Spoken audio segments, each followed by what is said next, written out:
Great Qin Dynasty Yuzhou Prefecture Rear Chamber of Taoyuan County Yamen. Su Qinghuan sat up sorrowfully from the carved pearwood bed. She looked at the young girl in the bronze mirror with cloud-like hair and flower-like face adorned with pearls and jade, yet felt no joy at all. Because she had transmigrated into a book. She had entered a male-oriented political intrigue novel titled Quan Chun Tian Xia, The World of Powerful Ministers, becoming the only daughter of the novel's major antagonist, the future corrupt Minister of Revenue Su Youde. She was doted on. In the original novel, the Su family were all loyal martyrs. Oh no, all treacherous villains. Her father was a huge corrupt official embezzling relief funds, causing widespread starvation. Her eldest brother was a bully abducting women and committing all kinds of evil. Her second brother was a traitor selling military intelligence and colluding with the enemy. And the original Su Qinghuan was even more extravagant and cruel, taking pleasure in tormenting servants. 3 years later, the new emperor ascended the throne and settled old accounts. The Su family's 9 clans would be wiped out, and she, Su Qinghuan, would be hung on the city wall for 3 days, then thrown into a mass grave to be fed to wild dogs. This start is it kidding me? Su Qinghuan covered her face in despair. She was just an office worker who worked overtime while sick, for the full attendance bonus finally paid off her mortgage. But before she could enjoy life, why did she transmigrate into a doomed cannon fodder character? Ding! Detected the host's strong will to survive. The wicked rich system has been activated.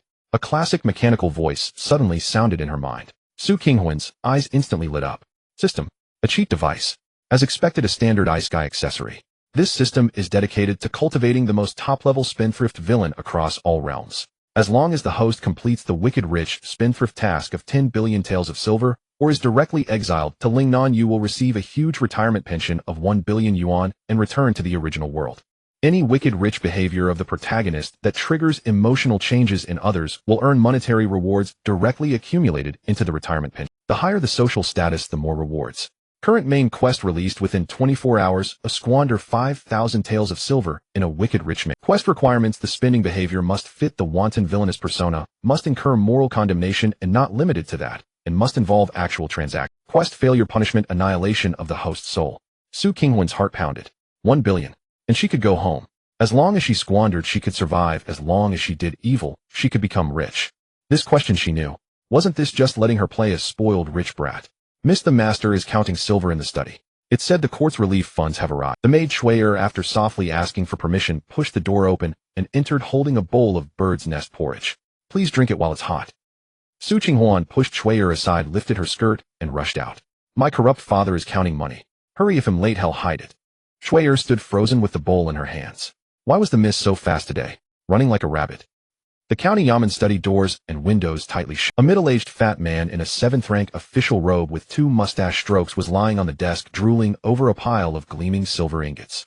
This was Su Youde, Su Qinghuan's biological father, the magistrate of Taoyuan County, also known as the famous miser in the Great Qian officialdom. 20,000 taels. A full 20,000 taels of snow-white silver.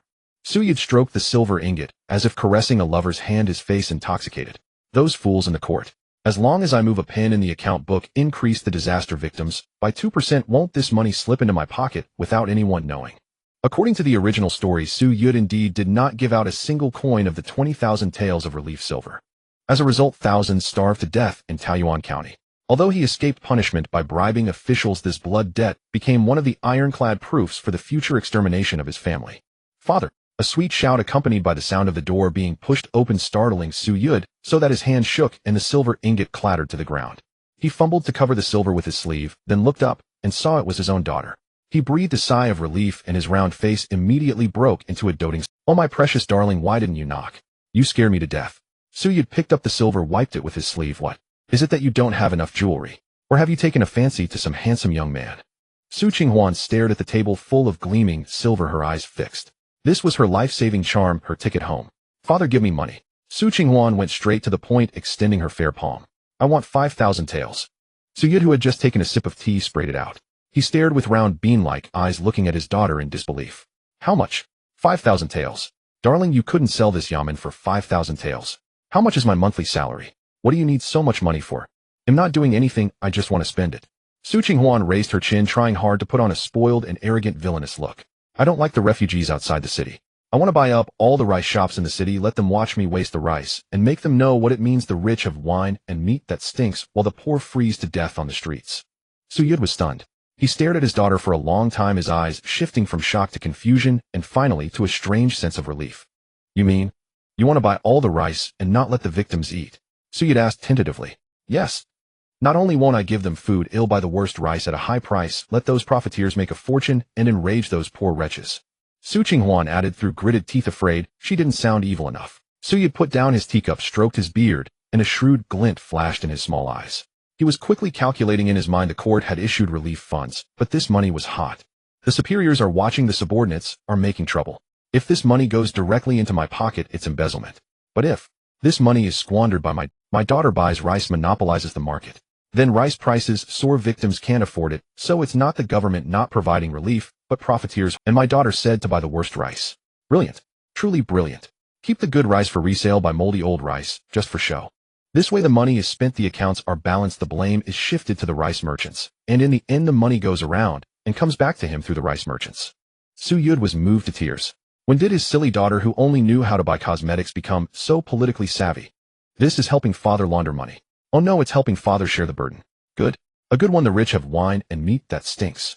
Youde slapped his thigh directly, pulled out a 5,000 tael banknote from the table, and grandly stuffed it into Qinghuan's hand. Truly my flesh and blood.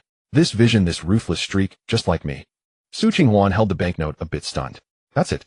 In the original novel, wasn't this old man stingy with money? Why was he so generous? Father, you. Aren't you going to scold me? Qinghuan felt uneasy. Scold you? Father supports you. Youde patted his daughter's shoulder earnestly.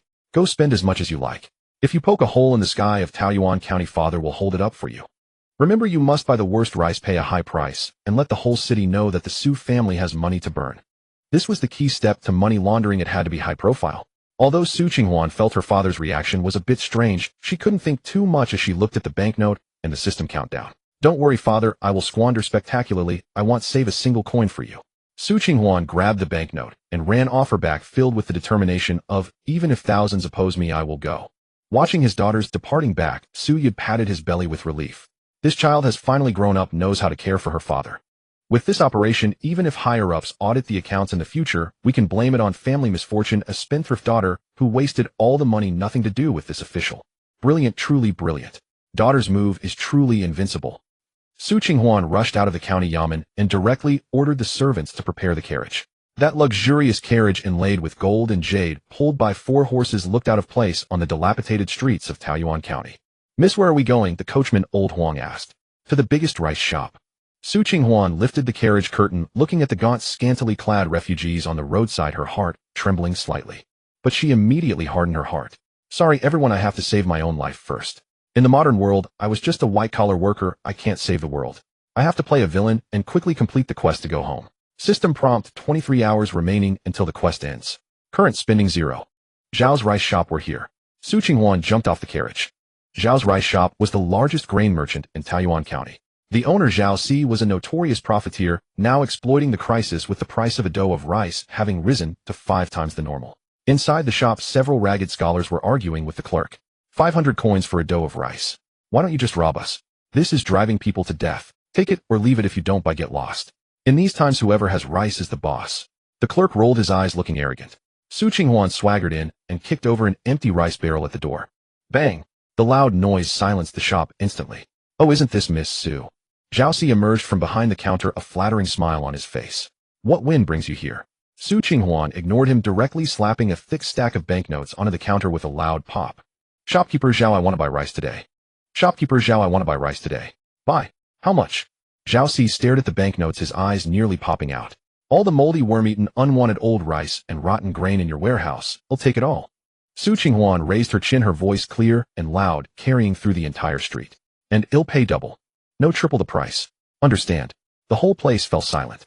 Everyone looked at the magistrate's daughter as if she were a madwoman. Not buying good rice, but spending triple the price for rotten rice. Was this Miss Su hit on the head by a door? Was this Miss Su hit on the head by a door? Inside the Zhao family's rice shop, Zhao Si suspected his ears were malfunctioning. He rubbed his ears and tentatively asked, Miss Su, what did you just say you want? I said I want to buy the stale rice in your storage that has been piled up for over 3 years, that is moldy, furry, and not even fit for dogs to eat. Qinghuan impatiently tapped the silver notes on the counter. To maintain her image as the malicious female counterpart, she deliberately raised her voice, pretending to speak harshly. What? Does Zhao's business look down on my money? No, no, no. I wouldn't dare. Zhao Si was instantly overjoyed, his greasy face twisted into a smile. That was stale rice. It was garbage piled up in the warehouse that had become damp and moldy, and he had been worried about where to throw it. Hey, if anyone dared to sell it, normally the townsfolk would have long since smashed the shop. Now this young lady actually wanted to buy it all for 3 times the market price. It was as if the god of wealth had descended. No, it was the fairy of wealth who had come to get. Miss Su, are you serious? Zhao Si still couldn't believe that such good fortune could fall upon him. Of course. Su Qinghuan snorted coldly, her disdainful gaze sweeping over the angry townsfolk and scholars around her. I recently raised a batch of special pets that love the taste of moldy food. As for good rice, it's too precious, my pets can't get used to it. The crowd erupted in outrage. Several hot-headed scholars trembled with anger. Outrageous. Absolutely outrageous. A scholar wearing a faded long robe pointed at Su Qinghuan, his finger trembling. Outside the city, the disaster victims are resorting to cannibalism, and corpses are everywhere. The Su family, being the relatives of officials, should have been concerned about disaster relief yet. They actually spent a fortune buying rotten rice to feed their pets. What exactly? The Su family indeed has no good people. This is the stench of the rich. Is there no justice left in this world? Corrupt officials. Greedy officials. How could they raise such a wasteful daughter? The heavens must be blind. The scholars' curses echoed one after another. Su Qinghuan listened to the insults. Although she felt a bit guilty, she endured it upon seeing the numbers on the system panel jumping wildly. Ding. Detecting mass hatred determining host behavior is extremely malicious, in line with the core values of being rich, but not benevolent. Reward 20000 retirement funds. That's right. Keep cursing, the harsher the better, the faster my progress bar returns home. Su Qinghuan curled her lips into a mocking smile, actually forced, and said to Zhao Si, Zhao shopkeeper, what are you still dawdling for? Am I supposed to move it myself? Hey, sure, right away. Zhao Si was so excited he rubbed his hands together. Disposing of this batch of rotten rice would not only clear out the inventory, but also earn a huge profit. This young lady was simply his benefactor reborn. Come on, bring out all the stale rice from the backyard. Load it onto the cart for Miss Su.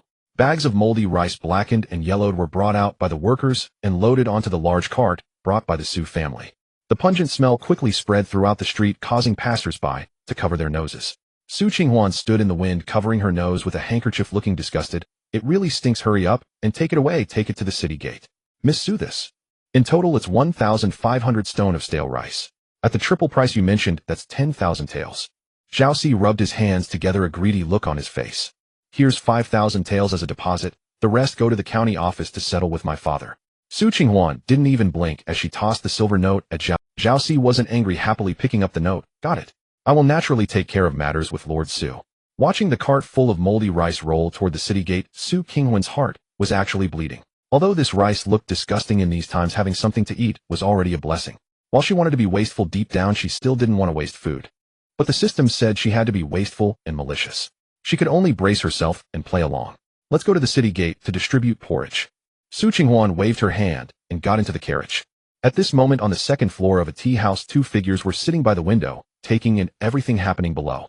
One of them, dressed in luxurious robes and holding a folding fan, was Li Wenxing, the sworn enemy of Su Youde in the officialdom. Su Youde truly has no idea how to raise a daughter. Li Wenxing took a sip of tea, his eyes full of mockery, spending 5,000 taels to buy a pile of rotten rice.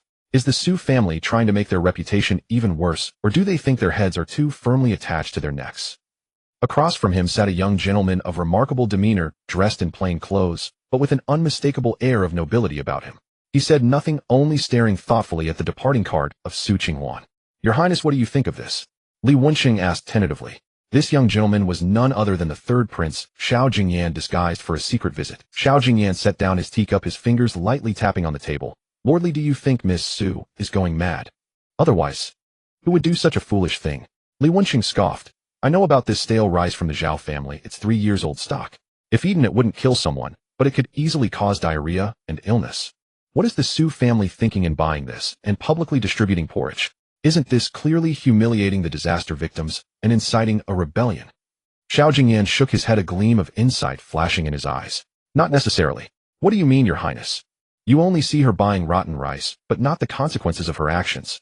Xiao Jingyan pointed at the Zhao family's rice shop, which was now in a state of commotion. Look at those wealthy households and grain merchants wanting to buy rice.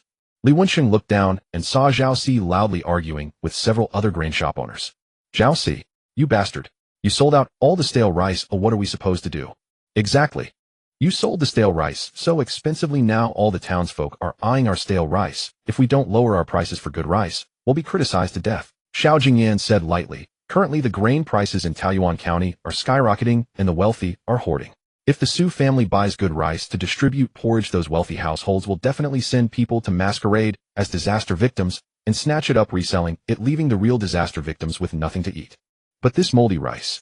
Xiao Jingyan paused, a playful smile appearing on his lips. The rich disdain to eat it, and those with decent means do not wish to either. Only those truly on the brink of starvation would not mind this life-saving grain. Li Wensheng was stunned. Being an old hand in the officialdom, he understood. So, this is what they mean by using inferior goods to filter the audience. Moreover, Xiao Jingyan continued, the Su family is buying stale rice at a high price, clearing the market of stale rice, and those grain merchants wanting to profit will surely bring out their last reserves of stale rice. For the townsfolk who cannot afford expensive rice, as long as rice enters the market, the grain prices will be impacted. This Miss Su is using an extremely absurd method to suppress grain prices and save the disaster victims. Li Wensheng's mouth fell open in shock, unable to close it for a long time. That haughty and arrogant Miss Su who spewed insults actually had such foresight. This can't be possible, can it? It's a coincidence. It must be a coincidence. Li Wensheng wiped the cold sweat from his forehead. Su Youde is a corrupt official. How could his daughter be? Whether it's a coincidence or not, just go to the city gate and see for yourself. Xiao Jingyan stood up, his interest piqued. Let's go, we should seek a bowl of porridge ourselves. At the city gate, porridge stalls had already been set up. Dozens of large pots were lined up, the fire underneath crackling loudly. The unique sour and rotten smell of the stale rice became even more intense under the heat, almost making people gag. But for the disaster victims outside the city, this was the most fragrant aroma in the world. There's food. There's food. A living bodhisattva. Miss Su is a living bodhisattva. Thousands of disaster victims surged forward, a dark mass, their eyes filled with longing. Su Qinghuan stood on the platform looking at the gaunt faces below and said seriously, though she still felt uneasy inside. After all, beneath this exterior lay a person influenced by a set of 24 character values. But she couldn't show it. She was the malicious female counterpart. She was here to squander. Su Qinghuan was startled. What the hell? Are these people starving mad? Giving them this pig food, and they are still grateful to me. No, I must be even worse. At that moment, at the city gate, the aroma of porridge wafted through the air, yet concealed within it was a hidden danger. Dozens of burly men with fierce faces occupied the front rows, holding large bowls as big as wash basins, shoving the emaciated refugees, while shouting, "What are you pushing for? Can't you see I'm starving? The Su family's porridge is for everyone, but we brothers are taking it all." These men, sleek and wealth, were clearly sent by Assistant Magistrate Li Wensheng to cause trouble, to drain the Su family's resources and incite the real refugees to riot due to hunger. On the high platform, Su Qinghuan watched the scene, a wide grin curling at the corners of her mouth. These aren't thugs, they are good people helping me go home. System. Is it considered malicious to add filth into the life-saving porridge? Judging. This action severely tramples on human dignity, extremely heinous. Expected infamy, an emotional value, double critical hit. Settled. Su Qinghuan grew excited without a word. She jumped off the platform, grabbed a large handful of yellow earth mixed with pebbles, withered grass, and dry cow dung from the roadside. Everyone get out of my way, she cried out, rushing to the cauldron with a diameter of 1 meter, and before everyone she raised her hand and scattered it. Splash. Dust flew, and the originally thick, snowy white congee instantly became turbid with a few withered grass blades swirling on the muddy soup. The burly man holding the large bowl froze. Oops, my hand slipped. Su Qinghuan patted the dust off her hands, lifted her chin, and said arrogantly, "Since you all are so keen to eat, please go ahead. This is my special nutritional meal with extra seasoning, plenty to go around." Ugh. The leading burly man looked at the pot of mud, his stomach churning, and pointed at Su Qinghuan, cursing, "Mad woman. Are you treating us like animals? Is this mud soup fit for human consumption? If you don't eat, get lost."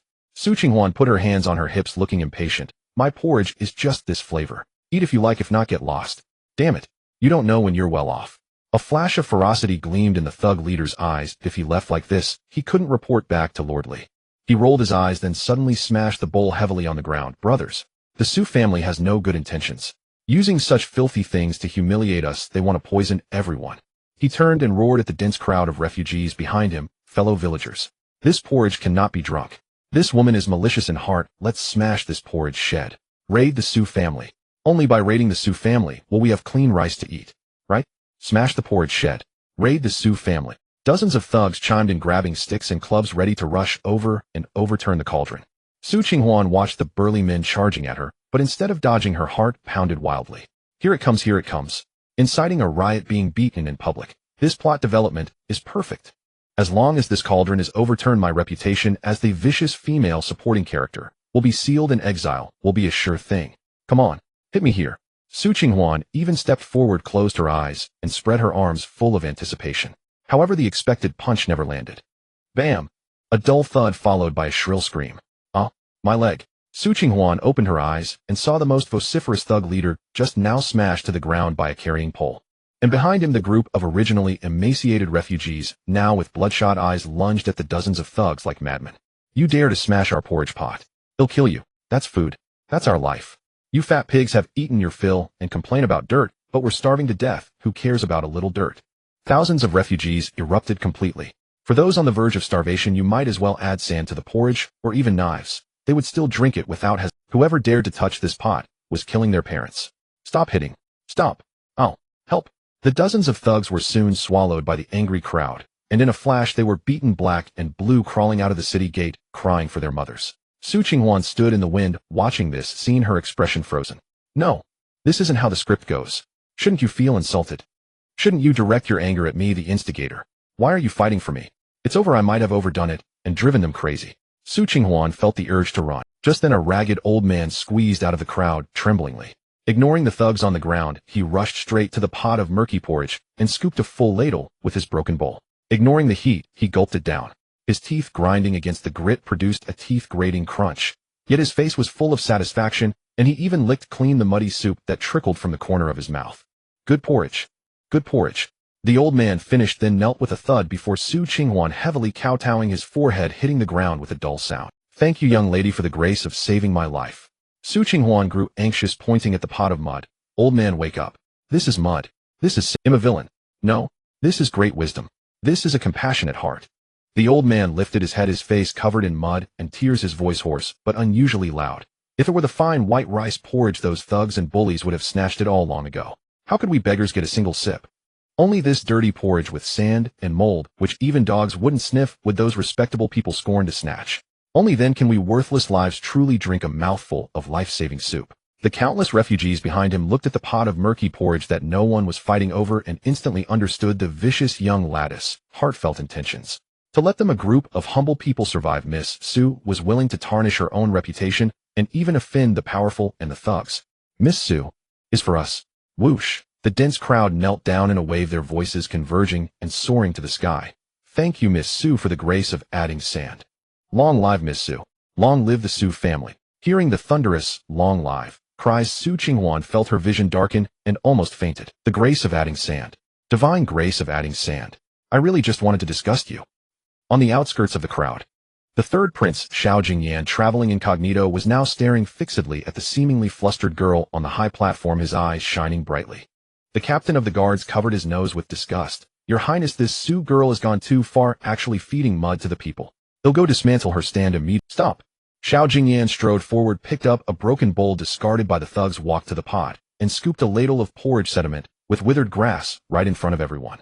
It was astringent on the tongue, with a pungent moldy smell and grit crunching between his teeth. Yet he swallowed it without changing his expression. Your Highness. The guard captain's face changed drastically. Good. Xiao Jingyan swallowed the coarse mouthful, turned around, and looked sharply at Su Qinghuan, his eyes full of admiration. What a brilliant move of adding sand to the porridge, what a clever tactic of using inferior to drive out superior. Willing to bear a bad name to save people, such integrity is rarely seen in the world. Xiao Jingyan took a deep breath and bowed deeply to the bewildered Su Qinghuan. Miss Su willing to bear eternal infamy to save the people of this city. Such a magnanimous heart and method, even the self-proclaimed upright first-rank officials in the court may not match. I am truly enlightened. This bow cemented Su Qinghuan's position in the hearts of Taoyuan County's people, never to be shaken. Ding. Detected extreme shock from a high-level person, reward 1000 retirement pension. Listening to the system's joyful announcement, looking at the sharp-eyed man before her, and then at the kowtowing refugees, Su Qinghuan's lips trembled, her face full of despair. I don't want fame. Father, please be corrupt quickly. If you don't, our family's loyal and virtuous hat will be impossible to remove. At that moment, far away in the county office counting money, Su Youde suddenly sneezed, rubbed his nose, and said, strange, why do I feel like my ancestor's grave is sending up green smoke? Must be my daughter wasting money again, he so filial. Su Qinghuan felt her calves cramping. The man before her bowed with utmost courtesy, his posture resembling that of a courtier paying respects to the prime minister. Had it been anyone else, she might have ignored it, but this man's noble bearing was impossible to conceal. Clad in simple cloth, he possessed the aura of one adorned in imperial purple and jade belt. Even the dust on his sleeves failed to make him look disheveled, instead lending him an air of composed grace. Alarms blared in Su Qinghuan's mind. What had he just said? Using the inferior to drive out the superior. Su family mixing sand into the grain. Such phrases were the stuff of historical records, not something to be pinned on her, the so-called villainous, supporting female character. All she wanted was to quietly play the role of a spendthrift wastrel, tarnishing her own reputation, so the inevitable family annihilation would be swift, or perhaps get her exiled to Lingnan. But now, instead of being reviled, she was being venerated. Su Qinghuan stiffly shrank back, her gaze landing on a smudge of dirt at the corner of the man's mouth. He had actually eaten it.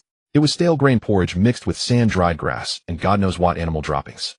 The man straightened up, casually wiping the stain from his lips with his fingertip, his movements unhurried and utterly composed. This porridge, the man spoke, his voice hoarse, likely scratched by the coarse mouthful, is indeed terrible. Su Qinghuan's eyes lit up. That's it. Now scold me. Tell everyone I'm inhuman. Say I treat refugees like livestock. Once you pass that judgment, the refugees still kowtowing around us will surely snap out of it. Who would willingly eat slop meant for pigs? This isn't fit for human consumption. Su Qinghuan quickly chimed in, her tone urgent, afraid he might change his mind. You tasted it too right. Bitter and astringent, it would scrape your intestines raw. I did it on purpose, I'm just. But it tastes like salvation. The man cut her off. Su Qinghuan choked on the word vicious that was on the tip of her tongue, nearly biting her own tongue. The man turned away, no longer looking at her, but at the refugees still kneeling on the ground, and the thugs who hadn't run far, clutching their wounds and groaning. A commotion stirred at the edge of the crowd. Su Qinghuan stood on her tiptoes to see. Magistrate Li, who had instigated the earlier trouble, was nowhere to be seen, having likely slipped away when things turned unfavorable. Instead, an old man pushed his way out of the crowd. He was neatly dressed, wearing a square scholar's cap and holding a folding fan. His face was flushed red, whether from the jostling or from anger. He first gave a slight bow to the man, not a formal one, then snapped his fan shut and pointed it directly at Su Qinghuan's nose. Preposterous. Absolutely preposterous. The old man's voice boomed, drowning out the murmurs of the crowd. Young man, I may not know your identity, but this blatant twisting of the truth is hardly impartial. The old man strode over to the porridge station, staring with disgust at the pot of murky, bubbling liquid, as if wanting to distance himself from it. Filled with mud and filth to stave off hunger, this is a trampling of human decency. He turned to face the gathered scholars and bewildered onlookers, slapping his thigh in anguish. The sages said the people are the most important. Feeding people this, treating them like pigs and dogs, this isn't saving lives. This is attempted murder. If disease breaks out from eating this filth, who will bear the responsibility? Su Qinghuan was overjoyed. This old man was a gem. He really committed to the bit. The scholars who had been touched moments ago now wore conflicted expressions, bombarded by the old man's torrent of classical citations. Scholars of the classics valued integrity and honor above all. The momentary sentimentality was washed away by the accusation of trampling human decency, leaving them feeling shallow. That was mud, after all. How could it be fed to people? Some of the more timid commoners began to hesitate, their hands holding the bowls trembling slightly as they looked from the floating weeds in the pot to the righteous old man. Su Qinghuan knew when to quit. She shot the old man a look of approval, even though he clearly didn't appreciate it. She stepped forward, hands on her hips, chin raised even higher than before. Did you hear that? Now this is a man of sense. Su Qinghuan gestured at the old man, her voice shrill and malicious, leaning hard into her villainous female, supporting character persona. I've been saying all along, this is a method for feeding pigs and dogs. Who told you lot of paupers to be so worthless? If you don't want to die, don't eat it. Get lost. This porridge is poison, full of filth. Whoever drinks it will rot their guts. Run. Don't drink it. Let them overturn this whole operation. Let my good for-nothing father come back to deal with the mess. Then my task of being a heartless rich girl will be complete. The old man, provoked by her, trembled with rage. You venomous woman. You dare to admit it. Su Qinghuan was about to add fuel to the fire when the silent man beside her suddenly let out a chuckle. The laugh was chilling, instantly silencing the lively scene. The man took a step forward, positioning himself between Su Qinghuan and the old man. Su Qinghuan felt the world darken as the oppressive aura of a superior being washed over her. You call her a venomous woman? The man looked at the old man, his tone flat, unreadable. The old man stiffened his neck. Is it not true? Feeding such things to the refugees is it what? The man's voice suddenly rose, ringing with force, rattling eardrums. Is it an affront to decency? A violation of propriety? He extended his arm, his finger pointing steadily at the thugs on the ground. You've spent half your life reading the classics. Has it rotted your brain? Let me ask you, if the Su family had given out fine white rice porridge today, where do you think it would be now? The old man was taken aback, his gaze following the man's pointed finger. The thugs were huddled at the base of the wall, their formerly well-fed faces now covered in bloody scratches, marks left by the starving refugees. If it were fine rice, the man continued without pause, his words rapid, this porridge station would have been stripped bare the moment it was set up by these strong, idle ruffians. They'd carry off the whole pot, sell it at a premium on the black market, or stuff themselves until they burst. He turned his gaze sweeping over the ragged, skeletal, old men, women, and children. These people who are too weak to walk, too exhausted to cry, could they outfight those bullies? Could they wrest a single spoonful from those ruffians? The old man's mouth opened, his fan frozen midair, searching for a rebuttal, but finding none. It was the truth. During famine, porridge stations being looted was a common occurrence. The better the food, the less likely it reached the mouths of the refugees. You know it's impossible. The man let out a cold snort, his gaze clearly that of one looking at a fool who knew nothing of the world. Mix in sand and the rich won't deign to eat it, the bullies won't bother to steal it, and even self-righteous scholars like you find it beneath your notice. Only those truly on the brink of starvation won't disdain this gritty, life-saving meal. This is using the inferior to drive out the superior.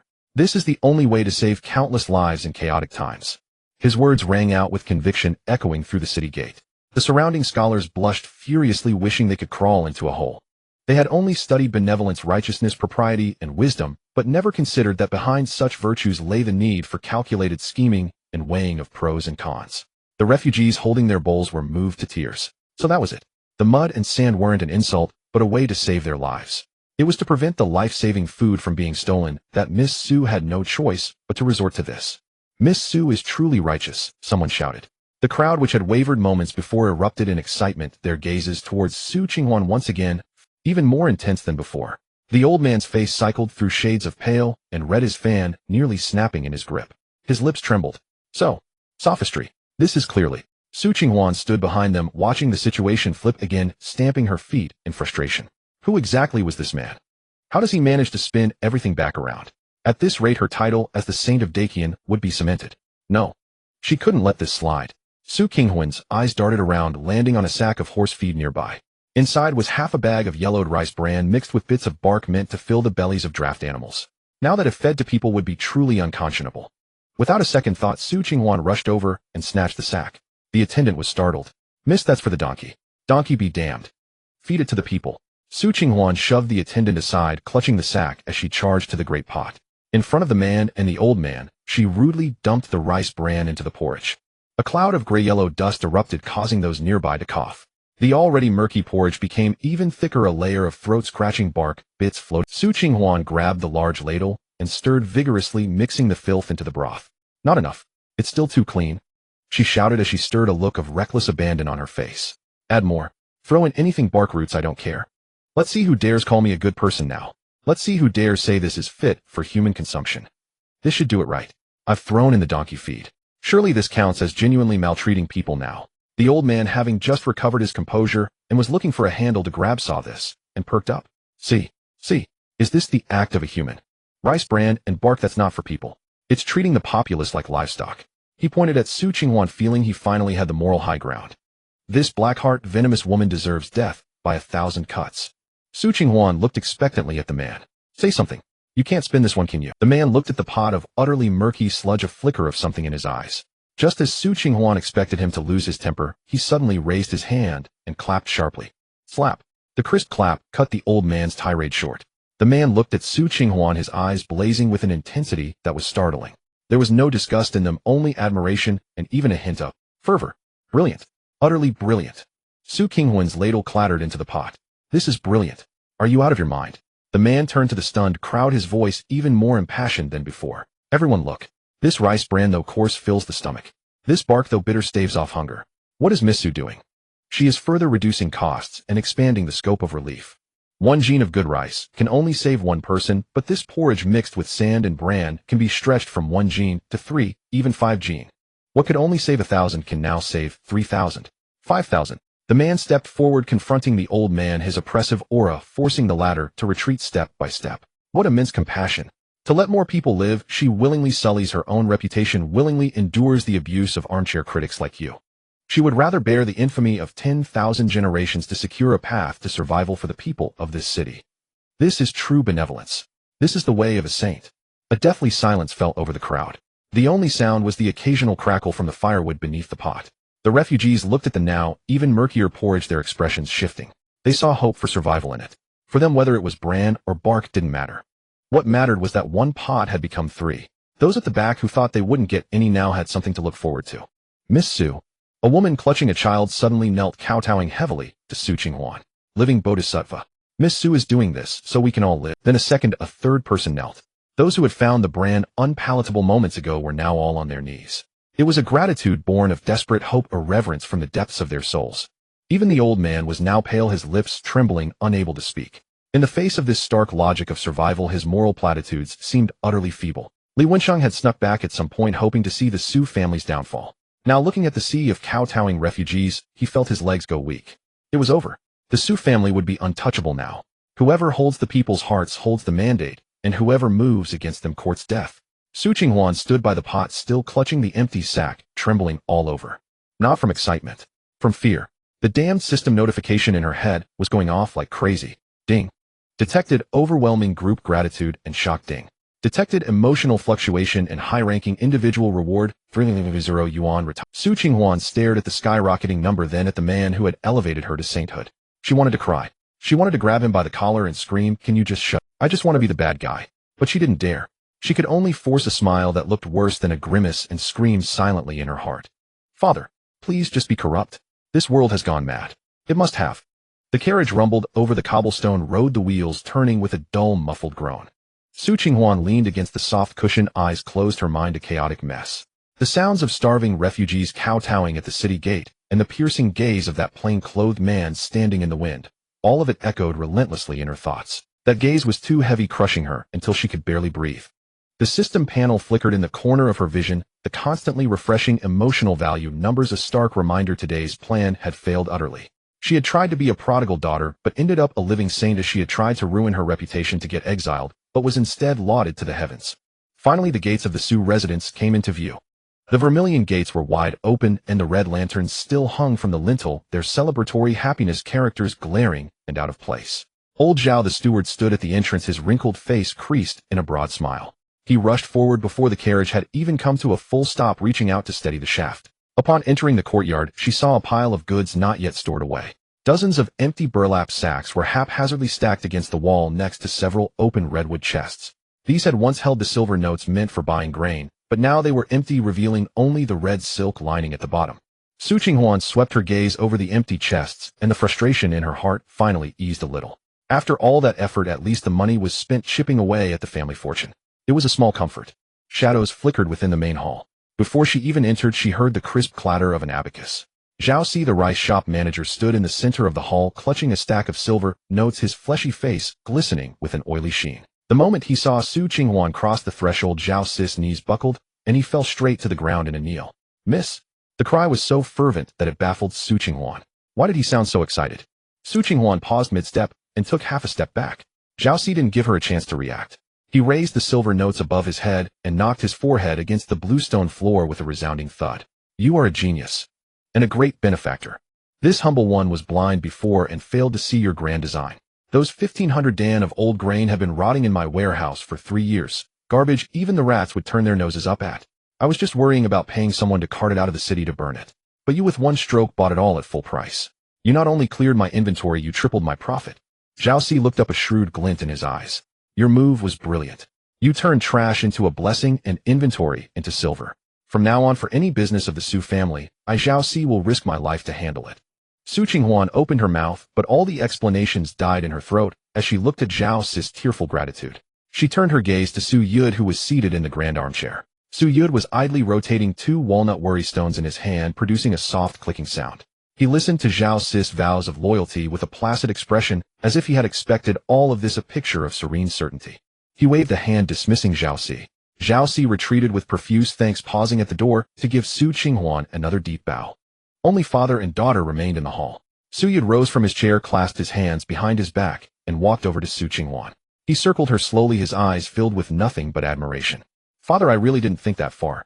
Su Qinghuan's voice was dry as she tried to protest. "I just couldn't stand the sight of all that money. I just wanted to hear it make a sound." I understand perfectly." Su Youde stopped and patted Su Qinghuan's shoulder with great satisfaction.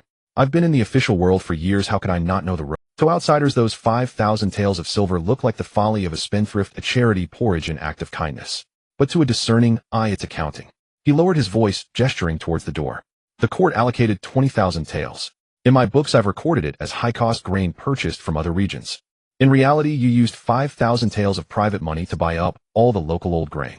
Zhao Si cooperated with us to issue a fake receipt for a high-priced purchase. This way, if the court audits the accounts, they see 20,000 taels spent on grain.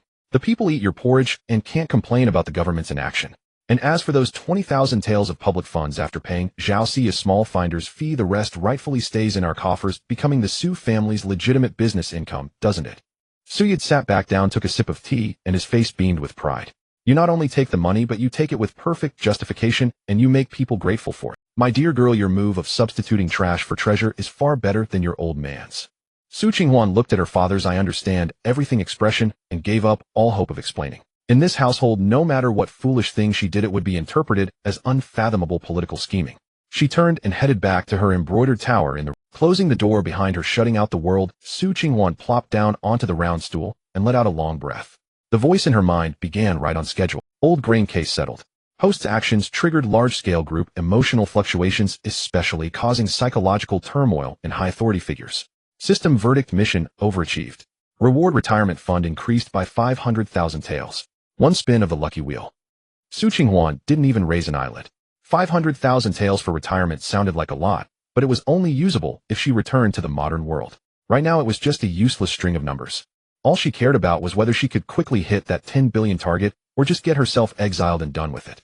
The text on the panel flickered, and the blue interface turned a glaring red. Advanced prodigal mission issued. Mission objective: within 30 days through extortion, embezzlement, extravagance, and other means complete a total capital flow of 100,000 taels of silver. 100,000 taels. Qinghuan jumped to her feet in panic, her knees slamming against the table leg. She winced, sucking in a sharp breath of air. Where in this house was she supposed to find 100,000 taels? Even as a transmigrator, she knew what 100,000 taels meant in this era. A 7th-rank county magistrate's annual salary was only a few dozen taels. 5,000 taels was already the private savings Youde had scraped together. And now the system was demanding 100,000. Chui'er. Qinghuan called out towards the door. The maidservant Chui'er pushed the door open, carrying a plate of sliced fruit. Go to the study and bring me all the account books from the house and the county office. Also get the key to my father's private treasury. Qinghuan spoke rapidly, not giving Chui'er a chance to ask questions. Half an hour later, over a dozen thick account books piled up on the table. Qinghuan, holding a vermilion brush, pored over the dense, detailed records of transactions. The more she read, the colder her heart grew. The Su family, for all its silks and fineries, was just a hollow shell. The strings of numbers in the ledgers looked impressive, but each was followed by a note. Spring 15th year of Tianqing gift for Minister of Rights, Vice Minister Wang's birthday. 1 jade cabbage valued at 3,000 taels. Summer 15th year of Tianqing bribe for the capital inspection gifted to a secretariat drafter. 2 ancient paintings valued at 5,000 taels. Winter 16th year of Qinghuan renovation of the ancestral home, costing 10,000 taels. Youde was indeed a corrupt official, but he could never hold on to his ill-gotten gains. The Dacian officialdom was a bottomless pit. To keep his position and climb higher, he had to keep greasing palms above him. As for the remaining money, it had either been turned into the unmovable redwood furniture filling the house, or into priceless antique calligraphy and paintings that were hard. They couldn't scrape together even 10,000 taels in ready silver. As for the county treasury, it was even worse. It showed a deficit of 3,000 taels, and they were struggling to pay the runners' wages for the next month. Qinghuan slammed the ledger shut with a dull thud. No money. How could she squander without money? How could she be extravagant? The system's mission was a death sentence: fail and die. To spend money, she first needed to have money. Since the family and the county were broke, she'd have to find it elsewhere. Qinghuan walked to the window, gazing at the darkening sky outside. She was the daughter of a corrupt official, of villainous. If she needed money, she couldn't use legitimate. Those wealthy households, those local gentry, those merchants who always toadied to her father, they must have money. Chui'er. Qinghuan turned around, her voice cool. Go to the county office and bring me the register of wealthy households, and also the list of stubborn tax delinquents. Fine. Chui'er was startled by her mistress' grim expression. Miss? What? What do you need those for? She stammered. Qinghuan toyed with the vermilion brush in her hand, the tip pressing a red mark into her fingertip. To skim the cream off the land. In the study, the scent of ink was thick. At this moment, Qinghuan grasped a brush in her hand, her palm already slick with sweat. Having never practiced calligraphy as a child, her wrist was stiff and the brush tip only dragged a thick black ink mark across the rice paper. Write it bigger. Qinghuan stabbed the brush into the inkstone, the bristles soaking up the ink. She looked at the character for money on the paper, which had already blurred into a shapeless mass, and feeling it wasn't conspicuous enough added an even thicker circle beside it. Shui'er stood by the table grinding ink, her wrist aching, but not daring to stop. Mistress, once this invitation is sent out, your reputation will truly be gone. Shui'er looked at the pile of finished invitations.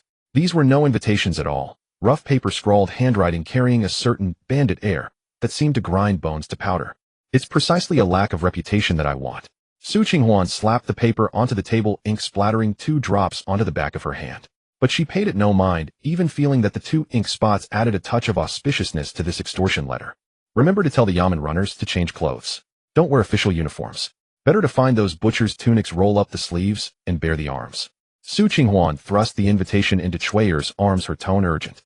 When delivering the invitations, don't be polite. Tell those wealthy landlords tomorrow at noon the county office will host a banquet. Each person must bring 100 taels of silver in cash at the door. If a single copper is missing, they'll never open a shop in Taoyuan County again. The countdown on the system panel was still ticking. The task of 100,000 taels loomed overhead. The family had no money, her father's private treasury was empty, so it was time to scrape the land. Since it was scraping the land, it had to look the part.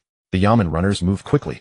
In less than an hour, dozens of invitations reeking of ink were delivered to the mansions of the county's wealthy households. Wang Yuanwei of the southern city had just lifted his tea bowl when the invitation was slapped onto his desk. The delivering yamen runner wore a sly grin, a blade at his waist, the scabbard thumping loudly against the table. Wang Yuanwei's hand trembled. Tea splashed onto the back of his hand, scalding a red patch. He didn't bother to wipe it off, hastily picking up the paper. The entire sheet radiated a single word: money. Below was a line of small characters: tomorrow at noon, a gathering at the county office. Entrance fee, 100 taels. Those who arrive late will not be received. Wang Yuanwei's legs began to weaken. This was a slaughter. The Su family, having not yet extracted enough from the Chun rice case, was preparing to butcher these fat sheep. Go to the storeroom. Wang Yuanwei's throat went dry, his voice cracking. Count out all the cash. Then intercept half of the shop's operating funds. Don't sleep tonight. Everyone gather the money. That night the lights of Taoyuan County burned brighter than usual. The next day at noon, the back hall of the county office stood wide open. The threshold was high. As Wang Yuanwei lifted his leg to step over, he stumbled and nearly fell to his knees. In the hall, no banquet was laid out. Only a few rows of benches were placed. The plaque reading, bright mirror high hanging in the center, had been removed by someone, replaced by a red paper sign bearing 4 large characters: wealth and prosperity. 2 rows of yamen runners stood around, holding awe-inspiring rods, the ends of the rods planted on the ground. No one spoke. Oppressive. Dozens of wealthy merchants squeezed onto the benches, none daring to breathe loudly. They exchanged glances, seeing the color of death on each other's faces. Everyone clutched silver notes in their bosoms. That 100 taels was the price of their life. Footsteps came from behind the screen. Su Qinghuan walked out. She wasn't wearing the elegant silk dress of a noble lady. Instead, she donned a large red robe, the collar embroidered with gold thread. Her head bore no hairpins or ornaments, only a single wooden hairpin. She walked to the front of the hall. Instead of taking the main seat, she lifted a foot and stepped onto the chair, lifting her skirt to reveal satin boots underneath. Smack! A gavel slammed onto the corner of the table, sending wood chips flying. The hall trembled. Su Qinghuan's gaze swept over the crowd. These people were usually figures of some standing in the county, but now they shrank like quails. I called you all here for one thing. Su Qinghuan leaned forward, elbows propped on her knees, toying with the gavel in her hand. I've been short of cash lately. I want to borrow from your money pouches. Who agrees? Who opposes? As the words fell, the hall fell so silent that one could hear borrow. This was clearly robbery. Wang Yuanwei was the first to slide off the bench, his knees hitting the blue brick floor. Miss Su, it's not that I refuse to lend. It's just that business is hard. Wang Yuanwei, with tears and snivel, pulled a cloth bundle from his bosom, placed it on the ground tremblingly, and untied it. Inside was a 100 taels silver note. This is my coffin money, all for you. I beg Miss Su to show mercy and spare me a way to live. With someone taking the lead, the others also knelt. Miss Su, this year's drought has forced our shops to close. This is our family's entire food money. Oh, please take it. Soon a pile of silver notes lay on the ground. Su Qinghuan looked at the pile of money. 100 taels per household, a few dozen households added up to just a few thousand taels, still far from 100,000. These old foxes were feigning poverty. Su Qinghuan knew in her heart that these people's storehouses couldn't possibly hold only this much. They were afraid of filling the Su family's bottomless pit, so they offered this small amount to send the plague god away. This wouldn't do. She had to make them bleed. Too much. Su Qinghuan laughed coldly, kicking the table. I'm not taking it for nothing. She beckoned to Shui'er. Shui'er walked up carrying a tray. On the tray, no gold or jewels, just a stack of stiff cardboard. The cardboard pieces were cut unevenly, the edges still rough. On them, written in cinnabar, were numbers: no. 1 no. 2 no. 3. Su Qinghuan grabbed a piece of cardboard, shaking it between 2 fingers. This is the Su family's VIP pass. Dozens of pairs of eyes stared at that scrap of paper. One piece costs 200 taels. Su Qinghuan's voice. If you buy this card from now on in Taoyuan County, you'll be one of my people. No matter who or what demons or monsters, they'll have to show me some respect when they see this card. Whoever dares to audit your taxes, just mention my name. The air froze. No one moved. No one reached for money. The merchants kept their heads down, their eyes. 200 taels for a piece of scrap paper. This wasn't a protective charm, it was a death warrant. If they accepted this card, they'd be tied to the corrupt official Su Youde. Later, if the court investigated this card, would be irrefutable evidence of collusion with the government. A crime that would wipe out their entire families. Su Qinghuan's hand was raised in the air, starting to ache. These people weren't moving. The atmosphere was deadlocked. Su Qinghuan's heart raced. If she couldn't sell them, today's scheme would be pure extortion, not enough money, and a bad reputation to boot. Though she wanted a bad reputation, she wanted to meet the task quota even more. What? You look down on me. Su Qinghuan slapped the cardboard onto the table. Guards. The yamen runners raised their awe-inspiring rods. Just then a man stood up from the corner. Hold on. The voice was low but steady. Su Qinghuan looked over. It was the man who had drunk muddy soup at the kanji stand that day. Today he wore a different set of clothes, looking like a wealthy merchant from elsewhere. The fabric was clearly expensive, but he wore no jade pendants or sachets. Xiao Jingyan stepped forward. He walked straight to the table and picked up the cardboard labeled No. 1. The cardboard was rough with a bit of ink stain on it. Xiao Jingyan's thumb traced the surface of the paper, his eyes flickering. Miss Su. He looked up, not at her bandit-like demeanor, but only into her eyes. This card, can it truly move unimpeded within this county? Su Qinghuan felt a chill under his gaze, stiffening her neck to reply. Of course. My father rules Taoyuan County. I rule it. With this card, even if the sky falls, the Su family will shield you. Xiao Jingyan smiled. He turned around, raising the cardboard to show the cowering merchants below. Ladies and gentlemen. Xiao Jingyan's voice was clear and resonant, suppressing the noise in the hall. This is not just a card. It is a franchise license. Some people below looked up bewildered. Xiao Jingyan pointed at the cardboard in his hand. Since ancient times, merchants have feared oppressive taxes and exorbitant levies, layers of exploitation. Yamen runners demand money, local ruffians demand money, passing through checkpoints demands money. In a year, profits are reduced by 70%. Wang Yuanwei's eyelids twitched. He was listening. That was the truth. But with this card, Xiao Jingyan shook the cardboard. You are registered with the county office. From now on, business in Taoyuan County will be protected by the government. This 200 taels is not buying paper. It's buying off all those miscellaneous hand-extorting fees. It turns those undefeatable payments into a visible contract. This is market regulation. Xiao Jingyan looked at Su Qinghuan, his eyes shining. Miss Su, you are exceptionally wise. You are establishing rules for merchants and paving the way for business. Su Qinghuan's mouth hung open.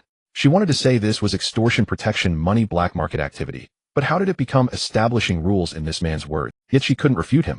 Xiao Jingyan pulled a silver note from his sleeve and slapped it on the table. 200 taels. He'll take this now. One pass. The silver note was a universal draft, crisp and new. Dead silence in the hall. Wang Yuanwei stared at the note, his mind racing. This young gentleman's bearing was no ordinary man's. Even he had bought it, and he was the first. There had to be something behind it. The Su family was about to do something. If this card could truly ward off disaster, then 200 taels was a bargain. Even 500 would be worth it. And if he didn't buy it while others did, the yamen runners and local thugs would surely target only his business. This was a pledge of allegiance. I want No. 2. A voice exploded. Zhao Si rolled out from the crowd, waving a silver note. Miss Su, I want No. 2. He'll pay double. No, will pay the 200 taels right now. Don't anyone snatch it from me. Zhao Si was a plant, but he played his role convincingly. The anxiety of not being able to get it was not feigned, because he saw Xiao Jingyan buy it. Since this great figure had entered the game, this was a path to the heavens. Give me one. I want an auspicious number. Wang Yuanwei came to his senses, jumping up and rushing toward the table. The money is all here. Give me that now. With someone taking the lead, panic turned into greed. The merchants went mad. They jostled and crowded to the table, waving silver notes. Terrified that if they were a step too late, they'd become an orphan abandoned by the government. Don't push. I want that one. That's my money. Silver notes rained down like snowflakes onto the table. Su Qinghuan was pushed backward until her lower back hit the screen. She watched this farce before her.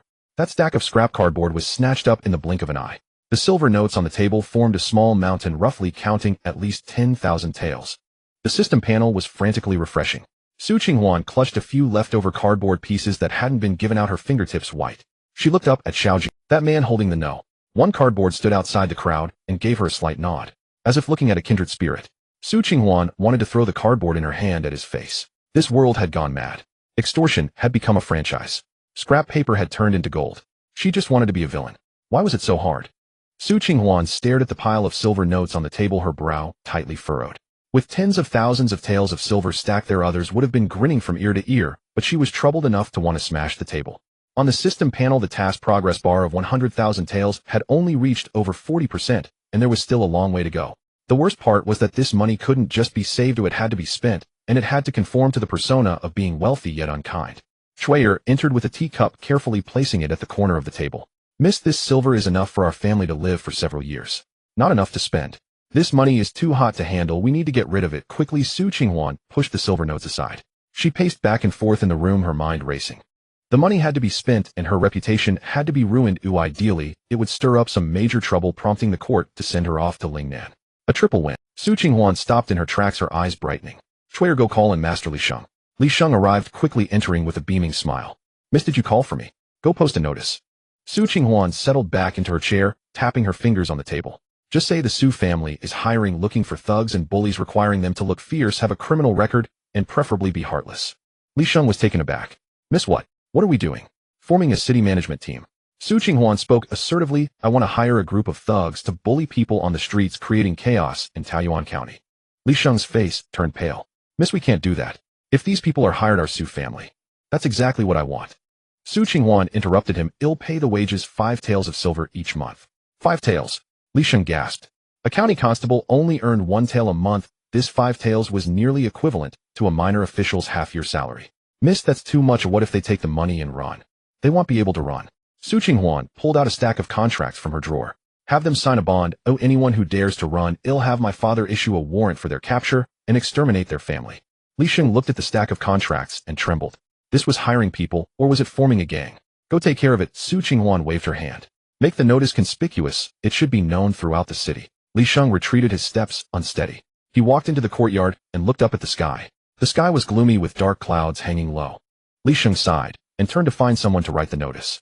The day after the notice was posted, Taoyuan County was in an uproar. The entrance of the county sub-office was packed with people, all ruffians with brutish faces brandishing clubs. These people usually ran rampant in the streets, bullying men and women alike. Now hearing that the Su family was hiring and offering a high price of 5 taels, the courtyard was chaotic, dozens of people jostling together, each unwilling to back down. Move aside. I got here first. Nonsense. I was clear. 2 ruffians began to shove each other, their fists flying with ferocity. The onlooking citizens stepped back in fear, worried about being caught in the crossfire. Deputy Magistrate Li Wensheng stood on the second floor of the tea house, holding a teacup, watching the commotion below. A cold smile crept across his lips. The Su family had gone mad. Openly recruiting fugitives was an act of self-destruction.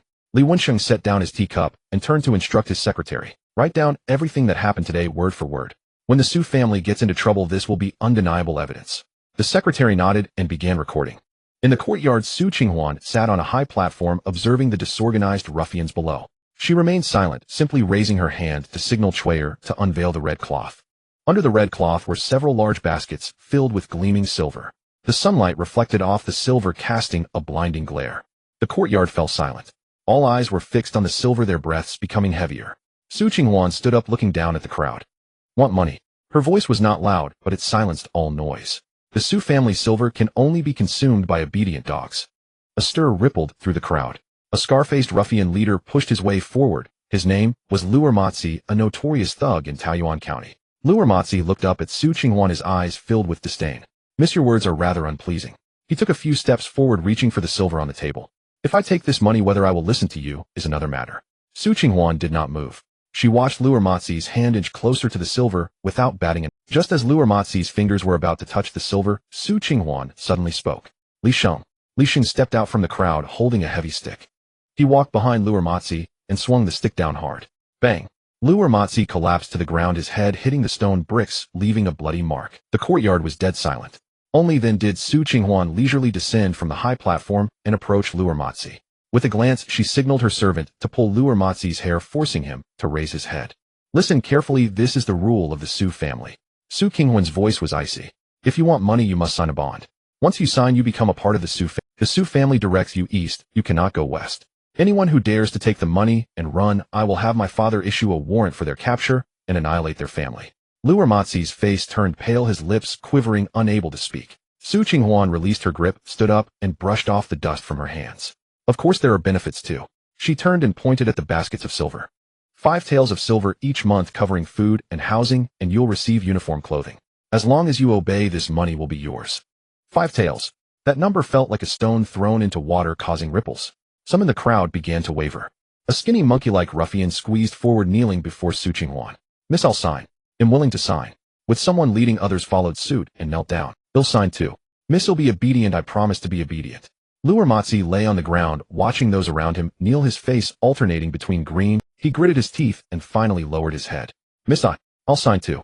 Su Qinghuan nodded in satisfaction. Shui'er, bring out the contracts and have them sign one by one. Shui'er came over with a stack of contracts and began distributing them. The ruffians took the contracts. Some who could read glanced at them, and their expressions changed. The contracts clearly stated that signing meant selling themselves to the Su family with their lives and deaths at the family's discretion. But looking at the baskets of silver, they still gritted their teeth and signed. Money can work wonders. After all, it was 5 taels a month. Within an hour, dozens of contracts were signed. Su Qinghuan stood on the high platform, watching the previously fierce ruffians now lining up obediently. The first step was completed. She turned to Li Sheng and said, go bring out that batch of uniforms and have them change into them. Li Sheng nodded and headed to the storeroom. Before long, he returned carrying a large pile of uniforms. These uniforms were specially made for Su Qinghuan in eye-catching bright colors with the words Taoyuan County Urban Management Team embroidered on them. The ruffians received the uniforms, their expressions turning grim. Wearing these uniforms outside would make them live targets. But no one dared to say anything. They obediently changed into the uniforms and stood in a line. Su Qinghuan looked at this group of ruffians dressed like big monkeys and nodded in satisfaction. Very good. She walked to the front of the line, raising her voice. From today on, you are part of the Su family. Tomorrow morning, patrol the streets. When you see vendors or those occupying the streets, turn them all over. I want to create chaos in Taoyuan County. The ruffians exchanged glances, unsure of what. Su Qinghuan waved her hand. Dismissed. Gather at the Rooster Crow tomorrow. The ruffians scattered in all directions. Only Su Qinghuan and Li Sheng remained in the courtyard. Li Sheng watched the ruffians leave, unable to help, but asked, Miss, what are you planning? Just using them. Su Qinghuan interrupted him. It costs money to maintain this group, and it also costs money to have them create disturbances. If the money is spent, the task can be completed. Li Sheng opened his mouth to say something, but ultimately swallowed it back. He turned to leave, glancing back when he reached the courtyard entrance. Su Qinghuan was still standing on the high platform, looking at the half-empty baskets of silver, her expression unreadable. Li Sheng sighed and walked away. On the second floor of the tea house, Li Wensheng set down his teacup, the smile on his face frozen. He looked at the group of ruffians in uniform, leaving in line, his hand trembling slightly. This was no longer simple recruitment of fugitives. Private soldiers. No. High-paying soldiers, strict orders and uniforms. This was the embryonic form of rebellion. Li Wensheng excitedly turned to his secretary and said, quick, return to the manor. I need to write a secret letter. The secretary was taken aback for a moment, but quickly followed. Li Wensheng walked quickly, his steps unsteady. He intended to accuse Su Youde of plotting rebellion in the secret letter. This time the Su family was finished. The fifth watch drum had sounded 3 times, yet the sky was not fully light. Mist crept along the ground, dampening the green bricks of the county office's side courtyard. Su Qinghuan stood on the steps, holding a piece of cold pastry in her hand. Watching the dozen men changing clothes in the courtyard, her brow slightly relaxed. The money was well spent.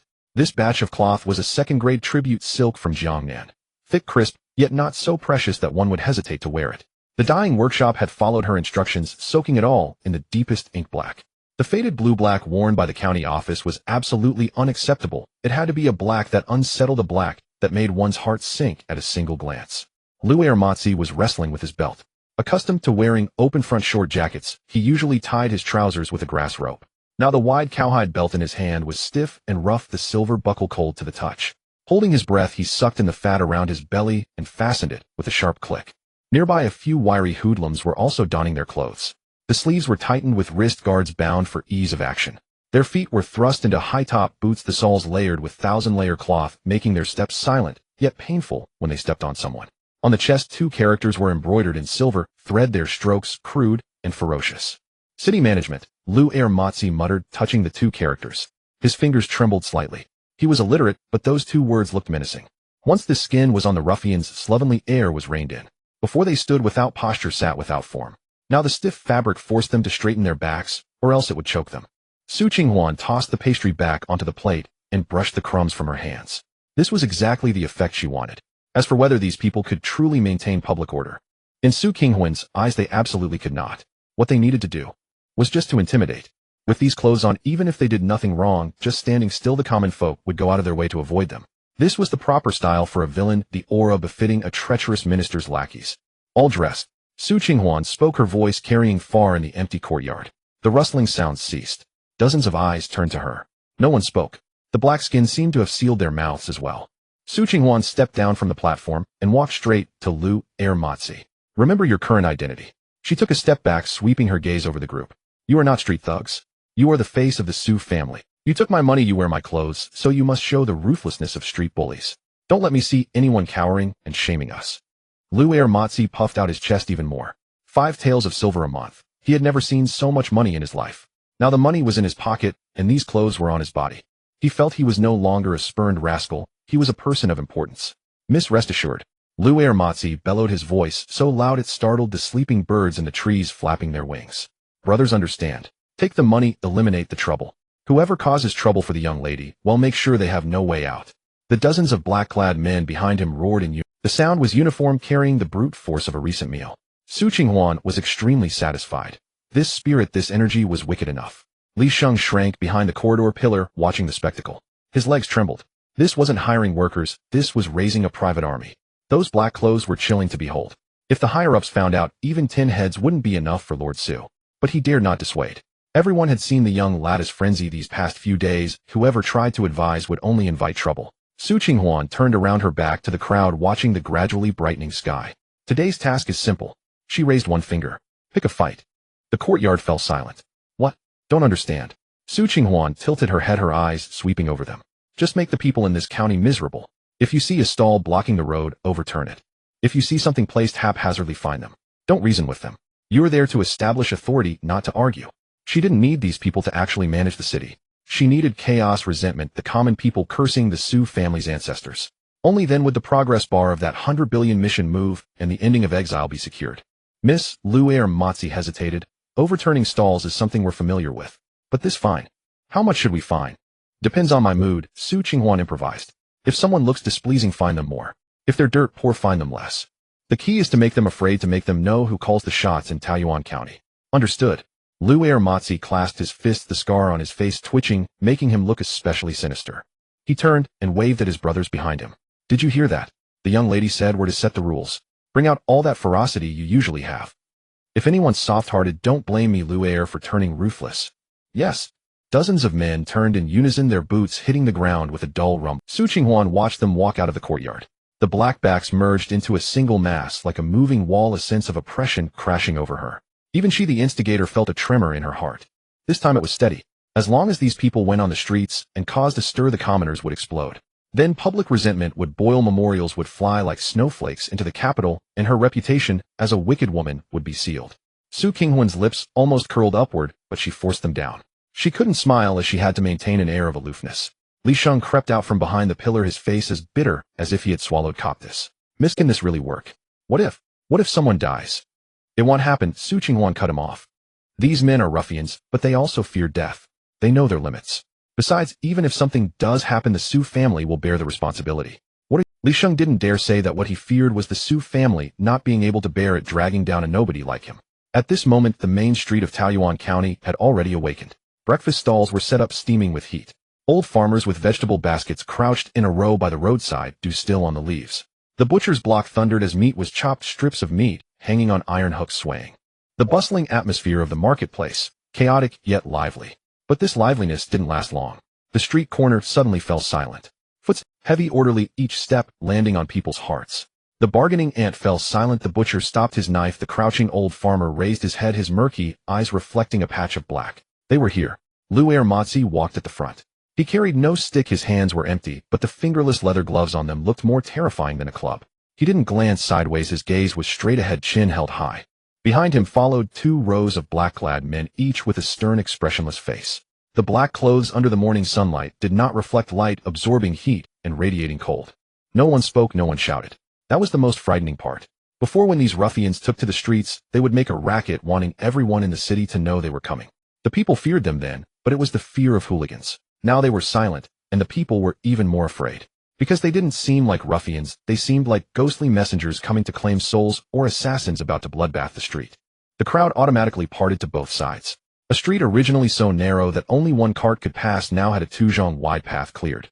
A child holding a sugar-coated hawthorn stick stood frozen in the middle of the road, terrified. The child's mother, frantic, rushed over, covered the child's mouth, and dragged him into the crowd with such force that the sugar coating shattered. Red sugar bits fell to the ground, crushed by a black boot before they even landed. Matsi did not look down at the sugar bits on the ground. He didn't even glance at the child who had nearly been stepped on. He just walked forward, eyes unwavering. This kind of disregard was more unbearable than insults. The procession reached a wonton stall. The stall owner was an honest, simple, middle-aged man who had often been exploited by Matsi for free meals. But now, looking at the Matsi before him, clad in black leather with a cold, stern expression, he couldn't even recognize him. Was this still the same who used to fight over 2 copper coins? She dared not lift the curtain too wide, leaving only a slit. Qinghuan huddled deep within the soft cushions, her gaze fixed on the street corner. Through that narrow gap, Matsi halted his men before a tofu pudding stall. The vendor was a hunchbacked old man, his stall set up haphazardly. A large coal stove encroaching onto the road, flanked by 2 slop buckets that narrowed the passage to a single file. A perfect opportunity. Qinghuan clenched the handkerchief in her hand.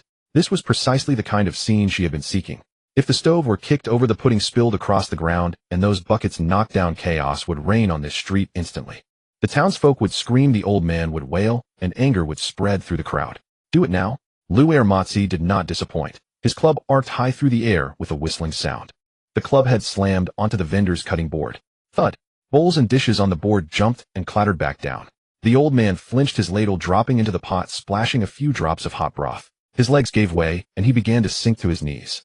Officer, I'll leave right away this instant. Qinghuan pressed her face against the carriage window, holding her breath. Now was the moment. Overturn the table, strike the man, and the task progress bar would surge forward. Matsi frowned at the old man about to kowtow, then lowered his gaze to his own uniform. The fabric was expensive, the craftsmanship exquisite, and the embroidered emblem on his chest glittered in the sunlight. He suddenly found it hard to lift the foot it was far too degrading.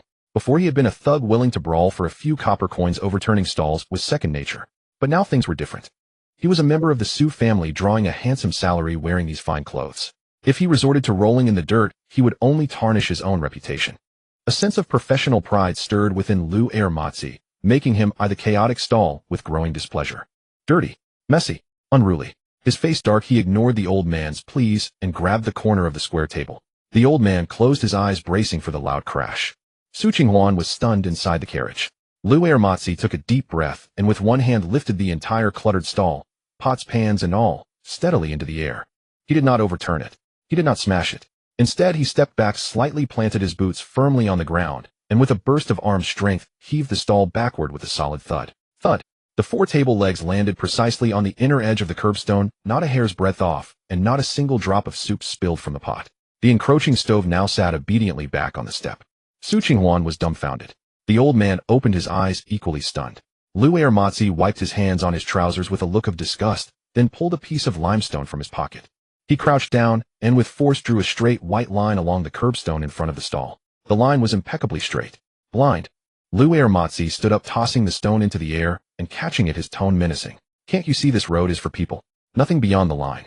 If you dare let that stove poke out even an inch again, I'll confiscate your pot. The old man gaped, unable to respond for a long moment. Matsi was not done. He eyed the crooked chopsticks on the table, his obsessive-compulsive tendencies flaring. The urge to impose order and uniformity, he extended a finger, fastidiously straightening the chopstick holder, and even gathered the scattered garlic cloves into a neat pile. Arrange them properly. Messy and vile, don't dirty my eyes. The old man finally realized that this officer was actually helping him move his stall. His knees buckled, and he knelt to the ground, this time kowtowing with genuine gratitude. Thank you, officer, thank you for your mercy. Qinghuan's handkerchief slipped from her hand. What was this? Violent demolition had become violent organization. Before she could digest this reversal, a chain reaction had already erupted on the street. The dozens of thugs behind him had understood the message. Since the boss had done it this way, this was now the rule, the standard of sophistication. This was what dignified people ought to do. If anyone still resorted to overturning tables and cursing, they would be utterly vulgar. That group of ruffians who usually couldn't even tie their own belts properly now put on stern faces and began barking orders everywhere. You? That basket of vegetable leaves fell on the ground. Pick it up. One thug pointed at a withered cabbage leaf on the ground, his eyes bulging. If you don't clean it up, it'll cost you 10 coppers. Don't let me see a speck of dirt on this ground. The vegetable vendor, terrified, threw herself to the ground and scrubbed the brick until it shone with her sleeve. You, the cloth seller, hang your sign higher. Another thug holding a stick gestured at the height with impatience. You're blocking the view of those behind you. It's ugly. Hang it up to this line, same height. A crowd was gathered outside the steamed bun shop. 3 thugs barged in, and without a word yanked the people out. Line up. Don't you know how to queue for buns? Stand in a straight line. Anyone who dares to lean sideways gets their legs broken. Shouts and curses rose and fell. The entire street was in a ruckus, but no one was fighting and nothing was being smashed. There were only constant reprimands and the flustered yet obedient sounds of vendors tidying up. Qinghuan sat in the carriage listening to the commotion outside, a growing sense of foreboding gnawing at her. The sounds were wrong. There were no heart-wrenching cries, no bitter curses of hatred. Instead, there was an eerie sense of order. Half an hour later, the noise on the street subsided. Qinghuan let out a long sigh and pushed open the carriage door. Regardless, she had to go and inspect the results. What if these men were secretly causing destruction? The moment her foot touched the ground, she doubted she was in the right place. This was the notorious main street of Taoyuan County, known for its filth and chaos. The road, once awash with sewage, was now so clean that not a single strand of hair could be found, and every blue brick was spotless. The center of the street was empty, wide enough for 4 carriages to run side by side. All the vendors had retreated behind that white line, their tables and benches arranged in perfect order, even the signboards aligned at a uniform height. The sight was so satisfying it sent a tingle through the scalp. No encroaching stalls. No random piles of debris. Even the few beggars who usually spat everywhere were now huddled obediently in the corner, holding a rag to catch their melon seed shells, terrified of being fined by those. Qinghuan stood in the middle of the street. The wind was strong, blowing until her head ached. Who am I? Where am I? I spent a fortune to raise a pack of vicious dogs, and they've turned into a bunch of cleanliness-obsessed neat freaks. Officer Hay raced the fine. A voice came from the side. Qinghuan turned. The vegetable vendor who had just been berated mercilessly was now smiling as she handed copper coins to the thug. 20 coppers, count them. The thug took them with a serious face, weighed them in his hand, and grunted disdainfully. Next time be careful. If I see any rotten leaves again, it'll be 50 coppers. The vendor nodded vigorously, not a trace of resentment on her face, even a hint of fawning. Sir, this line is wonderful. Before, everyone crowded into the middle of the road, and nobody could sell well, and buyers couldn't get through. Now that you've regulated it, the road is wide and the rich folks' carriages can come in. Just now my business was 30% more than usual. These 20 coppers are well worth it. From now on, this will be the management fee. They'll pay every month. Several nearby merchants chimed in. Yes, yes. We used to lose things all the time, but now that these gentlemen are standing here, which thief would dare to reach out? This is like having guardian deities. Paying a little is only right. Qinghuan watched as the thug pocketed the copper coins with a smug expression. She wanted to rush over, snatch the coins back, and throw them into a sewer. What was this? Extortion turned into a fee-for-service. Intimidation turned into... But no matter, as long as they collected money. Before she could catch her breath, a rhythmic sound of footsteps approached. Thud, thud, thud. Lu Ermatzi led a squad of men over. His black clothes were spotless, his hands clasped behind his back, his chin lifted high. The squad halted 5 paces before Qinghuan. Lu Ermatzi snapped a salute that was half-baked, his face brimming with praise. Me. Report to the young mistress. His voice boomed, making Qinghuan's ears ring. All the troublemakers on this street have been pacified. Every stall has been set according to your orders. Whether you look horizontally or vertically, it's all in one line. Now even a fly wouldn't dare to buzz around this street. Lu Ermatzi, seeing Qinghuan's expressionless face, assumed the young mistress was impressed by their efficiency, and his pride swelled. These riffraff just need a firm hand, a little discipline, and they fall in line. We've already collected 2 taels of silver in fines alone, and that doesn't include the management fees they volunteered to pay for next month. The numbers on the system panel were still ticking upward. 200,000. The panic from turning the bully into a good man had dissipated. She leaned back against the soft cushion, her fingers tapping lightly on her knee. The logic made sense now. Robbery and violence were the tactics of the lowly, the methods of minor villains. A true top-tier villain operates through control. It's about confining people, setting rules, and making them pay to breathe. This suffocating order is the ultimate form of exploitation. This method of treating people like machines is the greatest trampling of freedom. The system's judgment was sound. Qinghuan pushed open the carriage door and jumped down. Her boots landed on the bluestone pavement with a crisp sound. Lu Ermatzi was standing by the roadside with his men, his back ramrod straight, jotting notes in a small... Seeing Qinghuan descend, he snapped the book shut and strode over. Miss. Qinghuan glanced at the book in his hand. It was filled with crooked circles and crosses. Good work. Qinghuan praised him. The knife scar on Lu Ermatzi's face twitched, clearly pleased by the... But it's not enough. Qinghuan's gaze swept across the entire street. The stalls were neatly arranged, the road was clean, but the money was coming in too slowly. Fines were random, dependent on luck. She needed a steady cash flow, a continuous stream of income. Just drawing lines won't cut it. Qinghuan pointed at the vegetable vendor's stall. This land belongs to the county office and to the Su family. They set up stalls here, occupying my land, earning money on my property. Lu Matsi was taken aback. What does Miss mean? Collect rent. Su Qinghuan stated it matter-of-factly. But we can't call it rent, that's too crude. She thought for a moment, recalling the creatively named fees from the modern world. Call it a franchise fee. Su Qinghuan turned to look at Li Sheng. Li Sheng was cowering by the carriage, and upon hearing this his legs almost gave way. Go to the storeroom, find some wooden boards, and write Zus franchise on them. Su Qinghuan spoke rapidly. Tie some red cloth strips on them to make them look official. From tomorrow, every vendor on this street must have this sign to set up their stall. One sign costs 10 taels of silver. Li Sheng gasped. 10 taels. These vendors struggled to make 15 taels a year. This demand would take most of their livelihood. Miss this. This will drive people to desperation. Li Sheng's voice trembled. These poor folks can't afford this. If they cause a riot would— Su Qinghuan cut him off.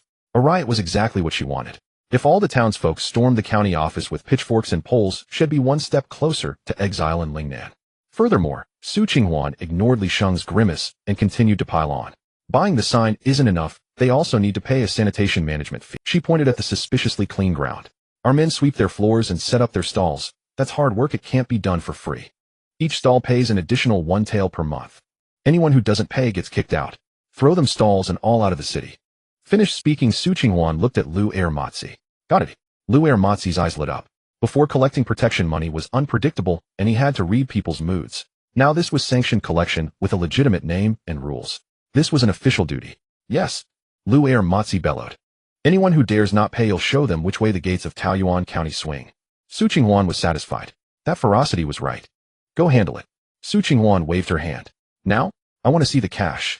Lu Matsi turned and signaled to the group of men in black behind him. Boys, let's work. Dozens of men dispersed in pairs, converging on the street vendors. Li Sheng had no choice but to reluctantly order the preparation of the wooden— Su Qinghuan stood on the roadside waiting for the show. She had already rehearsed the scene in her mind. Vendors wailing, onlookers pointing fingers, someone leading a resistance, and then the conflict escalating. Finally, the authorities intervene, investigate the Su family's extortion, and an imperial decree exiles the entire family. Perfect. Lu Matsi walked up to the vegetable vendor. The woman was just arranging her scallions neatly. Seeing the men in black approach, she quickly stood up, forcing a smile. Officer, the ground is clean, nothing out of place. Lu Matsi remained stern, not looking at the ground, but at her. The miss has issued an order. His voice was loud and the nearby stalls could all hear. From today, this street is under Su family management. To set up a stall here, you must buy a Su family sign. 10 taels per sign, plus a monthly sanitation fee of 1 tael. Without a sign, you're out immediately. The woman's smile froze. The surrounding vendors stopped their work, eyes wide with shock. 10 taels. This was robbery. Su Qinghuan clutched her handkerchief, her heart racing. Come on, curse. Flip the table. Throw rotten vegetables at him. The woman didn't move. She looked at Lu Matsi, then at Su Qinghuan standing in the distance. Her expression was complex, not anger, not despair. It was more like she was calculating. After a few moments, she bent down and fumbled under her apron. She pulled out a cloth pouch and carefully unwrapped it layer by layer. Inside were some loose silver and copper coins. Officer. The woman held the money out, her hands trembling slightly, but her voice was urgent. Hey Race, 10 taels please, count. Bill by the sign. Su Qinghuan was stunned. Li Sheng was stunned too. Lu Matsi was so shocked he forgot to hand over the wooden sign he was holding. I want one too. An old man selling tofu pudding rushed over, clutching a handful of banknotes. This is my coffin money, exactly 10 taels. Give me one. Don't push. I was here first. The butcher slammed his cleaver into the chopping block, making the hanging meat sway. He grabbed a handful of silver from his cash box, didn't even count it, and shoved it into Lu Matsi's arms. Give me 2. I need one for old Wang next door. The scene erupted into chaos. But it wasn't the chaos Su Qinghuan had envisioned. No one was crying, cursing, or resisting. Everyone was pulling out money. It didn't look like they were being extorted, it looked like they were fighting over a rare treasure. Everyone gets one. Stop pushing. Lu Matsi was surrounded, being shoved from side to side. His arms were full of silver, heavy enough to drag him down. Line up. Did you all forget the rules I just taught you? The men in black rushed over to restore order. Soon a long queue formed. Everyone clutched their money, eyes fixed on the basket of wooden signs Li Sheng had just sent over. Su Qinghuan stood still, the wind blowing hard, giving her a headache. This wasn't the script. She walked over and grabbed the woman who was happily hanging her new sign. Are you insane? Su Qinghuan lowered her voice, her tone urgent. 10 taels. That's a year's hard-earned money.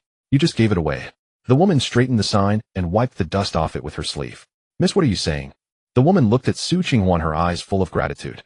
This money is worth it. Worth it. The word grated on Su Qinghuan. Before, when we set up stalls on the street, we were always on edge. The woman pointed towards the end of the street. Today thugs come for protection money.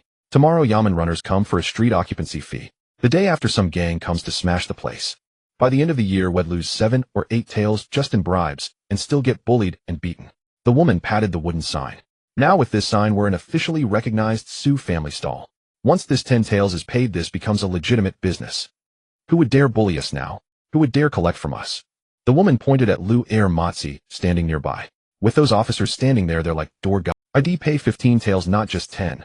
Qinghuan let go. She watched the woman turn to greet customers, her back straighter than usual. This is an authorized Sioux family stall. Fresh vegetables. Look at the sign if you don't believe me. The woman's voice was bright. The customer didn't even haggle, glanced at the sign, and paid willingly. Having the sign meant the stall was here to stay and the goods were guaranteed. It was a form of credibility. Qinghuan turned. Li Sheng was collecting money. Silver flowed into the basket like water. The basket, once for rotten vegetable leaves, was now full of gleaming silver. Miss, we're running out of signs. Li Sheng ran over, sweating profusely, beaming. There are still dozens of people in line, and even vendors from the neighboring streets have come saying they want to buy some peace of mind. In just this short time we've collected 5,000 taels. Li Sheng handed a stack of banknotes to Qinghuan. These are the large denominations. Qinghuan took the banknotes. The money felt hot in her hands. She stared at the thick stack of paper, the absurdity of the situation weighing heavily on her. She wanted to exploit them, but ended up providing security. She wanted to extort them, but ended up selling franchise rights. Were these people so accustomed to oppression? They were grateful for any lifeline. They treated a shackle as a protective charm. Miss Li Sheng, seeing her silent, ventured a question. Should we make more signs? Qinghuan took a deep breath. She looked at the quest progress bar on the system panel. It had been only half full, now it had jumped to 90. The money was real. The quest was real. As for how the money was made, or how her reputation ended up like this, who cares? She was the villain anyway. As long as the outcome was bad. Or as long as the quest was completed. Make more. Qinghuan tucked the banknotes into her robe, her face cold as she gave the order. Raise the price. For latecomers it's 15 taels. Take it or leave it. Since they saw it as a protective charm, let it cost more. She was determined to squeeze them dry. Li Sheng was stunned for a moment, then gave a thumbs up. Brilliant. Absolutely brilliant. That's what they call scarcity marketing. That's price gouging. I'm on it. Li Sheng turned and ran as light on his feet as a rabbit. Qinghuan stood by the road watching the long queue. Hearing about the price increase, the people in line didn't disperse, they pressed closer together. Afraid the price would go up again. This world. Qinghuan shook her head. Why was being a villain so difficult? Not far away. The window of the tea house was open. Xiao Jingyan stood by the window watching the scene below. He held the paperboard with 001 on it, rubbing his thumb over the surface. Your Highness. The captain of the guard stood behind him, looking confused. This Sioux woman is clearly amassing wealth, blatantly squeezing the people's hard-earned money. Squeezing? Xiao Jingyan smiled. He pointed at the vegetable vendor below. Look at how happy she is. The guard captain leaned over to look. The woman was counting copper coins, her face crinkled in a wide smile. What the people want isn't money, it's stability. Xiao Jingyan averted his gaze. The stability the court couldn't provide, the Sioux family has provided, though the methods are crude and the price is steep. Once this contract is established, the rules are set. This Qinghuan, Xiao Jingyan paused, understands governance. However, her methods are those of a merchant, of a tyrant. But perhaps these chaotic times call for such tyranny. Xiao Jingyan tucked the paper board into his sleeve. Let's go. Where to? To the Sioux residence. Xiao Jingyan turned and walked away. I wish to have a proper discussion with her about this franchise method. Qinghuan sneezed. She rubbed her nose, feeling a chill down her back. She felt like someone was watching her. It was probably that system up to no good again. She counted the banknotes in her hand. Enough. Combined with what Li Sheng had collected and the fees from these vendors, the 100,000 tael quest was within reach. She just needed to spend this money. Qinghuan looked at the men in black, still counting money. Keeping them fed cost money. Making signs cost money. And since these people loved order so much, shed give them a higher level of order. Lu Er. Qinghuan called out. Lu Er Motzi hurried over, still clutching an armful of loose silver. Yes, miss. Go and gather all the carpenters in the city. Qinghuan gestured at the shop fronts along the street. I'm going to do some renovations. Uniform signs, uniform storefronts, uniform lanterns. They'll foot the bill. I want to turn this street into the most prestigious street in the great Qian Empire. If she was going to squander money, shed do it in style. And if she was going to take their money, shed give them a little something in return. Take from the people used for vanity projects. That counted as wastefulness, right? Qinghuan thought to herself, feeling the logic was sound. Lu Er Motzi was fired up. The most prestigious street in the great Qian Empire. The title alone was invigorating. At once, Lu Er Motzi turned and ran, even more eager than when he was collecting money. Qinghuan watched his retreating back and sighed. Why were all the villains these days so ambitious? She couldn't lead them. She really couldn't lead them. The private room of the tavern facing the street offered an excellent view. The lattice window was half open, allowing a complete view of the long street below, which had been transformed beyond recognition. The tea on the table had long gone cold. Suruaksu hadn't touched the tea. He held a folding fan in his hand, tapping the fan ribs against his palm with an irritated rhythm. He watched the city inspectors below, burly, fierce-looking men in black, who were nonetheless maintaining order. His brow furrowed deeper and deeper, and finally, he let out a heavy sigh.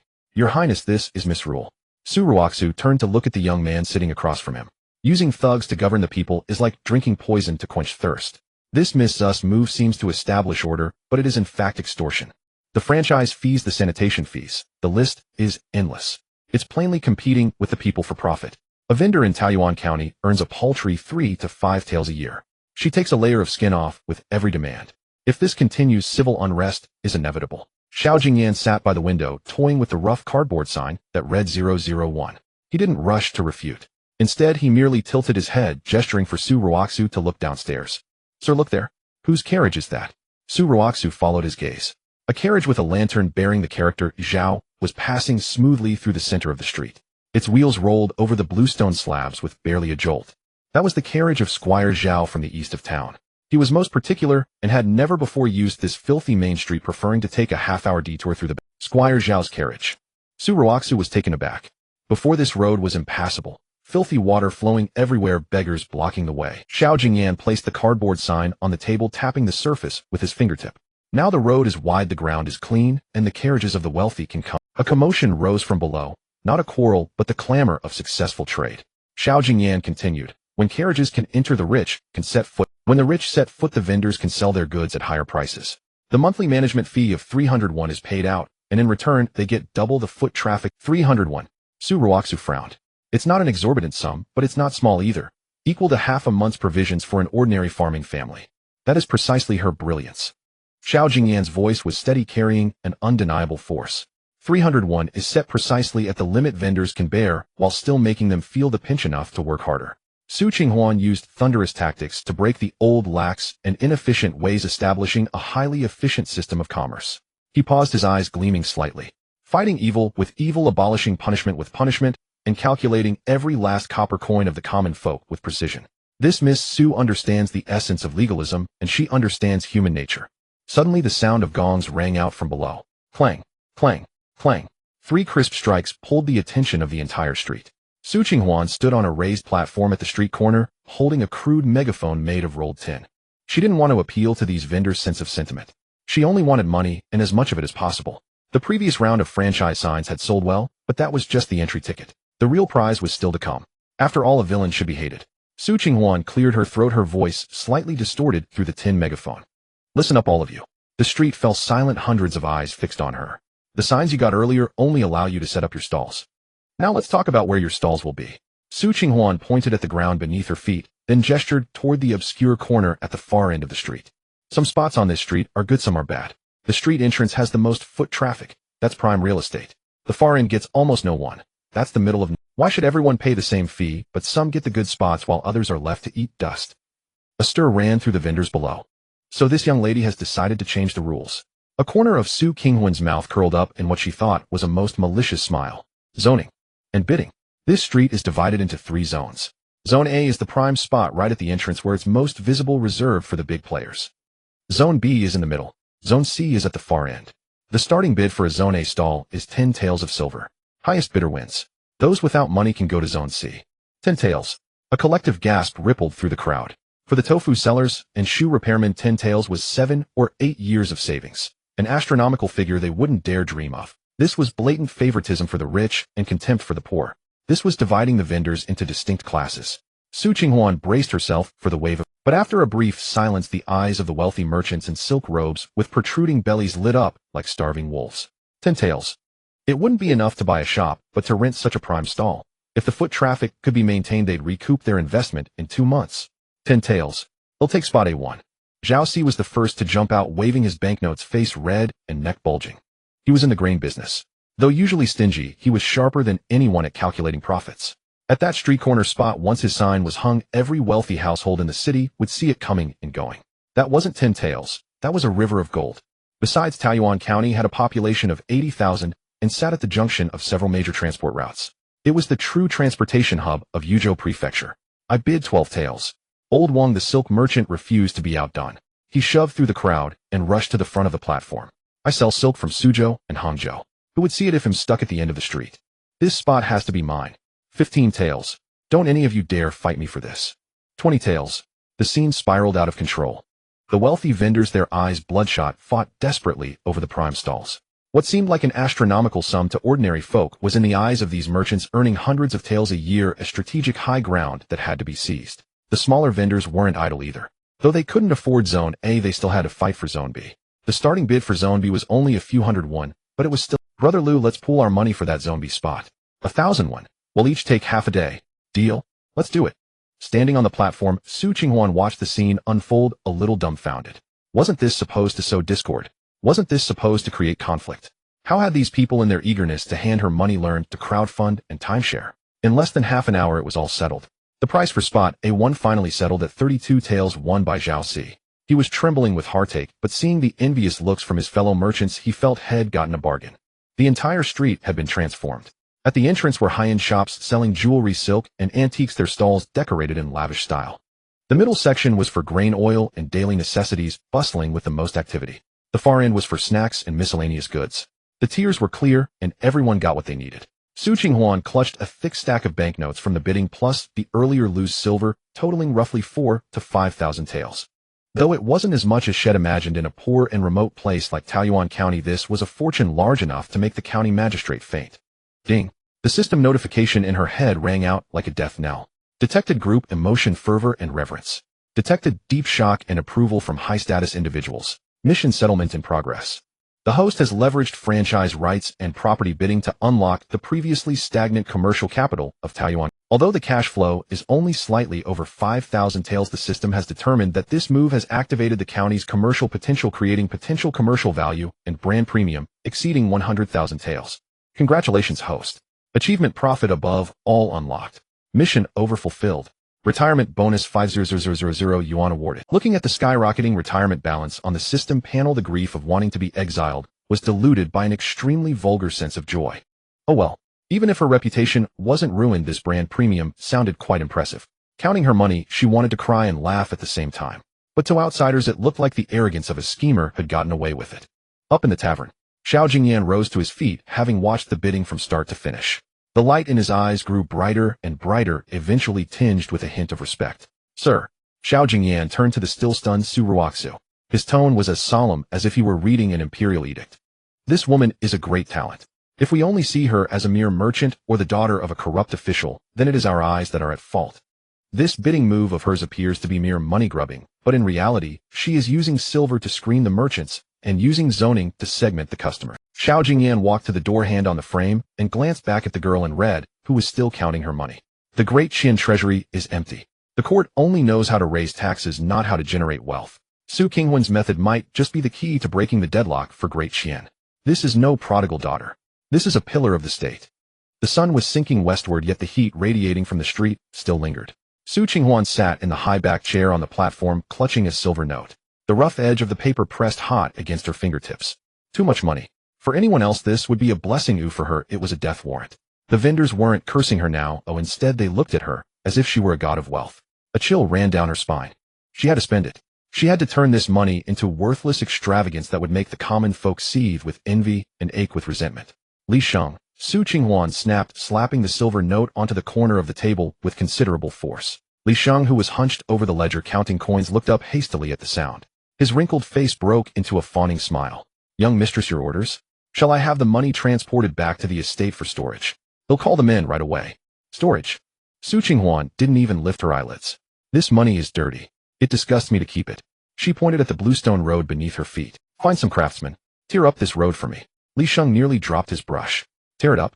But this is the fine blue brick laid just 2 years ago. It's still in perfect condition. Too plain, Su Qinghuan said with a disdainful curl of her lip. Replace it with white marble. No marble's too slippery.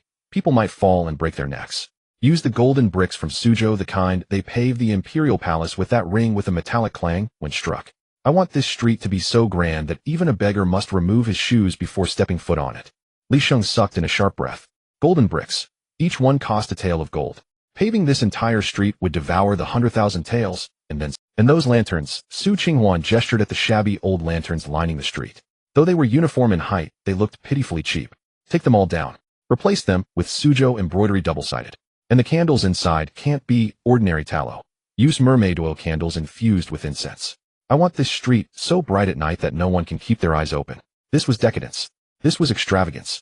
The refugees were still sipping thin gruel outside the city walls while she laid golden bricks and burned scented candles. Such a stark divide between rich and poor would surely stoke the flames of hatred to their peak. Li Sheng's mouth hung open, unable to find his voice. He thought the young mistress hadn't gone mad. She was simply playing with fire-burning money for sport. But then again, perhaps this was another form of commercial packaging, a way to elevate the entire street's prestige. Get it done, Su Qinghuan said, cutting off any further discussion. Start tonight. If anyone dares to object, tell them to come see me. Just as the words left her mouth, a commotion erupted from the corner of the street. It wasn't the clamor of successful deals, but the sharp crack of things being smashed, mixed with a woman's scream and men's curses. Su Qinghuan frowned. She had just been about to transform this street into the most extravagant den of indulgence in the great Qian dynasty, and someone dared to court misfortune at this very moment. Her gaze cut through the crowd.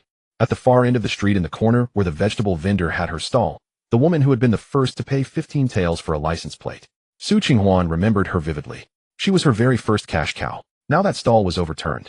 Baskets of vegetables lay scattered in the middle of the road, green onions trampled into the mud. A dozen burly men, bare-chested with red cloth bands tied around their arms, surrounded the spot. The leader had a long scar running from his brow down to the corner of his mouth. He looked like trouble. Iron Fist Gang business. Get lost, all of you. The scar-faced man stomped on the wooden sign that read "Zus License," grinding his boot heel into it until the plaque, which the vendor had polished to a shine, cracked under the pressure. The surrounding vendors shrank back in fear. The bustling trade came to an abrupt halt. The vegetable vendor collapsed on the ground, clutching her money pouch to her chest, her hair disheveled and hanging loose. Please, kind sirs, have mercy, the woman pleaded, her voice trembling with tears. I've already paid the Su family. I have nothing left. That was 15 taels. It was my family's livelihood, our food for months. Paid the Su family. The scar-faced man let out a cruel laugh. He bent down, grabbed the woman by her hair, and yanked her head back. The Su family can go to hell. In this Taoyuan County, the Iron Fist Gang has always called the shots. Su Youde is an official, and we're outlaws. We don't interfere with each other. What now that Zus Good for nothing daughter wants to dip her hands into our bowl? A sharp crack echoed through the air. A slap landed across the woman's face. Blood trickled from the corner of her mouth, and the cloth pouch was knocked from her arms, spilling a few copper coins onto the ground. Let me make this clear. The scar-faced man straightened up, sweeping his fierce gaze across the shops bearing the Su family plaques. Paying the Su family was your mistake. But the Iron Fist Gang's protection money. Not a single coin less. Anyone who refuses will end up like this. He swung the iron rod in his hand, smashing it into the nearby tofu pudding stall. The large table shattered into pieces, hot soup splashing across the ground. The vendors' faces turned pale. This fear was etched into their bones. Every month these thugs would come to ransack the place. Real violence, real destruction. They had thought paying the Su family would buy them peace, but instead they had only invited trouble. If both sides demanded money, how could they possibly survive? Some vendors began surreptitiously removing the Su family wooden plaques from their doors, trying to hide them. Su Qinghuan sat on the platform, her teacup frozen. She looked at the cracked wooden sign, then at the overturned vegetable basket. Fury. Not because the vendor had been struck, and not out of misplaced sympathy. It was because someone was touching her money. Those 15 taels were a licensing fee, the very symbol of her dominion over these vendors. These merchants were now her private property, her endless cash machines. Who the hell did the Iron Fist Gang think they were? She had painstakingly built this revenue stream, and just as it was about to start flowing, someone barged in, trying to snatch the whole. This was a provocation. This was robbery of her personal assets. Outrageous. Su Qinghuan hurled her teacup to the ground. The shattering of porcelain sliced through the silence of the street like a blade. She rose from her chair, her crimson skirts whipping in the wind. From her elevated position, she pointed at the scar-faced man, still spewing threats, her voice as cold. Lu'er Matzi was standing with his men at the edge of the street, maintaining order. He had been feeling a bit intimidated by the scene. The Iron Fist Gang was a real gang, men who had blood on their hands, not like his own crew of former petty thieves and chicken thieves. But at the sound of Su Qinghuan's shout, Lu'er Matzi flinched. He turned and saw the young mistress' face. What he saw wasn't fear. It was pure, unadulterated greed and rage. Are you all dead? Su Qinghuan pointed at the end of the street. I pay you 5 taels a month, feed you, clothe you in silks. Am I paying you to stand around as decorations? Someone is smashing my stalls. Someone is stealing my money. That vegetable seller, she's my cash cow. No one touches her but me. Su Qinghuan strode 2 steps to the edge of the platform, as if she were about to jump down and kick someone herself. Beat them. Break the legs of these thieving bastards and throw them out. Let everyone know that in Taoyuan County, I am the only one who collects money, and I am the only one who sets the rules on this street. Lu Ermatzi's mind buzzed with a single thought: 5 taels of silver. In his past days roaming the underworld, he never knew where his next meal would come from, risking his life for mere hundreds of copper coins. Now clad in this respectable attire, drawing a handsome salary, he walked the streets, as even the local gentry addressed him as officer. This was a golden rice bowl, and the Iron Fist gang was about to smash it. If these ruffians succeeded today, the young lady would be furious. Those 5 taels would vanish, this black uniform would be stripped off, and he would be reduced to the despised Lu Ergo once more. No, absolutely not. The fury ignited by the need to protect his livelihood was 100 times fiercer than any so-called code of brotherhood. Brothers. Lu Ermatzi drew an iron-tipped cudgel from his waist, his eyes instantly bloodshot. Someone wants to cut off our income. Someone wants to ruin our good life. The breaths of the dozens of black-clad city patrolmen behind him grew heavy. Cutting off a man's livelihood was like murdering. Kill them. No tactics, no formations were needed. Dozens of uniformed, burly men driven by a single purpose surged from one end of the street to the other. The Iron Fist gang members never saw it coming. Their usual fights involved bullying the weak or engaging in gang feuds, complete with some obligatory grandstanding. But these men were different. No words, just deadly strikes. With a thud, Lu Ermatzi, leading the charge, used his momentum to slam his cudgel into the Scarface's. The sound of breaking bones was sickeningly dull. Scarface screamed, pitched forward, and his face slammed into a rotten vegetable crate. Dare to mess with the Su family's turf. Dare to touch the Su family's money. Lu Ermatzi straddled him, raining down blows with a ferocity that aimed to cripple. Can you afford to pay for this? This old woman still owes the young lady next month's dues. You beat her up. Who's going to cover that? Chaos erupted. On one side, the usual thugs, on the other, guards fighting for their high salaries. The Iron Fist gang lost on morale. They were there for a bit of protection money, but these men in black were fighting for their lives, for that monthly 5 taels to keep the respectable life they had. In less than the time it takes to brew a cup of tea, the end of the street fell silent. A dozen bare-chested men lay groaning, nursing broken limbs, unable. The once arrogant Iron Fist gang members were now piled haphazardly in the middle of the road. Lu Ermatzi panted, his face splattered with blood, his hair bumped. He stood up and kicked the unconscious Scarface in the stomach. Drag them away. Lu Ermatzi wiped the blood from his face, his eyes fierce as he scanned the crowd. Throw them out of the city. Tell everyone on the street. The main street of Taoyuan belongs to the Su family. Anyone who dares stretch out a claw, they'll chop it off and feed it to the dogs. Several men in black stepped forward, dragging the Iron Fist members down the street. Trails of blood stained the ground. But soon other men in black arrived with buckets of water, splashing it over the stains, grabbing brooms, and scrubbing the blood clean in a few strokes. As if nothing had ever happened, except for the faint, lingering scent of blood in the air. The entire street was dead silent. The vendors cowered behind their stalls, watching the black-clad men efficiently cleaning the scene, then turning their gaze to the girl in red on the raised platform. Such terror. This was true tyranny. Compared to the Su family, the Iron Fist gang was child's play. The Su family wasn't just collecting protection money. They had turned the entire street into their inviolable domain. Su Qinghuan sat back down, picked up the unbroken teacup, and took a sip. The tea was a bit cold, but satisfying. Continue business, she waved a hand. Anyone who dares slack off and not earn money gets a rent hike next month. But the crowd still hadn't moved. Suddenly the sound of an abacus clicked. It came from a silk shop by the roadside, where Boss Wong held his abacus, fingers flying. He was calculating. Before the Iron Fist gang took 5 taels a month, the Yamen clerks skimmed 3, and local thugs made off with another 2. That was a fixed loss of 10 taels a month, plus the forced smiles and constant fear of having his shop smashed. And now, 120 taels a year for the franchise, plus a monthly management fee of 1 tael. Seemed expensive. But everyone had seen what just happened. The Iron Fist gang was crippled. Who would dare come to this street to collect money now? Who would dare cause trouble? That 1 tael monthly fee bought not just sweeping and stall setting, but the hardest backing in all of Taoyuan. Absolute safety that even the Iron Fist gang wouldn't challenge. Even if Su Qinghuan was only after her own profit, objectively, she protected the vendors' purses. That was the violent dividend of monopoly. That was order born from the strong, preying on the strong. Boss Wong understood. He flung open his shop door, ignoring the wet ground, dashed to the middle of the street, and knelt before Su Qinghuan on the platform. Lady Su is wise. His shout was piercing, filled with the relief of survival and shrewd calculation. Before we were mud to be trampled, anyone could kick us. Now with the Su family's name, we have a talisman. This isn't paying money, it's enshrining a living goddess. Even if the fee goes up to 2 taels, well pay. The surrounding vendors weren't fools. Seeing the shrewd boss Wang kneel and the old woman clutching her recovered money bag, they understood. The vegetable vendor scrambled up, her face swollen, but she kowtowed toward Lu Ermatzi, then turned and knelt to Su Qinghuan. Lady Su saved my life, she cried, her voice breaking. If not for the Su family, I'd be dead today and my money gone. Lady Su is a good person, a great benefactor. As long as their money was safe and they could do business peacefully, who cared if the ruler was a corrupt official or a bully who could drive away other thugs was their savior. Lady Su is merciful. Lady Su is mighty. From now on, this street only recognizes the Su name. A wave of people, hundreds, knelt on the blue stone slabs, their voices shaking the heavens. The scene was more devout than kneeling before a righteous magistrate in the yamen.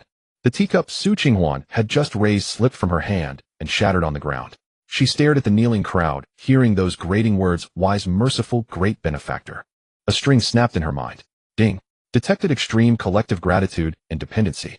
Critical reward retirement fund increased by 200,000 taels of silver. Su Qinghuan's lips twitched, her face frozen. Were these people insane? This was monopoly, this was exploitation, this was her gobbling up the whole bowl of villainy. You don't hate me for treating you like cash cows. Instead you thank me for driving away the other wolves. Where is the justice in this world? How can I be a proper villain? All of you are insane. She ground out the words, her hands trembling with rage. She grabbed the stack of silver notes from the table, tempted to tear them, but couldn't bear to. Fine. Since you love being exploited so much, since you think paying is accumulating virtue, then I'll grant your wish. Issue an order. Su Qinghuan took a deep breath, her voice laced with a reckless edge. Starting next month, the management fee increases. He suddenly understood. Perhaps this was the legendary art of imperial rule. With a thunderous hand showing a bodhisattva's heart, the young lady was Su Qinghuan sat in the grand armchair, her feet surrounded by 6 or 7 camphorwood chests, their lids flung open, filled with gold ingots and silver notes, with some flawless Eastern pearls carelessly tossed on top. There was no calming incense lit in the room. She stared at the glaring countdown on the system panel. It had stopped the Exile progress, frozen at 90% on move. She had earned too much these past few days. Not only did those merchants not hate her, they revered her as a living goddess. The rents, franchise fees, management fees from those 2 streets, plus the system's random rewards. Now the cash in her hands had exceeded 200,000 taels. 200,000 taels. In Dakian, such a sum could buy the backbone of an official, could make certain rank officials hold her stirrups. But too much money was a crime. Su Qinghuan grabbed a handful of silver notes from the chest, squeezing so hard the paper crumpled. She had to throw away this hot money, and throw it loudly so that all the world would curse her as a spendthrift, a brainless fool. Eating, drinking, and having fun was too slow. Buying antiques and calligraphy was a store of value. She stood up barefoot on the thick carpet, walked a few steps to the map of Taoyuan County hanging on the wall. In her hand, she held a brush dipped in cinnabar. Her gaze swept across the map. To the east were fertile fields. Buying them would be an investment, only making money multiply. To the south was water. The dock business was a sure profit, untouchable. To the north, connected to the official road. If she built a road there, the emperor might issue a decree praising her for benefiting the homeland, and she would have to be promoted further. The brush tip hovered in midair, then finally landed heavily on a black dot 30 li west of the county town. Neosho Mountain. That was a barren mountain, nothing but rock piles, no trees, no grass, not even rabbits dug holes there. Only a few goat paths trodden by herb gatherers, treacherous, with a few unlucky souls falling to their deaths every year. This was the place. Utterly worthless, pure waste. With a flick of her wrist, Su Qinghuan drew a red circle around the words Neosho Mountain, the cinnabar dripping down like blood. Li Sheng. Someone responded outside the door. The curtain was lifted, and Li Sheng entered with his hands lowered. He had been run ragged by Su Qinghuan these days, weariness on his face, but his eyes were bright. Following a mistress like this, though nerve-wracking, was also thrilling. Eldest miss. Su Qinghuan didn't turn around. She threw the crumpled silver notes onto the table. 100,000 taels. Li Sheng's eyelids twitched. He looked up at the pile of money that looked like waste paper. Take it. Su Qinghuan turned, pointing at the red circle on the map that still seemed to bleed. Within 1 month, I want to see a road on this godforsaken spot. Li Sheng followed her finger. Neosho Mountain. He was stunned, wondering if he had misheard. Eldest miss means that barren mountain west of the city. Yes. Su Qinghuan walked to the table, picked up the cold tea, and gulped it down. Not only must we build a road, it must be wide. Follow the specifications of the capital's Zhuke Street. I don't care if a 4-horse carriage can pass, but my carriage must be able to go up smoothly. Li Sheng's mouth hung open, unable to close for a long time. This was not proper. Who builds a road to a barren mountain? There was nothing on that mountain but stones and wind. Who would go up there? Ghosts. This cannot be done. Li Sheng stepped forward, bowing deeply. No one ever goes there. Throwing 100,000 taels into that place won't even get a sound. If you want to accumulate virtue for the master, even building a bridge in the south of the city would be better. I like the wind there. Su Qinghuan set the teacup down on the table with a clinker voice. I see. I want to go up and see the view. Is that not allowed? To spend 100,000 taels building a road just to see the scenery. The reason was too absurd, too wasteful. Li Sheng looked at Su Qinghuan's expressionless face, trying to find a hint of jest, but found nothing. The eldest miss was serious. All right then. Li Sheng swallowed. He was a servant. If the mistress wanted to go mad, he could only hand her the knife. Then he'll go find craftsmen. But the mountain is steep. To open a road, we'll need to blast rocks and fill pits, and bring in stonemasons from elsewhere. The cost. No craftsmen needed. Su Qinghuan cut him off. Aren't there thousands of refugees outside the city? Li Sheng nodded. Yes, quite a few, but mostly the old, weak, sick, and disabled. The strong ones have gone to repair the river dikes. The rest are waiting to die in their tents. Hire them all. Su Qinghuan walked up to Li Sheng, looking down at him.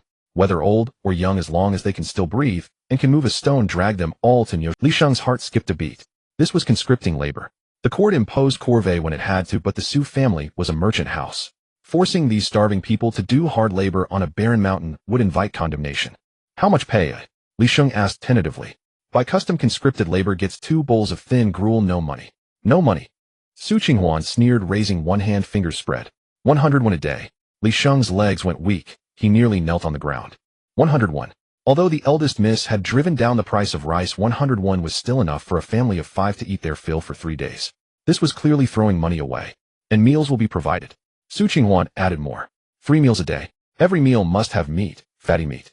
Tell the cook to make it rich and oily. The room was eerily quiet. Li Sheng stared at Su Qinghuan as if she were a madwoman. Paying refugees 101 a day and giving them meat. If word got out, all the refugees in the land would flock to Taoyuan County. This was pouring money into a bottomless pit. Eldest miss, this is against convention. Li Sheng's voice trembled. Giving them a meal is already a great kindness. Giving so much money and meat. If the other wealthy families find out, the Su family will become a target. This breaks the unwritten rules. Convention. Su Qinghuan leaned down, her face close to Li Sheng's, her voice low and fierce. Do you think I'm being charitable, eh? She pointed out the window. Winter is coming. The wind is strong on Yosho Mountain. The stones are cold. I want those people to carry rocks for me to fill pits. I want them to stake their lives on that road. Li Sheng dared not reply. His back was drenched in cold sweat. 101. That's the price of a life. Su Qinghuan straightened up, her eyes full of greed. Once I pay, I can drive them like beasts. Anyone who dares to slack off, they'll have them whipped. I want to see them cry and wail on the mountain, see them drain their bones for that 101. After she finished, she felt the speech was quite fitting. This was how a bully should act. Using high wages to tempt the poor to sell their lives. That was the way of a capitalist. Li Sheng looked at her, his Adam's apple bobbing. He understood. The eldest miss intended to use money to drain the last ounce of effort from those people. But then again, in this world, life was cheap as grass. For 10, when plenty of people would sell their lives. Giving 101 in meat. This was clearly saving lives. But he dared not speak it aloud. Since the eldest miss wanted to play the villain, he had to play along. This servant understands. Li Sheng lowered his head, his voice a little hoarse. And the materials? Buy ash powder. Su Qinghuan didn't let him finish. She threw out her second waste money plan. The waste from kills the stuff nobody wants. I want all the ash powder in the city. Li Sheng blinked. That stuff is just dust. It disperses in the wind. It won't hold a road. I want it to be weak. Su Qinghuan began to babble. The color is ugly. It looks gray and dusty on the road, annoying to the eye. I want that road to be ugly. She thought for a moment, then added, and go to the blacksmiths and buy all the unsold iron bars. Rusty or not, buy as many as you can. Iron bars. Li Sheng was utterly baffled. What are iron bars for? Bury them in the road. Su Qinghuan said matter-of-factly. Add weight. Make those refugees work harder to move them, wear them out. Li Sheng opened his mouth, but no sound came out. Ash powder and iron bars. These two things combined could make a road impossible to move. He was no expert in construction, but he knew these two things together would cost a fortune. Ash powder was cheap, but in large quantities. Iron bars were iron, a strategic material in this era. Burying them in the ground was sheer waste. But this perfectly matched the eldest miss' current madness. Go and do it. Su Qinghuan waved her hand, sat back in the chair, and grabbed the silver notes again. Make a big noise about it. Tell those poor wretches if they don't want to die, don't come. If they come, they'll have to leave their lives behind. Li Sheng hugged the heavy stack of silver notes, bowed, and withdrew. When he reached the courtyard, the cold wind hit him, and he realized his back was soaked through. 101 fatty meat, ash powder, iron bars. These things churned in his mind. He looked back at the closed door. The lamplight cast the slender figure on the window paper. What life-buying money? This was clearly work relief. This was clearly giving those thousands of refugees a way to live, and finding an excuse to let them take the money with dignity. As for the ash powder and iron bars, Li Sheng, though ignorant, vaguely felt that the eldest miss' spending must have deep meaning. In the front hall of the county office, Youde was drinking tea from a purple clay pot, not lifting his eyelids, when he heard footsteps. What is she up to? The secretary stood beside him holding the list that Li Sheng had just delivered, his hands trembling violently. The eldest miss wants to build a road. The secretary's voice was floating. A road to Nyosho Mountain. She says she wants to use ash powder and iron bars to pave it and pay the refugees 100 won a day. Yude's teapot stopped midair. Nyosho Mountain. He set down the pot, walked to the map, and stared at the location for a long time. That was the high ground. If a road was built up there standing on the peak, one could see half of Taoyuan County westward to the official road northward to the river dike. A good place. Yude stroked his beard, his eyes growing deep. That place is easy to defend, but hard to attack. If there is any unrest, it would be the best for. The secretary didn't follow his reasoning. But your honor, the ash powder and iron bars. You don't understand. Qinghuan didn't know about construction, but this old veteran official who had served for a lifetime understood. Rumor had it that ash powder hardens when it meets water, if paired with iron bars as a skeleton. Yude drew a sharp breath. This was building a road that would last 1,000 years, a military route. His daughter was preparing for the worst, as she had long seen the instability of the times, and was making backup plans. How much silver is left in the treasury? Yude asked. Not much, about 3,000 taels. Give it all to her. Yude waved his hand grandly. Tell Li Sheng to go ahead. If the money runs out, sell the calligraphy and paintings in my study. Your honor. The secretary was shocked. Those are rare editions from the previous dynasty. Paintings are dead, people are alive. Yude clasped his hands behind his back, looking toward the rear courtyard, a gratified expression on his face. My daughter has a grand vision. She is playing a great game. Qinghuan had no idea that in her father's eyes she had become a master of military strategy. She was still in her room counting money. Li Sheng had just taken away 100,000 taels, but that wasn't enough. Still need to spend. She looked at the remaining silver notes, muttering to herself. Building a road isn't enough. I need to build a pavilion on the peak. No, a pavilion is too cheap. Build a tower. Build a star-plucking tower, all white marble inlaid with gold borders. But do I have that much money? Once this project started, it would be even if it was finally completed, who would go to that godforsaken place to see the view? The money would definitely be thrown into the water. This time it was safe. Qinghuan propped her feet up on the table. She picked up a brush and began to sketch the star-plucking tower on a piece of paper. It was ugly, crooked, but that didn't matter. What mattered was that it was expensive. As long as it was expensive enough, as long as it was useless enough, it was a good project.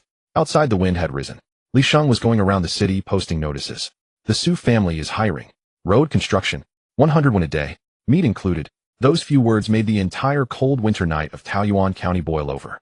Outside the city, in the refugee camp, the originally lifeless crowd began to stir. Some didn't believe it, some doubted, but more people had light in their eyes.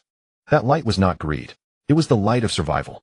And the instigator of all this was sitting in her warm room, racking her brains on how to spend one more tael of silver. Before the fifth watch, the sky remained dark. The barren land west of the city was already packed with people, leaving no room to stand. Thousands upon thousands of people pressed against the fence outside.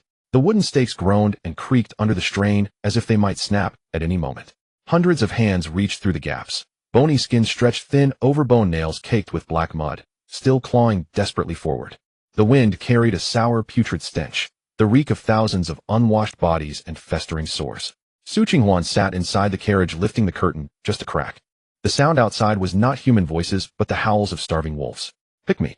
I have strength. I can carry stones. Kind sir, have mercy. My 3 children are starving. Get out of my way. Don't block my path. Someone was shoved to the ground. A scream barely started before being swallowed by the roar of the crowd. A head cracked open, blood streaming down to blur the eyes, but no one wiped it away. They only pushed in more frantically. Qinghuan let the curtain fall. The incense inside the carriage could not suppress the stench outside. She leaned back against the soft cushion, tapping her fingers lightly on her knee twice. This was exactly the scene she wanted. This was a land where the people were destitute. This was the tyranny of power. The red countdown on the system panel was still ticking down, but she felt no panic now. As long as this play was performed today, as long as her reputation for crushing disaster victims to build roads spread, the progress bar would surely be pulled back. Young mistress. Zhao Si's voice came from outside the window, trembling noticeably. Thighs. This is too many people. The fence is about to give way. If they break through, we won't even be a mouthful for them. What's there to fear? Qinghuan's voice was steady. A bunch of starving ghosts. Toss them a bone, and they'll be leashed. She pushed open the carriage door. A blast of cold wind rushed in, making her crimson cloak snap violently in the air. Qinghuan stepped down from the carriage. Before she could even steady herself, the overwhelming stench hit her face. But she did not cover her nose. Instead, she lifted her chin, looking at the 2 rows of family guards in front who were barely holding the line with their intimidating staves. The crowd fell silent for a moment, then erupted into even greater clamor. It was the look of eyes seeing meat. In their eyes, this young mistress in her red cloak with her delicate fair skin was a walking slab of fat, a living money god worth 100 copper coins. All of you shut up. Su Qinghuan snatched the tin megaphone from Zhao Si's hands. She didn't use much physical force, but the words were amplified by the system, sharp, piercing, and dripping with malice. The front rows flinched, drawing their necks back. Look at yourselves. Su Qinghuan stood on the high platform, pointing down at them condescendingly. You're all like starving ghosts reincarnated. My Su family is hiring workers, not running a charity. You want money. You want meat. Then you follow my rules. She turned and pointed to the open area on the left. Over there. Only the old, weak, sick, and disabled. The moment these words were spoken, everyone was stunned. Hiring workers to build roads was manual labor. It had always been for the young and strong. What logic was there in only wanting the old, weak, sick, and disabled? Didn't you hear? Su Qinghuan let out a cold laugh, taking the villain's logic to its extreme. The young and strong have strength, but they also have too many schemes and are hard to control. I want those who are at death's door, those without strength. People like that are easy to bully. Give them a bit of money and they'll sell their lives. Beat them to death and no one will care. She spoke with brutal directness, utterly vile. Zhao Si stood nearby, his face pale with terror. If these words got out, the Su family's reputation would be utterly ruined. She was treating human lives like weeds, but the disaster victims below had no time to think about reputations. The old men and women who had been cowering at the back, certain they had no chance, along with the women holding children, suddenly had their eyes light up. Me? I'm a cripple. I only have one arm. The one-armed man from before pushed his way to the front, swinging his empty sleeve wildly. Young mistress, pick me. I'm the most obedient. He'll work for money. Me too. I'm 60. My leg is lame. I have a child with me. Just give us food and he'll do anything. The situation reversed in an instant. The able-bodied men were pushed to the back, while the seemingly frail and dying surged to the front. They frantically displayed their deformities, treating them as their only lifeline. Su Qinghuan was very satisfied. This was right. Leave the strong young men to the imperial court for river dredging and take in these unwanted broken lives. Giving them this 100 copper coins was what would truly save their lives. Let them in. Su Qinghuan waved her hand. Let 500 in first. They'll pick whoever I like the look of. A gap opened in the fence. The crowd surged in like a frenzy. Zhao Si and the guards tried to hold them back with clubs, but they were nearly overwhelmed. Stop pushing. Push again, and you're disqualified. Su Qinghuan had someone bring a long whip. With a sharp crack, it struck the empty ground in front, sending dust flying. Anyone who dares to move out of line, it'll whip them to death. That single crack of the whip finally instilled fear in the crowd. They weren't afraid of starving to death, but they were terrified of losing this chance to live. Slowly, a line. Su Qinghuan sat on a chair, pointing at people at random. That lame one, come in. That one holding a child, come in. That one coughing up blood, come in.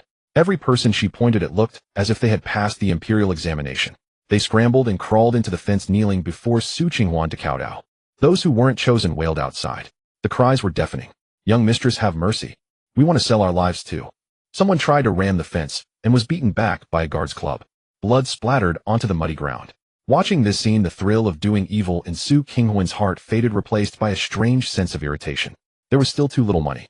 If she had 10 million taels, she could take in all these thousands. Bring up the money. Su Qinghuan's face darkened. She didn't want to look at those weeping faces anymore. Several guards, huffing and puffing, carried over 4 large wicker baskets. The baskets were tipped over. Clatter. The sound of copper coins colliding, crisp and pleasant, more beautiful than any instrument in the world. The coins piled up into a small mountain, gleaming with a dull luster in the morning light. The crying stopped. Everyone's gaze was fixed on that mountain of money, their throats making sounds of swallowing saliva. That was real money. Not promises, not IOUs, but solid, tangible copper coins. And there's meat. Su Qinghuan pointed to the dozen or so large cauldrons that had been set up nearby. The firewood burned fiercely. When the lids were lifted, white steam billowed into the air. As the wind carried it, the aroma of meat instantly swept across the entire camp. Slices of fat meat tumbled in the broth, a layer of oil, slick, floating on the surface. The camp fell into a deathly silence. Then a collective, synchronized gasp that sent chills down the spine. Someone knelt down.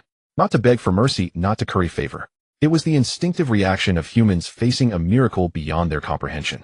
In this era where people resorted to eating their own children, this pile of coins and this pot of fatty meat were miracles.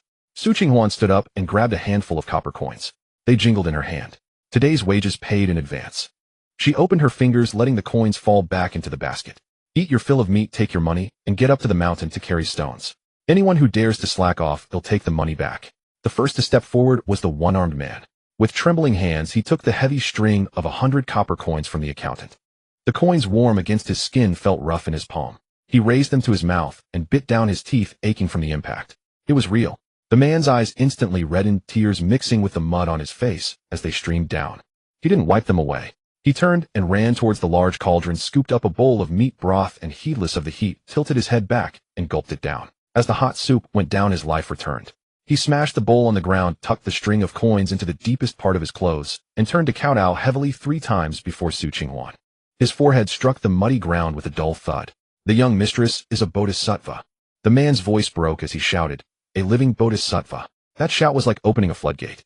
Hundreds of the old, weak, sick, and disabled who had received their money and eaten their meat all knelt down. Bodhisattva bless us.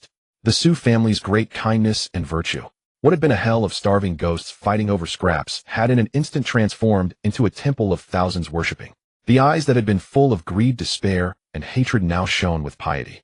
They looked at Su Qinghuan, that young girl in the red cloak holding a whip speaking venomous words. She was no longer the magistrate's willful daughter in their eyes. She was a deity who had pulled them back from the gates of death.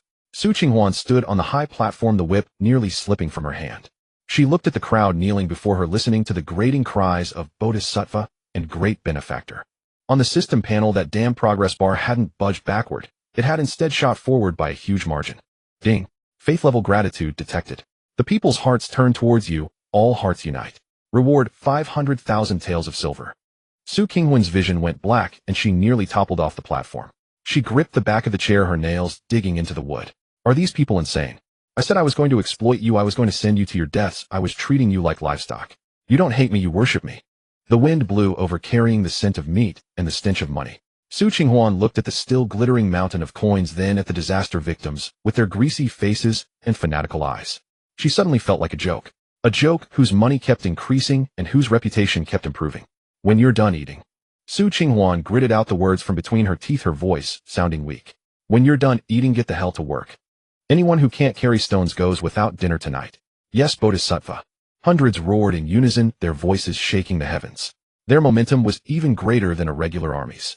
They carried their bowls, shouldered their iron shovels, and marched triumphantly towards Nyosho Mountain. Were they going to their deaths? No. They were going to build a golden statue for the Bodhisattva. As Su Qinghuan stepped down from the carriage, her feet sank into a thick layer of floating ash. Wind rushing through the mouth of Nyosho Mountain swept up the gray-white powder, stinging her face, yet she felt a strange pride in it. These were the waste materials she had purchased at a hefty price. Looking around, the roadbed had already been laid out for dozens of zhang. The expensive crude iron bars were haphazardly tossed into the foundation by the refugees, utterly disordered, some even jutting out at odd angles. Su Qinghuan found the sight almost painful to behold. Beautiful, truly beautiful. This chaotic scene was exactly what she wanted. A smile curled at the corner of her lips. This 100,000 taels of silver had finally been thrown down the drain. A few kiln workers squatted by the roadside, staring gloomily at a pile of mixed mud. The leader, an old man known as Oldly, clutched an iron shovel, his face deeply lined with grime. Su Qinghuan walked over with Zhao Si following close behind, ledger in hand. Young miss. Oldly caught sight of her red cloak, nearly dropped his shovel in fright, and began trembling as he moved to kneel. This gray powder is too troublesome to handle. Oldly pointed at the pile of mud, his voice bitter. Once mixed with water, it turns into slop. We have to add sand and stones to it. It can't be used to build walls, nor to fire bricks. Spread on the road, it's just a pool of mire. Su Qinghuan glanced at the mess. Ugly indeed, and that was precisely the point.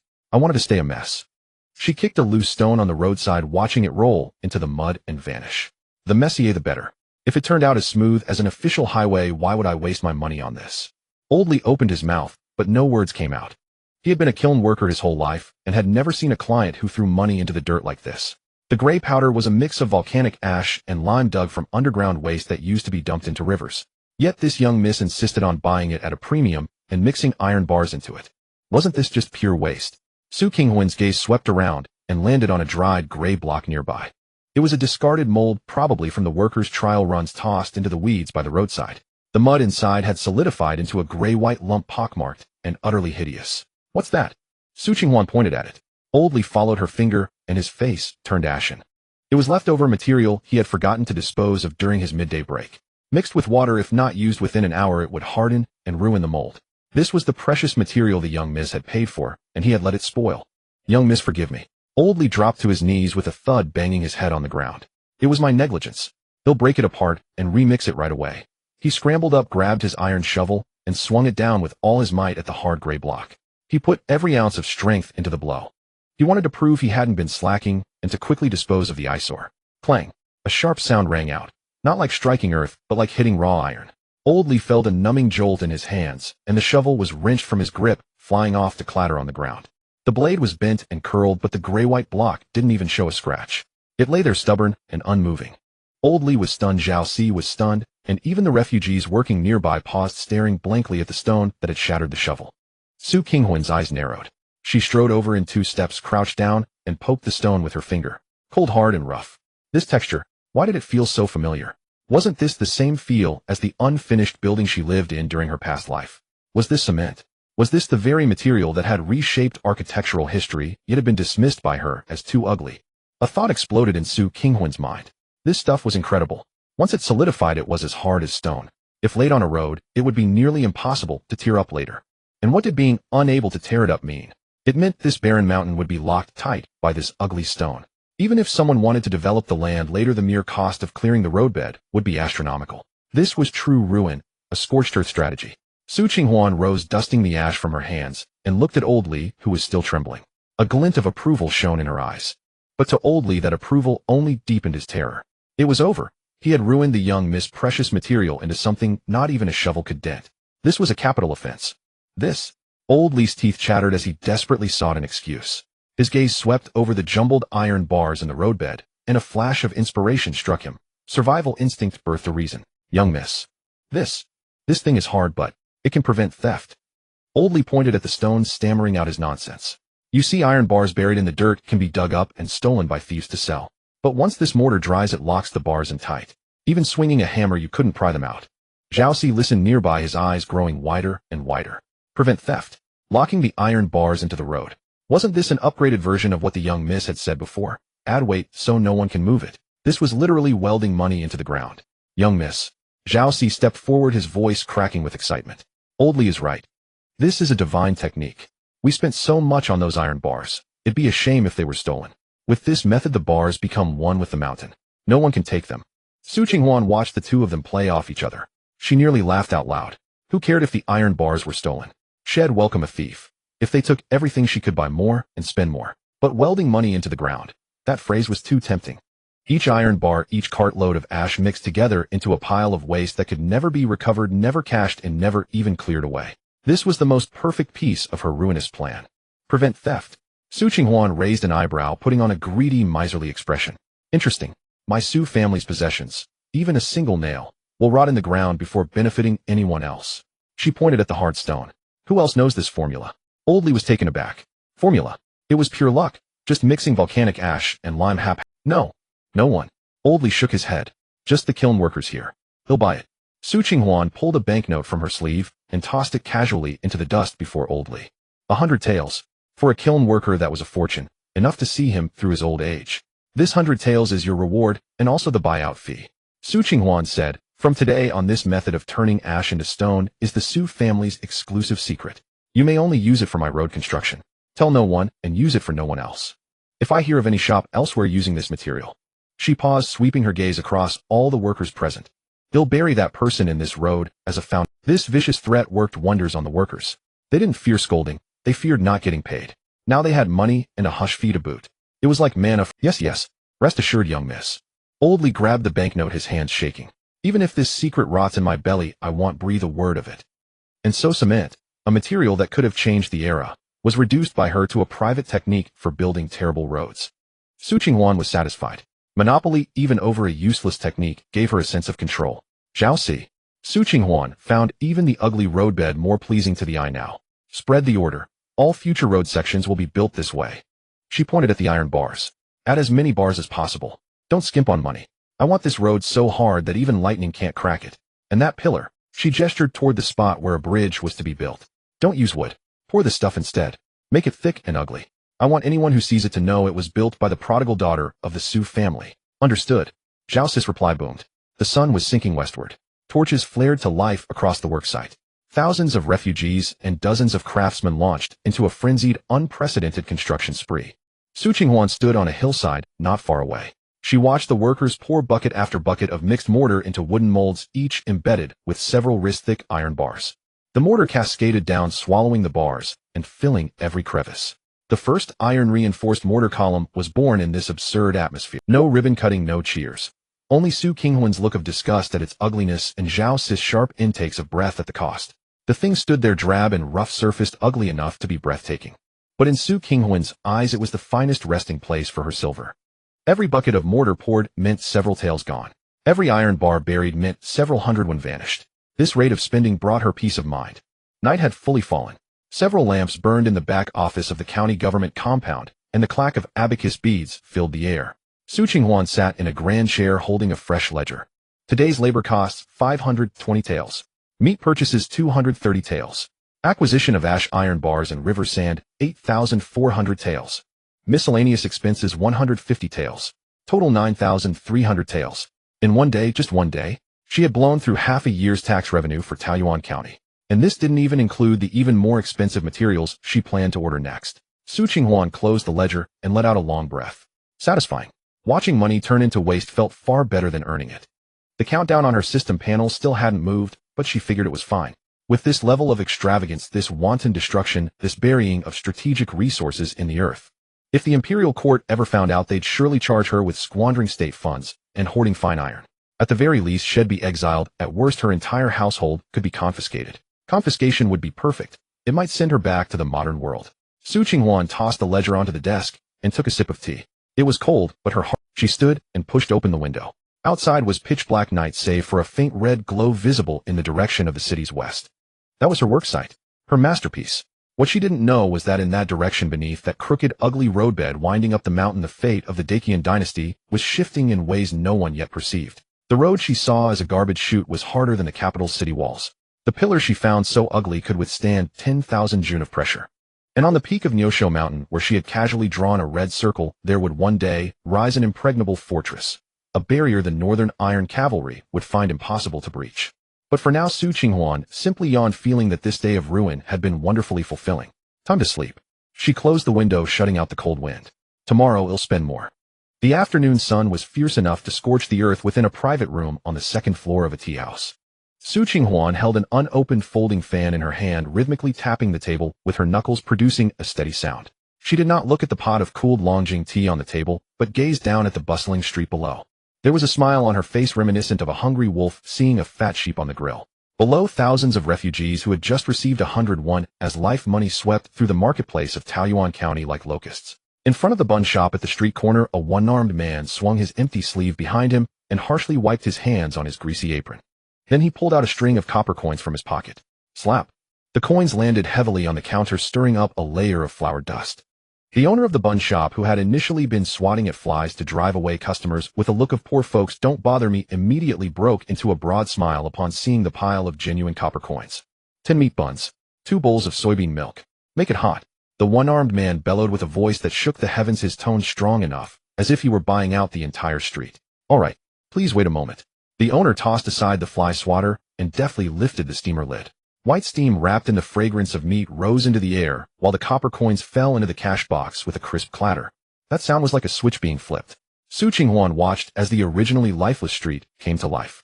In the fabric shop, the aunties were loudly bargaining with the shop assistants. In front of the shoe stall, a barefooted old man smiled, his teeth showing as he stepped onto new straw sandals. Even the shabby tavern selling watered-down liquor was surrounded by burly men. Money was flowing. The copper coins sent out by the Su family quickly flowed into the pockets of the merchants, who then turned around to buy meat at the butcher next door and stock up. Tisk, eat up, eat more. Su Qinghuan stopped tapping the table, her eyes glinting with greed. If the pigs aren't fattened, how can they be slaughtered for the new year? Earlier she had worried about the money spent not coming back, but now it seemed that these merchants were simply natural piggy banks. The money in the hands of the refugees was scattered and hard to seize, but the merchants pooled their money together, wasn't that just waiting for her to harvest them like leeks? How could this be called a recovery in business? This was clearly her nurturing a trap. Li Sheng, who had been waiting at the door, hurriedly pushed the door open, bent over like a shrimp. Miss, do you see below? Su Qinghuan pointed with her folding fan. These unscrupulous merchants are using my money to fill their pockets. Is there anything so cheap? Li Sheng glanced at the lively street and cautiously said, does Miss mean? That is my money. Su Qinghuan stood up, adjusted her bright red skirt, her voice dripping with the logic of a bully. This is called making a profit from borrowed resources. Now that the profits are in and the chickens are fattened, should I not collect it back with interest? Should I leave it for them to celebrate the new year? She turned around, casting a sinister glance at Li Sheng. Send the order down, increase the taxes. Let's call it market prosperity fee. Anyone who opens shop today, whether selling buns or fabrics, must hand over 20% of their revenue. It's revenue, not profit. If it's not collected by sunset, then demolish their shops tomorrow.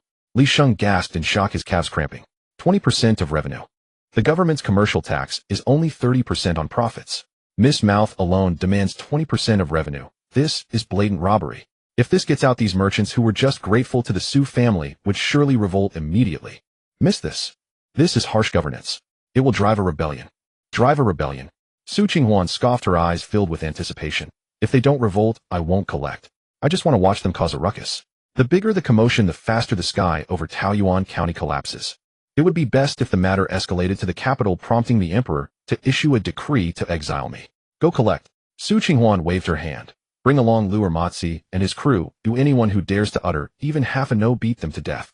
Across the street at a tea stall, Xiao Jingyan held a chipped coarse porcelain bowl, his gaze intersecting with Su Qinghuan's on the upper floor, before ultimately settling on the bustling street below. Your Highness, this is illogical. Su Ruoxu furrowed his brows. When refugees suddenly become wealthy, it should lead to chaos, looting, and fighting. But look, he pointed at the orderly grocery store. How is it even more stable than usual?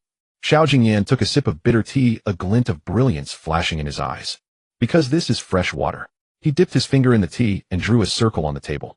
In the past, disaster relief would distribute rice, which would only lead to starvation after it was consumed, but Su Qinghuan distributed money. The money given to the refugees revived the merchants, and the merchants then needed to purchase goods from farmers and weavers. This cycle ensured that everyone had a means of survival. Su Ruoxu looked at the water-stained circle, pondering. Using labor as relief has existed since ancient times, but to throw money into repairing bad roads without counting the cost just to invigorate this situation. Whether the roads are bad or not isn't important, Xiao Jingyan interrupted him, his tone filled with rare fervor.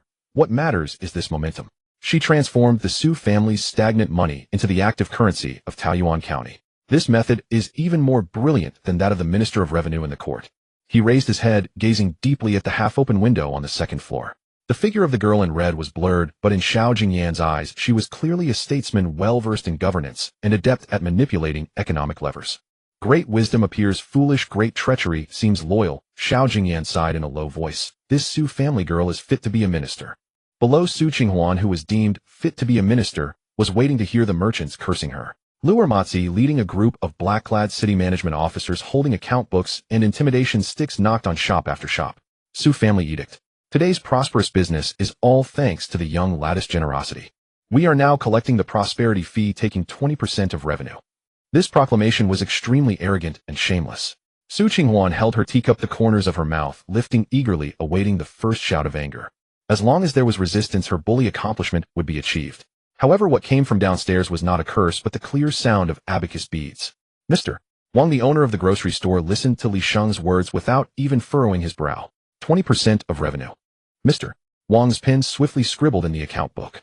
He opened the cash drawer, grabbed a handful of silver and copper coins, carefully weighed them on the scale, and added a small piece of silver until the scale arm tilted high. Housekeeper Zhao, this is 20% of today's revenue, plus 2 coins for tea. Mr. Wang smiled like a blossoming flower, presenting the tray with both hands. Please accept it. Li Sheng was dumbfounded, and Luer Matzi was also taken aback.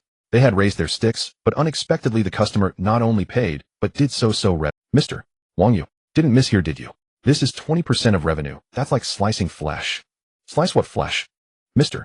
Wang lowered his voice, slipping a handful of melon seeds into Li Sheng's hand, his shrewd little eyes gleaming. Housekeeper Zhao, you must calculate this way. Previously this street was full of beggars, and I couldn't sell even 10 won in a day. Today Miss Su has fed the refugees, and I've sold goods worth 5 taels of silver in half a day. He pointed to the shelves that were half empty. As long as Miss Su continues to give the refugees money, my business won't stop. What's 20%? It's just a token of allegiance. Pay this money, and that means I'm under the protection of the Su family. Then my business will be stable. This is the logic of merchants. As long as the profits are large enough, those petty taxes appear reasonable as operating costs, or even as tickets for holding on to big thighs. This scene was being played out continuously throughout the entire street. The bun shop owner paid a considerable amount of money, the fabric shop manager paid 2 taels of silver, and even the old man selling straw sandals trembled as he pulled out dozens of copper coins, gratefully stuffing them into the box. No one cursed, no one revolted. Everyone had a tacit understanding of I know the rules, and following the Su family means I can eat while eagerly rushing to hand money to the female demon. As the sun set in the west, the door of the private room was pushed open, and Li Sheng entered with a heavy box, his face displaying a dazed expression. Miss. The box opened. More than 30 taels of silver mixed with several strings of copper coins glimmered mockingly under the setting sun. I've collected it all. Li Sheng swallowed. A total of 38 taels and 6 coins were collected. No one caused trouble, oh, everyone said. Thanks to the young lad's generosity, they willingly paid this money. Su Qinghuan gazed at the box of money, her chest rising and falling. More than 30 taels. For a county market that was barely surviving, this was a significant sum, pure profit that these merchants would have earned over half a month. But to her this was a humiliation. How could there be only this much? This wouldn't do at this rate. She couldn't squeeze out any substantial gains. Ding. In her mind, that damned system notification sound arrived as expected. Su Qinghuan's vision darkened, and she weakly waved her hand. Get out. All of you get out. Across the street, Xiao Jingyan watched the figure of Li Sheng carrying the money box exit, his gaze growing increasingly fervent. To gather wealth without harming the people, to obtain it justly, and to control people without them knowing. He stood up, adjusted his attire, his tone resolute. Such a financial genius. If they can take charge of the Ministry of Revenue, the National Treasury of Deqian will be. The box of crushed silver lay on the table, a total of 340 taels. In Su Qinghuan's hand was a crumpled system panel instruction manual on which red characters flickered. A mission of 500,000 taels dominated her vision. Embezzlement, misappropriation of public funds, a 1-month deadline, self-raised capital. She slapped the paper onto the table. The county treasury was cleaner than her own face. The Su family's meager assets had long been converted into grain and roadbeds. Now where could she conjure 500,000 taels of silver to embezzle? Rob a bank? Well, even robbery wouldn't be enough. Su Qinghuan paced around the room twice. The water clock outside struck 3 times. She felt she would never complete the mission.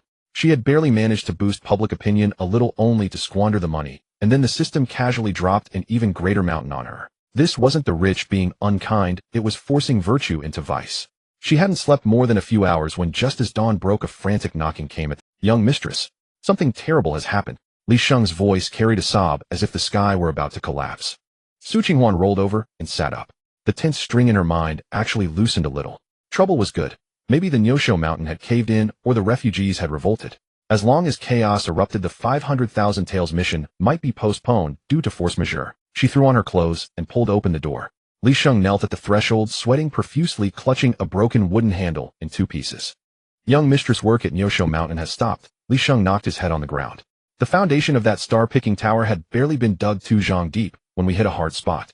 The craftsmen broke several hose, saying they've dug up the bones of the mountain god. Su Qinghuan's eyes lit up. Mountain god bones, superstition. This meant the project had to halt, money would continue to flow, and there was no way to accept the work. It was a pillow handed to her just as she was nodding off. Prepare the carriage. Su Qinghuan adjusted her collar. The anxiety in her face was swept away, replaced by the excitement of someone about to make trouble. Then I must go see just how hard these mountain god bones really are. The carriage left the county office and turned onto the main road leading west of the city. The wheels rolled over the gray-white pavement. No jolts, no mud. The carriage sped along, and the tea in the compartment didn't even spill a drop. This road was too well built. Ash mixed with iron bars plus that damned chemical reaction. This road was too well built. Ash mixed with iron bars plus that damned chemical reaction. The refugees walking on it weren't suffering at all. They were practically enjoying themselves. A failure. This was the greatest failure in her career of squandering wealth. The carriage stopped at the mountaintop. The wind rustled Su Qinghuan's large red cloak, making it snap loudly. Before her was a huge earthen pit. Hundreds of refugees and craftsmen knelt by its edge, none daring to lift their heads. Old Li Tu knelt at the front, clutching the broken-handled hoe, his body trembling incessantly. Forgive us, young mistress. Old Li Tu's voice quivered. The ground beneath is all black rock, hard beyond belief. Fire won't crack it, water won't seep in. Everyone says this is the mountain god's bones. If we dig further, we'll surely incur heavenly punishment. Su Qinghuan ignored him. She walked straight to the edge of the pit. The bottom had been cleared, a dark, endless expanse with a cold metallic sheen glinting faintly in the sunlight. Su Qinghuan's heart skipped a beat. She jumped into the pit and stepped onto the rock. The moment her foot landed, she sensed something was off. She bent down and picked up a piece of gravel that had been chipped off by a hoe. It was heavy in her hand, rough on the surface with a metallic luster on the fracture. Hematite. High-grade open pit, and the reserves were unknown. Su Qinghuan clutched the stone, her hand trembling slightly. This was no mountain god's bones. It was money.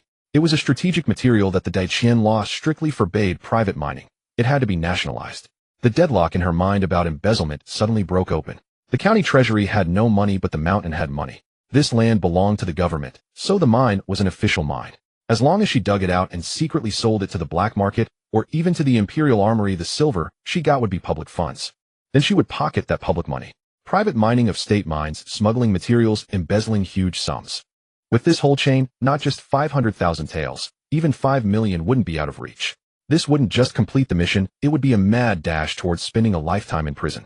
Perfect. Su Qinghuan straightened up, looked at the black stone in her hand, and burst into loud laughter. The sound echoed across the mountaintop, sending chills down the spines of everyone kneeling on the ground. Li Sheng. Su Qinghuan turned around and tossed the ore to Li Sheng.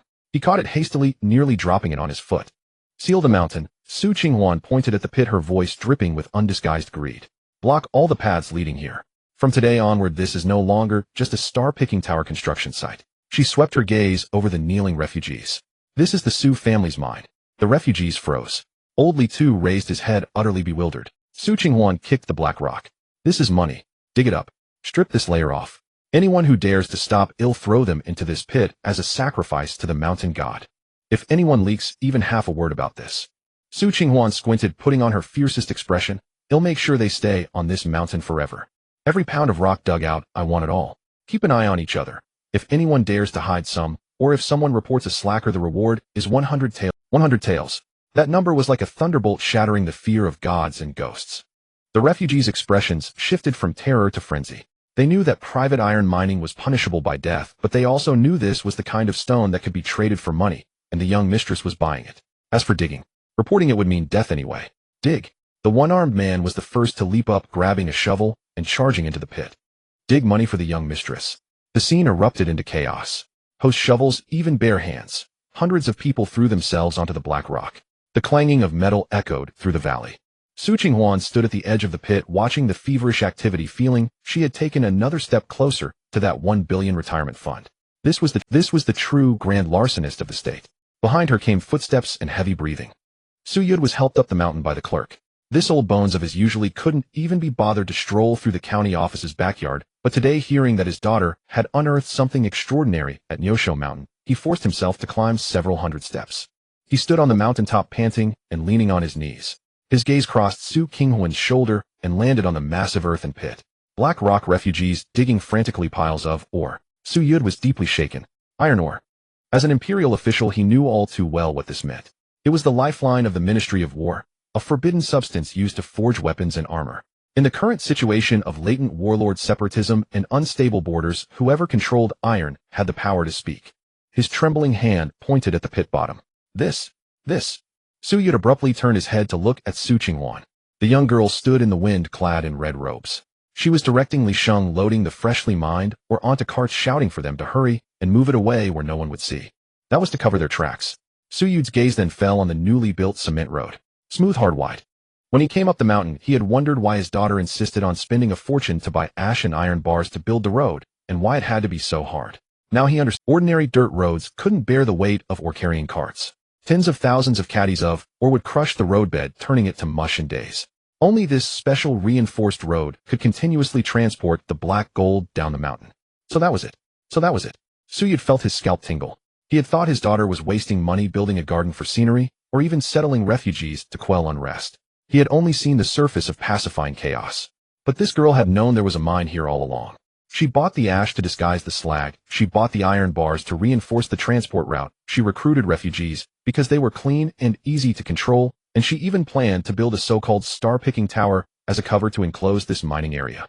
This was no 17-year-old naive girl. She was a prodigy who thought 10 steps ahead. Father. Su Qinghuan turned around and saw Youde. Her heart skipped a beat. After all, private iron mining, if discovered by this cowardly old man, would surely be stopped. She had to fabricate a lie. It's just some black rocks. Su Qinghuan stood in front of Youde, her eyes darting around. I thought they looked nice and I planned to dig a few to build a rockery. Youde looked at her. He looked at her clumsy attempt at concealment. Building a rockery with tens of thousands of tons of iron ore. This was the epitome of seeming foolish but being wise, of hiding brilliance beneath a veil. He had to learn this move. Youde took a deep breath, suppressing his shock, and replaced it with a father understands expression. He patted Su Qinghuan on the shoulder, his hand pressing down with a weight that conveyed father-daughter solidarity. They're beautiful. Youde nodded, his voice low. Indeed beautiful. This stone is black and shiny, a good thing. Dig more, but don't let outsiders see it. This can only be appreciated by our family alone. Su Qinghuan was taken aback. Was this old man getting senile? He actually believed that. Yes, Su Qinghuan quickly went along with the story. We'll keep it for ourselves. They'll have Li Sheng transport it at night, no leaks. Good. Su Yude's eyes grew moist. His daughter had grown up. Not only could she make money, but she could also prepare for war. With this mind and this road, they had a foundation to stand on. Li Sheng. Su Yude suddenly spoke, his voice regaining official authority. Li Sheng, who was busy moving stones, hurried over. Pass my order. Su Yude pointed at the road down the mountain. Dispatch the county offices, 3 squads of constables. Surround this Nyosho mountain. Don't let even a bird in. Say that the young mistress is building a tower here and doesn't like to be disturbed. Li Sheng glanced at the young mistress, then at the master. Right. Father and daughter were on the same page. They were going to shut the door and make a fortune. As you command. The mountain wind howled. Su Qinghuan watched the carts loaded with, or her mind filled with the sound of the 500,000 taels being credited. Su Yude watched the carts loaded with, or his mind filled with visions of the Su family standing firm and wielding power over the court. Father and daughter stood by the pit staring at the same pile of stones, both smiling with the same greed and the same satisfaction. This pile of black stones was not merely money, it was a death warrant. Su Qinghuan sat in the master's chair in the study, the piece of hematite in her hand polished hot from constant handling. In the great Qin dynasty, privately mining iron was a crime punishable by the extermination of 9 generations. If she were to directly sell these raw ores, and they were discovered, the entire Su family, several hundred souls, would line up neatly at the execution ground. The system demanded embezzlement, not outright rebellion. To turn this into legitimate silver, she had to go through a process, smelt the stone into liquid, cast the liquid into implements. As long as they became unremarkable objects smuggled into the black market, even the gods couldn't trace which mountain the iron came from. Li Sheng. Su Qinghuan tossed the ore back onto the desk. Li Sheng had just run down from the mountain, his legs still trembling. Post a notice. Su Qinghuan tapped her fingers twice on the tabletop. Find every blacksmith within 100 li. Tell them the Su family is hiring with wages 5 times the going rate. If they have excellent skill, they'll pay 10 times. They'll even take apprentices. Li Sheng was stunned.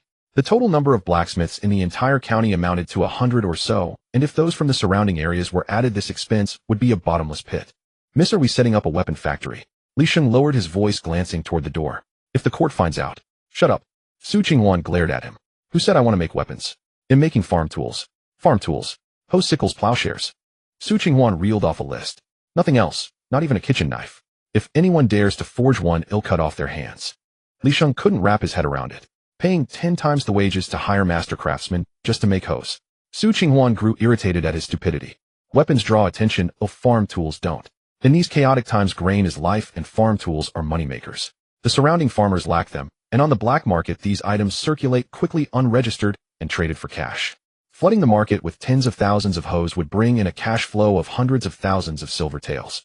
As long as this money never entered the official accounts, it would count toward her corruption mission.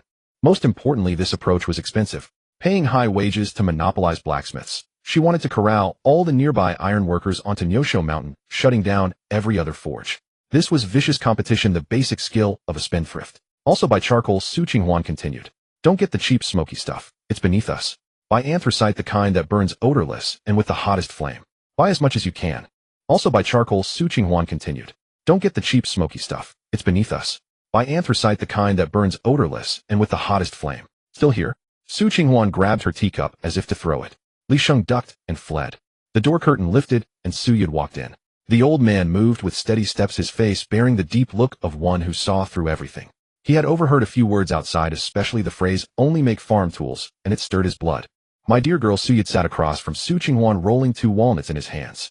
This method of concealing soldiers among the farmers. Which ancient text did you... Su Qinghuan nearly spat out her tea. What soldiers? Don't play dumb, Su Yude pointed outside.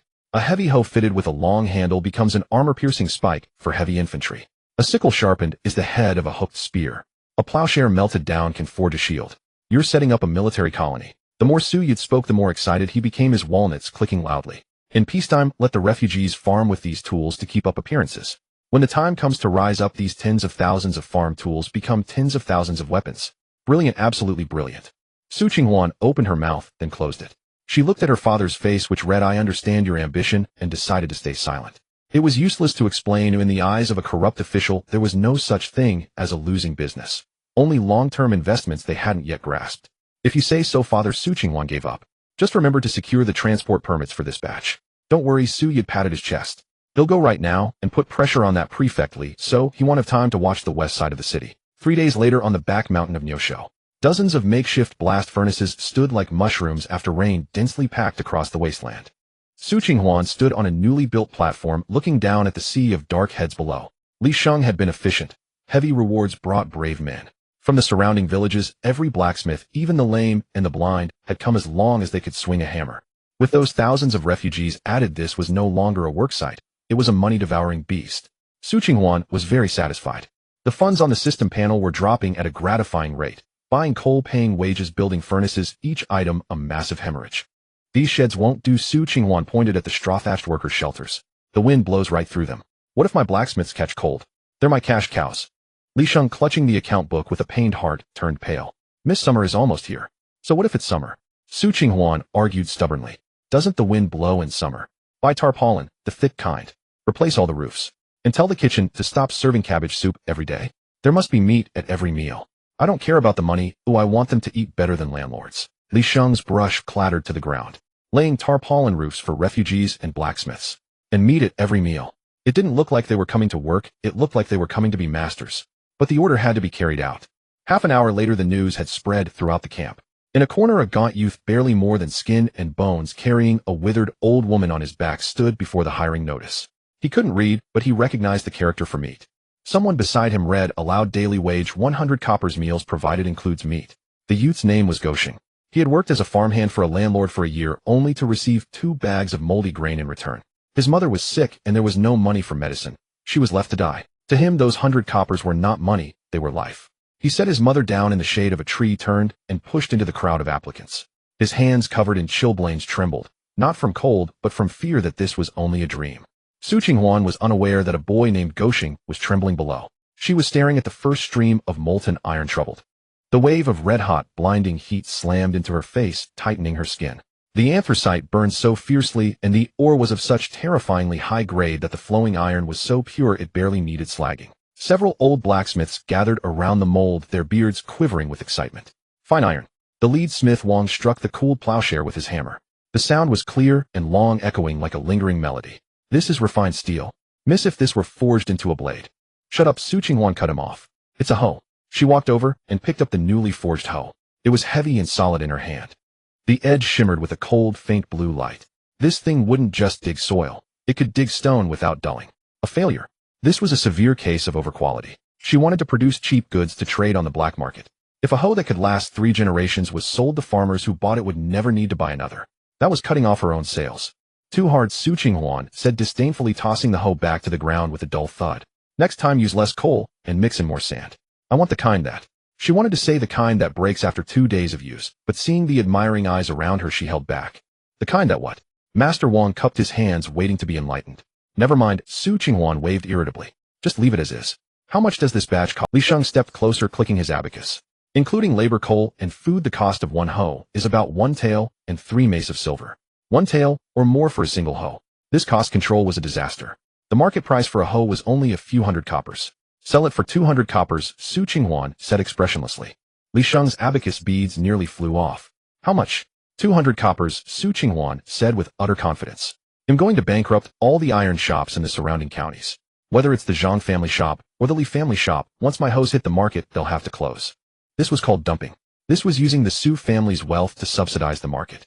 For every hoe sold, the Su family would lose 1 tael of silver. If tens of thousands were sold, the deficit would be tens of thousands of taels. Li Sheng looked at his young mistress and understood. She was doing charity. She was using her own money to benefit the farmers of the world. A divine tool of such quality sold at cabbage prices. What breadth of vision, what compassion. Understood. Li Sheng's shout carried a sob. He was moved. Qinghuan found his expression headache-inducing. What was wrong with this guy? Why was he so happy about losing money? Night fell. Neosho Mountain became a city without sleep. Dozens of furnaces belched tongues of fire, dyeing half the sky crimson. The clanging of hammers on iron roared like a tidal wave. Convoys of carts lined up like a long dragon on the mountain road. Load after load of still warm farm tools were hauled down the mountain, sent directly to the black market channels that had been arranged long ago. Qinghuan stood at the windy peak, her red cloak whipping wildly. She was doing the math. The cash flow was still too slow. At this rate, the embezzlement target of 500,000 taels would take another half-month to complete. Behind her came a rustling sound. Qinghuan turned around. The youth named Goshing was kneeling a few steps away, clutching a string of copper coins he had just received. The rope cut into his flesh, but he felt no pain. 100 coppers. They really gave him 100 coppers. He had also eaten 2 fist-sized meat buns so greasy they made him want to cry. His mother, after taking the medicine from the pharmacy, had finally fallen asleep peacefully. Goshing dared not approach too closely. In his eyes, the girl in red standing in the firelight was not a mortal. She was a deity, a bodhisattva painted in temples receiving incense offerings. He kowtowed heavily, not daring to make a sound, afraid to disturb the immortal. Qinghuan did not notice this insignificant ant.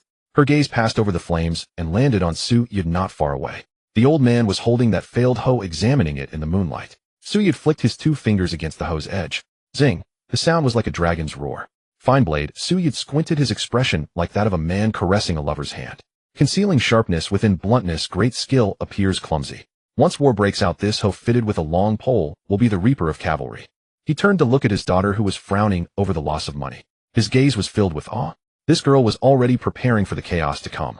She was laying a strategy, using this seemingly foolish loss-making business to scatter weapons among the people and gather hearts to the Su family. Faster! Qinghuan shouted at Li Shang. Add 10 more furnaces. This money is being spent too slowly. Her shout was urgent, greedy. But to the ears of the sweating refugees, it was the most beautiful sound in the world. The young miss was frustrated because she wanted more people to eat. Roar! Thousands of men roared in unison, swinging their hammers with even greater vigor. Flames shot into the sky. Qinghuan stared at the soaring output and the still stubborn system mission progress bar. She felt she might have made a mistake somewhere, but she couldn't put her finger on it. She only knew that the night on Youde Mountain was hotter than the day. The counter of the Huichun Hall was high, and Goshing stood on his tiptoes, slapping a string of copper coins onto the black lacquered wood. The coins were caked with mud and still carried the warmth from being held against his chest. The clerk, who had been lazily swatting flies with a feather duster, eyes half closed initially, made to shoo away this frostbitten hand. But his gaze was caught by that heavy string of coppers. 101. In Taoyuan County, this sum could buy 3 dough of stale rice or a life. I need medicine. Gaoshing's voice was hoarse as he pushed a crumpled prescription forward. The good stuff, mind you. Don't pad it with licorice root. I want real Angelica. The clerk took the prescription, glanced at the money, and his look of disdain was replaced by a merchant's brisk efficiency. He weighed, wrapped, and tied the package. The packet of herbs was handed over, carrying a bitter, yet pleasant scent. Goshing snatched it and ran off, losing a straw sandal in his haste, which he didn't bother to retrieve. In a dilapidated mud hut, a dark, bitter decoction was poured into his mother's mouth. Half an hour later, the withered frame that was always coughing as if to expel its very lungs finally calmed, its breathing growing softer. Goshing sat on the threshold, clutching the remaining 23-1 in his hand. 23-1. Back when he was a hired hand for the landlord, he couldn't save half that amount in a whole year. He stared at the coins in his palm. They dug into his flesh, a pain that was achingly real. This wasn't just money, it was his mother's life, the backbone that let him stand tall in this world. Miss. Goshing murmured, staring towards Youde Mountain, his fist clenching tightly around the coins. From this life on, he would no longer answer to dog. At the Youde Mountain account room, Qinghuan held a ledger, her brow furrowed. Too slow. Even though the refugees and blacksmiths toiled day and night, even though the furnace fire blazed so hot it seemed to scorch the sky, the pace of selling the goods still couldn't. The warehouse was piled high with hoes and sickles, a dark, oppressive mass like a slumbering beast. Li Shang. Qinghuan tossed the ledger back onto the table. Prepare the cart. Get this batch of goods moved out. Li Shang, who was deeply engrossed in calculations, his abacus beads flying, said, Miss, we've saturated all the shops in our. Wang's iron shop even came to return goods yesterday, saying they haven't sold a single piece.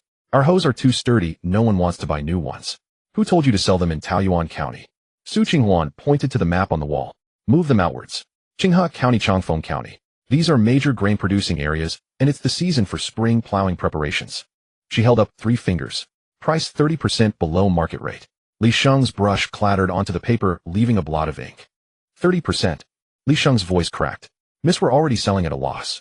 Cutting it another 30% means we're just making noise for nothing. We'd lose even the shipping costs. That's exactly what I want, Qinghuan stated matter-of-factly. Goods sitting in the warehouse are just stones.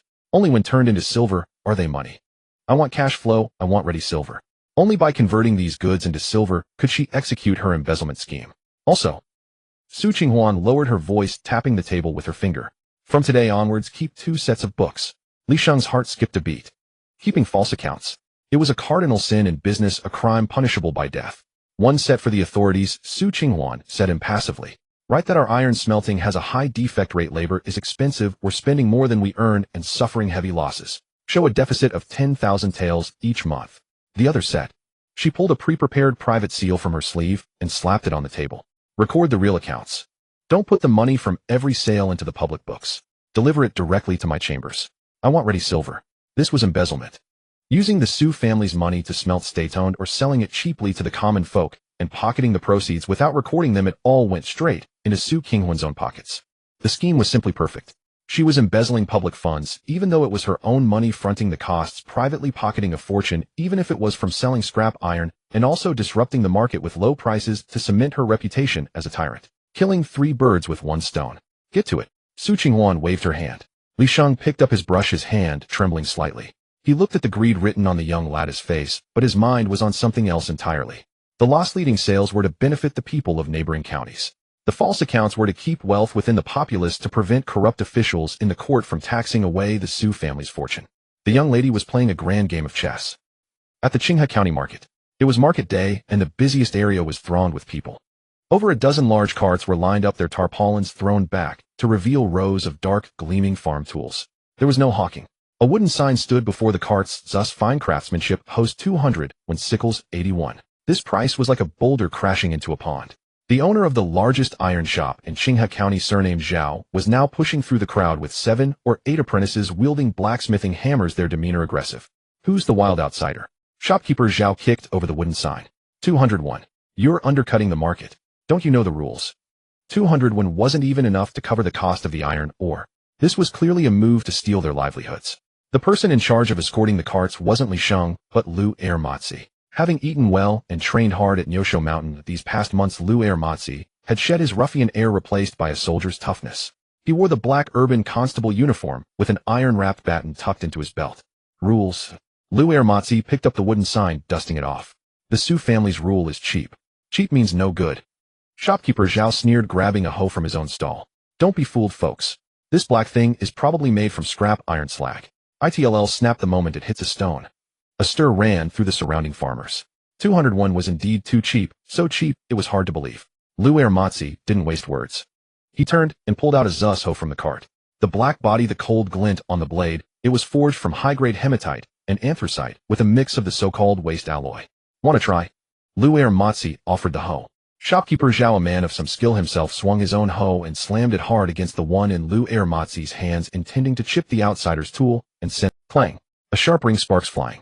A gasp rose from the crowd. Shopkeeper Zhao's hoe had a large chunk bitten out of its edge, the metal curled and ruined. But the black hoe in Lu Ermatzi's hand didn't have a single scratch on it. Dead silence. Shopkeeper Zhao stared at the ruined iron in his hand, his face turning a deep mottled red. Good iron, someone in the crowd shouted. Then the crowd went wild. Give me one. I want 2 sickles. Don't push. This is Qinghuan County territory. The farmers waved their copper coins, surging towards the carts like a tide. This was quality iron that could be passed down for generations at a rock-bottom price. Only a fool wouldn't buy. Shopkeeper Zhao was jostled this way, and that his hammer knocked from his hand. He watched the scene, knowing that the iron trade in Qinghuan County had changed forever from this day on. Lu Ermatzi stood on the cart's shaft, maintaining order with one hand while directing the collection of money.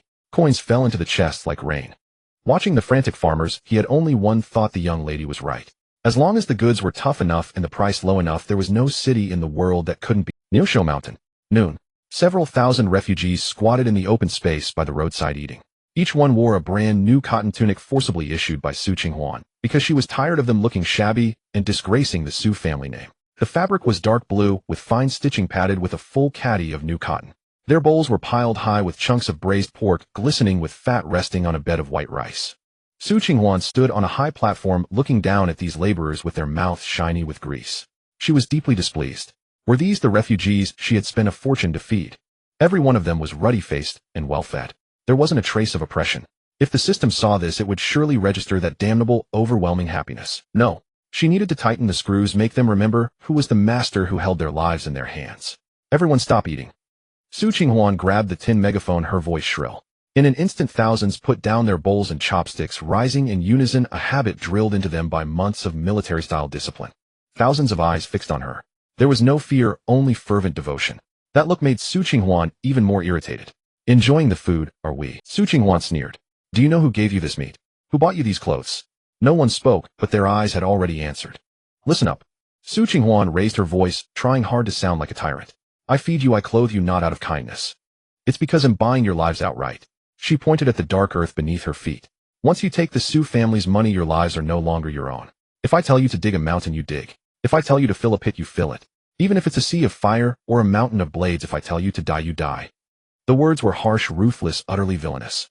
Su Qinghuan finished, and waited to see the fear on their faces to hear the pleas for mercy. A single trace of resentment would be enough to score her villain points. The wind blew across the hilltop, making the banners flap loudly. The crowd was silent for a moment. Then a one-armed man stepped forward. Miss, the man bellowed, his voice loud enough to hurt the ears. You gave us a way to live. Our lives were already picked up off the scrap heap. If you want us dead, we won't even bat an eye. His shout was like a spark to tinder. We are willing to die for the miss. Thousands roared in unison, a wave of sound so immense it seemed to scatter the clouds above the peak. Some knelt, then a cascade of others followed. It was absolute submission, absolute loyalty. In their simple value system, the 100 won the meat, the new clothes. These were debts of immense gratitude. Not just their own lives, but their entire families could be pledged to repay such kindness. Su Qinghuan stood frozen on the platform, megaphone in hand. Her hand went limp, and the megaphone clattered to the ground. Another investment gone wrong. I'm supposed to be terrifying you. I'm supposed to be the exploiter. Why are you all so willing to die for me? How am I supposed to be a villain like this? She looked at the faces before her, each one inscribed with ready to sacrifice myself for you, and felt a heavy stone lodged in her chest, impossible to swallow or spit out. 200,000 taels. Combined with the capital recouped from the farm tool sales, her money hadn't decreased, it had doubled. This was no way to live. Missy. Li Sheng approached, his face full of admiration. That speech of yours has truly cemented morale. These people are now the Su family's loyal followers, ready to strike wherever you point. Su Qinghuan turned to look at him, her eyes hollow. Li Sheng. Yes, miss. Recruit more people. She gritted her teeth. Keep recruiting. I don't care which county they're from. If they're refugees, bring them all to me. If a few thousand can't spend this money, it'll support a few tens of thousands. I refuse to believe it. Even if I have to hollow out Nyosho Mountain, I will burn through this damn money. Understood. Li Sheng boomed his assent and turned to make arrangements. The miss is expanding again. She's gathering all the refugees in the region. She must be planning a grand undertaking for the good of the people. The carriage wheels rumbled over the blue stone slabs, creaking and groaning. Su Qinghuan slumped against the soft cushions, the ledger in her hands crumpled into a ball like a piece of dried pickled vegetable. The refugees from Nyosho Mountain were far too obedient. Looking at these well-behaved souls, Su Qinghuan felt her vision darken. Not only did they not resent her, but they kowtowed and burned incense for her daily. With every hoe sold, every bowl of braised pork handed out, the progress bar of that broken system shrank back a notch. The more money she spent, the better her reputation became. At this rate, she wouldn't be exiled. She might even earn herself a shrine as a living saint. A cacophony of voices drifted in from outside the carriage, followed by a sour stench that hit her like a wall. Even through the thick curtain, it was enough to make one's eyes roll. Su Qinghuan pinched her nose. Li Sheng sat on the driver's seat, covering his mouth and nose tightly with his sleeve. Miss, ahead is the West Market. This place is filthy. Shall we take another route? Stop. Su Qinghuan reached out and flung open the curtain. A wave of heat mixed with a foul odor rushed at her. The West Market was where the lowest rungs of Taoyuan County scraped by. The drainage ditches on both sides of the street were long, clogged, spilling black-green filth across the road. Flies swarmed in buzzing clouds, their noise louder than the crowd. A few bare-chested men were unbuckling their belts against the wall. Nearby, a vendor selling flatbread didn't even lift his eyes, mechanically waving his hand to shoo away. Passers-by hurried along with lowered heads, stepping through the muck as if it were nothing. So filthy, Li Sheng remarked from outside, his voice dripping with disdain.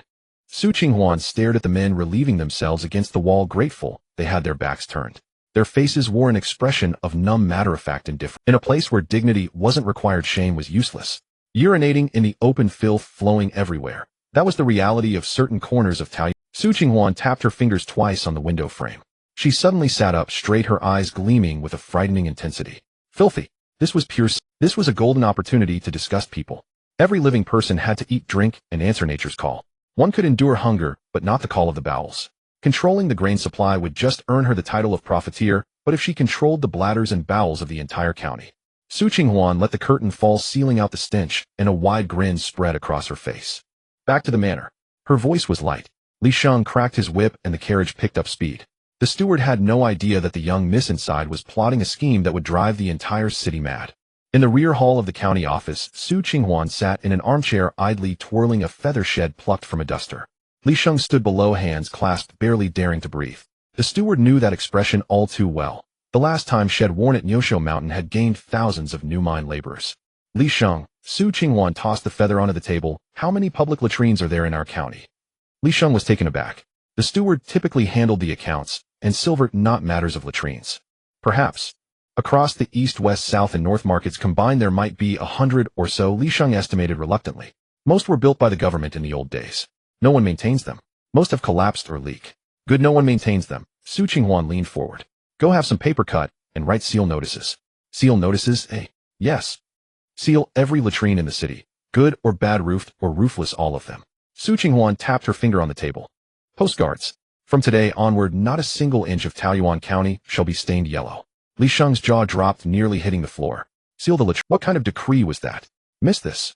This hardly seems proper. When people need to go, it's a matter of utmost urgency. Then they pay.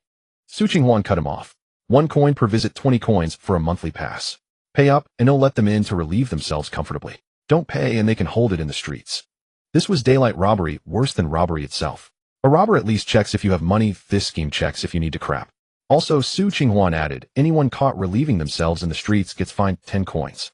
Can't pay the fine. Then they're sent to Nyosho Mountain to work off the debt. They'll be released once they've mined 10 coins worth. Li Sheng felt his head buzzing. If this were implemented, the people of Taoyuan County would curse the Su family ancestors' graves until they smoked. 1 coin a visit. How much could that even rake in? This was pure unadulterated troublemaking. It was about grinding the dignity of the entire city into the miss. This will require manpower, Li Sheng tried to push back.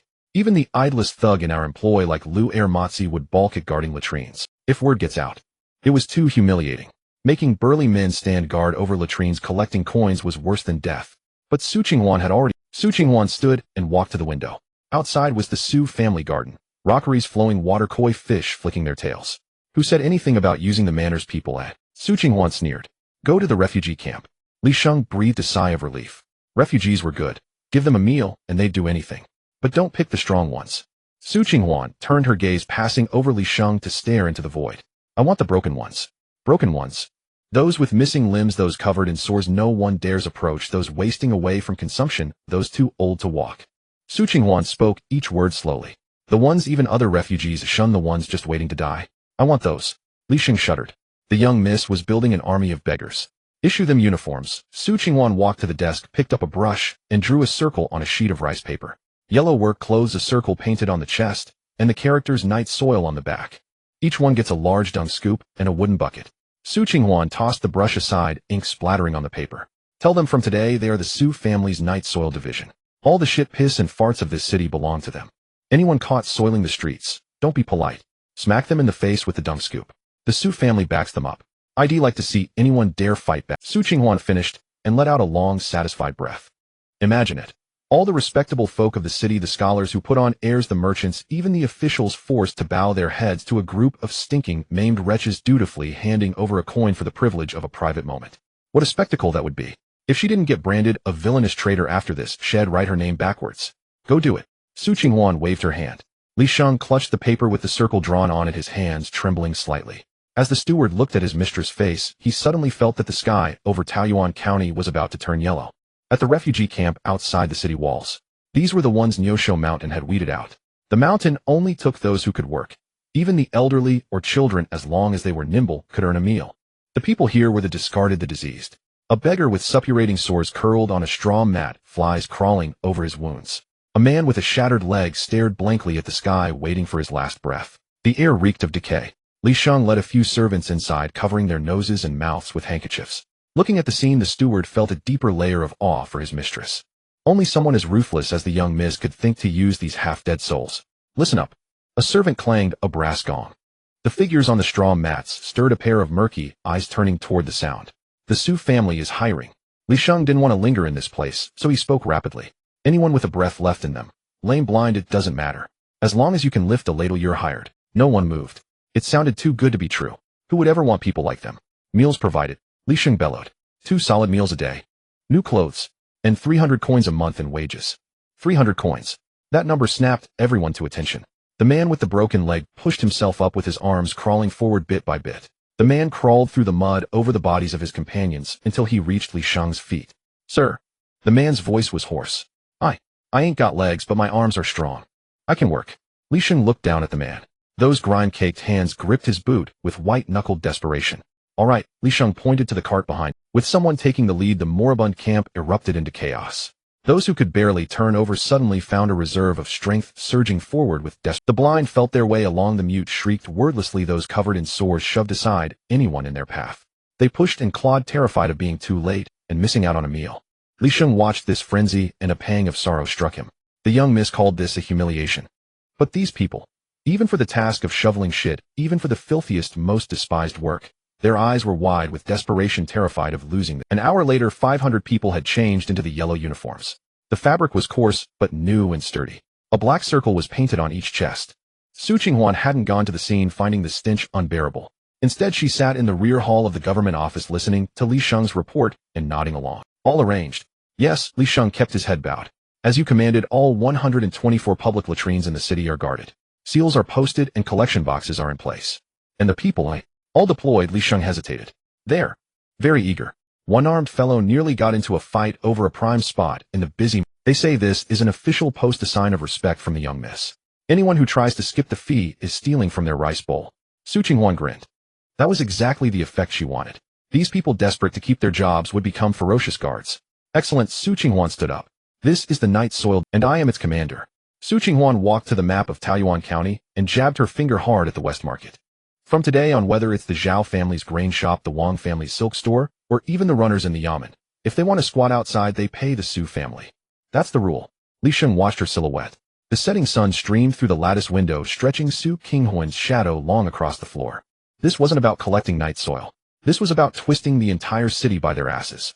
The curses from beneath the tea house were thunderous, loud enough to pierce through 2 layers of wooden flooring as someone bellowed profanities at the Su family's ancestors.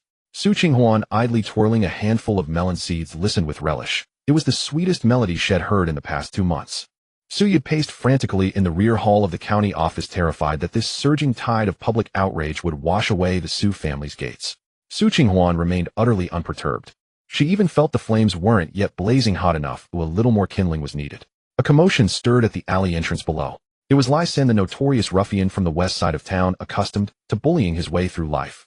Even with the Su family seal plastered on the wall, he nonchalantly unbuckled his belt and faced the wall's base. Just as Lai San was about to let loose, several figures in yellow uniforms emerged from the shadows.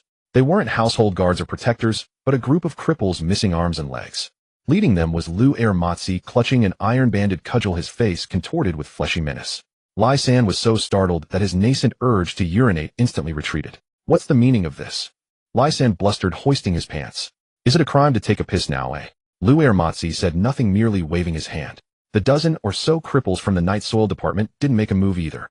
They simply formed a circle, their gaze fixed intently on Lai San's nether regions. Even a blind man among them, despite his sightlessness, stared with hollow sockets, so piercing it was more unnerving than being seen. Lai San wanted to flee, but his legs felt nailed to the ground. Lu Matsi pulled an hourglass from his robe, set it upside down on the ground. Piss, Lu Matsi said, his voice low. The young mistress said you don't have to go to the outhouse if you don't want to. Just do it right here. When you're done, scoop it up with your hands and bury it outside the city. I won't fine you a single copper. A crowd of onlookers had gathered, packed in layers upon layers. No matter how thick Lai San's skin was, he couldn't relieve himself under the gaze of a bunch of cripples and half the county's population. This humiliation was worse than a beating. Fine. They'll go to the outhouse. Lai San broke down, scattering a handful of copper coins on the ground.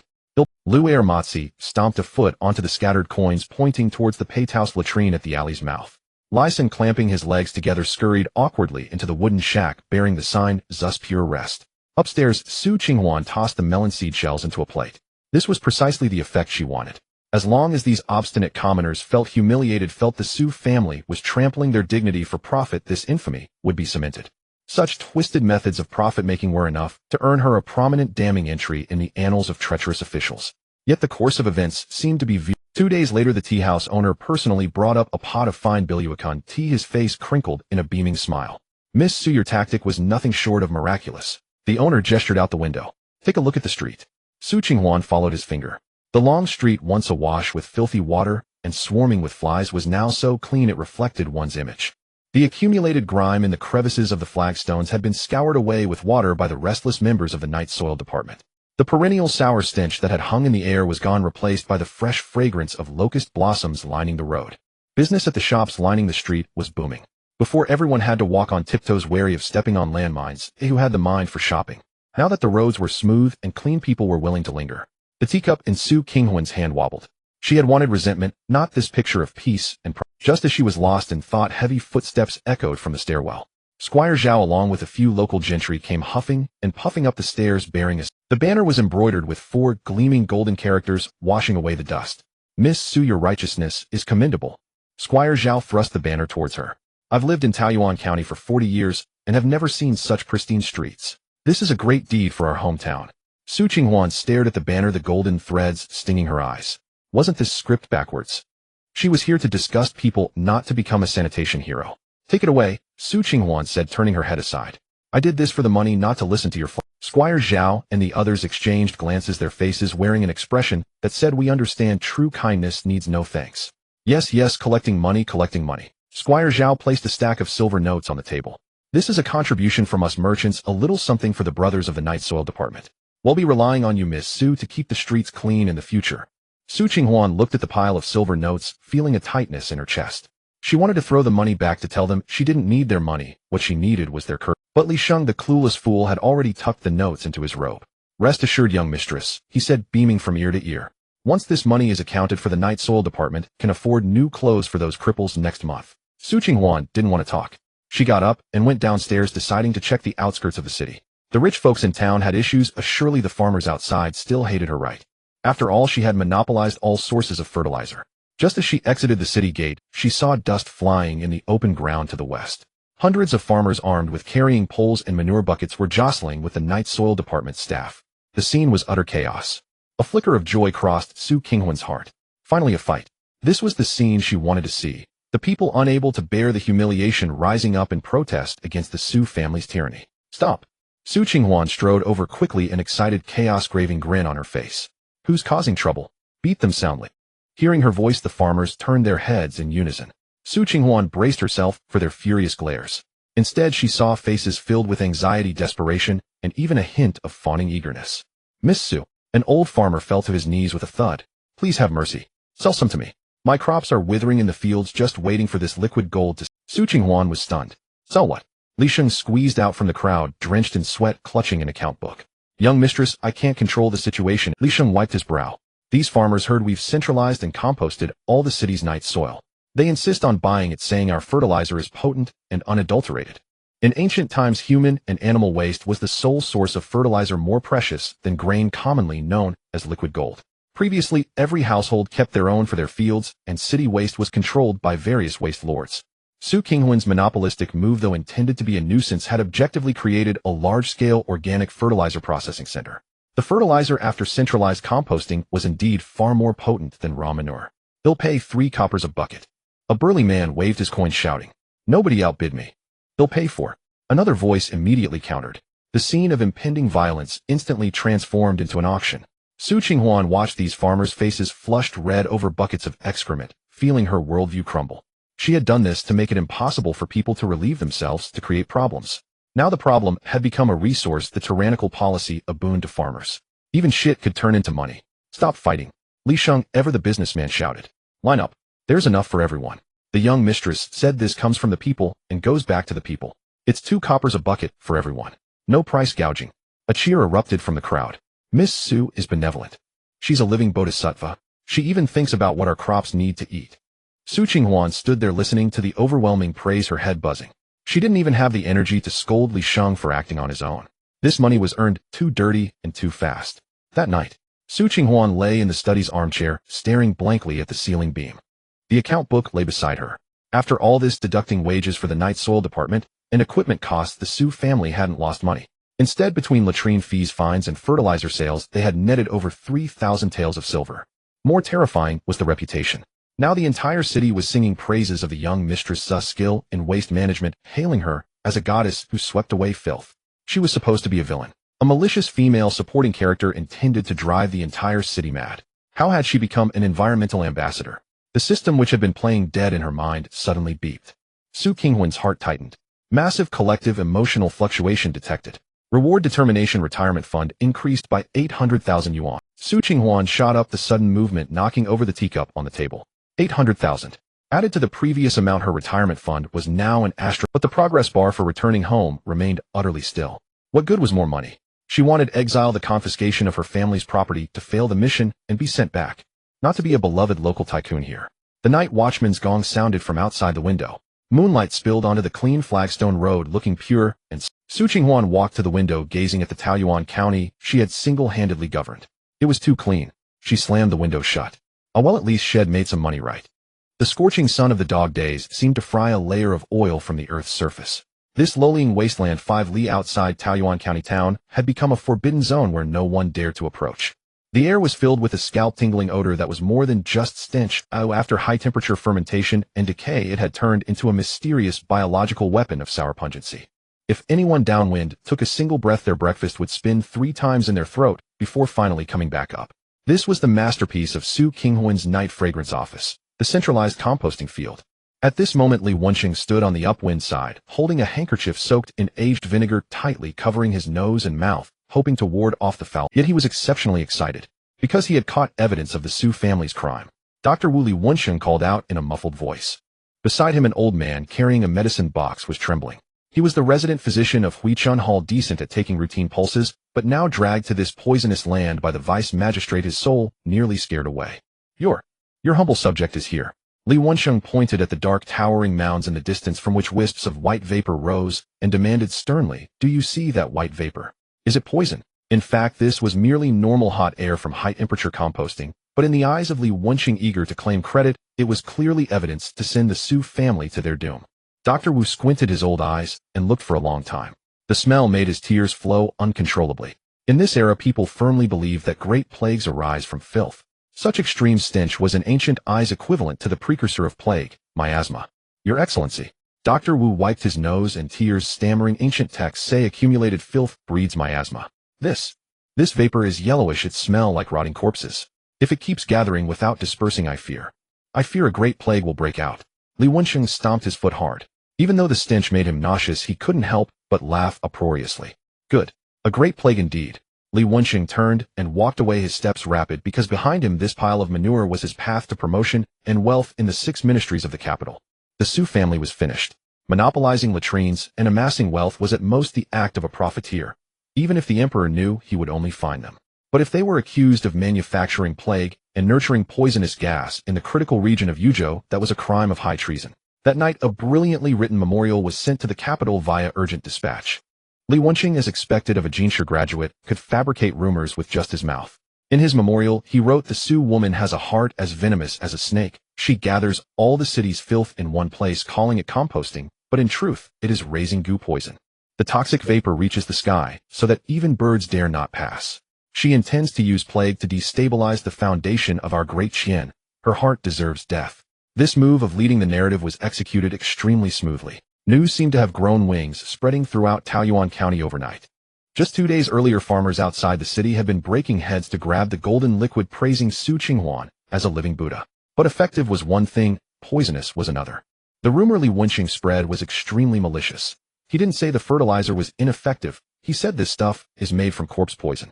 Crops grow fast, but the grain grown from it will kill anyone who eats it. The whole family will drop dead. This knife struck precisely at the people's vital point. Fear quickly overcame greed.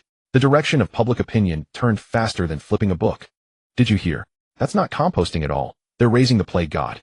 No wonder that place stinks so eerily. It's poison gas. My second uncle's neighbor's dog threw up after passing by. So vicious. The Su family wants to poison the whole county to profit from the dead." Panic fermented rapidly under the high temperature, even overwhelming the stench of that pit of feces. With this move, the members of the night fragrance office in the city instantly fell into misfortune. Those disabled men in yellow uniforms who used to walk the streets with their heads held high now, as soon as they appeared, were pelted with rotten vegetables and stinky eggs, cursed as poison slaves and Su family's lackeys. The refugee camp outside the city was even more chaotic, like a pot of porridge. The wages Su Qinghuan had handed out no longer felt sweet, and they dared not eat the braised pork. The refugees covered their noses and mouths, staring at the huge composting field not far away, their eyes filled with an instinctive fear of death. The sun was slanting westward, and the heat waves were still scorching. A troop of cavalry without ceremonial banners galloped in their hooves, kicking up yellow dust, heading straight for that trouble spot outside the city. The leading young man, dressed in black plain clothes with a stern countenance, was none other than the third Prince Xiao Jingyan. He frowned. Although Su Qinghuan's previous prodigal moves were absurd, he could always see the economic logic behind them. But this time was different.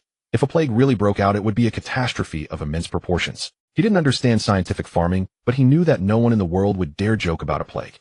"Your Highness, it's just ahead," said the guard beside him, reining in his horse, his face pale. "This smell. It's truly off." Without the guard's reminder, Xiao Jingyan had already smelled it. The stench was so intense it made his scalp tingle. The air seemed to be filled with gray-green dust, instinctively making one want to flee. What shocked him even more was that the road ahead was blocked.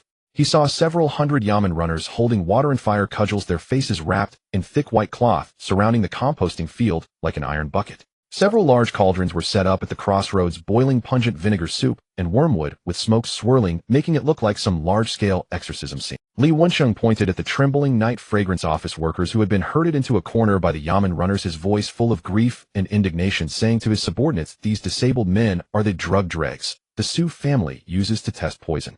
The vegetation within a faveli radius has turned yellow, and birds dare not alight. If this isn't plague, what is it?" In truth, the vegetation was yellow because the composting fermentation burned the roots, and birds didn't land simply because of the stench. But in this moment of collective panic, no one would listen to reason. Li Wensheng wept and wailed as if possessed by an Oscar-winning actor. "Su Youde and his daughter are wolves with ambitious hearts, using the name of night soil to commit acts that will end future generations. If this pit is not filled immediately, and the Su family thrown into prison once the wind changes and the poison gas enters the city, the 100,000 people of Taoyuan County will die without a place to bury their bodies." Hearing this, the surrounding onlookers all stepped back in fear, and the more timid ones even burst into tears. "Down with the Su family. Fill the pit. We must fill the pit," someone in the crowd shouted, followed by a thunderous roar of fury. Those who had been led by Li Wensheng's rhythm and driven mad by fear were desperately seeking an outlet for their emotions. Xiao Jingyan watched this scene of seething anger from afar, his heart sinking. Public opinion had spiraled out of control. Whether Su Qinghuan was innocent or not, this situation now seemed like a dead end. At that moment, the sound of urgent and arrogant hoofbeats accompanied by heavy wheels came charging from the other end of the official road. "Move aside. Move aside, all of you. Are you blind?" Lu Ermatzi's grating voice exploded across the scene. An extremely luxurious carriage bearing the Su family crest forced its way through the crowd, executing a beautiful tail swing and stopping directly in front of the cauldrons of boiling vinegar.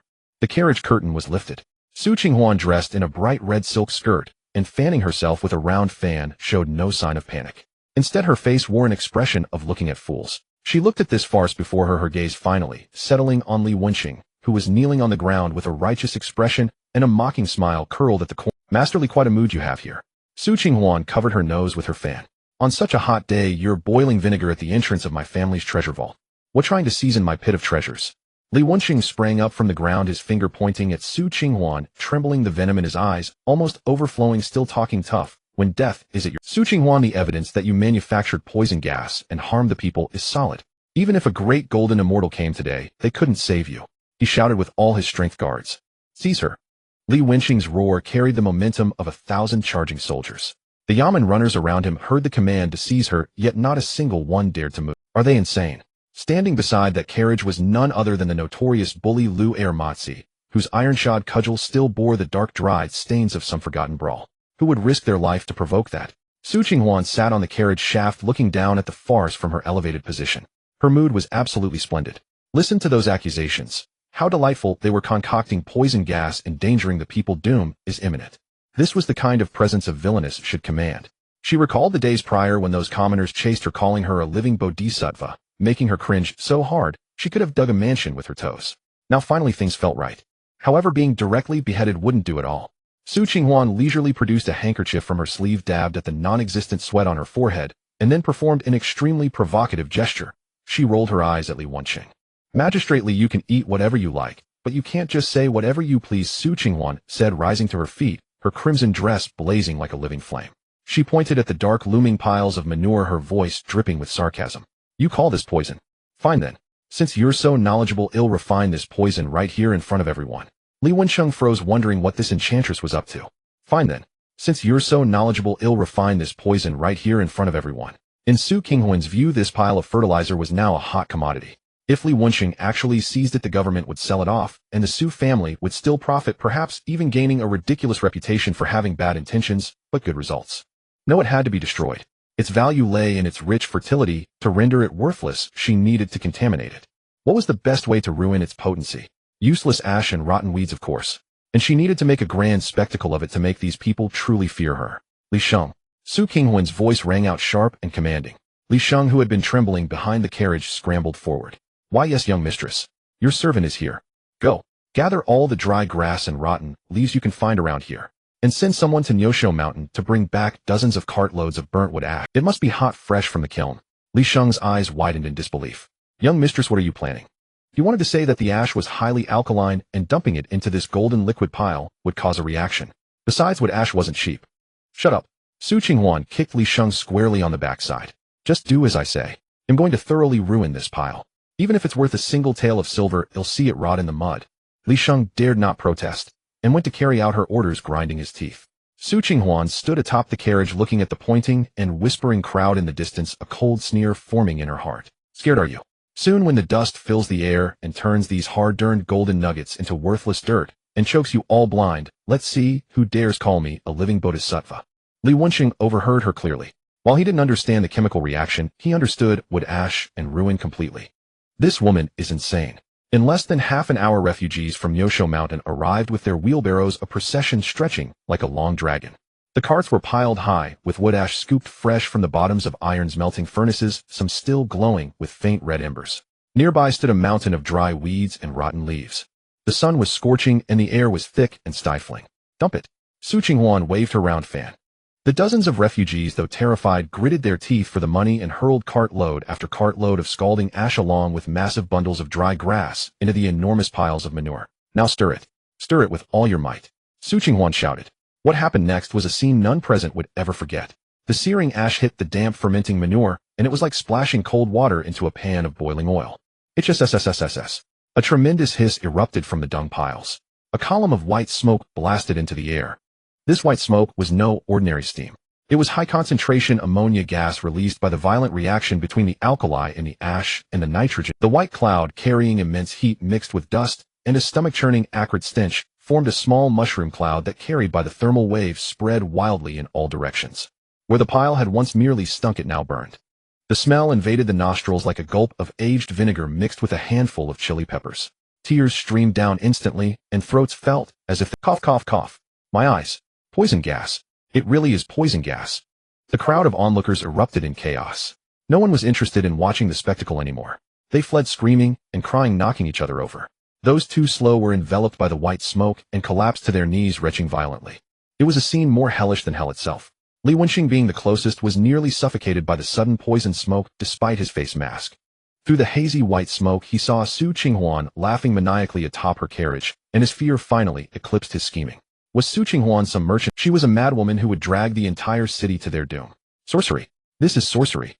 Li Wenxing retreated, screaming at the top of his lungs, his trembling finger pointing at the churning white cloud. She's making poison. She's accelerating the spread of the gas. Run. The poison is entering the city. In the distance, an unremarkable carriage with a green canopy was parked in the shade of a tree. The curtain was lifted just a crack. Xiao Jingyan sat inside, holding a piece of ambergris to his nose, his brow furrowed deeply. He prided himself on having read 10,000 volumes and witnessing countless strange arts of the martial world, but this scene defied his understanding. The billowing white smoke shooting into the sky could not possibly be a good sign. Your Highness. The guard outside stammered, his voice trembling. Should we retreat as well?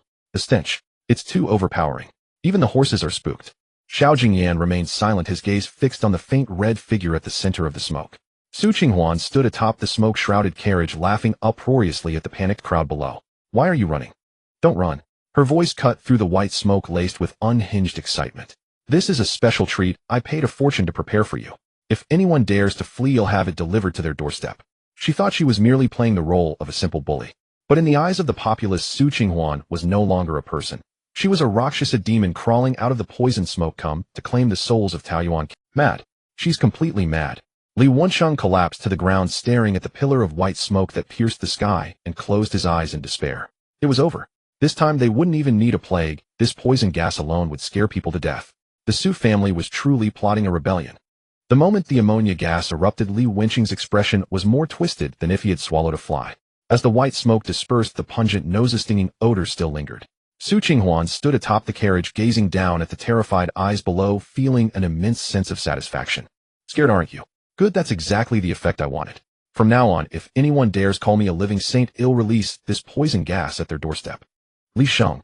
Su Qinghuan flicked her sleeve and pointed at the still smoking mound of earth. Go to town and buy tarpaulin.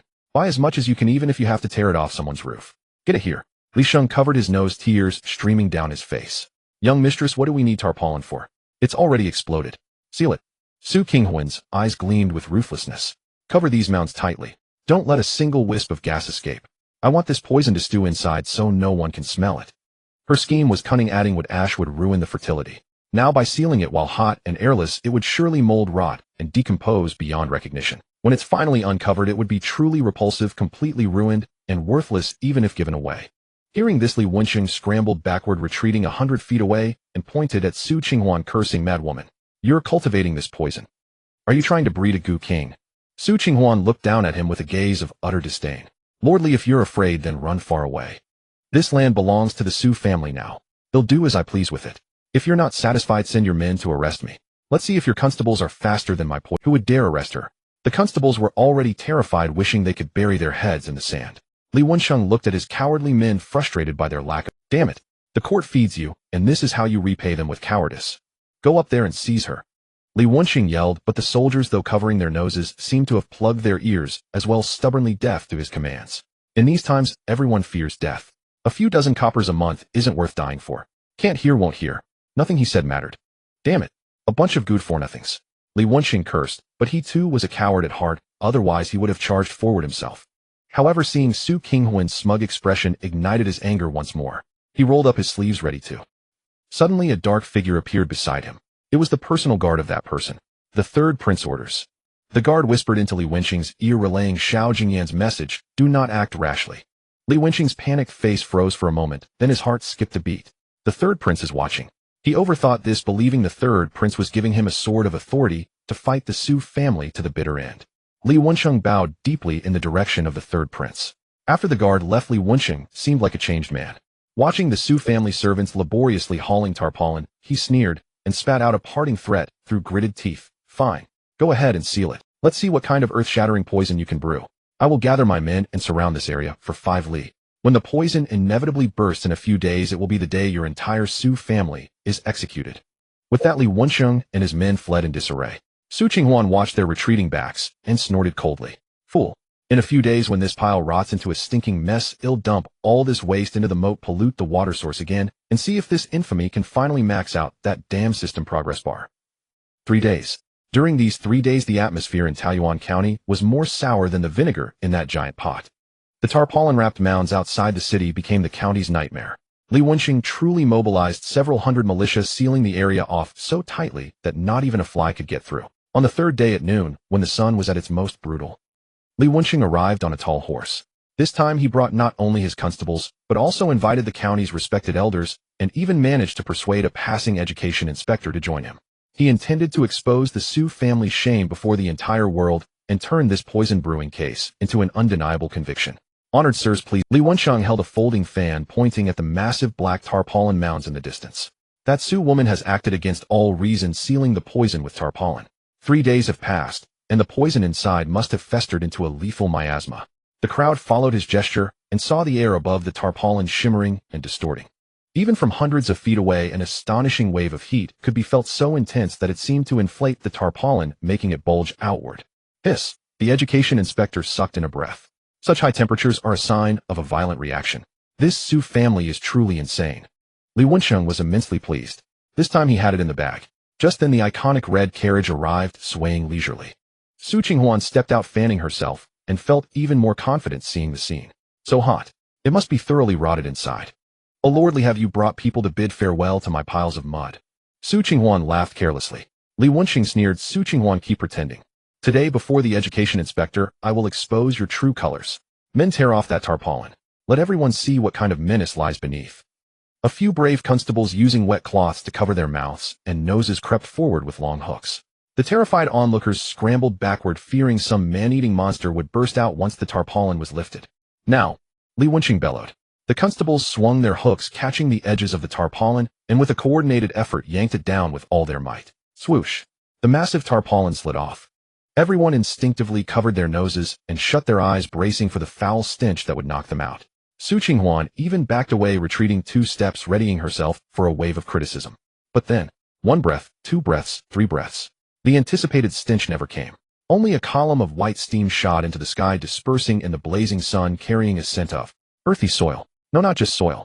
It was more like the rich, mellow aroma of fermented leaves when freshly turned black soil is exposed.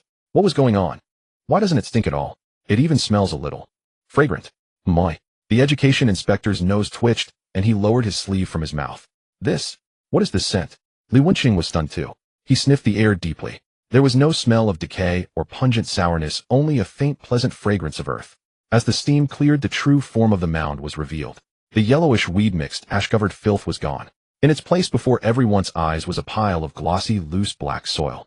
Even more miraculous, the area that was once swarming with flies was now completely clean, without a single insect in sight. Impossible. Li Wenqing's eyes bulged in disbelief. He rushed forward and grabbed a handful of the black soil. It's hot. Li Wenqing's hand recoiled, the soil was warm to the touch. Dr. Wu, who had been cowering nearby, suddenly looked as if he had discovered a new world and cautiously stepped forward. He pinched a bit of the black soil between his fingers, smelled it, examined its fine texture, and a brilliant light ignited in his aged eyes. A miracle. This is a miracle. Dr. Wu was so excited his beard trembled. He fell to his knees with a thud, holding the soil as if it were gold. Filth transformed into soil, black as ink, hot as fire, fragrant as wine. This is no poison. This is clearly the ripe fertilizer recorded in ancient texts. What fertilizer? Li Wenqing was dumbfounded. Ripe fertilizer.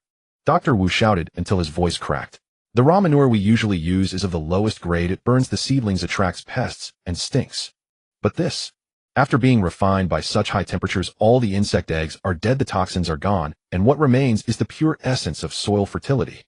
Spread this on the fields, and it's a tonic for the crops. 1 handful is worth 10 of raw manure. At these words, a deadly silence fell over the crowd. Then the crowd erupted. The farmers, who were previously scared to death, now had eyes gleaming with a hunger fiercer than starving wolves at the mention of tonic and worth 10. Ripe fertilizer. This is the legendary ripe fertilizer. Yes, it really is. Look at that color, black and glossy. No wonder Miss Su added with ash it was to kill the pests. No wonder she covered it with tarpaulin, it was to refine it. One old farmer took the lead, breaking through the constable's line, and rushed forward. He grabbed a handful of the warm black soil, rubbing it in his hands as he wept, good soil. This is truly good soil. I've farmed all my life, but I've never seen such excellent fertilizer. The situation reversed in an instant. The poison brewing site had transformed into a miracle farming exhibition. Li Wenqing still held a handful of the soil, looking at the cheering crowd, and then at Dr. Wu, who was surrounded and celebrated. He felt a burning sting of humiliation on his face. He had declared this pile a poison, but they called it a treasure. He had brought all these people to witness the Su family's downfall, only to witness them create another miracle. Impossible. This is absolutely impossible. Li Wenqing muttered to himself, his legs giving way as he nearly stumbled into the black mound. Meanwhile, Su Qinghuan, standing not far away, was gripping her round fan so tightly that her knuckles were white. She glared at Dr. Wu, wishing she could sew the old man's mouth shut. What ripe fertilizer? What miracle? I was trying to destroy the evidence. I was trying to make this pile of filth even more disgusting. How did it become a tonic for crops? In her mind, the dam system notification sounded. 1 million yuan. Su Qinghuan heard the number and felt a flash of delight. As for the cheering around her, it was all just noise to her ears. Just then, a farmer who looked honest and simple pushed his way to the carriage, his eyes red. He pulled out a dirty cloth bag from his bosom and poured its contents, a pile of copper coins, onto the ground. Miss Su, how much for this ripe fertilizer?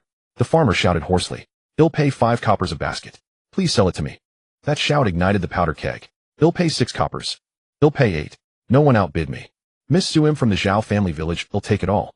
He'll buy as much as you have. Countless hands raised money bags, surging towards Su Qinghuan like a tide. The fervor in their eyes was even more terrifying than when they had worshipped her as a living saint. It was the desperate yearning for a good harvest, the primal instinct for survival. Su Qinghuan stood on the carriage, looking at the sea of frenzied faces, the copper coins scattered on the ground, and then at that dark, ominous pile of sludge that was now generating a steady stream of income for her. She opened her mouth, wanting to say, "I'm not selling," wanting to say, "It's just a pile of garbage." But the words died in her throat, turning into a helpless sigh. It's over. Not only did she fail to go bankrupt, but she was now on her way to becoming the great Qian dynasty's #1 fertilizer monopolist. Young mistress. Li Sheng said, his hands trembling with excitement. We're rich. We're rich again. This city full of filth is worth more than gold. Su Qinghuan turned her head, looked at Li Sheng's ecstatic face, and squeezed out a sentence from between her teeth. Shut up. Say one more word, and he'll bury you in that pile as fertilizer. She looked up at the sky, the sunlight blinding. Heavens, I just want to be a menace. Why is it so hard? Li Wenqing wished he could just die. Just moments ago, he had been fantasizing about executing the entire Su family. Now staring at the pair of eyes glowing with greed, seemingly ready to devour the black soil whole, he felt as if a block of ice had been lodged in his spine. It's over. Everything is over. How did this poison gas become the charm Su Qinghuan used to enchant these peasants? Taking advantage of the moment when even the local militiamen discarded their weapons and squeezed towards the pile of soil, Li Wenqing shrank his neck into his collar, hunched his back, and sidled towards the edge of the crowd. He couldn't stay here any longer. If he did before Su Qinghuan even made a move, this mob of frenzied commoners would tear him apart. If he could just reach his horse, an official courier horse, it was sure to be fast. He could gallop out of the county in one breath, and no one could touch him. As for the memorial to the throne, that was a problem for later. Li Wenqing had just gotten one foot into the stirrup, his hand not yet firmly on the reins. Li Wenqing, where do you think you're going? This shout, carrying the authority of one long accustomed to power, struck Li Wenqing squarely on the crown of his head. Li Wenqing's body stiffened, his foot frozen in midair, unable to mount or dismount. The speaker was the provincial education commissioner, who had remained mostly silent. The man was also unlucky, having been dragged to Taoyuan County by Li Wenqing to act as a witness, only to witness a shocking reversal of fortune. The commissioner held no folding fan, but instead clutched a clump of black soil he had just scraped from the ground. The earth was glossy and rich, still speckled with bits of plant ash, yet he didn't seem to find it dirty in the slightest, holding it as if it were the imperial jade seal. Why, Your Excellency? Li Wenqing turned around, his body trembling violently. This official was merely returning to the yamen to fetch some sealing strips. You worthless fool. The commissioner hurled the black soil to the ground with force, sending dust flying. Sealing strips? What do you intend to seal? This heavenly bestowed auspicion or the livelihood of the people? The commissioner pointed at Li Wenqing's nose, his spittle spraying across his face. What did you write in your memorial? That the land yield. That poison gas is slaughtering the city. Open your goddamn eyes and look. Does this look like poison gas? This is clearly a treasure that can save countless lives. Li Wenqing cowered under the tirade, but his desperate thoughts hadn't yet died. He pointed at the mounds of earth which, though no longer emitting white smoke, still radiated heat, and tried to argue. Your Excellency, that is sorcery. You saw that white smoke yourself. It shot into the sky, stinging the eyes and nose. If that isn't poison, what is? This black soil is just a trick. Perhaps it will reveal its toxicity in a few days. Bullshit. This time it wasn't the commissioner who cursed, but Dr. Wu standing nearby. With the Su family as his backing, old man Wu stood tall and straight, stroking his beard as he looked at Li Wenqing with utter contempt. Magistrate Li, it's one thing to be ignorant, but do refrain from making a public spectacle of yourself. That white smoke was the energy of fire refining. Miss Su used the potency of plant ash to force out the toxicity within the filth. This is called applying alchemy to agriculture. Without that burst of white smoke, how could you get this pure, rich fertilizer? Exactly. That's right. The surrounding commoners didn't understand the alchemy, but they understood good stuff. Magistrate Li, you can't stand to see us common folk live a good life. Exactly. Our crops are starving. Finally, Miss Su manages to get us some nourishment, and you say it's poison and want it buried. Is your heart black? Public opinion had completely turned. Earlier they had regarded him with respect as an official, now they only saw him as a demon cutting off. Li Wenqing looked at the now bloodshot eyes surrounding him, and his heart skipped a beat. You? What are you trying to do? I am a court-appointed official. I am the vice prefect. Li Wenqing brandished his horsewhip, trying to disperse the encroaching crowd. No one moved to strike him. The laws of the Great Qian were strict, and assaulting an official was punishable by death. But these men who spent their lives toiling in the fields had their ways. Make way now. Just bought this fertilizer, can't afford to spill it. A dark-faced man shouted, carrying 2 buckets of steaming black liquid. His foot slipped, and his whole body lurched towards Li Wenqing. Although that bucket contained mature fertilizer, its color and viscosity were enough to turn one's stomach. Li Wenqing yelped in fright and scrambled backward. But behind him was another man with a carrying pole, and 2 full wooden buckets blocked his retreat. The black sludge sloshed with his movements, nearly splashing onto Li Wenqing's pristine official boots several times. Oh dear, be careful, magistrate. This is treasure, precious stuff. If it gets on you, you can't wash it off. Buckets everywhere. Hundreds of people holding hundreds of night soil buckets silently trapped Li Wenqing and his poor courier horse in the middle. Li Wenqing felt he was going mad. The terror of being surrounded by black liquid was worse than facing swords and spears. Get back. All of you get back. Li Wenqing flailed his limbs, scrambling awkwardly onto the horse's back. He abandoned all pretense of official dignity, lashing out wildly with his whip. The courier horse, already overwhelmed by the pungent stench and frightened by the crowd, let out a pained whinny as the whip stung its flesh, and suddenly reared up on it. Li Wensheng lost his grip, and his official hat rolled off into a patch of black mud. Hiya! Hiya! With disheveled hair like a dog with its tail between its legs, he clung desperately to the horse's neck and burst through the crowd. But he was fleeing so hastily that one of his official boots got stuck in the stirrup and slipped off his foot, leaving his bare foot flailing uselessly in the air. Ha ha ha! A thunderous wave of laughter erupted behind him. Magistrate Li, your shoe. You forgot your shoe. Keep it. Give it to Miss Sue for 100 paces away. That unassuming carriage with the green awning remained parked quietly in the shade, as if the chaotic world had nothing to do with it. The carriage curtain was lifted slightly. Xiao Jingyan watched Li Wensheng's pathetic retreat, his deep eyes utterly devoid of emotion, as if he had merely witnessed a poorly performed monkey show. His gaze shifted, passing through the flying dust and the frenzied crowd, and finally settled on the figure standing atop the red carriage. Clad in fiery red, she was shaking a round fan, looking worried over the coins scattered all over the ground. Your Highness, Su Ruoxu remarked in a low voice, his tone tinged with disbelief. This Su girl's luck is truly extraordinary. She intended to cause trouble, yet stumbled upon a divine substance like this. Isn't this what we call fortune favoring fools? Fool's fortune. Xiao Jingyan slowly lowered the carriage curtain, shutting out the clamor outside. He leaned back onto the cushion, his long slender fingers tapping lightly on his knee, a cold smile curling at the corner of his mouth. Ruoxu, you followed me for so many years, yet you've become this superficial. Su Ruoxu was taken aback. Your Highness, you mean? Look at this game. Xiao Jingyan's voice was soft, but each word was heavy as iron. From the ceiling of the latrines, it seemed like a move for profit, but it was actually for source collection. If he hadn't enforced the fee, how would the commoners have gathered the filth? Without gathering it, where would the 10,000 jin of raw material come from? Then the tarpaulin. You thought she was trying to stifle the poison gas. No, she was cultivating it. It's the height of summer, and with the tarpaulin sealing it, the temperature inside those piles could heat a stone. That's the key to making the fertilizer. And finally, that move with the plant ash. A glint of sharp intelligence flashed in Xiao Jingyan's eyes, the appreciation of a worthy opponent. It was a stroke. By using the poison gas excuse to have the authorities seal off the area, she not only prevented fools from ruining the fermentation, but also got herself free protection. Step by step, link by link, which part was mere coincidence? Su Ruoxu broke into a cold sweat. According to His Highness' analysis, that girl in red wasn't some spoiled wicked woman at all, but a monstrous prodigy who calculated everything perfectly, manipulating both human hearts and physical laws with ease. She turned the city's waste into treasure, solving the sanitation problem and saving the farming crisis in one stroke. Xiao Jingyan closed his eyes, his mind filled with the image of Su Qinghuan's seemingly greedy face. The most brilliant part is she even made a profit. Financing governance through commerce without spending a single tael from the state treasury, she solved a problem that has plagued the great Qian for a century. Her breadth of vision and sharpness of tactics rival that of a top-tier minister. She is a true pillar of the state. Xiao Jingyan's assessment was weighty, as heavy as 1,000 jun. And on top of that red carriage, the woman the third prince had just deemed a pillar of the state was looking on in despair as Li Sheng, that simpleton, loaded basket after basket of copper coins onto the carriage. Stop collecting. Su Qinghuan said weakly, waving her fan. Tell them we're out of stock. Tell them to go away. Young miss, what are you saying?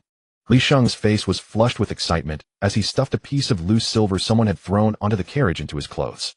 Dr. Wu said those piles are just as long as we keep collecting and sealing, Taoyuan County is our money tree. Our family will be the wealthiest merchants in the great Qian. Su Qinghuan, she looked at the celebrating crowd, listened to the chants of wanting to enshrine her in their family ancestral halls, and suddenly felt the sunlight was blindingly bright. I want to go home. I want air conditioning. I don't want to be the wealthiest merchant of the great Qian. Li Sheng. Su Qinghuan suddenly sat up straight, a fierce glint of desperate struggle in her eyes. Since we have money, let's not be idle. How much did this fertilizer sell for? Rough estimate. Around 5,000 taels. Good. Su Qinghuan gritted her teeth. Go find out which businesses around here are hardest to run, where the biggest pits are. I'm going to sink all this money along with our family's savings straight into the ground. I refuse to believe it. Is there no project in this world that can let me go bankrupt? Huh?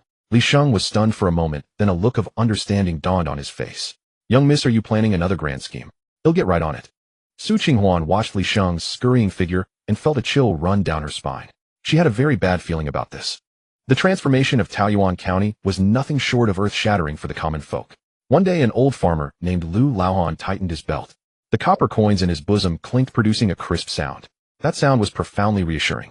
His son-in-law Zhao Dana had urged him to visit relatives in Qinghe County, ostensibly a family trip, but in truth a chance to flaunt their newfound prosperity. Zhao Dana was now a squad leader in the night soil department, overseeing a dozen latrines. He walked with a swagger, and his father-in-law's spine had stiffened considerably as a result. Lu Laohan glanced down at his clothes. The fabric was deep blue cotton with tight, even stitches, and a tiny character Sue embroidered on the cuff. This was the work uniform issued by the night soil department. Though altered to fit, it was stuffed with genuine, new cotton warm enough to make one's heart flutter with unease. He stepped onto the ox cart and the wheels began to roll over the smooth, pale gray cement road. The ride was steady without a single jolt. Lu Laohan leaned against the cart's side, half closing his eyes. He couldn't help but sigh. The air in Taoyuan County carried no stench, only the earthy scent drifting from the compost yard outside the city. Once he had found that smell strange, now it was pleasant to the nose, for it smelled of money, and of the very lifeblood of the crops. The ox cart swayed for an hour until it reached the county border. Suddenly the smooth ride vanished. The wheel crashed into a pothole, with a clang nearly making Lu Laohan bite his tongue. They had entered Qinghuan County. The road here was a mess of yellow mud. It had rained a couple of days before, leaving tangled ruts mixed with rotten vegetable leaves, dried animal dung, and a few dead rats rotting in the sludge. Lu Laohan climbed down, and his soles sank into the mud at once. Dirty water seeped over his shoe tops, sending a chill shooting up from the soles of his feet. He frowned, pulled his foot free, and scraped it hard against the shaft of the cart. The cart driver, Old Huang, turned back with a grin. Old Lu can't take it anymore. We used to live like this every day? Lu Laohan did not smile. That was then. Now, after living in Taoyuan County for so long, he had grown accustomed to seeing people wash the streets with water every day, and to the rule that spitting on the ground cost 2 coppers. Looking at the road in Qinghuan County, he found it utterly filthy, no different from a pigsty. Does nobody manage this place? Lu Laohan pinched his nose as the stench of decay assaulted him. Such a foul smell. If Miss Sue saw this, she'd break the magistrate's legs. Old Huang cracked his whip, shooing flies off the ox's rump. This is Qinghuan County, not under Miss Sue's jurisdiction. Who has the spare coin to care about roads we mud-footed folk travel? Lu Laohan sighed, hugging the bundle tighter to his chest. Inside were 2 bags of polished rice and a jar of black soil. They were treasures. When they reached the village entrance, his brother-in-law Wang Laosher's family came out to greet them. The sun was blazing, and the pig pen stood right by the gate, without even a shed. The stench of swine and the open latrine had marinated the whole house. Lu Laohan's throat itched, and he couldn't help but dry heave. Wang Laosher's face darkened. Brother-in-law, are you looking down on our poverty? Why put on such airs the moment? Lu Laohan waved his hand, pale-faced. It's not about being poor or rich, it's the smell. Aren't you afraid of getting sick from this? On such a hot day, you should at least sprinkle some lime over it. Wang Laosher's wife came out with a gourd ladle of water, her hands so black that the nails were invisible. We're rustic folks, we don't have so many refinements. Lime cop. Lu Laohan did not take the ladle. He untied the bundle and pulled out 2 bags of rice and a slab of pork belly, the fat gleaming white 2 fingers thick. Wang Laosher's young grandson's eyes went wide, drool dripping down his chin. He wanted to reach out, but didn't dare. Go cook it. Lu Laohan thrust the meat at him. Use plenty of salt, don't be stingy. The Wang family wasted no time. Wang Laosher's wife wiped her hands on her apron again and again before daring to take the meat, looking at it as if it were gold. Soon a pot of porridge was set on the table. It was so thin you could see the roof beams reflected in it, with more wild greens than rice. A handful of aged grain they had grudgingly spared to entertain a guest. The braised pork sat in the center, glistening with oil, claiming the place of honor with overbearing presence. No one in Wang Laosher's family dared to reach for it. All eyes were fixed on Lu Laohan. Lu Laohan picked up a piece of meat and put it in his mouth. The fat erupted a fragrance so rich it was dizzying. Brother-in-law, have you struck it rich in Taoyuan County? Wang Laosher swallowed hard, asking cautiously. To be eating meat like this in these times. Lu Laohan sighed, setting down his chopsticks with a look of impatience. Struck it rich. It's a misery. Wang Laosher was stunned. Eating meat is misery. What kind of talk is that? You don't know the rules of the Su family. Lu Laohan pointed at his clothes. Miss Su insists we wear this uniform. She says the night soil department people must be decent. And that's not all. We have to bathe every day. Bathe. Yes. Must wash after work, or we don't get paid.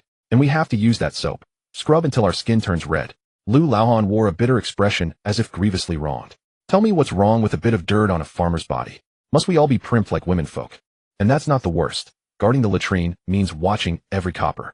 If a single coin is missing, it's deducted from our wages. And we have to memorize these sanitary regulations. No food until we recite them perfectly.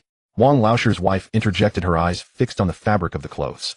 Then, with all that fuss, how much do they pay? Lu Laohan held up 3 fingers. 300 coppers. The room fell silent. Only the sound of flies buzzing against the window paper could be heard. Wang Laosher stared at Lu Laohan's fingers, his Adam's apple bobbing. A month. How much? Oh, 2 meals a day with meat, every time. Lu Laohan patted his belly. They call it an occupational hazard allowance, to keep us from getting poisoned by— Wang Laosher looked down at his own bowl of wilder porridge. He worked the fields all month, toiling under the whims of the heavens, and after taxes he was lucky to have 30 coppers left. And here was a man who simply minded a latrine, forced to bathe and eat meat, yet pocketing 300 coppers. This isn't suffering. Wang Laosher's voice turned hoarse, his eyes reddening. It's practically being treated like an ancestor. Lu Laohan shook his head, genuinely vexed. More money, but nowhere to spend it, and you have to watch out for fines. You don't know Miss Su. She's full of tricks, always finding ways to torment us. And now before I left she stuffed me with all these things, calling them employee benefits. If I didn't take them she'd be upset. His words were practically begging for a punch, but Lu Laohan felt he was telling the truth. Miss Su was indeed hard to please. But the money was good. After the meal Wang Laosher had to go to the fields. The ground was parched, the soil caked hard, a single strike of the hoe left only a white mark jarring his tiger's mouth. Wang Laosher swung the hoe, sweat streaming down his spine, panting heavily. After a long while he still hadn't turned a single furrow. The earth is too hard. Wang Laosher straightened up, pounding his back. Looks like another poor harvest this year. Lu Laohan crouched on the ridge, gazing at the wilting bean sprouts with their He reached behind his back and pulled out a shovel. It was small, forged from pig iron, dark and heavy, with hammer marks still visible on the surface and the blade glinting with a greenish edge. Try this. Lu Laohan tossed the shovel over. Wang Laosher caught it and felt its weight. This little thing. What good can it do? Just try it. Wang Laosher didn't take it seriously and casually jabbed it into the ground. The blade sliced into the soil with no effort, as if cutting into a soft cake. He paused, then twisted his wrist. A large chunk of compacted earth was turned over, revealing the moist core beneath. Several nearby farmers stopped their work. Wang Laosher couldn't believe it and struck a few more times. The sensation of cutting through tofu made his scalp tingle. This wasn't labor, it was play. What kind of iron is this? Wang Laosher ran his finger over the blade. It hadn't curled, not even a nick, and the touch left a sharp sting. A reject from the Su family forge. Lu Laohan took out his pipe from his pocket, leisurely filling it with tobacco. 200 coppers each.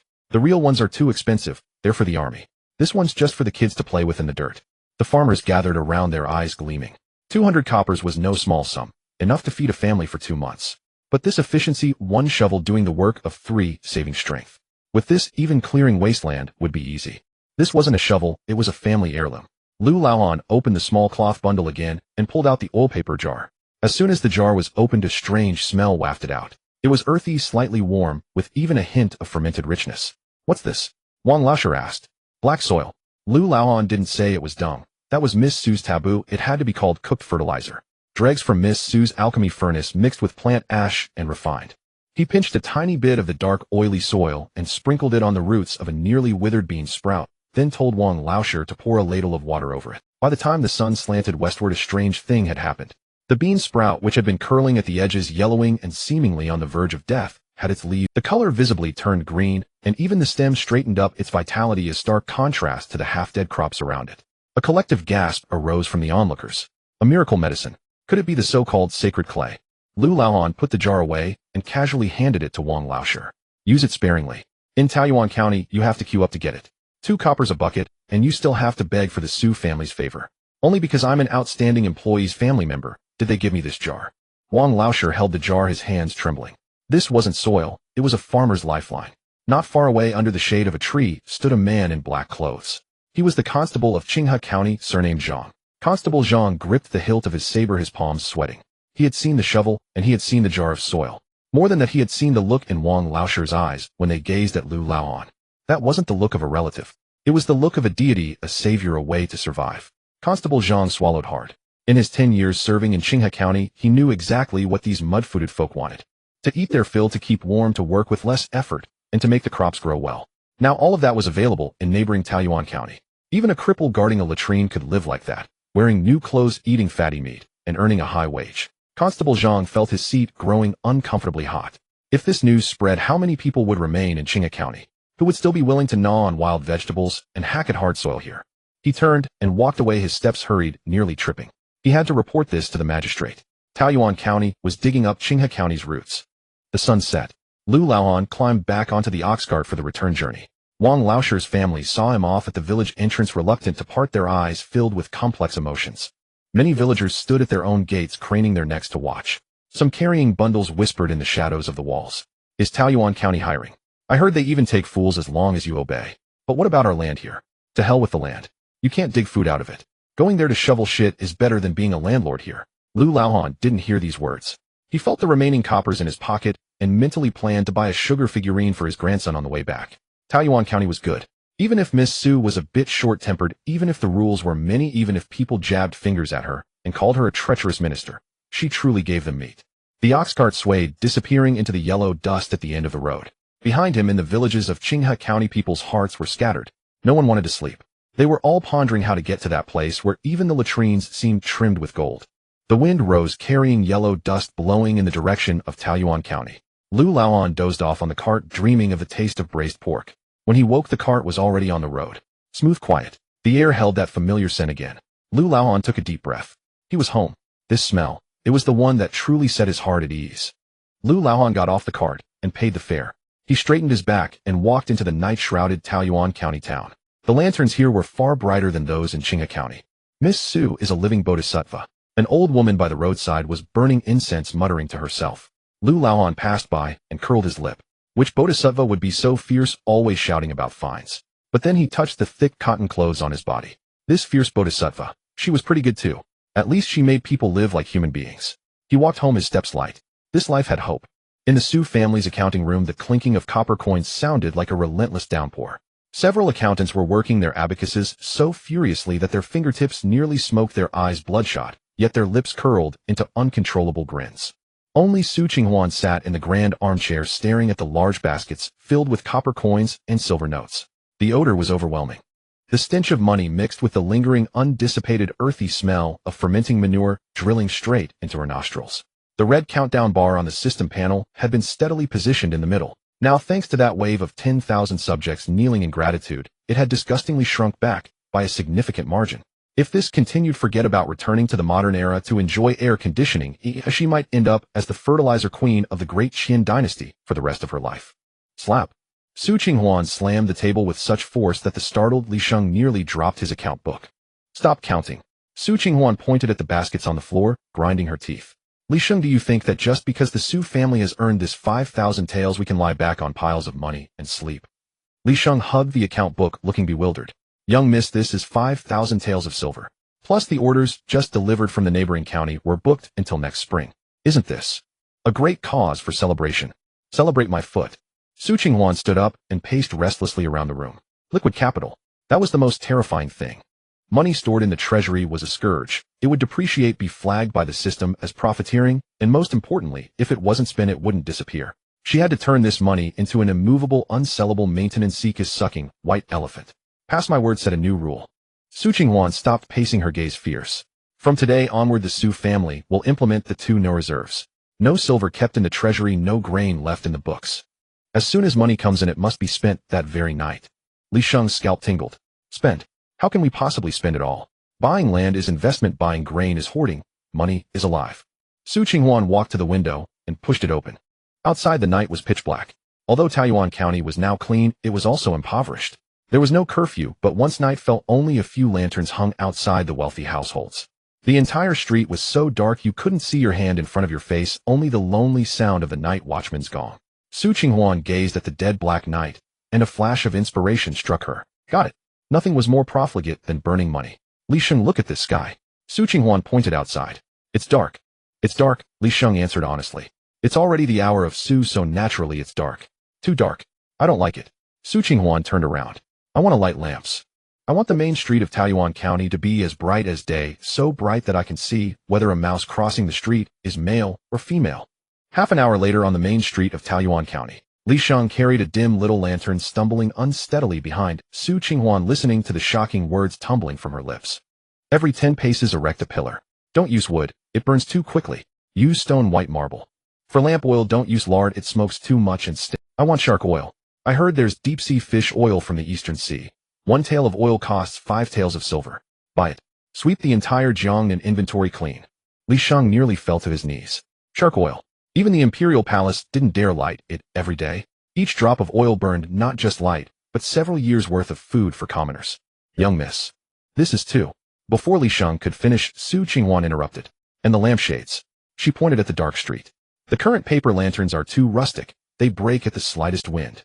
I want colored glass. 5-colored glazed glass. The kind that shatters so easily you can't even hear the sound clearly. Li Sheng finally lost his composure, stamping his feet in desperation. Young miss, glass is a tribute item. It's fragile and expensive, and besides, where in Jiangnan is there so much 5-colored glass for us to sweep up? Even with money we can't buy it. If it breaks, replace it with new ones. Su Qinghuan's eyes lit up. Fragility was good. High maintenance costs were the essence of being a spendthrift. If she made iron lanterns that lasted centuries, how would she ever complete her mission? As for buying it, Su Qinghuan sneered, turning to stare at him. Do you think I don't read the accounts? My father's private treasury definitely has connections with some secret underworld black market channels. Don't think I don't know. Li Sheng gasped, his eyes wide. Use his token to collect the goods. Su Qinghuan waved her hand, her face full of reckless abandon. Use the black market express delivery. They'll pay triple the shipping fees. Li Sheng's whole body trembled, his mind roaring. Using the master's lifeline black market connections. Just to buy a few broken lampshades. No. Wait. Li Sheng swallowed hard. The young miss was deliberately exposing the master's secret cards. The Su family's reputation was now too great. The imperial court must have grown suspicious. The young miss was signaling to the authorities the Su family has no secrets, even their deepest cards are being flaunted as toys. What a devastating act of self. 3 days. Su Qinghuan held up 3 fingers, cutting off Li Sheng's frantic mental speculation. Take that 5,000 taels and collect the goods. Within 3 days I want this street lit up. If you have a single coin left unspent, I'll stuff you into the compost heap to rot. Li Sheng's face turned green, but it wasn't over. Su Qinghuan continued walking, kicking an empty wooden stall that had been packed up for the day. It was where vendors set up during the day, paying rent to the Su family every. This was another annoying source of income. Who built this shed? It's hideous, Su Qinghuan said with disgust. Tear it down. Li Sheng quickly flipped through the account book. Young miss, this is Wang Air Mozi's pancake stand, and over there is Zhao Sis General Store. They bring in a few hundred coppers in rent each month. Do I need those few hundred coppers? Su Qinghuan waved her hand, pointing at the rows of prime real estate along the street that could generate money. Tear them all down. Clear the space for me. Then, leave it empty. Empty. No plant flowers. Su Qinghuan had already planned. Buy those ridiculously expensive peonies and tree peonies. The fussy kind that need watering every day, sunbathing, and shade. Fill the place with them. Also buy some rocks. Su Qinghuan gestured. You know Taihu stones.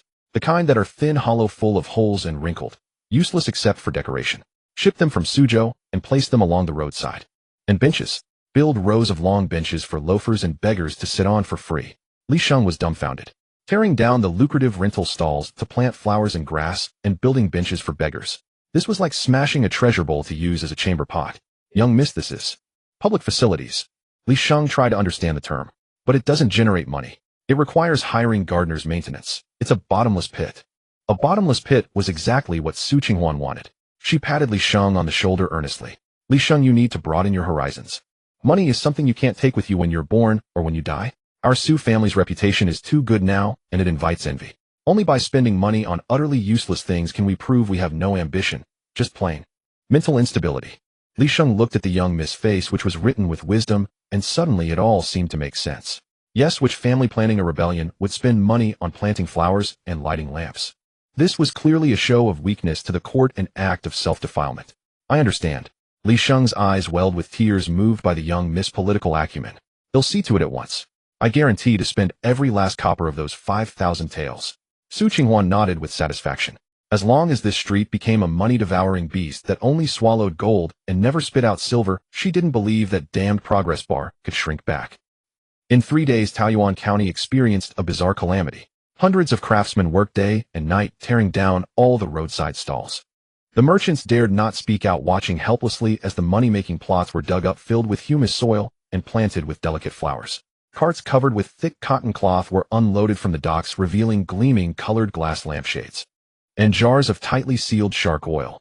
Even the faint scent that escaped carried the salty tang of sea breeze and the cloying sweetness of wealth.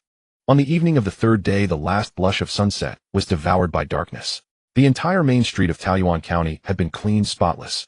2 rows of white marble lamp posts stood like sentinels, the wicks at the top of the glass shades already soaked in the expensive shark oil. Su Qinghuan stood at the head of the street, holding a fire starter. Behind her, Li Sheng trembled with pain, clutching the account book that was already half empty. Young miss, are we really lighting them? Li Sheng's voice was choked with tears. The oil burned in one night could feed the county's refugees for a month. Light it. The wooden railing on the 2nd floor of the tea house was polished to a glossy sheen. Zhao Si held a handful of peanuts, but didn't bring them to his mouth, his beady eyes fixed downward, nearly popping out of their sockets. The main street below had been completely turned upside down. The wooden shacks that used to earn him rent were all torn down. In their place appeared delicate peonies and strange rocks full of holes, supposedly transported from Lake Tai, looking exorbitantly expensive. Zhao Si tossed the peanuts back onto the plate, dusted off the crumbs from his hands, and said with a pained expression, Boss Wang, don't you think Miss Su has lost her mind? That row of shacks used to bring in at least 2 taels of silver in rent every month. Now, flowers. Can flowers be eaten? Can they be worn? Boss Wong across from him was doing his accounts without looking up. 2 taels. That was before. Now the street looks like the Imperial Garden. If I had to set up a stall there again, who knows how much I'd have to pay. No way I'm not courting trouble. At the next table sat a long-bearded merchant in silk robes holding a teacup, but his eyes were fixed on the new white marble pillars outside, his hands trembling slightly. The pillars stood every 10 paces pure white, carved with cloud patterns, each topped with a colorful glass shade. This kind of setup in the Great Qin dynasty was usually reserved for imperial mausoleums or temples of the highest rank. Gentlemen. The merchant set down his teacup, his voice strained. This Taoyuan County's display rivals even the wealthiest households in the capital. These pillars, carved from a single block of white marble. It's like paving the muddy ground with gold bricks. Another merchant snorted, saying sourly, stone isn't worth much. That glass shade looks decent though. But placed on this street within 3 days some young rascal will smash it with a rock just to hear the sound. Then we'll see if the Su family feels the pain. Downstairs, Su Qinghuan stood before one of the pillars, reaching out to touch the cool stone. The texture was smooth, flawless, almost too perfect. Li Sheng followed behind, clutching a ledger, his face pinched. Young miss, these pillars are sturdy. Just earlier a delivery cart rammed into one, snapping its axle. The pillar didn't even get a scratch. Su Qinghuan withdrew her hand, a little disappointed. Too sturdy. Sturdy meant no repairs needed. No repairs meant the money spent was a dead loss, unable. She looked up at the colorful glass shade. What about that? Su Qinghuan pointed upward. That's fragile, right? Li Sheng shrank his neck, not knowing what the young miss was up to, but he could only tell the truth. That one's brittle. During installation yesterday, a craftsman slipped and touched it, cracking it. I already had it replaced with a new one. The cracked one was smashed to pieces. Su Qinghuan's eyes instantly lit up, the corners of her mouth curling up involuntarily. Excellent. She clapped the dust off her hands and said in a brisk tone, remember this. Don't take these things too seriously. If anyone gets an itch to smash one or the wind blows one over, don't feel a shred of pity. Replace it immediately. The Su family may not have much, but we have plenty of glass. It's precisely this kind of high-maintenance vibe we're going for. She looked around. The once dirty and chaotic street was now paved with neat blue stone slabs flanked by lush flowers. The white marble lamp pillars she considered beautiful garbage now glowed warmly in the setting sun. A crowd of commoners had gathered, keeping a safe distance, not daring to approach. A child reached out to touch the stone, but got a slap on the back of the head from his elder. Are you asking for death? That's a sacred object to ward off evil spirits. If you damage it selling, you wouldn't begin to cover the cost. Su Qinghuan heard this and rolled her eyes inwardly. Superstition kills. If no one dares to touch these pillars, how would she ever spend her maintenance budget? Wouldn't this become a fixed asset? The sun sank lower. The crimson clouds on the horizon were swallowed by the gray-blue night. The night watchman of Taoyuan County sounded his first gong, the lonely sound echoing through the deserted streets. At this hour, shops would usually be boarding up their doors. In the pitch black, no one wandered the streets. Spending money on lamp oil was a waste when you could just go to bed early. That was a centuries-old rule in the Great Qin dynasty. The entire street plunged into darkness quickly. Only a few paper lanterns hung at the gates of the wealthy households flickered in the wind, looking like ghostly will-o'-the. Su Qinghuan stood at the head of the street, a fire striker in her hand, her red dress flapping in the night breeze. Light it. Without wasting a word, she brought the flame to the fuse of the first lamp. The fuse was a specially made cotton wick soaked in expensive mermaid oil. The moment the flame touched it, a bright, steady fire shot up with a whoosh. The light wasn't a dim yellow, but a clear, bright radiance close to daylight. Passing through the colorful glass shade, the light was refracted, amplified, scattering a mottled, dazzling halo onto the ground. In that instant, a piece of the surrounding darkness was gouged out. Then the servants waiting on both sides of the street raised their torches simultaneously. The light began to spread along the long street like a sleeping fire dragon, suddenly opening its eyes, its scales lighting up one by one in the night. The commoners, accustomed to the dark, stood frozen in place, witnessing a sight they had never seen in their lives. The street was lit. The white marble pillars glowed translucently under the light, as if they were emitting their own radiance. The peonies by the roadside unfurled their petals, the red ones bewitching, the pink ones delicate. The burning mermaid oil didn't produce a smoky, pungent smell. Instead, it carried a faint, salty fragrance, the scent of burning money. Zhao was just about to slot the last door panel into place when his hands froze. A beam of light fell right on his shop's entrance, illuminating his goods so clearly they seemed to gleam. Even the pickle vat looked presentable. This? Zhao squinted, waiting a long moment before daring to open his eyes fully. Is this still night? Has the Dragon King shown his divine power?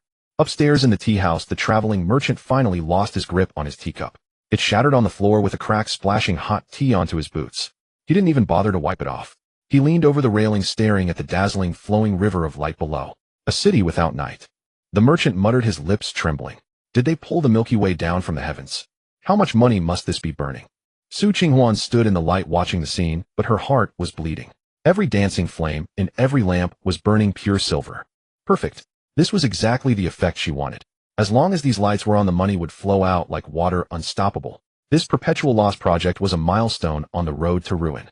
Su Qinghuan turned around and waved at Li Sheng, who was still wincing in pain. Bring me the... Li Sheng handed over the ledger with trembling hands. It was densely filled with the expenses of the past 2 days: white marble pillars, colorful glass shades, East Sea mermaid oil, and those delicate flowers and plants. On the final line, the balance read 0. Su Qinghuan looked at that clean 0 and let out a long, turbid breath, feeling utterly refreshed. Satisfying. She had finally squandered those 5,000 taels of windfall. Young miss. Li Sheng reminded her quietly from the side, his voice tinged with tears. These lamps. Do we really have to keep them burning all night? If there's no one around in the dead of night, won't that just be a waste? Su Qinghuan closed the ledger, her tone firm.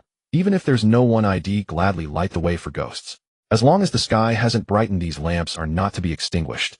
I will ensure that from this day forth Taoyuan County knows no darkness. She thought it was over. However, things did not unfold according to Su Qinghuan's script. At the street corner, several idle loafers who had intended to return home for sleep found their feet rooted to the ground, as if welded there, utterly unable to move, their gazes fixed upon the brilliantly illuminated street. Hey, look at those flowers, one loafer pointed at the roadside. They're gorgeous, red as the lips of the girls at the Emerald Brothel. Forget the flowers, it's the lights that are stunning. Another loafer collapsed onto a bench, humming contentedly. This bench is incredible, and it's free. On a hot day like this, my place is as stuffy as a steamer. How could it compare to the coolness here? And the light. After all, humans are inherently drawn to light. Those hiding indoors from the heat, those on the verge of meeting the Sandman, and even those already lying in bed, all found it impossible to stay put the moment they caught a glimpse of the glow through their window cracks. One by one, then in groups of 3 and 5 more and more people stepped out of their homes like moths drawn to the flame. Most were astounded by the brilliance of the street lamps and marveled at the Taihu stones. But as the crowd swelled, the dynamics began to shift. For instance, Zhao Si gazing at the surging crowd before his shop, his shrewd little rat-like eyes darting about. These people aren't going home to sleep, just chatting idly here. Their mouths must be getting dry, right? After chatting for a while, they're bound to get hungry, right? Late at night like this, if there were some food and drink. Hey, he glanced at the wooden door panel he hadn't yet secured, then tossed it aside. Old woman, Zhao Si yelled over his shoulder, his voice cracking with excitement. Stop sleeping. Light the stove. Bring out all the melon seeds and peanuts we didn't sell today. And that jar of sour plum drink. That shout was like a switch being flipped for the entire street. Youde from the steam bun shop next door had already taken off his shoes, ready for bed. Hearing the commotion, he scrambled up, relit the stove, and stoked the fire until it blazed brightly. Wang Ermatzi across the street went even further. Though his pancake stall had been dismantled, he simply dragged out his battered cart, planted it right under the street lamp, and secured the prime spot. Give me a pancake. Add an egg. Extra sauce. He'll have a bowl of sour plum drink. Make it cold. Zhao Si, bring out your fine wine. We're drinking right here tonight. It's so bright. This is way more atmospheric than drinking during the day. The clamor rose. Taoyuan County, which should have been silent at this hour, was now buzzing with life. Su Qinghuan hadn't gone far. Hearing the ruckus behind her, she turned around in confusion. There on the avenue she had intended merely as a money-burning display, a dense throng of people jostled shoulder to shoulder. The cries of vendors, the laughter of children, the boisterous shouts of diners, all converged into a wave of vibrant, earthly vitality. Under the lights, every face was clearly visible. This? Li Sheng's jaw dropped, nearly hitting the floor. Young mistress, this street. How is it even more bustling than during the day? Don't these people ever sleep? Su Qinghuan stood there stunned. She watched that miser, Zhao Si, his face crinkled with glee, stuffing copper coins into his pocket, his grin stretching from ear to ear. And that out-of-town merchant had set up his stall right by the roadside, displaying a bunch of curious trinkets. He was surrounded by a throng of young women and wives, silver flowing into his purse like water. Night market economy. The 4 words exploded in her mind. She had only thought about burning money, but she had forgotten that in Dacian commercial activity at night was hard to sustain, primarily because people couldn't see a thing. Now she had lit the lamps, paved the road, improved the environment, and even provided free seating and security, even if it was the night soil department. How had her attempt to squander wealth failed again? After all that effort, she had inadvertently built a 24-hour money-making machine for these unruly commoners. It had doubled the economic activity of Taoyuan County. Young mistress. A constable ran up, panting, his face beaming with joy. Lord Su sent me with great news. He said the estimated commercial tax collected in just this short while exceeds what a whole day of business brings in. He declared that the whale oil lamps were worth every penny. Absolutely worth it. It's a stroke of genius. Li Sheng gesticulated wildly with excitement. Young mistress, we've profited. We've struck gold again this time. Just the tax revenue alone. The ledger slipped from Su Qinghuan's hand and hit the ground with a thud. She should have been angry. She should have been despairing over making money, agonized over her failure to squander her fortune just as before. But at this moment, gazing at the brightly lit street, at the merchants and commoners thriving like resilient leaks, the unscrupulous system in her mind suddenly flickered to life. Detected host exploits not only the daylight hours, but also extends exploitation into the night, forcibly prolonging the labor and consumption time of the populace. The visage of a capitalist is beginning to show. Warning: fluctuation in infamy value. Su Qinghuan's gaze shifted. It was a transformation from despair to greed. Previously, she had only thought of spending money. That was a low-level form of squandering. Now, looking at the crowd filling the street, she no longer saw unruly commoners, but rather fat sheep waiting to be slaughtered, a ceaseless stream of cash flow. Li Sheng. Su Qinghuan's voice turned low and husky, a smile curling at the corners of her lips that sent chills down one's spine. At your service, young mistress. Since they're so keen on doing business here, so eager to bask in my light. Su Qinghuan picked up the ledger, dusted it off. Then let's not be polite.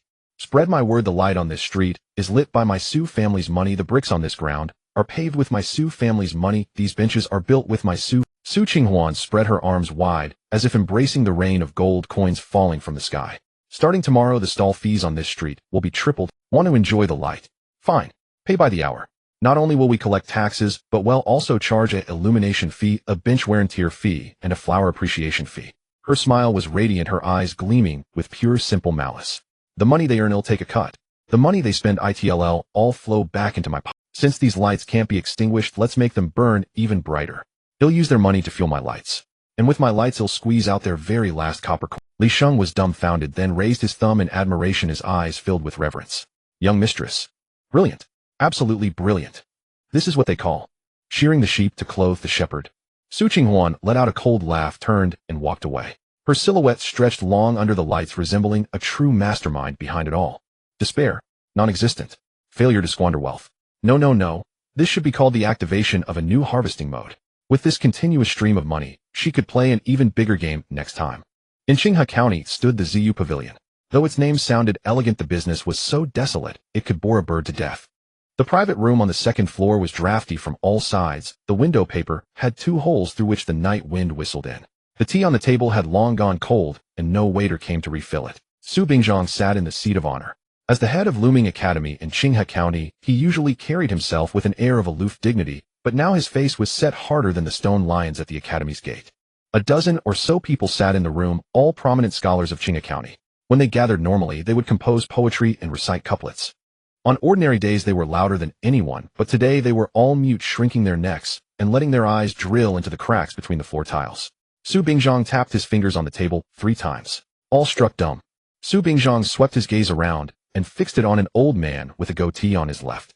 Master Wang, this is a major event for our Qinghuan County. The 10th Poetry Conference is right around the corner. Invitations have already been sent out, and we still haven't settled on a venue. If word gets out, will we have any face left? Master Wang's hand, which had been stroking his beard, paused. He dared not reply. The matter was indeed thorny. A few days ago, news came from the capital that Jinshi Wang Jin, who had left the prefecture years ago, would return home to visit his family. This would normally be a cliché story of a man returning home in glory, but this time it was different. Wang Jin was not returning alone. He was bringing a distinguished guest, the nephew of the Vice Minister of Revenue, young Master Song. This changed everything.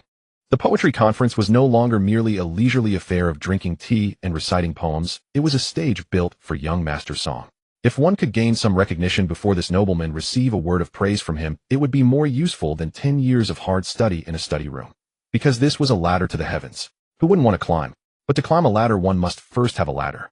Our originally chosen venue, the Shengping Tower. Su Bingzhang sighed. I went to see it yesterday. Everyone perked up their ears. No good. Su Bingzhang shook his head, his tone full of disdain. The vermilion paint on the pillars has peeled off, revealing the rotten wood inside. The stairs creak and groan with every step. Is this a place to entertain distinguished guests? It's more like a beggar's den. Young Master Song is a nobleman from the capital. He has seen extravagant wealth. If we take him to such a shabby place, even if he says nothing, he will surely feel slighted. If that first impression is spoiled, this path will be cut off. Someone below muttered, there's no help for it. The county office can't allocate silver for repairs, and we have no money. If there's no money, think of another way. Su Bingzhang was getting irritated. Qinghuan County is so big. Can't we find a single decent venue? What about Going to the garden of Squire Lee in the west of the city. A scholar tentatively suggested. There are rockeries and flowing water. The scenery is passable. Su Bingzhang didn't even look at him. Vulgar. Squire Lee is a salt merchant. His courtyard reeks of money. Young Master Song comes from a scholarly family and detests the merchant's air. If you take him to a merchant's home to compose poetry, are you trying to make him vomit? The scholar shrank his neck and fell silent. Then, what about Youde Temple? Another person suggested. A deep mountain ancient temple, quiet and elegant. That can't be vulgar, can it? Too far. Master Wang objected. Youde Temple is halfway up the mountain. Carriages can't reach it. You have to walk half an hour on mountain paths. Young Master Song is a body worth 1,000 gold. Let him climb a mountain. If he gets tired or falls, who among us can bear the responsibility? This wouldn't work, that wouldn't work. After discussing for a long time, the atmosphere in the room grew even. The harvests had been poor in recent years, drought followed by locust plagues. The surrounding counties were all dirt poor. The common people couldn't even afford food. Who would have spare money to build pavilions and towers? Taking a tour of the entire Qinghuan County aside from the county office's main hall, which was somewhat spacious, the rest were either dilapidated or old. The few decent places were all private mansions of local rich men, their taste so vulgar it made one's eyes ache. Su Bingzhang picked up the cold tea and took a sip. Its bitterness made him frown. Even a clever woman cannot cook without rice. Even if their bellies were filled with brilliant essays, even if they planned this poetry gathering to the skies, without a good venue the show could not go on. Maybe. Master Wang hesitated. Postpone. Say we're not ready or... Nonsense. Su Bingzhang slammed the teacup heavily onto the table, splashing tea. How can you say such a thing? The invitations have been delivered to Jinshi Wang's hands. His itinerary is already set. If you say postpone now, that's pushing him away. If we offend Jinshi Wang, do we still want to make a career in officialdom in the future? Master Wang was scolded until his old face turned red. He lowered his head and pretended to be dead. Despair. An unprecedented sense of powerlessness enveloped these self-proclaimed aloof literati. This was the opportunity of a lifetime to turn their fortunes around. The opportunity was right at the doorstep, yet because their own threshold was too shabby, they couldn't welcome the god of wealth. Some began to sigh and wring their hands. Others stared blankly at the holes in the window. Just then, in the corner, a young scholar who had been silent all along stirred. He was shabbily dressed. His cuffs were worn white, and his washed-out old gown didn't fit well. His name was Lin Sheng, a failed Shoutai scholar who had little presence in the academy, just a filler on ordinary days. Lin Sheng hesitated for a long time, raising his hand, and then lowering it before finally speaking timidly. Headmaster. Su Bingzhang, who was annoyed, looked up impatiently. What? Lin Sheng swallowed his saliva. Your student has heard. There is a place that might work. Su Bingzhang didn't take it seriously and asked casually, where? If it's in this county, forget it. I've seen them all. No. Not this county. Lin Sheng lowered his head, not daring to look at the faces of the others. It's in the neighboring Taoyuan County. At these words the room grew even quieter. Several gazes simultaneously pierced Lin Sheng, carrying surprise, but more mockery. Taoyuan County. What kind of godforsaken place was that? It was a place even poorer than Qinghuan County. Nothing but rocks and refugees. It was said that there had been a famine not long ago. The county magistrate was a muddle-headed fool who only knew how to embezzle money, and his daughter was a notorious bully in the countryside. Hold an elegant poetry conference in a place like that. Wasn't that leading a nobleman into a pigsty? Lin Sheng, have you gone stupid from reading? Master Wang let out a sneer. Don't you know what kind of place Taoyuan County is? There isn't even a decent restaurant there. The streets are full of beggars. What do you want young Master Song to see there? Disaster victims scrambling for food, or that Su family's vicious daughter beating people in the street? A few low laughed. Su Bingzhang also frowned, thinking this student was being inconsiderate, wasting everyone's time. Lin Sheng's face flushed bright red, but he recalled the nonsense his distant cousin had spoken when returning from Taoyuan County a couple of days ago, along with the incredibly exquisite glass bead he had brought back. The laughter inside the room made Lin Sheng hang his head in shame. The richly dressed young master seated on the left snapped his folding fan shut, pointed at Lin Sheng, and laughed so hard he could barely stand straight. Peach Blossom Spring. Lin Sheng, are you suggesting young Master Song should go roll around in the mud or go sniff that stinking fertilizer that Su girl has been cooking up? Or perhaps you think our Qinghuan County hasn't lost enough face and you want to go borrow some mud from the neighbors to smear on it? The others around joined in the jeering. If you ask me, Lin Sheng's brains have gone stiff from too much studying. What kind of place is that Peach Blossom County anyway? A harsh land breeds unruly people, and on top of that there's that madwoman Su Qinghuan who only knows how to hoard money. Sending young Master Song there. That's not a poetry gathering, that's an exile. Master Wang, holding his teacup, didn't even lift his eyelids, a sneer on his face. It's good that young people want to get ahead, but you must also read the room. Better keep such foolish talk to yourself in the future, lest people laugh at our academy for producing students with no sense. Lin Sheng's face was bright red, sweat from his palms soaking his sleeves. He hadn't expected that a casual remark would draw such a torrent of ridicule. The scholar wanted to shrink back, but with so many eyes on him the stubborn pride of a learned man flared up instead. No, it's not nonsense. Lin Sheng gritted his teeth. Half a month ago my cousin who works as a peddler just came back from Peach Blossom County. He said things are different there now. The richly dressed young master scoffed. Different how? Did a pie fall from the sky and turn that poor nest into a golden one? Ignoring the mockery, Lin Sheng spoke urgently. I heard they are building a road there, a grand road stretching all the way from the county office to Nyosho Mountain. Thousands of refugees have gathered covering the hillsides. My cousin said it's a bit chaotic there now, but it's bustling. Building a road. The richly dressed young master laughed even harder. My dear genius, are you truly naive, or just pretending? Thousands of refugees gathered together, you call that's a mob. A powder keg ready to explode. Are you suggesting young Master Song go watch a circus in the middle of a refugee camp? The room erupted and, hey, everyone here is a person of standing. We usually cross the street to avoid refugees afraid of attracting bad luck. There's no logic in willingly throwing ourselves into their midst. Lin Sheng was completely speechless. His meager sources of information were indeed laughable in front of these well-connected sons of privilege. Su Bingzhang, who had been silent in the seat of honor, tapped his fingers lightly on the table twice. The laughter subsided. Everyone looked at the academy head, waiting for him to scold this arrogant poor scholar. Su Bingzhang didn't look at Lin Sheng. His gaze fell on an old locust tree outside the window, half-eaten by worms, his eyes deep and unfathomable. Eyes honed by years of navigating the treacherous waters of officialdom, capable of seeing through to the bone. Thousands of refugees. Su Bingzhang chewed on the words, his voice low and unreadable. Master Wang quickly chimed in. Academy head, don't listen to this brat's rambling. That Peach Blossom County is a complete mess. Let's consider another location. No. Su Bingzhang suddenly turned his head, a sharp glint in his somewhat cloudy eyes. This place is a fine choice. The room fell silent.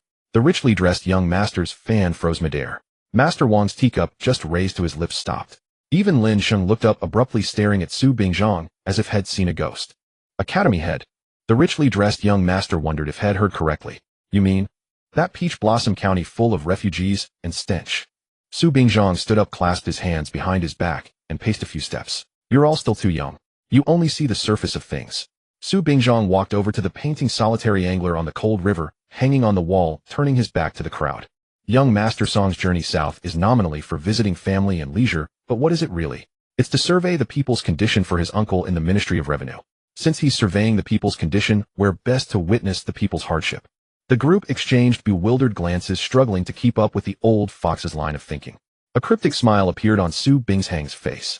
If we held the poetry gathering in Squire Lee's garden, with fine clothes and sumptuous feasts, music and song, that would be mere merchant vulgarity. Even if young Master Song wrote some fine poems there, they would be nothing but forced sorrow for new verses. When word spreads back to the capital, those censors would call him a frivolous dandy, ignorant of the people's suffering. He paused. But what if we go to Peach Blossom County? There are thousands of refugees, people in rags, people without food. It's a scene of devastation waiting to be. Young Master Song stands amidst that chaos, looking at the people struggling in the mud just to survive. Even if he does nothing but furrow his brow and let out a sigh that becomes concern for the masses, that becomes compassion for all living beings. The people in the room were stunned. Could it be interpreted this way? Su Bingzhang was on a roll, his thoughts fully unleashed. What we need to build for young Master Song is not a gilded stage. They have plenty of those in the capital. What we need to provide is a backdrop where he can display his ambitions and showcase his benevolence. Imagine this. Su Bingzhang narrowed his eyes as if picturing the scene. On that half-built broken road in Peach Blossom County, surrounded by gaunt-faced, young Master Song in his pristine white robes stands alone amidst the dust, beholding the world's suffering, and with a flourish of his brush writes a masterpiece lament for the people's hardships. Once this essay reaches the capital, what prestige it would bring. What political capital it would create. This is what we call leveraging the situation. Su Bingzhang concluded with finality, leveraging the city's devastation to build a noble's pristine reputation. The room was deathly silent. After a long moment, Master Wang let out a long, sharp intake of breath, his teacup trembling in his hand. Brilliant. Absolutely brilliant. Academy head, this move of yours is a masterclass in reading human hearts. The poverty and ruin of Peach Blossom County in your eyes are all material for a... The richly dressed young master also caught on, slapping his fan against his palm. Ingenious. If we made the scene too luxurious, would be doing young Master Song a disservice. Taking him there to experience hardship, to see the victims of disaster, that's the truly high-level flattery. Even Lin Sheng was dumbfounded. He had only meant to say it was bustling, but he never imagined that in the mouths of these important men the misery of that place would become such a scarce resource. But a scholar in the corner still voiced his concern. That's the Su family's territory. That Su Qinghuan is a notoriously difficult person. What if she offends the noble guest, or the place is simply too foul to even set foot in? No matter. Su Bingzhong waved his hand, dismissively looking utterly confident. That Su Youde is a careerist and a smart man. As soon as we send over our card and hint at young Master Song's status, even just to curry favor with the capital's elite, the Su family, we'll have those streets swept clean and push the more frightening refugees far away. As for that Su girl, Su Bingzhong sneered. Just a spoiled fool. I heard she's been busy selling some kind of fertilizer lately. A merchant's daughter reeking of money. When she sees someone of young Master Song's exalted lineage, she'll probably be too ashamed to even lift her head. He returned to the table, picked up the brush, and dipped it generously in the ink. Prepare the ink, Su Bingzhong ordered. I will write to Scholar Wang personally. Master Wang quickly stepped forward to grind the inkstick, his movements eager and obsequious. Su Bingzhang's brush danced across the paper, his wording He didn't mention Peach Blossom County's poverty. He only spoke of it as a place where the people's life is hard and all industries await revival, a perfect destination for us scholars to personally engage and understand the people's condition. He packaged the act of encroaching on a neighboring county's territory as a cultural pilgrimage driven by concern for the nation. As he finished the last stroke, Su Bingzhong blew on the wet ink, nodding with satisfaction. Turning Rod into wonder, he folded the letter and handed it to his attendant. Deliver this with haste to Scholar Wang's residence. Tell him it carries the sincere devotion of all the scholars of Qinghuan County. The people in the room quickly voiced their agreement. The earlier gloom vanished, replaced by the excitement of those about to climb a high branch. They were already painting a beautiful picture in their minds amidst the ruined desolation of Peach Blossom County. They would surround the noble guest, pontificate on the state of the nation, and trample their poor neighbor underfoot, creating a legendary tale of their own. Ha ha ha. Everyone laughed together, filled with joy. Wonderful. Truly wonderful. At the third quarter of the Mao hour, the morning mist had yet to disperse. The ironclad city gates of Taoyuan County slowly swung open. On ordinary days at this hour, aside from a few farmers entering to haul night soil, even stray dogs would not bother to linger near the gate. But today, the moment the gates creaked open, a wave of heat mixed with the stench of sweat and the scent of cheap perfume rushed out. Hey, stop shoving. You stepped. Who's the blind one here? Do you know who I am? I'm Chunji, the silk merchant from Qinghuan County. Chunji, that's nothing. I'm a grain supplier for the prefectural city. Outside the gates, the concrete road stretching towards Mount Yosho was already clogged with a long queue of people. These people, clad in fine silks and sporting ample bellies, were mostly merchants, along with a fair number of wealthy farmers from neighboring counties who had come with their ox carts and entire families in tow. They clutched silver and copper coins, craning their necks, anxiously peering into the city. On the city wall, the usual lazy yamen runners with their crooked hats who loved to lean against the wall and bask in the sun were nowhere to be seen. Instead, 2 rows of men in black martial attire with wide leather belts cinched at their waists stood rigidly. They held uniform waterfire staffs, and the red badge embroidered with the characters Shou Bei, Garrison Guard, on their chests gleamed in the morning light. These new guards stood with rammered straight backs, not a trace of a smile on their faces. Just by standing there, they exuded a murderous aura, like a pack of demons who had just crawled out of a pile of corpses. What are you all looking for trouble? A thunderous roar exploded. Lu Matsi strode out from the gate tunnel, wielding a thick cudgel as wide as a wrist, the flesh on his face quivering. Line up. Anyone who dares to push forward another half a step will be dragged out and banned from this city forever. The noisy crowd was choked into sudden, absolute silence. A grain merchant from Qinghuan County wiped the greasy sweat from his forehead and stepped forward with a fawning smile. Officer, sir, we're all here to do business. The gates are open, so why aren't you letting us in? My cart is full of grain. Doing business? Lu Matsi sneered, pulling a wooden sign from his chest and hanging it on the city wall. The sign bore a single line of large characters: to enter the city, one must pay a deposit of 500 won and be guaranteed by a local merchant. The crowd immediately erupted. 500 won.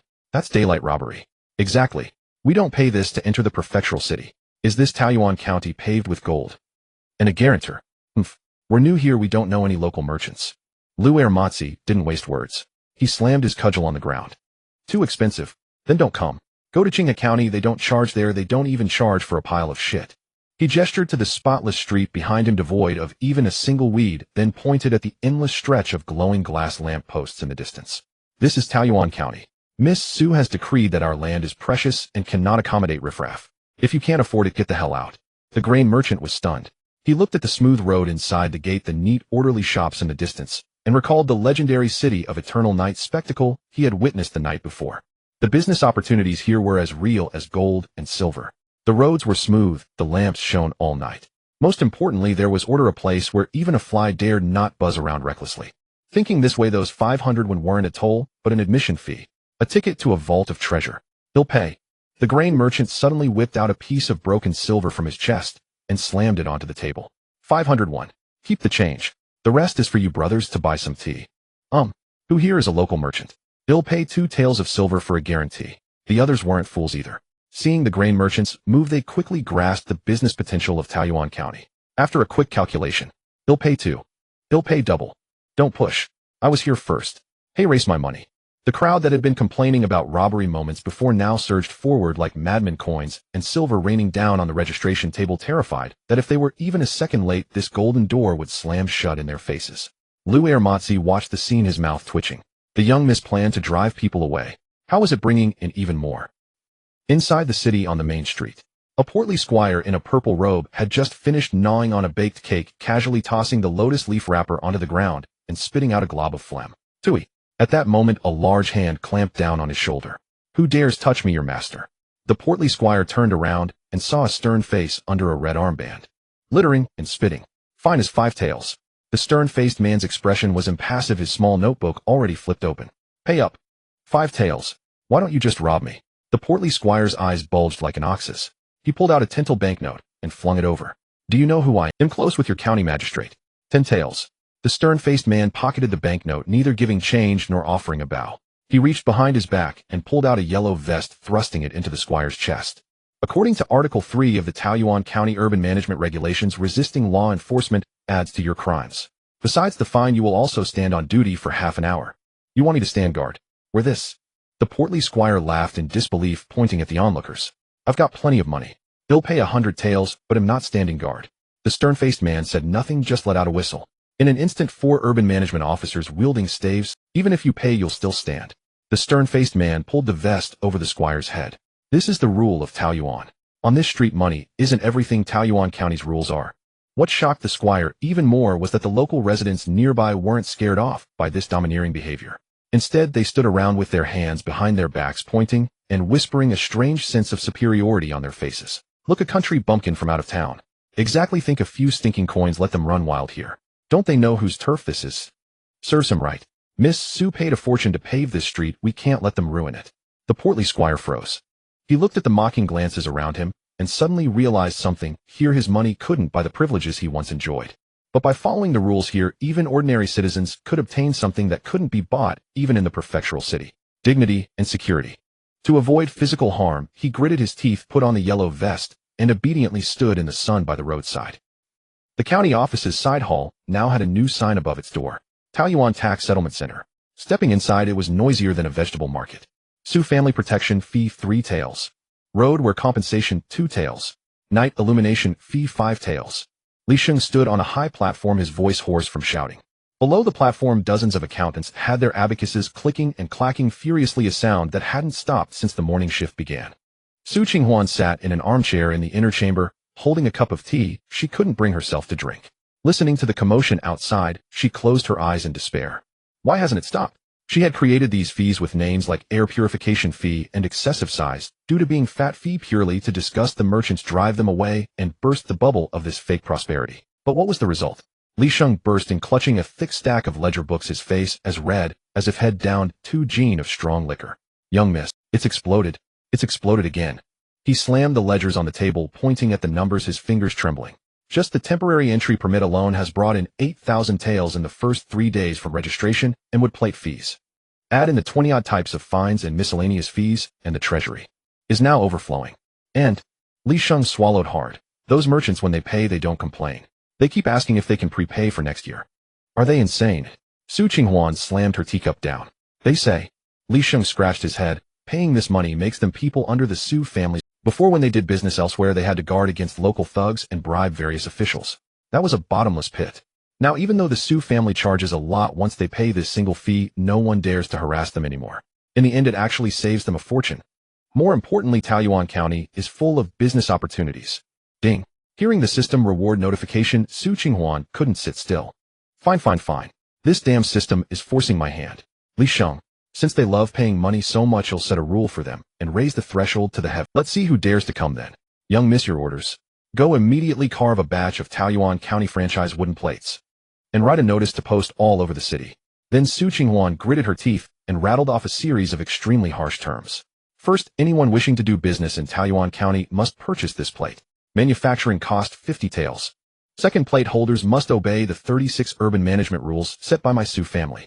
Violators will have their plates confiscated and be banned for life. Third, the number is limited. Only 500 will be issued in the first batch. First come, first served. Su Qinghuan sneered. 50 taels for a piece of wood, and bound by 36 rules.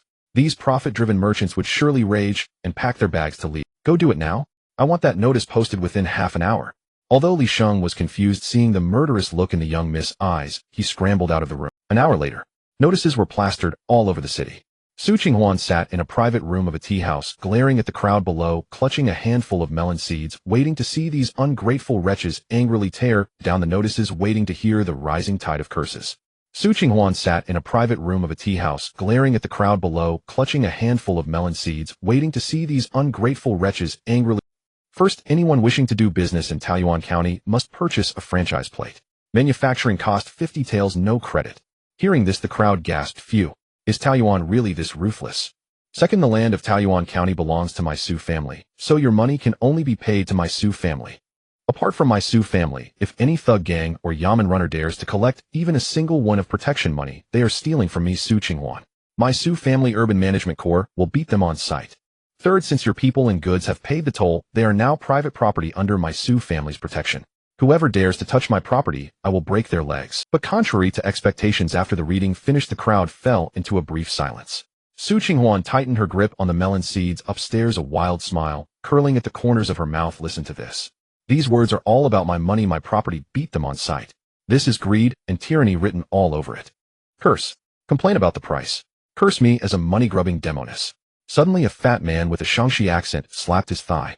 Brilliant. This isn't a cage, it's a protective golden bell. The fat man was so excited his face was red. He shouted to the crowd, do you all get it? Miss Sus meaning is as long as we pay these 50 taels, we become her private property. Whoever dares to touch us, the Su family will break their legs. That's right. Another merchant suddenly understood, slapping his thigh excitedly. In other places, the Black Tiger gang comes collecting protection fees one day, the yamen comes for melting fees the next, and the day after that, thugs smash your stall. The money we spend on greasing palms in a year is more than 100 taels. And after paying all that, we still have to bow and scrape. Miss Sus rules are overbearing, but she keeps her word. She's monopolized the collection of fees. As long as we feed the Su family's mouth, they'll block all the other little ghosts for us. 50 taels for peace of mind, for the safety of our lives and property.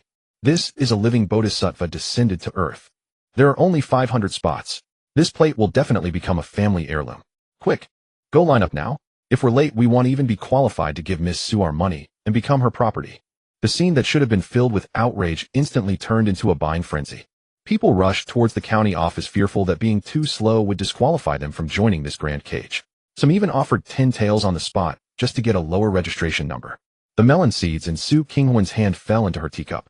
She watched in disbelief as the merchants below, who weren't cursing her ancestors, but were instead rushing madly to the county office to hand over their money, felt the world spin before her eyes. No, wait. Are these people mentally deficient? I said you are my private property. That's an insult to your dignity. Why are you all so excited? The deafening noise from below coalesced into praises directed at her. Miss Su is brilliant. Miss Su truly cares for the people. Su Qinghuan could only think sigh, so this is how easy making money is. On the main street of Qinghe County, 2 yamen runners carried a large wooden bucket, splashing well water onto the loose road, churning it into thick, sticky mud. The county magistrate lifted his robe, stepping carefully, yet his official boot still sank into the mire. He hastily raised his foot, shaking it vigorously, but the mud clung stubbornly, leaving a dark stain on the black satin. Li Wenqing stood nearby, his official robe borrowed from the chief clerk, its sleeves too short, revealing a wrist marked with a purple bruise. It was a mark from days past in Taoyuan County, sustained when the crowd jostled him into a night soil bucket. Have they arrived? The magistrate asked in a low voice. Our scouts report the carriage has passed the 5 Li Pavilion and will enter the city shortly, Li Wenqing said, craning his neck toward the street corner. Soon the sound of wheels churning through mud reached them. A carriage of purple sandalwood rolled slowly into view. Its sides were carved with cloud patterns, and copper bells hung from its 4 corners. As the wheels turned, they flung mud against the earthen walls, leaving dark streaks. The carriage halted at the main entrance of the tavern. The curtain remained still, revealing nothing within. The magistrate quickly straightened his crooked black hat and scurried forward through the mud, bending low. The hand was fair and clean, with long, slender fingers. Between 2 of them was pinched a silk handkerchief embroidered. The hand was fair and clean with long slender fingers. Between two of them was pinched a silk handkerchief embroidered with orchids pressed firmly over the mouth, and Song Youde leaned out his phoenix-like eyes scanning the street, a frown creasing his brow. The young master's gaze fell upon the puddle of water beneath the carriage step, then shifted to his embroidered boots. His foot hovered in midair, refusing to descend. The magistrate stepped forward obsequiously. "Young Master Song, please alight. Your humble servant has prepared a feast upstairs." Song Youde's voice, muffled by the handkerchief, sounded hollow. "So this is what you call sprinkling the streets to settle the dust?" The magistrate's smile vanished. He glanced back at the sea of mud, stammering his explanation. "It was to keep the dust down." "Settling dust?" Song Youde let out a cold sneer. "It seems to me you're just stirring up the mud." The magistrate's scalp prickled with dread. He spun around and bellowed at the runners. "Fetch the red felt. Lay it down." Several runners scrambled back to the county office, returning with rolls of red felt. They hurriedly spread it over them. The mud quickly soaked through, turning the felt into a long sodden rag that squelched underfoot. Song Youde withdrew his foot back into the carriage. "Forget it." Seeing this, the coachman quickly brought a long wooden stool from behind the carriage and placed it on relatively dry ground. Using the stool as a stepping stone, Song Youde hopped nimbly across the dry spots on the wet felt and dashed into the tavern's main hall, avoiding the surrounding mud. The magistrate and Li Wensheng exchanged a glance, sweat beading on their foreheads. In the private room on the second floor, a table was laden with dishes. A steamed sea bass gaped, and a suckling pig at the center held a red fruit in its mouth. The wine was 30-year-old newer, hung its fragrance wafting temptingly. Song Youde sat at the head of the table, fanning himself vigorously, trying to dispel the thick smell of meat and grease. The magistrate raised his cup with both hands, leaning forward. "Young master, you have traveled a long way from the capital. This humble offering from your servant and the local gentry is to welcome you and wash away the dust of your journey." Song Youde ignored the cup before him, his gaze lingering on the bare paw for a moment. Snap! He closed his fan. Pointing with its ribs at the dishes, he asked, "How much silver did this feast cost?" The magistrate's hand trembled, spilling 2 drops of wine onto the table. Not much. Just local game, a small token of the gentry's respect. Song Youde let out a cold laugh. "Qinghuan County suffered a drought this year. On my way here, I saw refugees outside the city walls digging up grass roots to eat. And here you sit feasting on bare paw." The magistrate's legs went weak, and he nearly collapsed. "Young master, this." Song Youde rose, clasped his hands behind his back, and walked to the window, pushing open the wooden frame. The muddy street below came into view. Several children were crouched by the garbage bins in the back alley of the tavern, rummaging through the refuse. Behind the vermilion gates, wine and meat go to waste, though on the road the frozen bones of the dead. Song Youde recited the line. No one spoke. The local gentry at the table all lowered their heads, not daring to breathe. This was disastrous. Their flattery had backfired spectacularly. Li Wensheng, seated in a corner, watched Song Youde's retreating figure, then glanced at Su Bingzhong, who was quietly sipping his tea. Su Bingzhong tapped his fingers on the table, twice a sharp sound. Li Wensheng clenched his jaw and straightened up. "The young master's rebuke is just." Li Wensheng's voice choked with emotion, his eyes reddening. "But this feast was not for our own indulgence. Truly this is a last supper." Song Youde turned, frowning. "Oh, what do you mean by that?" Li Wensheng forced out 2 tears that rolled down his cheeks, tracing a path over his bruise. He pointed out the window towards the south. "Young master, you may not be aware. It's not that we are indifferent to the people's plight, but our neighbors in Taoyuan County have gone too far. That vile woman of the Su family uses commerce to corrupt governance, draining the lifeblood from our Qinghuan County." Song Youde looked skeptical. "Taoyuan County? You mean the Su family that caused such a stir with their road construction?" "Exactly." Li Wensheng stepped forward, his face twisted with grief and indignation. "They're not building roads, they're building graves. The Su family rounded up thousands of refugees, imprisoned them at Nyosho Mountain, and forced them into hard labor day and night. Any sign of slackness is met with whips and kicks, and they don't even give them a full meal." Su Bingzhong set down his teacup with a long, heavy sigh. "I have heard that they even assign numbers to each person, tattooing them on their arms, forbidding them from leaving the premise. They call them laborers, but in truth they treat the people like household slaves bound by a death contract with no regard for their lives." Song Youde's face hardened. "Is this true?" "It's not all."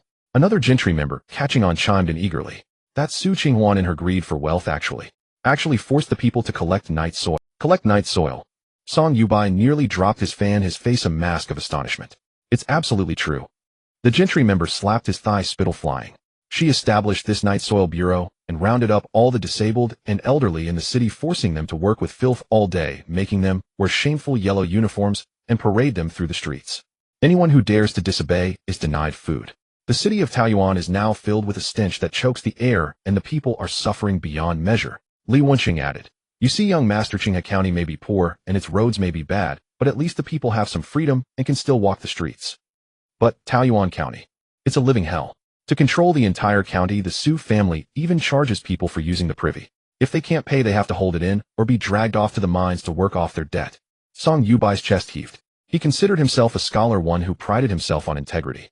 In his life, he despised two things above all: corrupt officials and the heartless rich. And this Su family, by the sound of it, embodied both with an utterly absurd modus operandi. Under this bright and clear sky, Song Yubai slammed his hand heavily on the table. The impact sent the red fruit bouncing out of the suckling pig's mouth, rolling onto the floor. Under the rule of the court, there are still such lawless tyrants and such demons who treat people like livestock. Song Yubai strode over to Li Wenqing, staring intently into his eyes.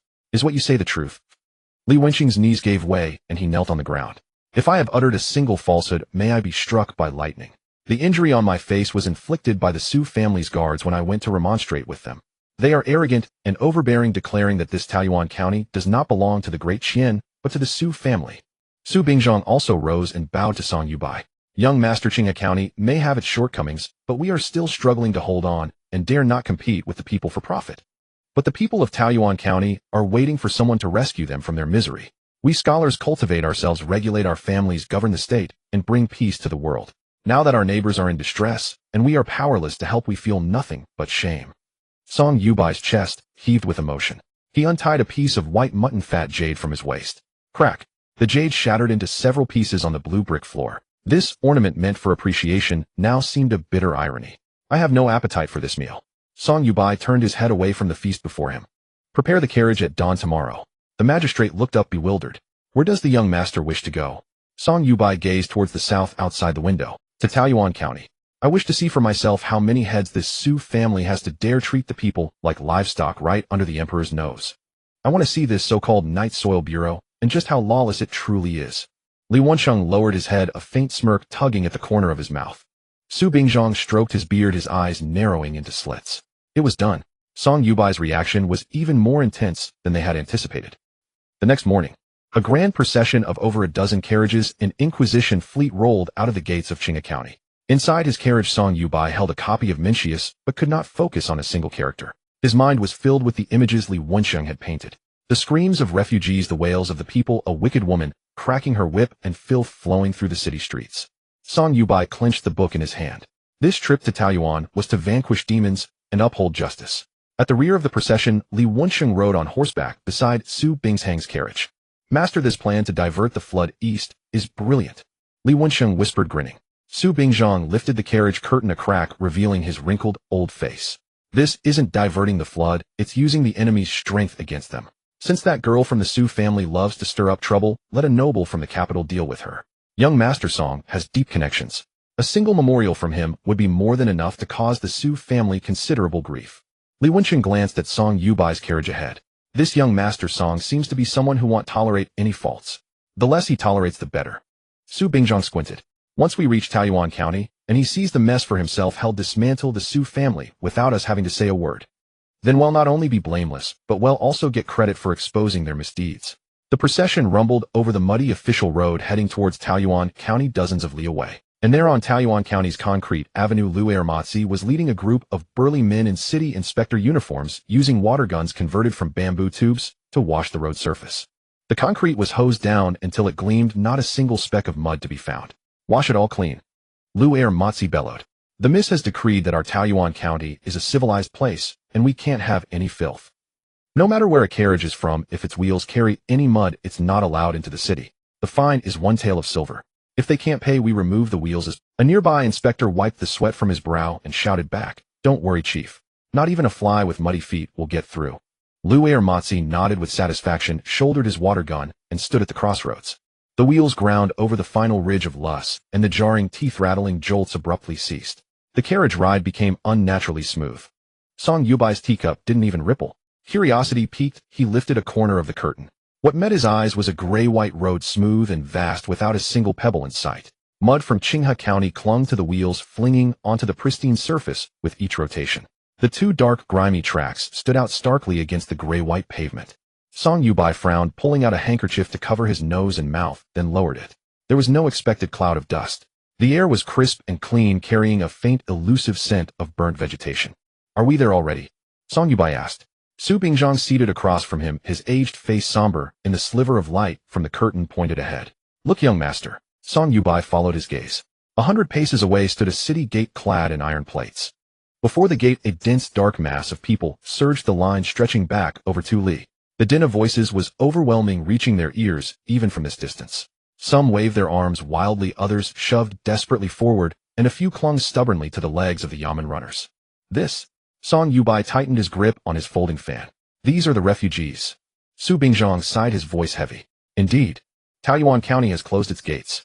With no one to turn to, these people can only wait here in misery. See those in the middle, young master. Those waving papers are likely trading their life savings for a pass to enter the city. Song Yubai squinted. Indeed, some were waving what looked like banknotes, their faces red and contorted as they shouted. Too far away to hear, he could only see their desperate, frantic gestures as they strained forward.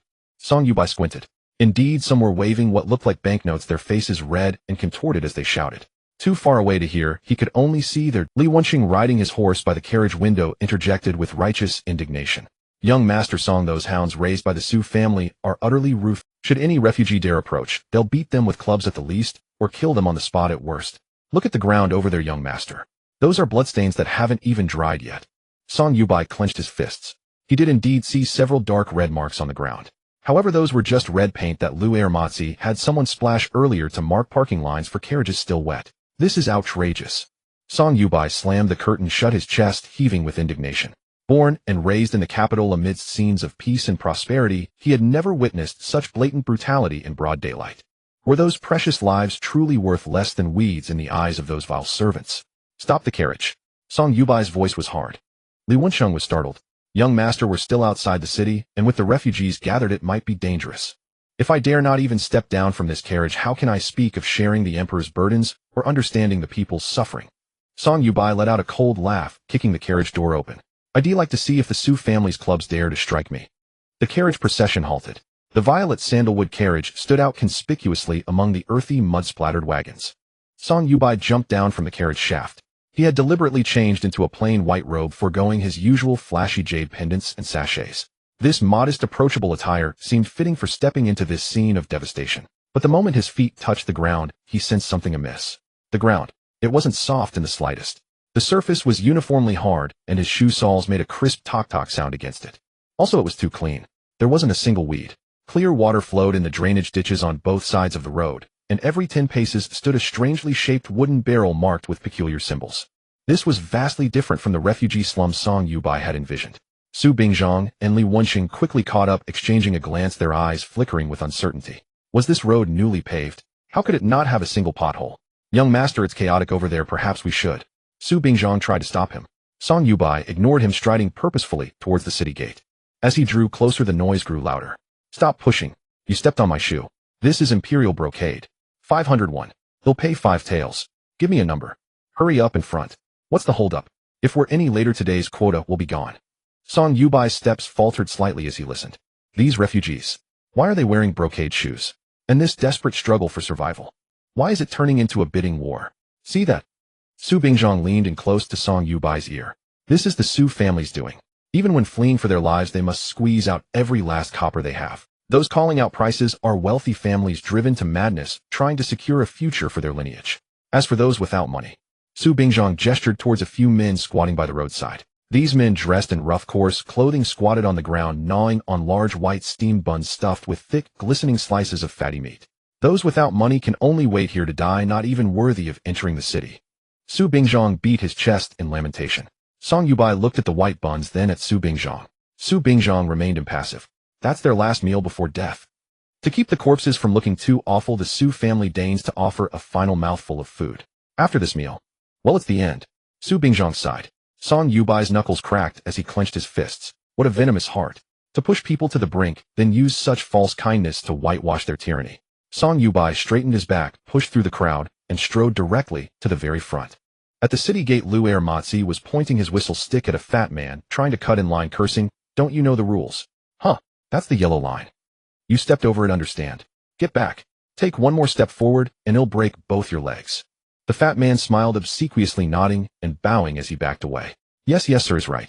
This one's eyes are dull, truly dull. Watching this, the last thread of Song Yubai's composure snapped. In broad daylight, under the open sky. A mere gatekeeping dog dared to lord it over the common folk so arrogantly. That fat man, despite his wealth, was utterly servile. How oppressed must he be to stoop so low? Stop! A sharp cry rang out.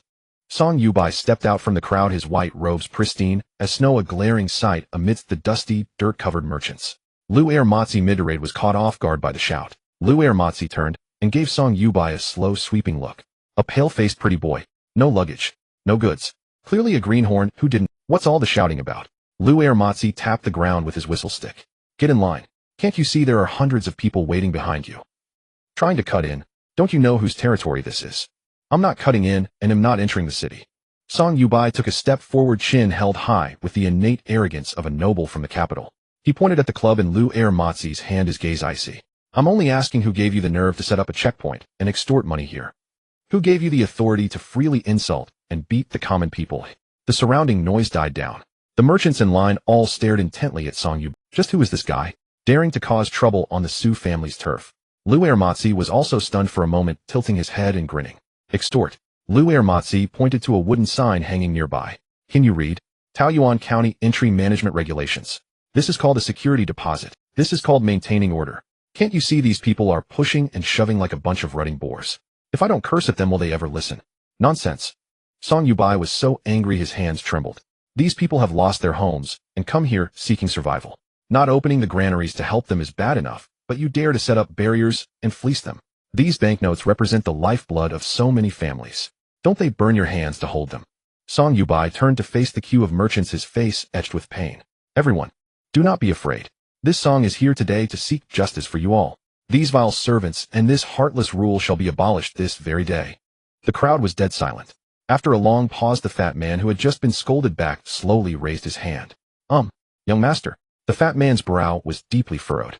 If you don't have the money to pay the deposit, could you please step aside? Don't block us from paying. If you're late, this number will be gone. There are only 30 spots left today. Song Youde froze. He stared at the fat man in disbelief. You. What did you say? He's extorting you. He's exploiting you. Exploiting what? The fat man grew anxious, stomping his feet. I'm doing this voluntarily. Yesterday Zhao Laosi entered the city, and this morning he managed to snag a stall inside. They say he recouped his investment in half a day. What's 501 to me? Please be kind, stop holding everyone up for making money, all right? Exactly, the crowd behind erupted. Where did this bookworm come from? Putting on airs like a big shot. Get out of the way. My goods are going to spoil. Piss off. If you have no money, don't pretend to be a rich man. Spittle sprayed across Song Youde's face. He stood there utterly bewildered and stunned. This script wasn't right. Hadn't Su Bingzhong said they were refugees? Hadn't he said they had no way to survive? Then why did they all look even more eager than him to hand over money? Su Bingzhong stood behind, his face livid. He had calculated 1,000 possibilities, but never expected these merchants to be so debased. They actually derived pleasure from being charged money. Lu'er Matzi let out a scornful laugh, his gaze as if looking at an imbecile. He slung his whistle stick over his shoulder and pulled out a rag from his bosom, one specially used to wipe the bronze plaque on the city wall. Hear that? Lu'er Matzi gestured with his chin towards Song Youde. The masses have sharp eyes. Young master, if you want to play the chivalrous hero, go back to your Qinghuan County. Don't block everyone's path to fortune here in our Taoyuan County. We don't go for all that fake stuff here. He then pointed to the red line on the ground. Also, your boot is over the line. Fine 10-1. Pay up. 10-1. Not much. In the capital, that was the amount Song Youde would casually toss to a roadside beggar, and even then he'd be too lazy to fish it out, complaining that his hands would get dirty. But at this moment, those 10-1 weighed like a mountain, pressing down relentlessly on the head of this top-ranking noble of the great Qian dynasty. Song Youde stiffly lowered his head, staring at his priceless, snow-white brocade boots. The toe of his boot had indeed crossed the freshly painted red line that still exuded a pungent smell, even if by just a hair's breadth. Is this? Song Youde's voice sounded a bit ethereal, as if his soul had left his body. Lu'er Matzi planted his whistle stick on the ground, pulled out a small palm-sized notebook from his waist pouch, licked the tip of his charcoal pencil with his tongue, his movements so practiced they were almost pitiful. Article 18 of the Taoyuan County Traffic and Order Management Law: crossing the line, cutting in line, lingering, without reason, obstructing public order. Fine of. Lu'er Matzi tore off a slip and casually stuck it on Song Youde's spotless white robe. You have 10 breaths to pay up, otherwise we'll tow the cart. Oh no, tow. Before Song Youde could react, the fat man behind him had already grown frantic. Oh my dear young master. Please hurry up. The fat man, drenched in sweat, pulled out a big handful of copper coins from his bosom, didn't even count them, and with a clatter thrust them into Lu'er Matzi's hands. Sir, they'll pay the 10-1 for him. And hey, race an extra 21 for your tea. Please just get him out of here, don't let him block my number. Luer Mozi's face instantly turned cold. What do you mean by that? Trying to get me in trouble? Miss Sus orders stipulate that our personnel cannot take your money. Go take it back. The fat man finally realized, slapped himself, and said, oh dear, sir, Taoyuan County is truly a paradise. I've been to many places and got used to it. I didn't mean it. Luer Mozi's expression softened, and he said, it's fine. I've met plenty of your kind. You must be careful from now on. At the same time, he reached out and shoved Song Yubai, the nephew of the esteemed Vice Minister of Revenue, directly to the side of the roadside drainage ditch. Next, Song Yubai stumbled 2 steps, nearly stepping into the ditch. He leaned against a strange wooden barrel inscribed with garbage classification, everyone's responsibility, feeling the world spin around him. What kind of world was this? He had been fined, shoved, and finally rescued by a fat man who looked like a butcher. And the reason for saving him was not out of respect, but because he was in the way. This is outrageous. Su Bingzhong and Li Wenxing finally pushed their way through from behind. Both men broke into a cold sweat at the sight. Young master, are you all right? Li Wenxing hastily pulled out a handkerchief to wipe the still wet ink of the fine slip on Song Yubai's clothes. Song Yubai shoved him away, his face livid, pointing at the frenzied crowd. Principal Su, Magistrate Li, is this what you call refugees? Is this what you call a land of wailing and misery? Su Bingzhang's eyelids twitched, and he forced himself to explain. Young master, these people have been— Listen to those screams. That's despair. Just then the crowd at the front suddenly erupted with a heart-wrenching roar. 50 taels. I'm done for. I bid 50 taels. Song Yubai whipped his head around, his eyes filled with pity. Look, who is that wailing? He must have been driven to bankruptcy by the Su family. Before he finished, the shouting man suddenly leaped up, waving a paper stamped with a red seal, laughing wildly, his mouth stretching to the back of his ears. 100 taels. I got it. The grade A stall. It's mine. Several others who didn't get one beat their chests and stamped their feet, letting out genuine wails. Damn, missed it by a step. That was a gold mine. Old Zhao, you cursed bastard, would it kill you to lend me 50 taels? Now I'll have to settle for a grade B stall. Song Yubai. The wind suddenly seemed a bit noisy. He looked at the man who had spent 100 taels and still smiled like an idiot, then turned to look at Su Bingzhong, whose face was full of, I am deeply grieved. Principal Su. Song Yubai's voice was as cold as if it had just been pulled out of an ice cellar. Is this what you call utterly tragic? Su Bingzhang's old face flushed, and he forcefully saved face. This might be a momentary recovery. Or some kind of special punishment. Right? Forcing people to spend money. Isn't that worse than killing them? Piss off with your nonsense. A passing peddler nearby couldn't take it anymore and rolled his eyes dramatically. The peddler pointed to the goods in his carrying pole. Do you know what this is? Homespun cloth from Qinghuan County. In your place it's worthless junk, but here in Taoyuan County, once you get into the city, you can resell it for double the price. Spending money to buy a stall. That's an investment. Don't you understand, you bumpkin? Bumpkin. These 3 words pierced the hearts of the 3 scholars present. This feeling was akin to wielding a sword to slay a dragon, only to find the dragon hosting a charity gala while he had become a security guard who hadn't even donned a formal. At that moment, the voice of a robust woman rang in the ears of the country bumpkin. Young master Song, make way. Don't block me from getting the eggs. The woman nudged Song Yubai with her elbow in disdain. He staggered 2 steps, nearly stepping into the roadside drainage ditch with his grass-woven shoe covers. Such a disgrace to literature. Song Yubai pressed his forehead, feeling his temples throb. No, this wasn't right. The 2 eggs in the woman's hands were plump and glossy. In times of disaster, they could be exchanged for half a bag of coarse rice. Here they were being given away for free. Young master, our carriage. The attendant squeezed out a stream of sweat, leaning closer to Song Yubai, pointing toward the city gate direction. The convoy of Su Bingzhang and Lord Li has been stopped. Song Yubai turned to look at the archway. He urgently needed to witness some evil deeds of the Su family to uphold his crumbling worldview. As long as the Su family dared to lay a hand on Su Bingzhang and the others, he could immediately take the moral high ground and harshly criticize that wicked woman. At the city gate, a confrontation of civilization versus barbarism was unfolding. Li Wenxing stood atop the cart, his borrowed official robe flapping in the wind, a bruise on his face glimmering purple in the sunlight as he pointed at the roadblock. Luer Mozi roaring, have you lost your dog eyes? This is the convoy bringing gifts for the nobles of the capital. The cart is loaded with books and attire for young Master Song. If you delay his affairs, even if you have 10 heads, it won't be enough to chop off. Luer Mozi dug at his ear, casually flicking away the dirt under his nail. Behind him, the city entry sanitation regulations sign was polished to a shine. I don't care if it's for young Master Song or for the Jade Emperor. Luer Mozi lazily raised the whistle in his hand, pointing at a patch of half-dried yellow mud on the wheel. Article 7 of the regulations states that vehicles entering the city must be kept clean. Those with muddy wheels will be turned back or forced to wash. Is this mud? This is the soil of Qinghuan County. Li Wensheng was furious. This is the sentiment of one unable to leave his homeland. That's your sentiment? That's garbage from our Taoyuan County. Lu Ermatzi waved his hand impatiently. You think you can be given face without being humble? An old farmer next to him, currently picking his teeth, looked scornfully at the city gate. Tieske, tisk, another one from Qinghuan County, right? So dirty. It's only because Miss Su is kind-hearted. In other places this kind of muddy vehicle would have been smashed already. Exactly, don't even look at what kind of place this is. You have no sense of public decency. The egg-selling woman echoed. He strode toward the table where money was being collected. This time he had learned his lesson. He did not dare to step over the line or cut in, obediently standing behind the stout man. The line ahead moved very slowly. This was because everyone wanting to enter the city had to go through an extremely tedious security check. Name: Zhao Dezuzu.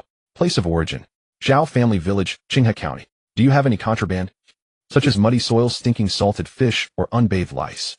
No. I specially washed 3 times last night. The soles of my shoes are worn bare. The man in black responsible for registration took out a bamboo tube and sprayed a mist of water at Zhao Dezuzu. A faint mint scent wafted in the air. Disinfection fee 5-1. Next, Song Yubai watched this scene with a furrowed brow. Was this the Su family's method? Do they need to humiliate people just to enter the city? Finally, it was his turn. Song Yubai stepped forward, chest held high. Name: Song Yubai. Place of origin: the capital. The pen of the registrar hesitated for a moment. The man in black raised his head, sizing up Song Yubai, who his gaze lacked the awe usually reserved for the noble, instead revealing a hint of disdain. From the capital. The man in black pointed at the mud beneath Song Yubai's feet. Do you know the rules? Song Yubai looked down. His brocade boots were still smeared with the patch of black mud he had stepped on in Qinghuan County, with even some splatters on the pristine hem of his robe. On this clean gray-white cement surface, those muddy spots were glaring like blemishes on beautiful jade. What rules? Song Yubai suppressed his anger. Vehicles and persons from outside must ensure cleanliness before entering the city. The man in black tapped on the sign on the table, especially those coming from Qinghuan County. The roads there are terrible, full of what Miss Su calls what? A bystander chimed in. It's that bacteria. Ah, yes, bacteria. Your shoes won't do. The merchants behind began to cover their mouths and noses, stepping back a pace. Hey, how come the ones from the capital are so uncouth? Exactly, wanting to rush in while covered in mud. Don't you know that Miss Su loves cleanliness? Keep your distance, don't rub your bad luck onto us. Song Yubai was taken aback. How could it be that he, a distinguished son from the minister's residence who was always surrounded by fragrant winds, was now being treated as, I have money. Song Yubai pulled out a 100 teal silver note from his sleeve and slapped it heavily on the table. Is it a fine? I have plenty of money. Let me in. He wanted to pave a path of dignity with money. However, the man in black didn't even glance at the silver note. He pulled out a pair of grass-woven shoe covers from under the table and tossed them in front of Song Yubai. What's so great about having money? Having money also requires hygiene. The man in black maintained a businesslike demeanor. The fine is 10 taels, and these shoe covers are 21 a pair. Wear them, or you won't be allowed in. You? Song Yubai trembled with anger. Wear them or not. There are people behind. The crowd began to stir. Song Yubai turned to glance at Su Bianzhong and Li Wensheng. The two of them were even worse off. Li Wensheng had been ordered to change into a rented, civilized shirt, a coarse vest printed with Taoyuan is my home, because his official robe was smeared with oil. Su Bianzhong, on the other hand, was being forced to trim his beard with scissors because of tea stains on it. The whole army was defeated. Song Yubai closed his eyes, turmoil brewing inside. Humiliation. This was an unprecedented humiliation. But he could not retreat. He wanted to see what kind of dragon's den and tiger's lair this Su family was that could make people endure such torment. I will wear them. Song Yubai bent down, using the hands that had written splendid articles to pick up the rough grass-woven shoe covers and put them over his expensive brocade boots. At that moment he felt his dignity as a noble being sealed along with the shoe covers. Pay up. The man in black took the silver note, returned 90 taels in change, and handed over a wooden plaque. The wooden plaque bore 5 large characters: temporary pass. There was also a beautifully patterned receipt with a flamboyant signature at the bottom, Su Qinghuan. The signature was written in a special ink that shimmered with rainbow colors under the sunlight, making it difficult to forge. Take it. The man in black didn't look up. After entering the city, do not spit, do not litter, and do not make loud noises. Also call the officer when you see someone in a red vest.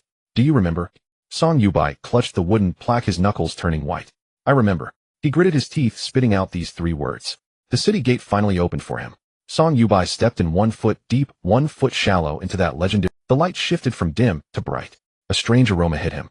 It wasn't the scent of perfume or flowers, but rather a blend of caramel, roasted meat, and the scent of money. Song Yubai lifted his head. The scolding words he had prepared, the pent-up anger he had brewed at that moment got stuck in his throat. What did he see? A broad street wide enough for horses to run, paved with spotless bluestone. On either side of the street were not dilapidated thatched houses, but uniformly arranged two-story buildings adorned with colorful, glazed lanterns. Although it was still daytime, the radiance reflected from those lanterns under the sunlight was dazzling enough to make one dizzy. The street was bustling with people. But it was not crowded, because someone was directing traffic. A few men in strange yellow vests, whistles in their mouths, waved small flags in their hands. Carriages go in the middle, pedestrians on both sides. That man pushing the unicycle, do you understand the hand signals? What made Song Youde feel even more overwhelmed wasn't this prosperity. What he saw was a beggar by the roadside. There was a tattered bowl in front of the beggar. The bowl was empty of coins. Only a notice was present. I am resting today, no donations accepted. If you wish to donate, please turn left and queue at the merit box ahead. The beggar was lounging, holding half a roast chicken in his hand, gnawing on it with grease dripping from it. Seeing Song Youde standing there in grass, shoe covers, looking dazed, the beggar kindly offered the roast chicken. Newcomer, are you starving? The beggar looked sympathetic, such a pitiful person. I'll give you this half chicken, but don't be polite in Taoyuan County, even dogs won't eat this. Song Youde looked at the greasy chicken, but his stomach churning. Was this what Su Bianzhong referred to as the purgatory on earth? Was this what Li Wensheng lamented about as the people living in misery? A greasy half-eaten chicken tail was thrust rudely before Song Yude's face. The beggar's fingernails were caked with black grime, a dried trace of some unknown liquid clung to the corner of his mouth, yet his eyes held an infuriating gleam, as if Song Youde were the pitiful wretch in need of alms.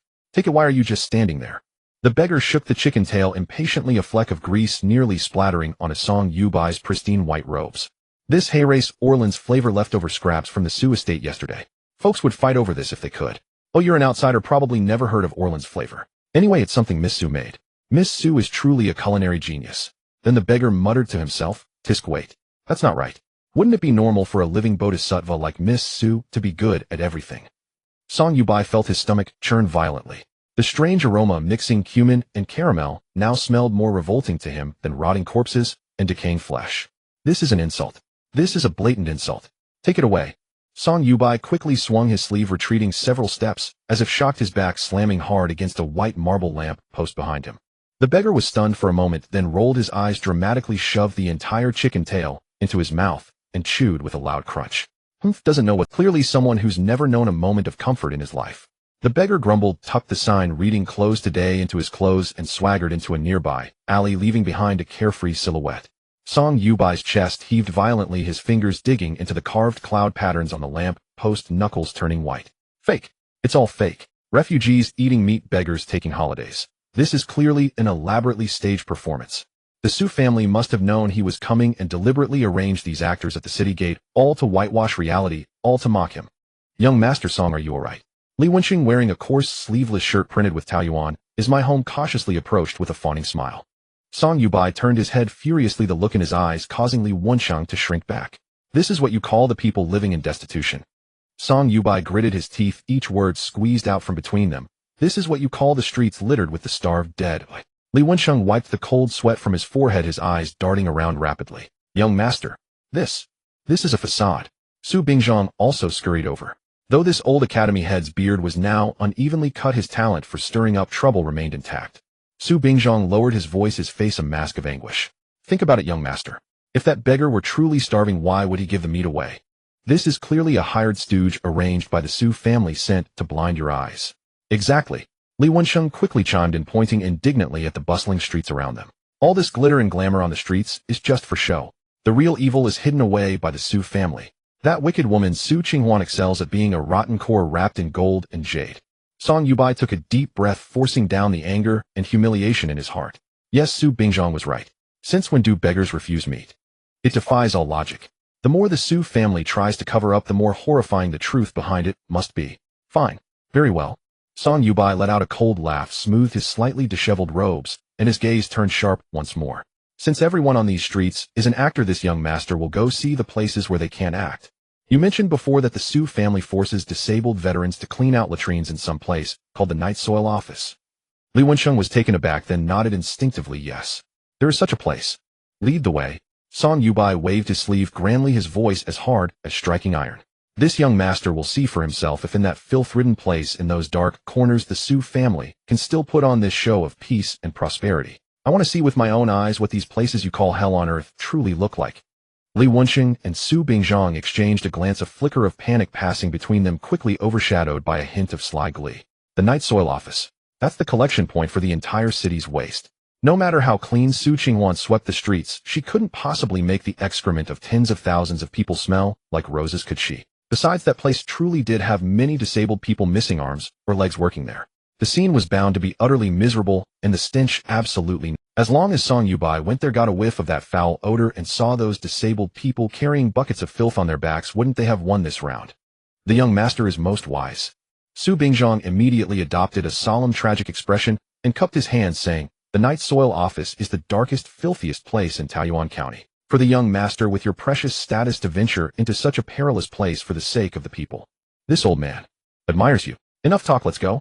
By now Song Yubai had been driven to madness by that half-chicken tail. He desperately needed to find evidence of the Su family's crimes to wash away the humiliation he had just suffered.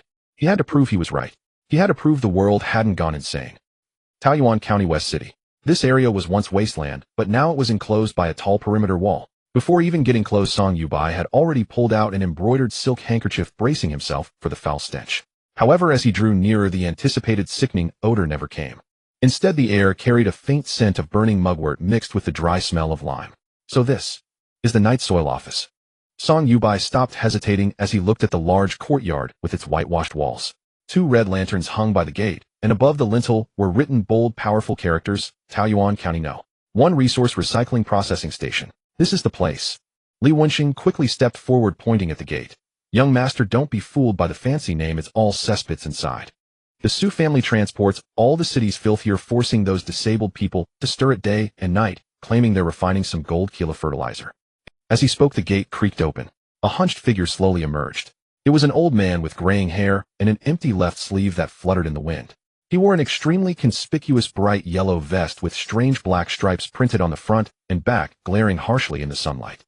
Using only his remaining right hand, the old man pushed a strangely shaped wooden cart. It carried 2 large sealed wooden barrels that looked exceedingly heavy. Sweat beaded on the old man's forehead. His face was flushed red, clearly straining with immense effort. "Young master, look." Su Bingzhang, as if seizing a lifeline, jumped out excitedly, pointing at the old man and wailing loudly. "Heavens above! Young master, look at that old man. He's missing an arm. An old man missing a hand. This Su family has lost all conscience. Forcing a disabled old man like him to push that 1,000 dung cart." Li Wenqing also immediately turned on the drama, wiping his tears and crying out, "Young master, look at that yellow vest. That's clearly an insult. That's prisoner's garb. They're treating these veterans who defended our country like common criminals." Song Yubai stared at the one-armed old man at the empty sleeve and felt as if his mind had exploded with a deafening roar. This was the truth. This was the true face of Taoyuan County. The prosperity, the smiles, it was all a facade. In this forgotten corner, the Su family had finally bared its devouring fangs. An indescribable wave of grief and indignation surged through Song Yubai's very being. The inherent righteousness of a scholar, the impulsive desire of a noble youth to uphold justice. But no, this was simply what made Song Yubai different, a rarity in this world. "Stop!" Song Yubai bellowed, darting forward like lightning. Ignoring the cart that might be laden with filth he despised, ignoring the old man's sweat-soaked stench, he grabbed the handles of the small cart. "Old man, don't be afraid." Song Yubai's eyes were bloodshot as he held the cart firmly, his voice trembling yet resolute. "Put this foul thing down. You don't have to push this cart anymore. Since I, young master, am here today, I will not stand idly by. Even if the Su family has heaven-defying power, I will seek justice." Startled by the sudden turn of events, the old man was completely dumbfounded. Seeing the old man's dazed expression, Song Yubai assumed he was terrified, and his heart ached even more. "Old man, you have suffered so much." Song Yubai took a deep breath, preparing to help the old man push the incredibly heavy cart aside. He planted his feet, steadied his breath, and mustered all his strength, bracing himself for the weight of several hundred jin. Li Wenqing was right. With 2 full barrels, it must weigh at least 400 or 500 jin. For this one-armed old man to push it was tantamount to risking his life. "Heaved." Song Yubai grunted, exerting every ounce of his strength. The next second his body lurched forward, nearly sprawling onto the ground. Light. It was too light. This seemingly bulky cart felt feathery in Song Yubai's hands, its wheels gliding with uncanny smoothness, as if it could roll away on its own with the slightest push. A faint shhh sound came from the wheel bearings, like ball bearings sliding through grease. Song Yubai staggered a few steps, barely steadying himself, staring at the cart in utter bewilderment. This was a cart full of manure. Even a cart full of cotton wouldn't be this light. "What do you think you're doing?" Before Song Yubai could react, an enraged roar exploded in his ears. The one-armed old man who had seemed so timid and downtrodden now moved like a tiger whose tail had been stepped on, shoving Song Yubai aside. "Where did you come from, you pale-faced brat? Trying to rob me?" The old man shielded the cart with one hand, as if guarding a priceless treasure, his murky eyes wide with suspicion and fury. "I am trying to save you." Song Yubai stumbled back, his face a mask of disbelief. "Old man, the Su family is forcing you into hard labor, forcing you to wear prison clothes. I'm here to save me." "Bullshit." The old man cut him off, spittle flying. He pointed at Song Yubai's clean hands, his beard trembling with anger. "What do you know? This isn't prison clothes. This is work gear. A safety vest, get it? Miss Su said wearing this you won't get hit by a carriage at night. This is a life-saving treasure." As he spoke, he wiped the cart handle where Song Yubai had touched it, a look of pain on his face. "And what do you mean forcing me into hard labor? Let me tell you, don't think you can talk nonsense just because you have a fair face. I lost an arm in the war and couldn't do anything else. It was Miss Su, that living bodhisattva, who gave me this job. This is the early shift premium route I fought hard to get. From the west gate to the processing station, the road is flat and easy with a downhill slope. It counts for 3 work points per trip. I waited in line for 3 whole days to get this shift. And you come along to snatch it away. You want to steal my work points. You want to cut off my livelihood." The old man grew angrier with each word, clenching his one good right fist and shaking it in Song Yubai's face. "If you weren't so soft and delicate, I'd knock some sense into you, you thieving scoundrel. Get out of here. Don't make me miss my clockin'." Song Yubai was utterly stunned.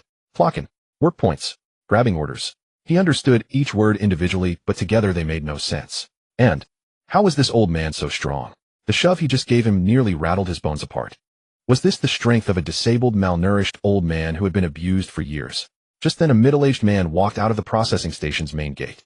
Dressed in black with a whistle hanging around his neck, he looked like a supervisor. Su Bingshang's eyes lit up, and he hurriedly whispered to Song Yubai, "Young man, look, that's the foreman with the whip. See how fierce he looks? He's definitely coming out to punish this lazy old man." Song Yubai's anger flared at this. Even if the old man was ungrateful, if this foreman dared to commit violence in public, Song Yubai would make him pay in blood. Just as he was about to step forward and rebuke the foreman, he saw the ferocious foreman walk briskly up to old Zhang. No whip, no insults. Instead, the foreman was holding a large porcelain bowl that was steaming with white vapor. It was cold air. "Old Zhang, how many times have I told you? Take it slow, take it easy." The foreman handed the bowl to old Zhang, his tone laced with mild reproach, but also genuine concern. "The young miss just sent word that the temperature has exceeded 30 degrees today, triggering that. Oh right, the high temperature warning mechanism. So besides your base pay and work points, everyone gets an extra 21 as heatstroke allowance today." The foreman took a slip of paper from his pocket and tucked it into the pocket of old Zhang's bright yellow vest. "Here is your voucher. Keep it safe. Drink this bowl of iced mung bean soup to cool down. Then head to the employee rest area and cool off by the ice chest. Don't get heatstroke." The foreman sighed and patted old Zhang on the shoulder. "If you collapse from heatstroke, that counts as a work injury, and it'll affect my performance review as station chief, and I'll have to reimburse the doctor's fees. Have some pity on me, will you? Don't push yourself so hard." Old Zhang took the mung bean soup, gulped down 2 big mouthfuls, and let out a satisfied burp. "Haha, station chief, don't you worry. I'm as fit as a fiddle. I just want to earn a bit more for my grandson's school fees while I still can." All right, go on in and rest." Old Zhang pushed his light cart, humming contentedly as he walked in. As he passed Song Yubai, he shot him a wary glance, as if guarding against a thief. Song Yubai stood still, as if struck on the crown by a divine thunderbolt from the 9 heavens. His lips trembled slightly, his gaze fixed on the note half protruding from old Zhang's pocket. "Heatstroke. Allowance. Iced mung bean soup. If you get heatstroke from not drinking the soup, does it count as a work injury? And medical expenses reimbursed. Is this still a night soil collector? Such benefits. Even the clerks in the capital's 6 ministries wouldn't enjoy such luxury on a hot summer day. So this is what you call abuse." Song Yubai slowly turned his head, his voice faint, revealing neither joy nor anger. Su Bingzhang and Li Wensheng were now drenched in sweat, their legs trembling uncontrollably. This, sorcery. Young master, this must be sorcery." Su Bingzhang stammered in defense. "This is a sugar-coated bullet. This is buying loyalty. That mung bean soup might be laced with a potion." Song Yubai ignored him, and like a walking corpse followed old Zhang into the so-called staff break room. As soon as he entered, a wave of cool air hit him. In the spacious room stood 4 large bronze basins piled high with crystal-clear ice blocks. After all, it was the height of summer. In the capital, even nobles had to ration their ice carefully. But here in a break room for night soil collectors, ice was piled up as if it cost nothing just to cool down these laborers. On the walls of the room, there were no torture instruments. Instead, huge charts hung: night fragrance department employee benefits table, monthly outstanding employee honor roll, and safety production rules. On a long table in the corner were piles of white flour steamed buns, sliced watermelon, and an unlimited supply of cold herbal tea. Several disabled men in yellow vests were half reclining on bamboo chairs, legs crossed, munching on watermelon and laughing loudly. How could this be a hell on earth? It was clearly a paradise. Song Youde felt his worldview collapsing, shattering into pieces he couldn't even pick up. Just then a commotion erupted at the door. A pungent fragrance of powder rushed in. A matchmaker dressed in red and green with a large red flower in her hair waddled in with a whirlwind of energy. Song Youde instinctively stepped aside, fearing the matchmaker might be coming for him, the noble young master. After all, with his looks and wealth, he was always a target for matchmakers. However, the matchmaker didn't even glance at Song Youde. She swept directly to the one-armed old Zhang, who had just sat down. "Oh, my old Zhang." The matchmaker waved her scented handkerchief, laughing so hard that the powder on her face seemed about to fall into the mung bean soup. "It's settled. It's settled." Old Zhang put down his bowl and wiped his mouth. "What's settled? What else?" "The widow Li from the east of town." The matchmaker slapped her thigh excitedly. "She's agreed. She said as long as you have the official establishment of the night fragrance department, and you'll have that. Oh right, she doesn't mind you missing a hand. Nor your age." The widow Li said that once you save enough work points to exchange for a 2-bedroom apartment in Unjufang south of the city, she'll move in with her dowry right away. "Old Zhang, this is a huge blessing. You have to treat me to wedding wine and give me a big red envelope." Old Zhang's wrinkled face instantly bloomed like a chrysanthemum. Really? She really said that? How could it be false? Who doesn't know now that in Taoyuan County, besides the stewards of the Sioux estate, you official night soil collectors are the most sought after? The matchmaker looked enviously at old Zhang's yellow vest. "Stable income regardless of weather, good benefits, and the government provides for your retirement. Tisk, if I were 20 years younger, I'd marry you myself." The roomful of disabled men began to cheer, their laughter nearly lifting the roof. Song Youde stood in the corner. The priceless folding fan in his hand snapped with a crisp crack, the ribs broken. A night soil collector. Becoming a hot commodity in the marriage market. With a pension and subsidized housing. He, the son of a prime minister who studied the sage's books and learned statecraft, had never heard of such a principle in the world. What about all trades are inferior, only scholarship is esteemed? In this Taoyuan County, in this place filled with the scent of wormwood and mung bean soup, the truths from the sage's books seemed to have been thrown into the night soil buckets by Su Qinghuan and stirred into a mess. Song Youde slowly turned around. His eyes were no longer confused. They became icy cold, like two sharp swords piercing the two figures at the door who had long turned pale with fear. Su Bingzhang, Li Wenqing, a hell on earth. Song Youde hurled the broken fan to the ground and advanced step by step toward them. "If this is also hell." Song Youde pointed at old Zhang, who was happily discussing the bride price with the matchmaker, his voice hoarse, carrying a madness born of shattered beliefs. "Then I'd like to ask, what kind of life do the commoners in the capital lead? Are they in the 18th level of hell?" Song Youde slumped onto a cushion, his eyes hollow, the broken fan rib in his hand creaking as he squeezed it. The scenes he had just witnessed in the night fragrance department spun in his mind like a lantern. Was that a night soil collector? It was clearly a man with a government post sipping iced mung bean soup. Fake. All fake. Is this still the great Qian? Song Youde muttered to himself dazedly, trying to convince himself. Su Bingzhang sat nearby, cold sweat dripping from his forehead along his unevenly trimmed beard. He knew that if he didn't retrieve the situation now, once this young master Song came to his senses, their crime of deceiving the emperor would be confirmed. Su Bingzhang's sly eyes darted. "Oh, got it. Young master. You're right. That was fake." Su Bingzhang slapped his thigh, his old face contorting into a look of penetrating grief. "The night fragrance department is right at the edge of town, with people passing by all the time. The Su family naturally had to put on a show. That was a model performance." Li Wenqing also caught on and quickly chimed in. "Exactly. Young master, think about it. How could a real bloody arena be placed on the street for anyone to see?" Li Wenqing lowered his voice, his tone as sinister as a ghost crawling out of hell. "The real evil is deep in the mountains. In the iron mine on Nyosho Mountain." Song Youde's eyes moved. He turned to look at Li Wenqing. "Nyosho Mountain." "Exactly." Seeing that there was hope, Li Wenqing perked up, immediately gesturing wildly, as spittle flew from his mouth. "That place is beyond the reach of law and order, surrounded by sheer cliffs on all sides. Even birds can't fly in. The Su family filled that bottomless pit with all the captured refugees. You don't know, young master, that was the most horrific tragedy. The overseer's whip was lined with barbs, and they even dipped it in salt water. A single lash would make the flesh curl back. Those bony refugees had to carry hundreds of caddies of, or wearing 50 caddy iron shackles with chains piercing through their collarbones."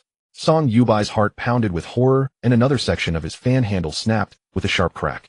"Piercing the collarbones. You think I'm lying? Su Bingzhang clenched his teeth, his face twisted with anguish. I once sent a student to investigate, but all he heard at the foot of the mountain were wails like ghosts and wolves. They say they only give one bowl of slop a day, and it's mixed with sand. When they drop dead, they just toss them into the mine pit, without even a straw mat to wrap them. Song Yubai drew a deep breath, his chest heaving violently. This was right. This matched his understanding of cruel tyrants and this brutal world. The night soil department with its mung bean soup was definitely an anomaly, a carefully woven deception. Good. A fine Su family indeed. Song Yubai suddenly sat upright, the confusion in his eyes dissipating, replaced by a blazing fury. I refuse to believe that Su Qinghuan can turn all the city's filth into fragrance, and yet can't turn that man-eating mine into a paradise. To Nyosho Mountain. Song Yubai slammed his fist against the carriage window frame. This time I'll go straight to the heart of the dragon's den and see this so-called hell on earth with my own eyes. Nyosho Mountain. Once a barren hill in Taoyuan County covered in jagged rocks and devoid of vegetation. Now at its foot stood two massive pillars holding a huge red banner with white characters. The banner flapped loudly in the wind. Song Yubai stepped down from the carriage, squinting as he read the words aloud. S. F. E. T. Y. I. N. P. R. O. D. U. C. T. I. O. N. I. S. S. H. E. V. Y. S. M. O. U. N. T. T. I. He looked at Su Bingzhang in confusion. Is this some kind of code? Su Bingzhang stroked his remaining beard and sneered. Young master, this is the Su family's cunning. This isn't for the workers, it's for the overseers. It means for the sake of iron or production, a worker's life is worth less than a stone from Mount Tai. No matter how many die, as long as they dig out the ore. Song Yubai suddenly understood, grinding his teeth. How vile. Treating human lives like weeds, and even daring to hang that slogan at the mountain gate. Just then a thunderous boom echoed from halfway up the mountain. The ground trembled twice, and a few rocks tumbled down the slope. Immediately after came a heart-rending roar, a chaotic, frenzied noise as if hundreds of people were screaming in agony simultaneously. Song Yubai's face turned deathly pale. What? What is that sound? Li Wensheng shuddered with fear, almost diving under the carriage, but quickly composed himself and pointed up the mountain with a gleeful expression. Young master, did you hear that? That's torture. That loud blast. It must be the gunpowder used to blast open the mine tunnels. They don't care if anyone's still inside. They just blow it up. Listen to those screams. How many are wailing? How many are begging for mercy in despair? Su Bingzhang was also trembling with excitement. Exactly, young master. This is evidence. Ironclad evidence. In broad daylight they're slaughtering the people on such a massive scale. This is rebellion. Song Yubai listened to the unending screams, feeling a surge of hot blood rush to his head. It was the righteous indignation of a scholar, the shame of a subject of the Dacian Empire. Su Qinghuan, you are nothing but a beast in human skin. Song Yubai's eyes reddened, abandoning all decorum, even forgetting the ridiculous straw sandal. He charged up the mountain.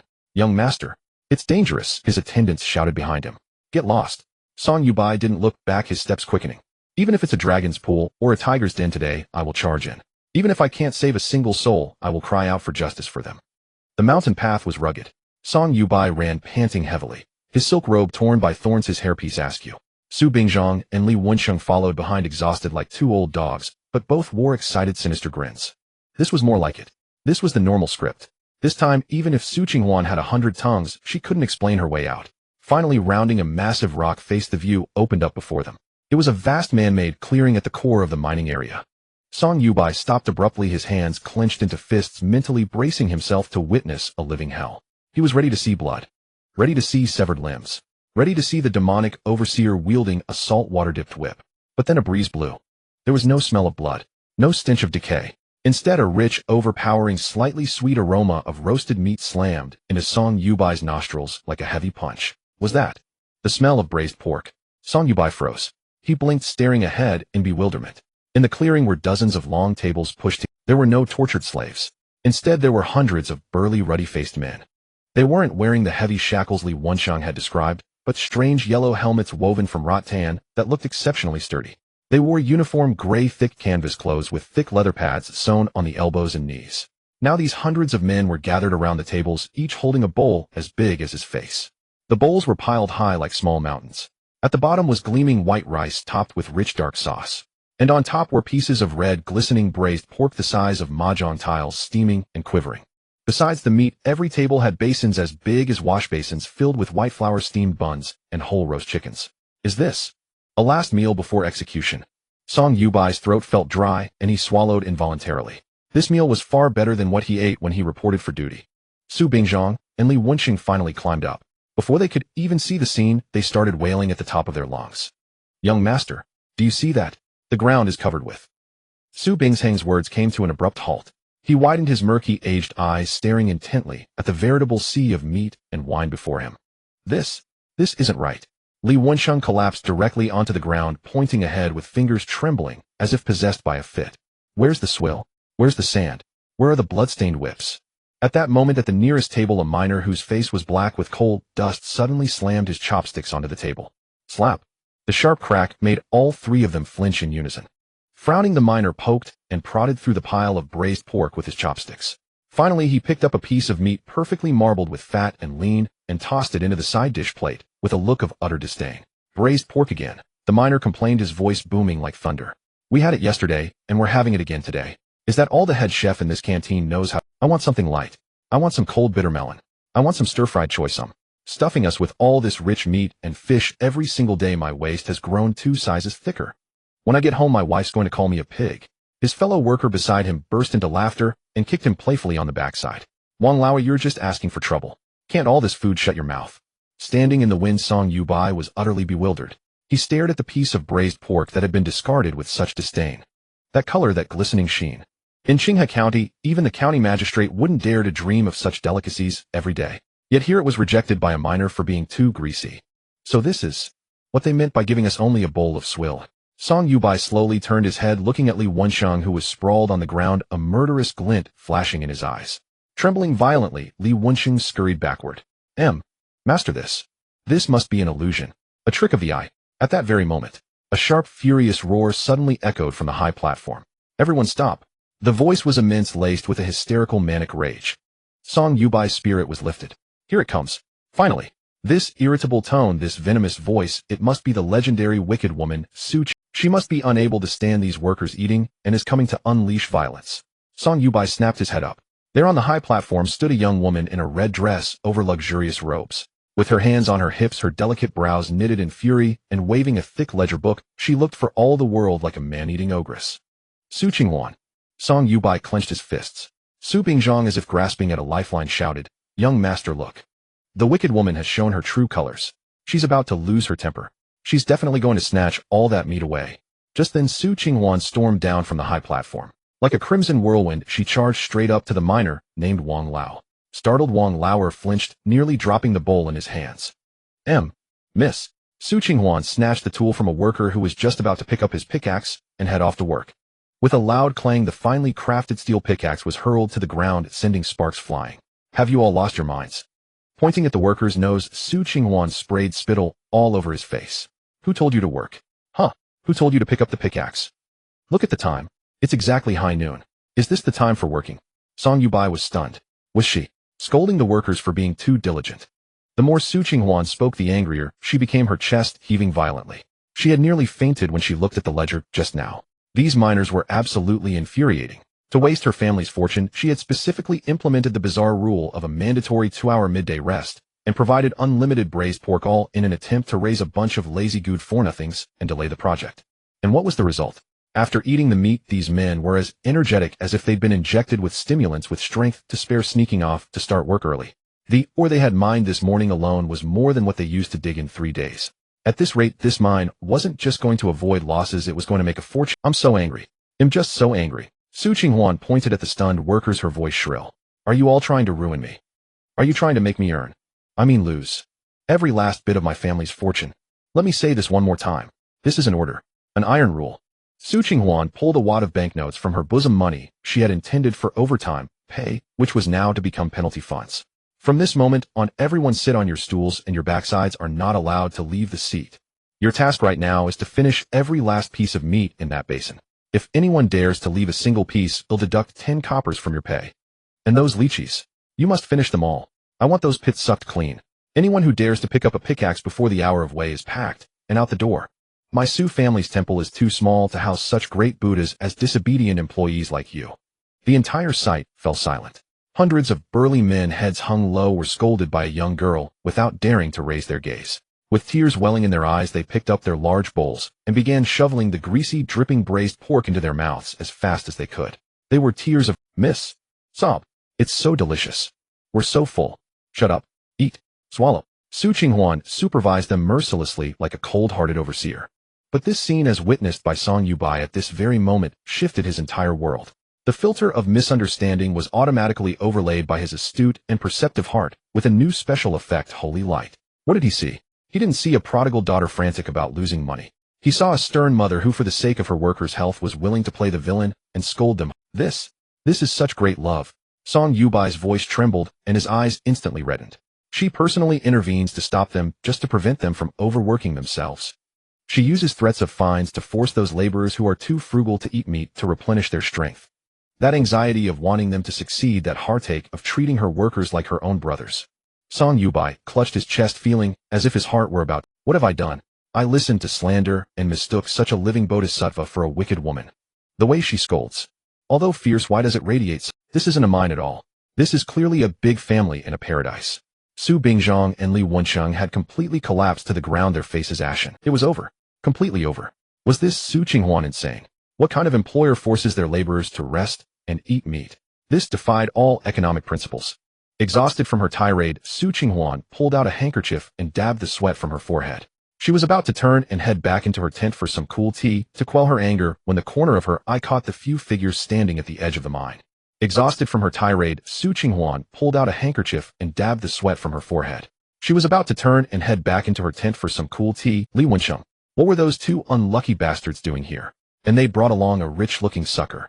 Although this pretty boy looked a bit dim, his clothes were made of tribute satin, and even the straw sandals couldn't hide that aura of rich and stupid. Oh, a big client has arrived. A smile curled at the corner of Su Qinghuan's mouth. It was the smile of a capitalist spotting a fat sheep. It was the joy of someone worrying about where to find the funds for the next money-losing task, suddenly having a pillow delivered to them. And in Song Yubai's eyes, that smile was a sign of forgiveness towards an uninvited guest, a mark of holiness, maintaining grace amidst a busy and toilsome life. Their eyes met. One thought, how much money can I swindle from this fat sheep? The other thought, in the presence of a saint, how can I atone for my sins? A cross-server conversation was about. The wind carried the unique smell of coal dust from the mining area swirling through the open space.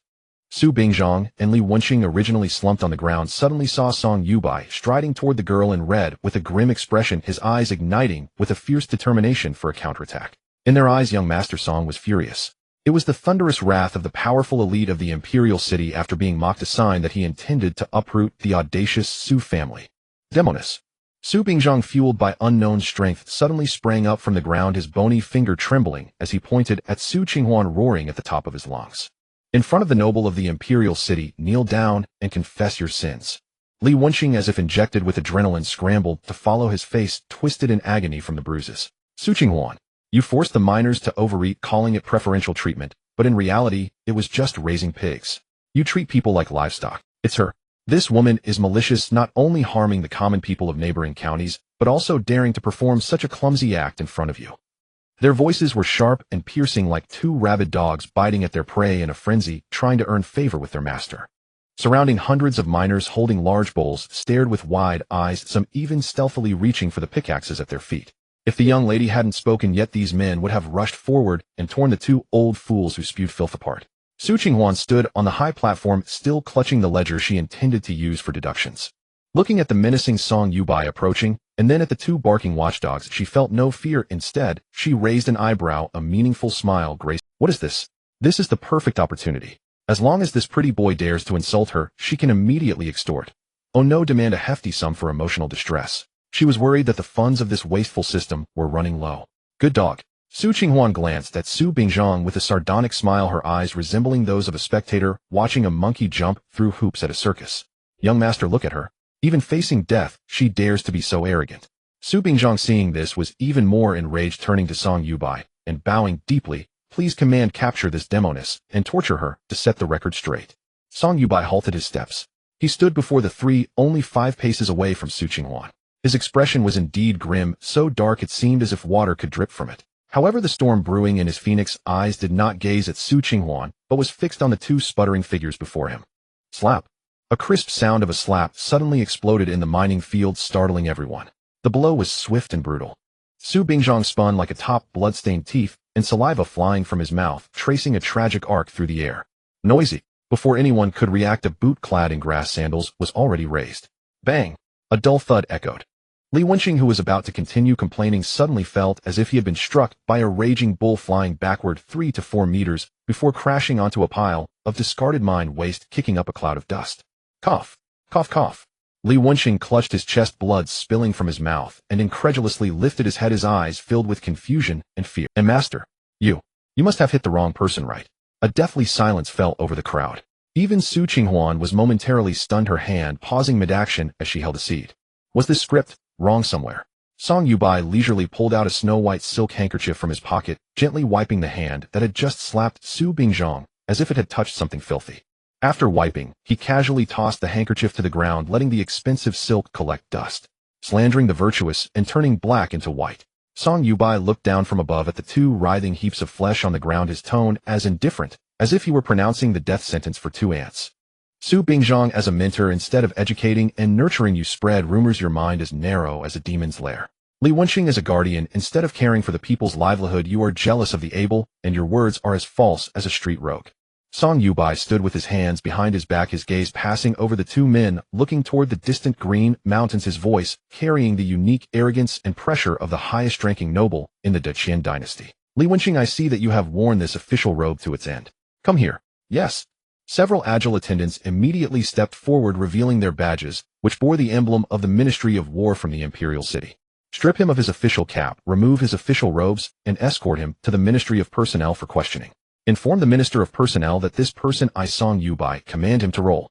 As for this old scoundrel Su Bingzhong, Song Youde scoffed, deprived of his title, never to be employed again. Furthermore, inform the world's academies that anyone who dares to take in this man is opposing the Song family. These words were spoken lightly, without a hint of emotion. Yet to Su Bingzhong and Li Wenqing they sounded like thunder from the heavens, shattering their souls into pieces. Is this the end? Decades of hard study and decades of political maneuvering turned into nothing with just a few casual words from this noble son. No, young master. This is an injustice. Spare me, young master.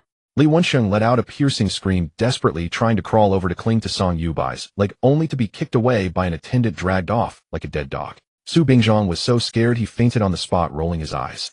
A farce swiftly concluded under the absolute pressure of power. Song Youde turned around. The icy expression that was present just moments ago melted into warmth the moment he faced Su Qinghuan. Under the gaze of hundreds of eyes, this noble son from a prestigious family, who held himself above all, actually straightened his attire and solemnly bowed to the ground. Bending at a 90-degree angle, he was as respectful as a newly enrolled student bowing to Confucius. I, student Song Youde, am merely an ordinary person, unaware that you are the living bodhisattva of our time. Song Youde's voice trembled with emotion, filled with excitement, guilt, and reverence. It was my fault to let such filth dirty your eyes just now. Your great righteousness, nurturing scholars with braised meat and enforcing rest to care for the people. Such magnanimity, I Song am in awe.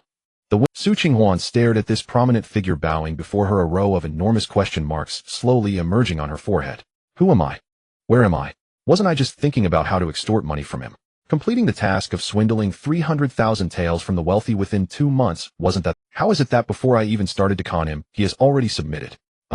Su Qinghuan's mouth twitched, her grip on the ledger causing it to crackle. Calm down. Su Qinghuan, you must remain calm. Regardless of whether this person has lost his mind, he truly has wealth and power. This individual seemingly from a noble family, since he insists on presenting his face for you to strike. Oh no, for you to exploit. Not taking advantage would be foolish. Su Qinghuan quickly adjusted her expression, donning a mask of inscrutable indifference, actually pretending to be aloof. Young Master Song, you flatter me too much, she said lightly, casually hiding the ledger behind her.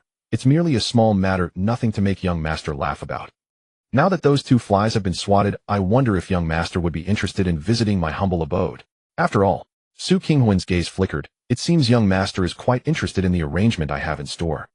Half an hour later, in the main hall of the Su residence in Taoyuan County, the atmosphere was somewhat strange. Su Youde sat in the main seat, feeling as though nails were embedded beneath him, squirming uncomfortably. His small green bean eyes stared in horror at Song Youde seated in the guest chair below the lid of his teacup, clattering in his trembling hands. This was Song, the nephew of the Minister of Revenue, the direct heir of the Song family from the imperial city. Even being far in the countryside, Su Youde still had some understanding of affairs. After all, one hears many tales of grandeur. Just moments ago he heard from a servant that this lord had dealt with the magistrate of the neighboring county and a respected mountain elder with a single sentence far more fearsome than the king of hell. But now, this king of hell was holding a teacup with both hands, half his bottom barely touching the edge of the chair, listening devoutly as his daughter rambled on. Youde desperately signaled to his daughter, his eyelids nearly twitching in a spasm. Daughter, can we just take the good and leave? Did you cast a spell on him? If this spell breaks, our whole family will be executed. Qinghuan completely ignored her father's frantic expression as if he had nails under him. Just as she was about to speak, she lounged languidly in the armchair, idly rolling 2 glass marbles she had exchanged from the system mall. Between her fingers, the crisp, echoes of their collision, sounding particularly pleasant in the quiet hall. This is what they call presence.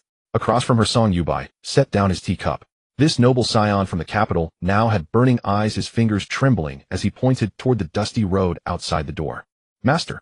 Youde's voice was so urgent it cracked. This student, as I walked along, saw that the road's surface was as hard as rock, seamless and whole.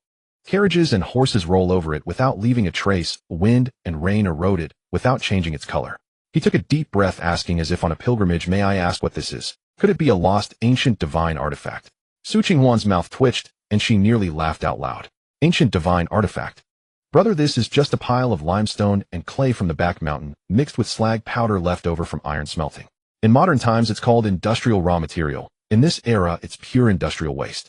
But in her Qinghuan's hands, it was a divine tool to cheat these country bumpkins out of their money. This thing is called cement. Qinghuan stopped rolling the marbles in her hand, and a look of this is really hard to handle weariness appeared on her face at just the right moment. She let out a long sigh, looking up at the roof beam at a 45-degree angle, clearly bearing some unspeakable heavy secret. Young Master Song, you don't know this thing didn't come easy. The scam mode was fully engaged. Qinghuan lowered her voice and began to spout nonsense with a straight face. This is not ordinary stone powder. It requires collecting the sandier basalt from 300 fathoms beneath the deep sea, then mixing it with volcanic ash from the bitter cold lands of the far north. And that's not all. It must go through 14 steps of screening and be calcined day and night with fierce fire for 81 days. At this point she paused deliberately, her eyes becoming sharp. Most critically, dozens of precious medicinal herbs must be added to harmonize yin and yang and remove the fire poison. Otherwise what comes out is just a pile of waste dirt that scatters with the wind. Puff, cough, cough. Youde, sitting in the main seat, nearly spat out his tea, his eyes bulging like cowbells. Deep sea, volcano, and adding herbs to harmonize yin and yang. Daughter, isn't that just the worthless rocks nobody wanted from our back mountain? Even the dogs hate them. You're bragging without even a draft. If this gets exposed, our whole family will be guilty of deceiving the emperor. However, the exposure Youde feared never happened. Youde listened with rapt attention, nodding repeatedly, his expression growing more solemn and even tinged with awe. So that's how it is. So complicated. No wonder it has such divine effects. In Yude's mind, what appeared was no longer just a road, but a city. A steel fortress stretching across the border of the northern grasslands, one that the northern Song iron cavalry would smash their heads against without being able to budge an inch. The Daiqian border defenses were suffering. Every year, due to rain, erosion, and loosened rammed earthmere, repairs to the city walls cost millions of silver taels, and they always ended up repaired only to... If this material were used to build a city, wouldn't it stand for 10,000 years? What is this? It's the national destiny of Daiqian. Yude felt his hands trembling from excitement. He looked cautiously at Qinghuan, afraid that a loud voice might scare away this reclusive master. Master, though this material is divine, hearing the production process, it must be costly, right? He calculated quickly in his mind. The special gold bricks used for the imperial mausoleum in the capital cost 10 silver taels each, and that was just for paving the floor. The glutinous rice mortar for building walls, considering glutinous rice egg whites and labor, cost about 7 or 8 silver taels per sure. This cement was so miraculous, requiring deep-sea rocks and volcanic ash plus herbs. The cost must be at least 100 gold taels per sure. But his Song family had money. Although the Daiqian treasury was empty, for such a nation-stabilizing divine artifact, even if they had to sell everything, they could scrape something together. To be honest with you, young master. Qinghuan's eyes darted as she calculated in her mind. The actual cost of this cement, including labor and coal, was about 1 silver tael per sure. If she sold it for 2 taels, that was a fair price. 10 taels made her a profiteer. But what was her goal? To squander the family fortune. To be a villainous rich. So, Qinghuan gritted her teeth and extended a slender finger, waving it in front of Yude. She decided to quote a sky-high price that would make people turn away immediately and curse her mother. This thing has a very high defect rate. If out of 10 kills, maybe 1 succeeds. Qinghuan looked pained, as if cutting her own flesh. I can't let my family lose too much. So if you want it, young master, it's at least this price. She took a deep breath and opened her mouth wide. 15 silver taels. Per sure. Clang. In the main seat, Youde finally lost his grip on the tea lid, dropping it to the floor, where it shattered. Crazy. His daughter had definitely lost her mind. That worthless junk for 15 taels. How was that different from daylight robbery? This wasn't doing business, it was forcing young Master Song to have the whole family exterminated. Youde's legs were trembling, and he was about to slide to his knees begging for mercy, saying his daughter was out of her mind and speaking nonsense. Just then bang. Song Yubai's tea cup also fell. Scalding tea splashed all over the floor, but he seemed oblivious, as if he had lost his sense of pain. He suddenly stood up from the chair, the movement so violent it knocked over the redwood chair behind him. Qinghuan was startled, thinking, oh no, this pretty boy is going to flip out, and she quickly prepared to call for her second brother to save her. However, the next second she froze. 2 streams of tears silently slid down Song Yubai's handsome face. Song Yubai trembled all over, his eyes red, his voice choked, as if a wad of cotton was stuck in his throat, the speechlessness of extreme shock. 15 taels. Only 15 taels. Qinghuan was stunned. This reaction wasn't right. If you think it's expensive, just bargain. Why are you crying? But Song Yubai gave Qinghuan no time to react. He stepped forward joyfully, his gaze not that of a man looking at a profiteer, but at a living bodhisattva who had given away all her wealth to save the country and the people. Master, what are you doing? Song Yubai cried out in anguish, his voice shrill. That gold brick is 10 taels each, but it only paves the floor. And while glutinous rice mortar costs only 7 or 8 taels, it crumbles when wet and needs yearly repairs, costing 100 taels over 10 years. But your cement mine from the deep sea lasts 10,000 years. How is this expensive? This is clearly a Uniandone divine artifact. 15 taels, this probably doesn't even cover the cost of the herbs, right? Your cement is 10 times stronger.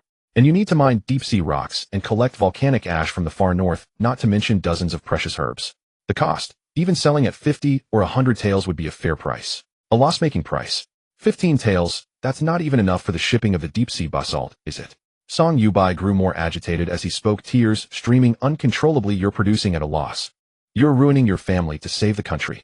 You're using the savings of generations of the Su family to pave a grand road for Deqian.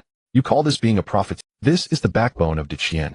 This is the flesh and blood of the Su family. After saying this, Song Yubai bowed deeply to Qinghuan again in front. This bow was even more devout and heavy than the one at the mine earlier. As for prostrating himself completely, the great families couldn't really do that.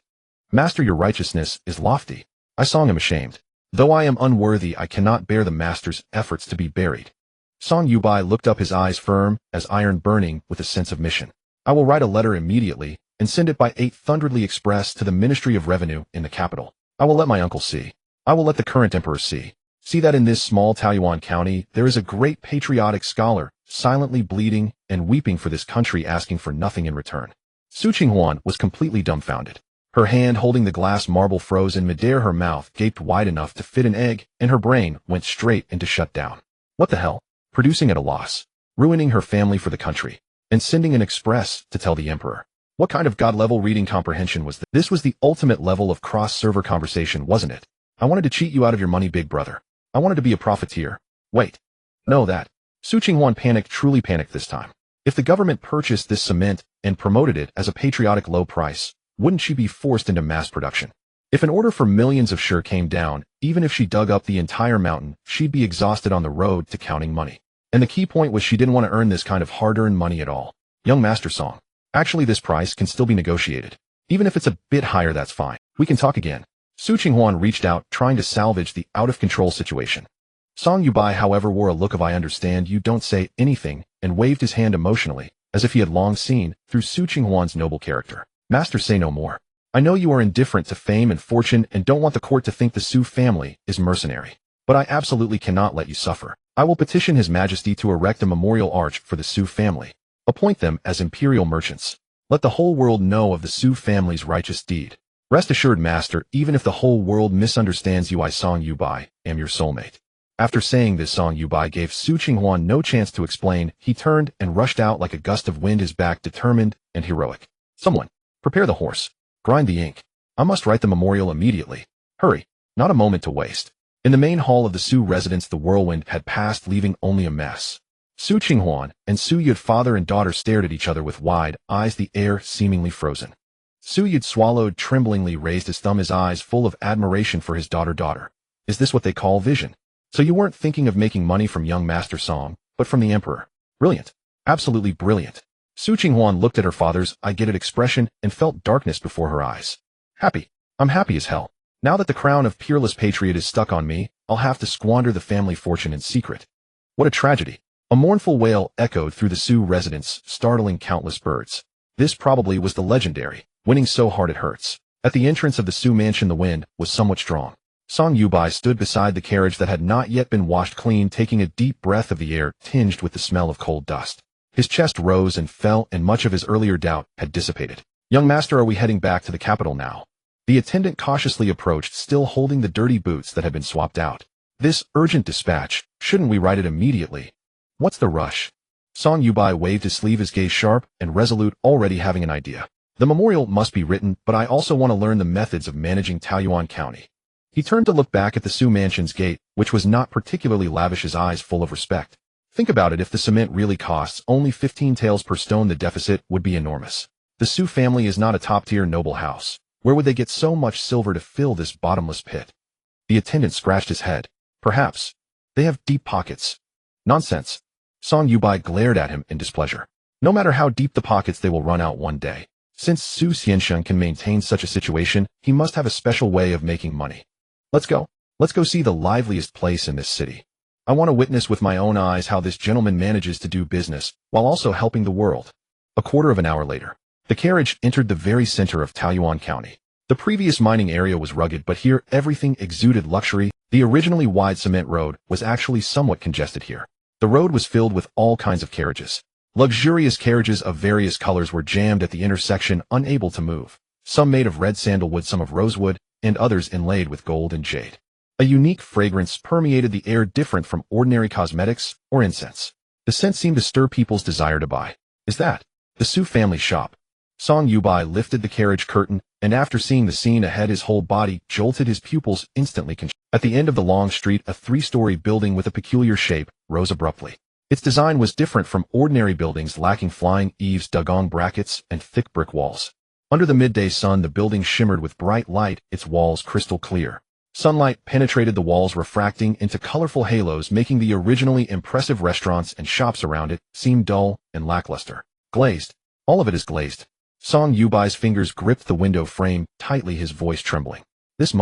How much money must this cost? In the Daqian dynasty, a single glazed cup was a rare treasure, and a slightly larger glazed screen was a palace treasure. But here someone actually used glazed material to build a building. At that moment, a commotion suddenly came from ahead. Let me go. Let me go. A fat merchant in brocade clothes was effortlessly thrown out of the crystal building's gate by two burly men in black uniforms. Bang! The merchant fell heavily to the ground, rolled twice, and his silk robes were covered in dust. But he didn't care about the pain, clutching tightly a small yellow square box in his arms, handling it with great care. Rip-off. This is a complete rip-off. The merchant sat on the ground, beating his chest and crying bitterly. 5 taels. Just this one piece of cleansing clay, and you dare to sell it for 5 taels of silver. This is robbery. This is driving people to death. Song Youde heard clearly, and the anger that had just subsided surged up again. 5 taels. A piece of mud sold for 5 taels. This is not business, this is outright robbery. Even if Su Qinghuan is trying to make up for the deficit in cement, she cannot exploit such huge profits. Isn't this driving people to their deaths? Stop. Song Youde pushed open the carriage door and rushed over in big strides. He walked over to the merchant in a few steps, reaching out to help him up, while glaring angrily at the two expressionless guards at the door. In broad daylight, with prices so inflated, you still dare to lay hands on people. Is there no law? Song Youde stood straight, turned to look at the merchant on the ground, and his tone softened considerably. Fear not, my friend. Today I will seek justice. Such a crooked shop, we don't need to buy from it. The merchant was stunned for a moment and stopped crying. He looked up, sizing up Song Youde with a look as if he were a fool, then abruptly waved his hand, slapping away Song Yude's extended hand. Slap. The sound was crisp. Are you sick? The merchant cursed irritably, while carefully wiping the dust off the yellow square box in his arms, rolling his eyes. Who said I'm not buying? I'm pissed, because they only agreed to sell me 1 piece today. I was kicked out because I wanted to buy 10. Song Youde froze in place, his outstretched hand stopped in midair, his face full of shock. Buy 10 pieces. Song Youde pointed at the palm-sized box, asking incredulously. This thing costs 5 taels apiece, and you want to buy 10? Are you crazy? You know nothing. The merchant got up, dusted off the dirt on his backside, and looked at Song Youde with contempt. Is this mud? This is fragrant snow sea. It's a divine facial cleanser personally prepared by Miss Su. After using this, your skin becomes as smooth as water and your body carries a milky fragrance. The women at home would fight to death for it, and in other counties it's impossible to find even for 1,000 gold. The merchant sniffed the box with a look of ecstasy. Take it to the prefectural city and you can resell it for 8 taels. With such a huge profit, only a fool wouldn't buy. It's just that this Su family shop has too many rules with their so-called hunger marketing, limiting each person to 1 piece. Huh, they're just trying to whet my appetite. With that, the merchant hugged the box as if afraid it would be snatched and quickly disappeared into the crowd, leaving Song Youde standing there momentarily unable to react. 5 taels of silver for a piece of soap, and you can still make 3 taels reselling it. These people have too much money to burn. Move aside. Don't block my view of the Youde pavilion's door. The crowd waiting in line behind him impatiently shoved Song Youde. Song Youde took a deep breath and gritted his teeth. He wanted to see what exactly the Youde pavilion had that could make these shrewd merchants all become so crazy. He adjusted his attire and strode toward the gate that shimmered with radiance. As he stepped over the threshold, the noise of the crowd behind him instantly vanished. A cool breath blew toward him, carrying a faint yet layered floral fragrance. Song Youde looked up. The next second his breath stopped. There were no walls. Or rather, the walls had disappeared. The entire first-floor hall was transparent in all directions. The midday sunlight poured in without obstruction, shining on the smooth terrazzo floor with dust dancing in the beams of light. Song Youde tremblingly reached out his hand and gently touched the barrier that seemed non-existent, yet truly blocked the wind and dust. Cold. Hard. Very smooth. Is this a whole piece of crystal? Song Youde felt his scalp tingle and his legs go weak. In this era, even window paper had to be carefully maintained, yet Su Qinghuan had actually used this transparent material to enclose an entire building. For a moment, he didn't know where he was. It was too bright here. So bright that he felt a bit uncomfortable, as if everything about him was clearly visible. In the center of the hall there were delicate glass counters. Inside the counters, various colorful little bottles were displayed, sparkling and translucent. The first floor of the Youde pavilion is a display area for fragrant essences. A maid in a fitted cheongsam with a sweet smile walked over, her voice soft. If this is your first visit, young master, would you like to try this cardamom tips? Song Youde stared blankly at the bottle, which was only the size of a thumb, with a price tag, 50 taels of fine silver. 50 taels. That's enough to buy several acres of good paddy fields. And here you can only buy this small bottle of liquid. So this is... Mr. Song Youde muttered to himself, the shock on his face lingering for a long time. He turned around, his gaze falling on a huge notice board nearby. It was a board painted black with a few white chalk sticks placed beside it. On it were several lines of elegant handwriting. The operating principles of the glazed pavilion. First, this establishment caters exclusively to the wealthy. The destitute need not apply. Second, all goods are marked up 100-fold. Take it or leave it. Thirdly, 70% of this establishment's monthly net profits are forcibly allocated to the Taoyuan County Infrastructure Fund for road construction, bridge building, and water conservancy projects. The remaining 30% subsidizes the braised pork in the mine canteen and the heatstroke allowance for the night soil department. Song Youde stared at those lines for a long time, especially the last one. 70% for roads, 30% for the people. The Su family took not a single coin for themselves. Even that so-called 100-fold markup was written with such candor, such bluntness.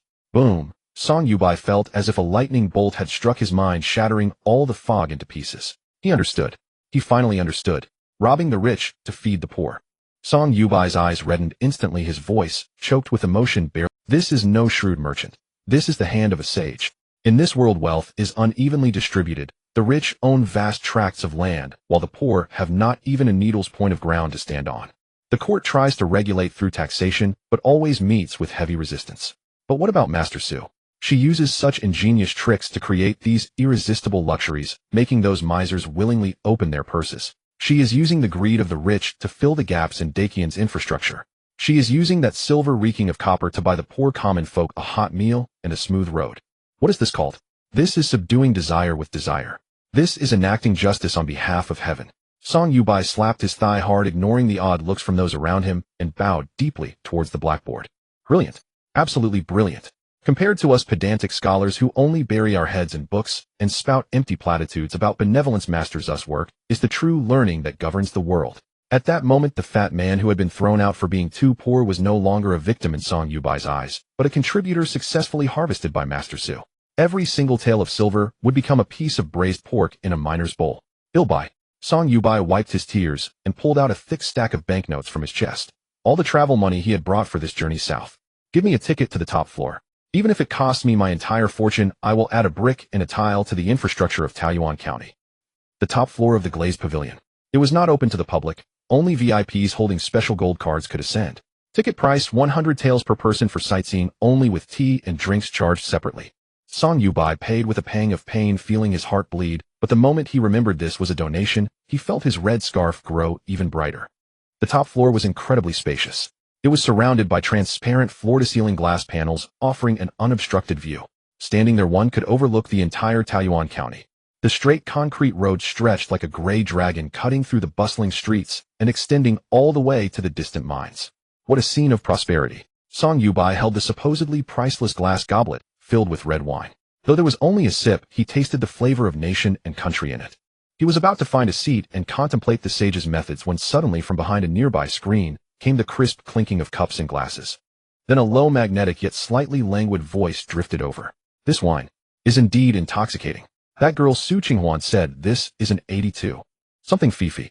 I wonder which dynasty's reign that is." Song Youde's hand trembled, nearly sending the expensive glass flying. That voice. It was too familiar. So familiar that even hearing it in a dream would send a cold sweat down his back. He instinctively held his breath and peered carefully through a crack in the screen. He saw a man in a dark brocade robe seated on a soft couch by the window. The man had his back to him, gazing at the scenery outside, idly toying with two walnuts, though it was only a silhouette. Though he wasn't wearing the coiled dragon robe that symbolized supreme power. That innate nobility, that oppressive aura that made one dare not look directly. It could not be mistaken. The third son of the current emperor. Known as the wise prince, yet cold by nature and despising all matters of commerce. Xiaojingyan. Song Youde's head was buzzing. His legs gave way and he nearly collapsed to his knees. How could this be? Why was the third prince here? This was the glazed pavilion, a gathering place for merchants. It was the very place that girl used to amass wealth. Just then Xiaojingyan seemed to sense the movement behind. He didn't turn around, only slightly angled his face, his gaze sharp as lightning sweeping towards the crack in the screen. That look, aloof, profound, yet carrying a piercing edge that saw through to the heart. Song Youde was about to cry out, "Long live the prince," when Xiaojingyan's slender index finger gently pressed to his lips. Shoo! The gesture was light, yet carried an unyielding command. Then Xiaojingyan withdrew his gaze and continued looking out the window, as if nothing had happened. But a faint amused smile curled at the corner of his lips. Song Youde slumped into a chair in the corner, his back soaked with cold sweat. But the terror in his eyes was rapidly receding, replaced by an unprecedented wild joy and certainty. Even the third prince was here. Even this cold-faced prince who hated corrupt officials the most and held fast to his principles had tacitly approved of Su Qinghuan's actions, even was enjoying it. What did this mean? So that's it. Song Youde clutched his pounding heart, feeling as though he had touched the most coarse sea. Taoyuan County is not some one-man show of the Su family at all. This is clearly a reformed special zone sanctioned by the royal family. His Majesty and the prince are playing a grand game of chess, using Su Qinghuan as their instrument to carry out an unprecedented reform.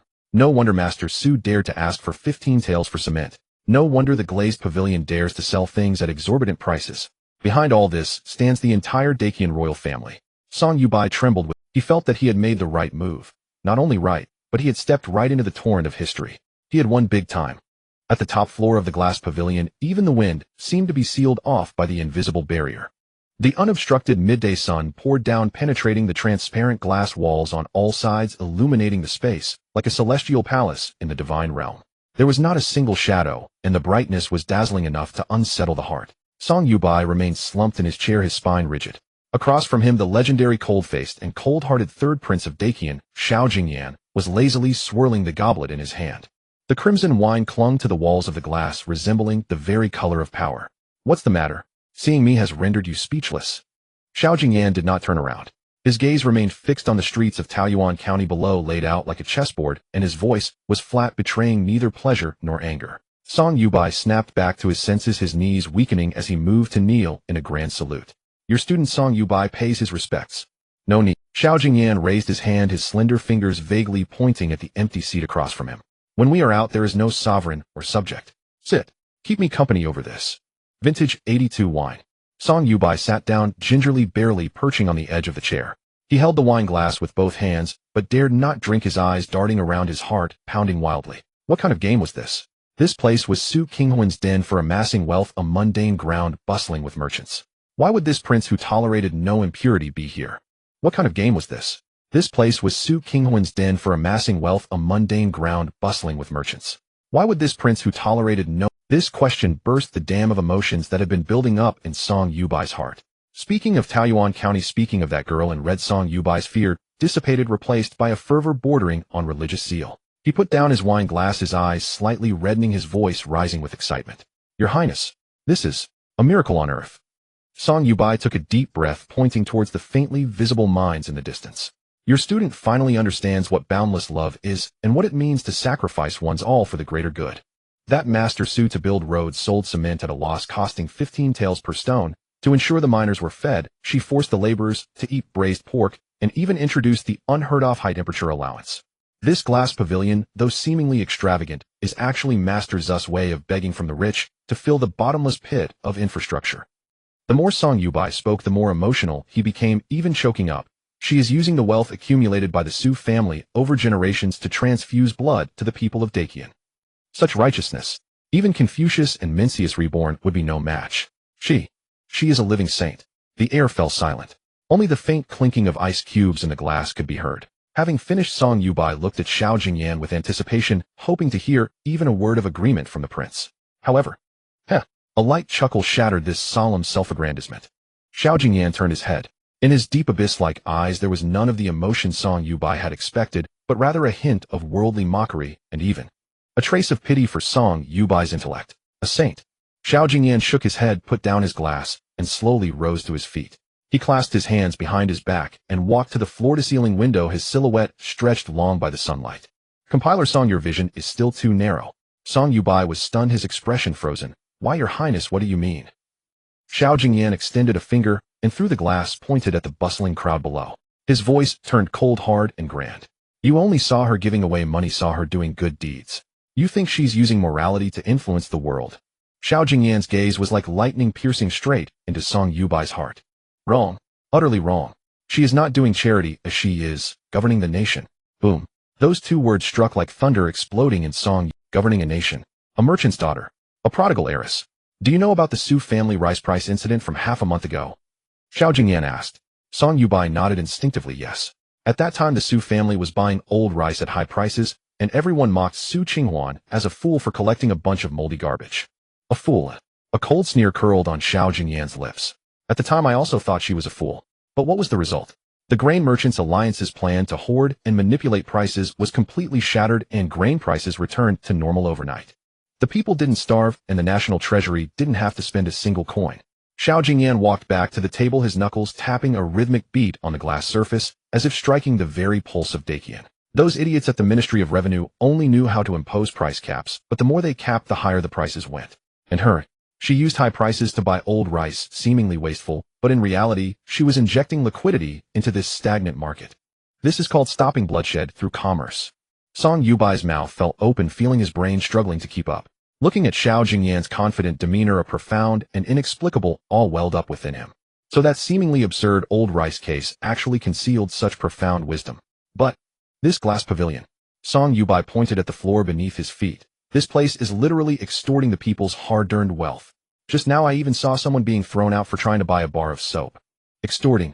Xiao Jingyan burst into laughter, a laugh filled with a kingly dominance that seemed to look down upon the world. He walked back to the window and pointed at the portly merchant below who had just been thrown out, but was still waving banknotes, desperately trying to rush back in. Song Yubai, tell me, why is the Dakian treasury empty? Why do the people have no money? Song Yubai instinctively recited from memorials, because of frequent natural disasters, heavy annual tributes, silver outflow. Superficial. Xiao Jingyan coldly interrupted him. It's because these wealthy merchants, these corrupt officials, have buried all the silver in their own cellars. Dakian doesn't lack silver, it lacks circulating silver. If silver doesn't circulate, it's dead, it's just stones. Xiao Jingyan suddenly turned, spreading his arms wide, as if embracing this crystal-clear glass palace. And what is Su Qinghuan doing? She creates these utterly useless pieces of glass, blends these perfumes that can only be smelled, and sets an exorbitant price. She is using these concepts to forcefully pry out the moldy silver that the rich have hidden away in their cellars. The silver enters the Su family and becomes the braised pork in the miners' bowls, becomes the imperishable cement road beneath our feet, becomes the wages in the hands of the refugees. Xiao Jingyan's voice lowered, carrying a chilling, overwhelming force. This is not doing business, it's a currency war without bloodshed. She is acting on behalf of the imperial court, turning that dead money into living water, irrigating the parched lands of Dakian. This is the strategy of a pillar of silence. A deadly silence. Song Youde felt all the blood in his body freeze, and then begin to surge backwards, rushing straight to his head. He looked at Xiao Jingyan, then down at the glass pavilion below, which was madly devouring gold and silver. So that's it. He had thought Su Qinghuan was robbing the rich to feed the poor, using morality to fill the gap. Unexpectedly, she was playing a currency war using economic means to reshape Daqian's national destiny. That 5-tael bar of soap, that 50-tael bottle of perfume in Song Yude's eyes now were no longer luxury items, but arrows shot by Su Qinghuan at the misers. Unrivaled. Pillar of the state. Song Yude murmured to himself, his hands trembling. The wine glass in his hand fell onto the table with a clatter, spilling the wine, but he was completely oblivious. He had lost. He was completely convinced. Compared to such a grand scheme to reshape the world, his earlier moral sentiment seemed as shallow as a child. Just Xiao Jingyan watched Song Yude's worldview collapse and reform, a flicker of satisfaction passing through his eyes. The moment was ripe. Compiler song. Xiao Jingyan sat down again, his tone softening slightly. I heard that your uncle Vice Minister Wang of the Revenue Ministry has been worrying himself sick over the deficit in the northern border military funds lately. Song Yude shuddered, instantly snapped out of his awe, and said seriously, indeed. My uncle has not slept for 3 days. He said if he couldn't raise the silver, he would request to be thrown into prison himself. This was the hidden pain of his visit and the life-or-death crisis for the Wang family. Xiao Jingyan toyed with the empty wine glass in his hand, speaking meaningfully. The Revenue Ministry has no money because their methods are wrong. Sitting on a mountain of gold and begging for food, only crying poverty, that's the mark of a mediocre talent. Since Taoyuan County has the true scripture right here, why not have your uncle come and learn the sutras? Song Yude's eyes suddenly lit up like a drowning man grabbing a piece of driftwood. That's right. If he could learn even a fraction of Master Zu's macro control methods, even just applying this luxury goods reflux method in the capital, why worry about insufficient military funds? Thank you for your guidance, Your Highness. Song Yude stood up and bowed deeply from the waist. This time it was submission from the bottom of his heart. Your student will write a letter immediately and send it to the capital by express relay. Wait. Xiao Jingyan cut him off. A glint of sharp light flickered in the prince's eyes. The acute intuition forged by a lifetime at the epicenter of power struggles led him to a decision. The memorial must be sent, but its contents need to change. Tell your uncle to hold his position. Song Yude was perplexed why. Xiao Jingyan rose, walked over to Song Yude, and clapped him on the shoulder. Su Qinghuan is a blade too sharp, too extraordinary for the world to behold. If we were to praise her to the skies now, she would be destroyed by those pedantic scholars in court and the entrenched conservative factions who cling to their privileges. We must protect her. Let her finish this game of chess here in Taoyuan County. Have your uncle plead poverty openly, but secretly cooperate with every move the Su family makes. Do you understand? Song Yude looked at the young prince before him, and a storm raged within his heart. This was unmistakably an alliance. His Highness the Third Prince intended to take Su Qinghuan, and indeed the entire Su family, under his wing, as the most powerful card in his bid for and he himself would be the bridge between this hidden card and the imperial court. A surge of unprecedented purpose welled up within him. Song Yude straightened his back, his gaze as firm as iron. This student understands. This student is willing to be your Highness and the Master's vanguard. Xiao Jingyan smiled. This time it was a genuine smile. Go. Watch closely, learn well. Every brick in Taoyuan County is a page of splendid prose. Half an hour later at the courier station, a swift horse galloped off, kicking up dust, carrying an urgent letter tube adorned with 3 chicken feathers. Inside the tube was the letter Song Yude had rewritten. The letter contained not a single word of complaint. Every line was filled with shock and temptation, the strokes somewhat hasty from excitement. At this moment, far away in the capital, the right Vice Minister of Revenue was sighing dejectedly at the empty treasury. The capital, the Ministry of Revenue. Dark clouds pressed heavily upon the sky, and the old locust tree outside the window stood like a withered sculpture, exuding a lifeless air that suffocated the heart. Song Xuan, the right Vice Minister of Revenue, slumped in his grand chair, his official hat tilted askew. His meticulously groomed beard was now as tangled as autumn reeds. On the desk before him lay 2 empty account books. The treasury of the great Qian Empire was indeed cleaner than a freshly washed face. My lord, the Ministry of Works is pressing urgently, their demands coming one after another like death warrants. A clerk hunched over spoke hesitantly. They say the glazed tiles for His Majesty's Longevity Palace are nowhere to be seen. If the funds don't arrive by the end of the month, the project will grind to a halt. Grind to a halt. Song Xuan slammed his palm heavily on the desk, making the brush stand rattle noisily. He pointed at the man's nose and roared. The northern border troops are short of 800,000 taels of military pay. The soldiers guarding the frontier are still braving the cold in thin uniforms, and he wants to build a longevity palace at a time like this. Is he trying to wish himself a long life in the palace, or is he planning to have the northern Song cavalry congratulate him once they've broken through the capital's gates? The hall fell into a silence so profound that a dropping pin could be heard. If such words were to leak out, they would bring death upon the speaker. Yet everyone present knew full well this assignment was a hot potato that would scorch whoever touched it. Ever since the Jiazi national calamity, the humiliating treaty had drained nearly every drop of Great Qian's blood. Though Song Qinghuan held the prestigious title of vice minister, his daily work was that of a beggar's, scraping and borrowing, barely making ends meet. My lord, perhaps we could find some pretext to raise the taxes a bit. Someone shrunk their neck and ventured tentatively. Raise them, my ass. Song Qinghuan's eyes bulged wide. The Jiangnan region has already been squeezed for an extra 30% for military training. If we add more, are you worried there aren't enough refugees, or do you think the rebels appeared too late? The entire hall was steeped in dejection. A suffocating sense of impending doom lurked in every corner of the Ministry of Revenue. Just then the thundering of hooves shattered the dead silence. Report. A courier tumbled off his horse and practically crawled across the ground into the hall, raising a bamboo tube adorned with 3 bright red feathers high in his palm. His voice was hoarse as if scraped over a grindstone. Urgent dispatch from Youde. 8 thunderedly urgent dispatch. It's a letter from young Master Song. Youde. Song Qinghuan's brows knitted tightly. That wretched boy had gone to some desolate corner of Youde claiming to be on a sightseeing trip, and he dares to use an 8 thunderedly urgent dispatch for a letter home. Is he afraid the spittle of those censors won't drown this old man? That prodigal son must have stirred up some colossal disaster again. Song Qinghuan snatched the bamboo tube, cursing under his breath, pried off the wax seal with his fingers, and shook open the letter. The handwriting on the paper was chaotic and distorted, ink splattering in every direction. Clear evidence that the writer's fingers had trembled violently with extreme excitement. The very first line made Song Qinghuan's breath catch. Uncle, stop complaining about poverty. Quickly play along with me in a little act. Your nephew has discovered a mountain of gold in Taoyuan County, but this mountain has a voracious appetite. It needs your esteemed face to lend it some credibility. Play along. A mountain of gold. Song Qinghuan was nearly moved to laughter by this absurd nonsense. Madness. The boy must have been possessed by some evil spirit. Here I am worrying about where to find a rope to hang myself, and he's still scheming up these wild tales. His subordinates exchanged glances, silently thinking that the sole heir of the Song family had indeed lost his mind in the Central Plains. However, as his eyes slowly moved across the paper, Song Qinghuan's complexion shifted from red to green, then from green to pale white. The hand holding the letter began to tremble uncontrollably. The words in the letter were terse, yet every sentence struck like a thunderbolt. Uncle, you must know gold and silver hoarded away are but dead stones. Only through circulation can they be transformed into lifeblood. The Su family of Taoyuan has a young lady named Qinghuan, a truly extraordinary person. First, she paved the public roads with cement at absurdly low prices, then she raised a glass palace pricing it at 1,000 gold, luring wealthy merchants from all corners to throw their money away. Those so-called expensive items are nothing but blades to carve flesh from the purses of the rich. A 5-tael block of cleansing clay, a 50-tael bottle of fragrant essence. In essence, they are tributes extorted from those misers. Uncle, this is no mere business.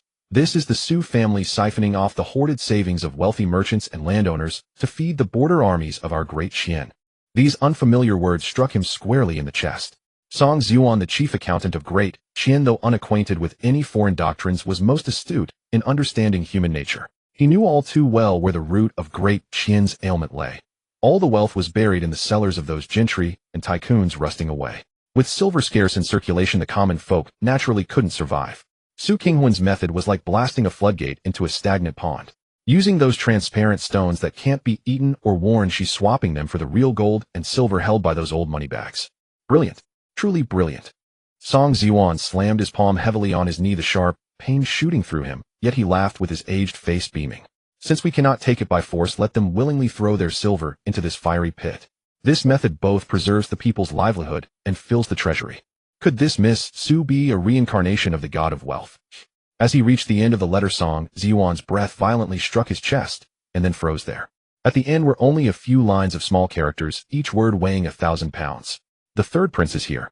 Command uncle to loudly complain of poverty before his majesty and under no circumstances reveal the truth. This entire scheme is a joint plot between the prince and the Su family. Uncle, our Song family is about to board the great ship that can stir clouds and rain. Song Qinghuan folded the letter, the thin papers crumpled into fine creases by the force in his palm. He closed his eyes and feigned slumber, his thoughts surging like a raging tide. Third Prince Xiao Jingyan. That prince who was always silent in the capital looking like a mute gourd was actually hiding in Taoyuan County. The situation is now clear. I should have foreseen this. How could a mere merchant's daughter possess such a grand vision that could swallow mountains and rivers? It must be the third prince's doing. The Su family is merely the shadow on the surface. The prince intends to carve out his own territory in Youde, amassing power with gold and silver, his sword pointed at the throne itself, and Qinghuan was the puppet chosen by the prince. This was no family letter at all, it was clearly a pact of allegiance before a change of dynasty. Your Excellency. The adjutant, seeing his superior's alternating laughter and mania, broke out in a cold sweat. What's wrong with you? Shall I summon a physician? Qinghuan opened his eyes, those murky orbs now tempered like steel in a furnace blazing with a blinding light. Summon a physician? I am perfectly— He stood up, dusted off his official robe, and bowed slightly to the void. His voice rang out with force. Issue my order. From this day forth, let anyone who dares to breathe a single word outside be executed without mercy. As for the outside, let it be said that the Ministry of Revenue is so poor that even the rats have to move away in tears. The Palace of Longevity wants silver. No way, not even a single brick will they see. Let the Ministry of Works go and eat the wind. I will now enter the palace to beg for a reward. No to cry poverty. Playing along in the act the merit of supporting the dragon. Imperial Palace Hall of Mental Cultivation. The hall was dim and stagnant, with candle flames struggling to flicker on the dragon pillars. The air was thick with a stale fragrance, as if telling of the decay of time. The Emperor of the Great, Tianqing Emperor Half reclined on the couch, clutching a memorial in his hand. His hands were withered like dry wood, age spots clearly visible, yet beneath his eyes always lurked scrutiny and suspicion. This memorial from the third. It is truly, splendidly intricate. The eunuch beside him prostrated himself on the ground, not even daring to breathe. Third Prince Shao Jingyan had always been a silent gourd in the great hall, hardly uttering a word beyond the routine greetings. But today's writing. The emperor casually tossed away the memorial, which struck the jade desk with a dull thud that echoed endlessly through the empty hall. In Taoyuan Youde roads paved with gray-green stone harder than iron, pavilions formed from glass shadows dazzling in splendor. The Su woman, harboring the ambition of a national scholar, turning the tide of heaven and earth, is a blessing to the great Qian. Every word of praise sounded to the Tianqing emperor like hidden nails. Stone boulevards, glass reaching the sky. The Tianqing emperor tapped his fingers on the table, the sound like a death knell. He chuckled in the empty hall. My body hasn't even rotted away yet, and he's already in such a hurry to present me with so many auspicious signs. Your Majesty, the eunuch comforted softly. The third prince has always been sparse with words. Perhaps Taoyuan County indeed has some extraordinary qualities. Extraordinary? The emperor sat up straight, his gaze turning cold. My treasury is already at rock bottom. Where in this world is there a merchant who can turn everything to gold at a touch? The people can barely fill their bellies. How could there be a sage who can bring peace to all lands? The emperor's logic was as sharp as a blade. If it were false, then the third was deceiving his father, harboring sinister intentions. If it were true, then it was even more fatal. A prince who could win people's hearts and command immense wealth in the provinces. What was he planning to do? Cement roads, glass devouring gold. The Tianqing emperor muttered, a piercing coldness hidden deep in his eyes. Is this Su Qinghuan a talented woman saving the world, or a tiger raised by the third outside the court? Regardless of the truth, it had already stepped on the red line of imperial power. Shadow. From a dark corner, a black-clad assassin slowly emerged and knelt. The deputy minister of the Grand Court, Pei Ji. Is he idle and restless in the capital?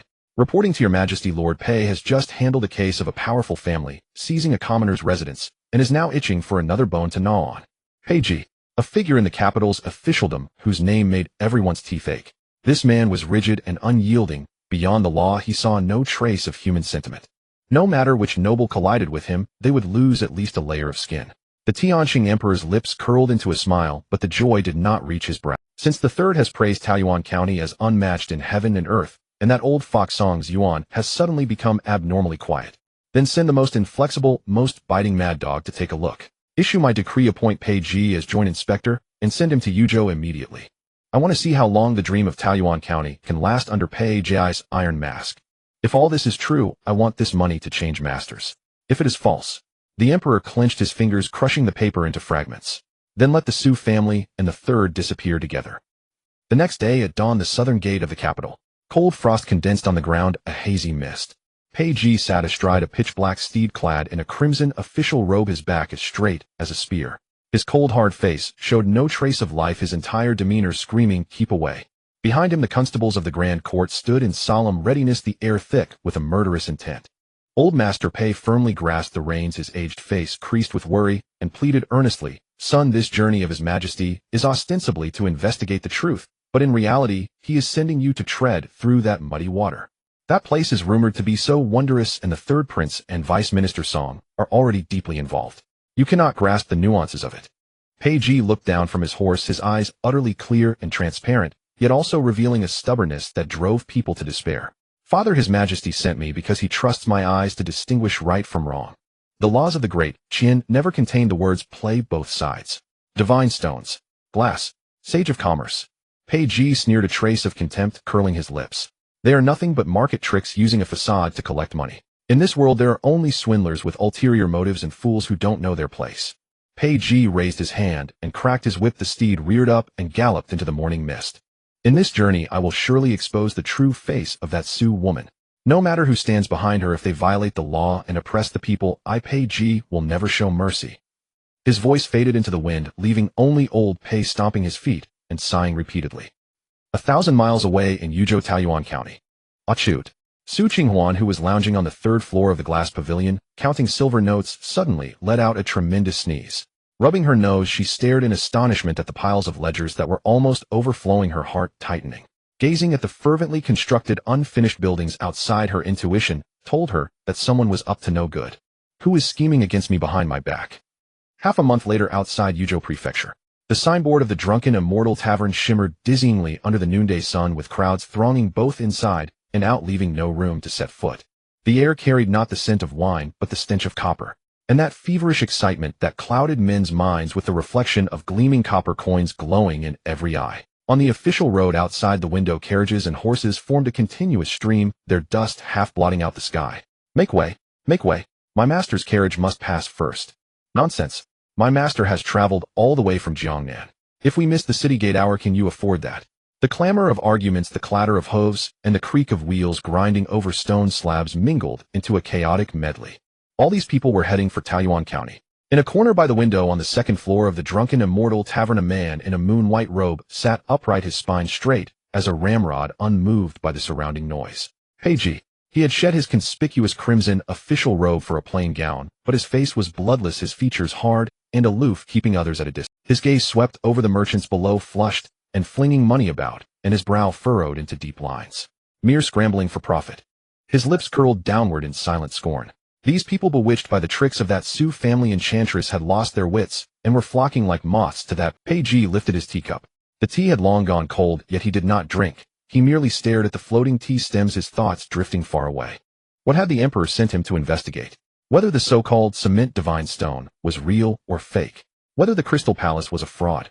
No. He was to uncover what scheme the third prince Xiao Jingyan was weaving in Taiyuan County. Pei Ji set down his cup and tapped his fingers lightly on the table. What he despised most in life were those hypocrites who, under the guise of serving the people, stuffed their own pockets. Su Qinghuan. He murmured the name, his lips curling downward with contempt. A merchant's daughter. What waves could she stir? Just then steady footsteps echoed from the stairway.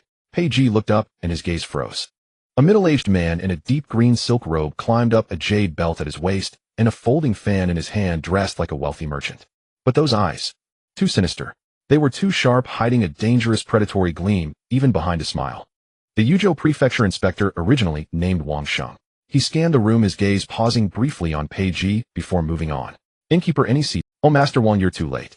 There's barely standing room now. The innkeeper hustled over, his face beaming. How about sharing a table with that scholar? He pointed at Pei Ji. Master Wang smiled and nodded. Then I shall impose.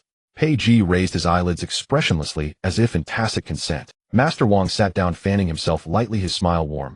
Brother, are you also heading to Taiyuan County?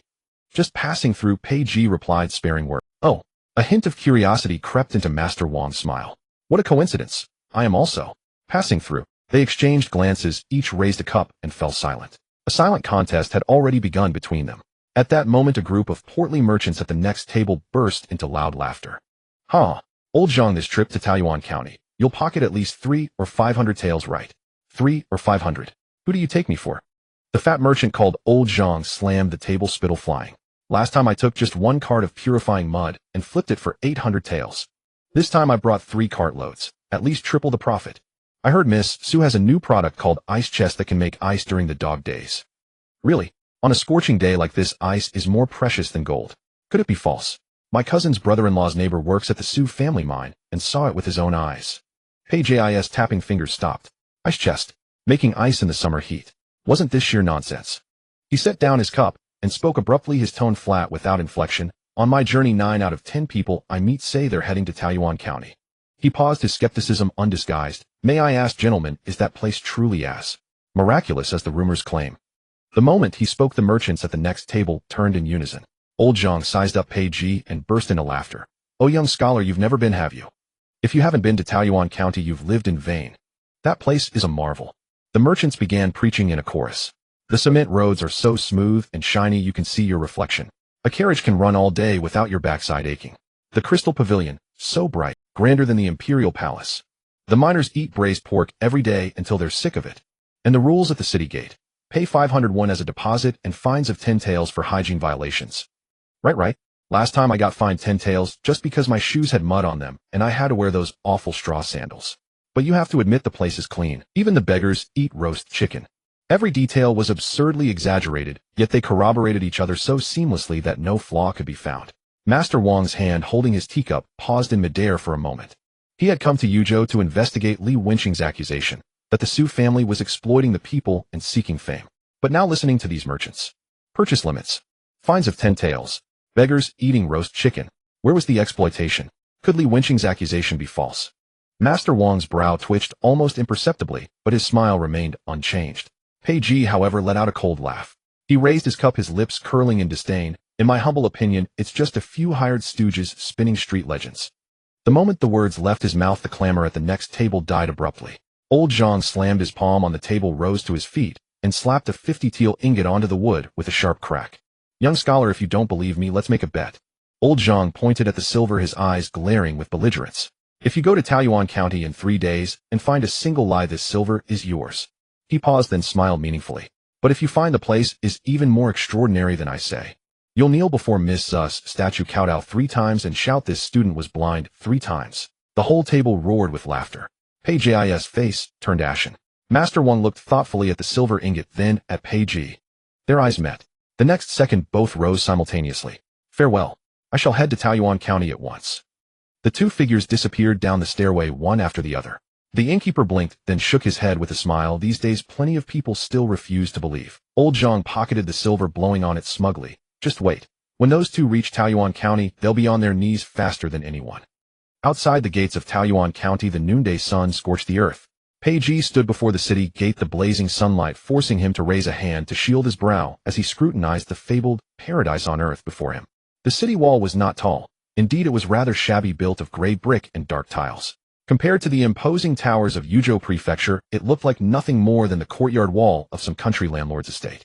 Yet the scene at the city gate carved deep furrows into Pei Ji's once relaxed brow. 2 gates stood before him. On the left gate hung a wooden sign bearing the words, Gate of Wealth. A massive crowd jostled before it, a seething, churning mass of humanity as raucous as a country market fair. The right gate, by contrast, was utterly deserted. Its sign read, Gate of Labor. A single middle-aged woman in coarse cotton clothes stood there holding a bamboo basket filled with flatbreads, nibbling away at one in leisurely contentment. Pei Ji's lips curled downward, and a short contemptuous snort escaped his throat. A trick. This Sioux woman was indeed cunning, deliberately setting up 2 gates to confuse people. The left gate collected money. The right gate was most likely a passage for trafficking refugees.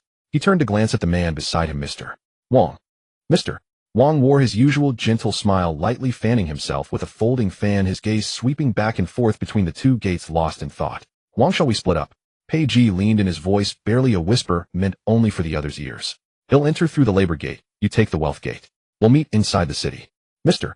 Wang nodded. Very well. Pei Ji straightened his robes, and with long strides he made his way toward the labor gate, carrying an air of judgment. The woman lifted her eyelids, her gaze raking over Pei Ji from his hairpin down to the soles of his boots, an appraising look one might give livestock at market. She set down her flatbread and brushed the sesame seeds from her hands. Looking for work in the city? Pei Ji nodded, doing his best to sound humble. Yes, I heard Taiyuan County was hiring, so I came to apply. The woman circled around Pei Ji, then reached out and squeezed his hand. A surge of impulse shot through Pei Ji's wrist, the urge to fling her off. Tisk. The woman shook her head, then pried open Pei Ji's mouth to examine his teeth. Finally, she waved her hand in disgust. No. Soft and delicate, clearly never done a day of work in your life. Not hiring you. Pei Ji's mind went blank for a moment. Not hiring him. He was the vice minister of the Court of Judicial Review and had been rejected by some old woman at a hiring gate. You? On what grounds are you rejecting me? Page's voice was strained, barely containing his fury. The woman rolled her eyes skyward, showing a wide expanse of white. Miss Sue said hiring is about physical strength, not looks. A scrawny thing like you couldn't even haul a bag of cement. You'd just be dead weight. She pointed to a few bags of cement stacked nearby. See those? If you can lift one and walk 10 steps without losing your breath, it'll let you in. Page followed her gesture.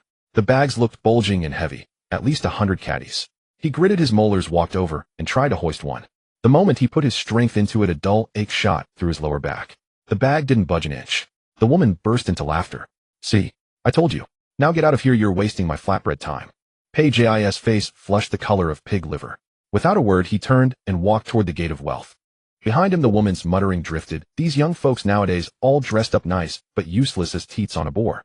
He clenched his fists so tightly that his palm. This humiliation was worse than a flogging.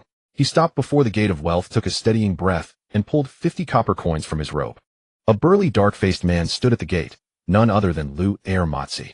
Lou took the coins deftly, tucked them into a pouch at his belt, then pulled a ledger from a wooden rack beside him and slapped it open before Page. City Entry Management Regulations. Read it out loud, then sign and fingerprint. Page looked down. The pages were densely packed with text, the script neat and uniform, as if professionally printed. Article 1, entrance must pay a deposit of 501. Refundable upon exit if no violations are recorded. Article 2, spitting within the city is prohibited. Violators fined 5 taels. Article 3, cartwheels entering the city with mud will be fined 10 taels. Article 4, littering is prohibited. Violators fined 3 taels. Article 5, urinating or defecating on the streets is prohibited. Violators fined 10 taels and paraded through the streets as a public example. Page felt fury kindling in his chest. What kind of management regulations were these? This was harsher than the Great Qian Code itself. 5 taels for spitting. 10 taels for muddy wheels. This was extortion by fine. What got a problem? Lou Matsi shot him a glance. Page swallowed his anger, picked up the brush, and signed a false name in the ledger. Lou Matsi put away the ledger and pointed to a red line painted on the ground. See that? That's the parking line. Don't step on it. Step on it. And a cold smile flickered at the corner of Page's mouth. Deliberately, he lifted his foot and stomped hard on the red line. Lou Matsi's face remained impassive. He simply extended his hand. 10-1. Page fished out 10 coins and slapped them into his palm. Lou Matsi pocketed the coins, drew out a small notebook, scribbled a few lines, then looked up at Page, his tone utterly flat. This money goes into the public sanitation fund. Your virtuous deed has been duly noted. A muscle in Page's cheek twitched involuntarily. Virtuous deed. This was a virtuous deed. Identity verification, Lou Matsi said, pointing at Page's feet. Take off your boots. We inspect the soles. Page removed his boots. Lou Matsi picked them up, examined them, and frowned. Mud. He pulled a pair of straw shoe covers from a basket nearby and tossed them to Page. 21 a pair. Put them on. Page took the shoe covers, his fingertips trembling with suppressed fury. The straw was coarse, as if hastily woven, and reeked of earth. He clenched his jaw, slipped the crude covers over his boots, and handed 21 to Lou Matsi. Lou pocketed the money and stepped aside. Go on in. Page stepped through the city gate. Behind him came Lou Matsi's voice. Welcome to Taoyuan County. Have a pleasant day. Page did not look back, only tightened his fingers. This debt he would remember. The moment he stepped inside the city, the sight before him brought him to a halt. The streets were wide and level, paved with a gray hard surface that was utterly spotless. The buildings lining the road were not luxurious, but they stood in neat, orderly rows, their walls whitewashed, their doors and windows so clean they reflected one's image. There were plenty of pedestrians, yet no one tossed trash and no one spat.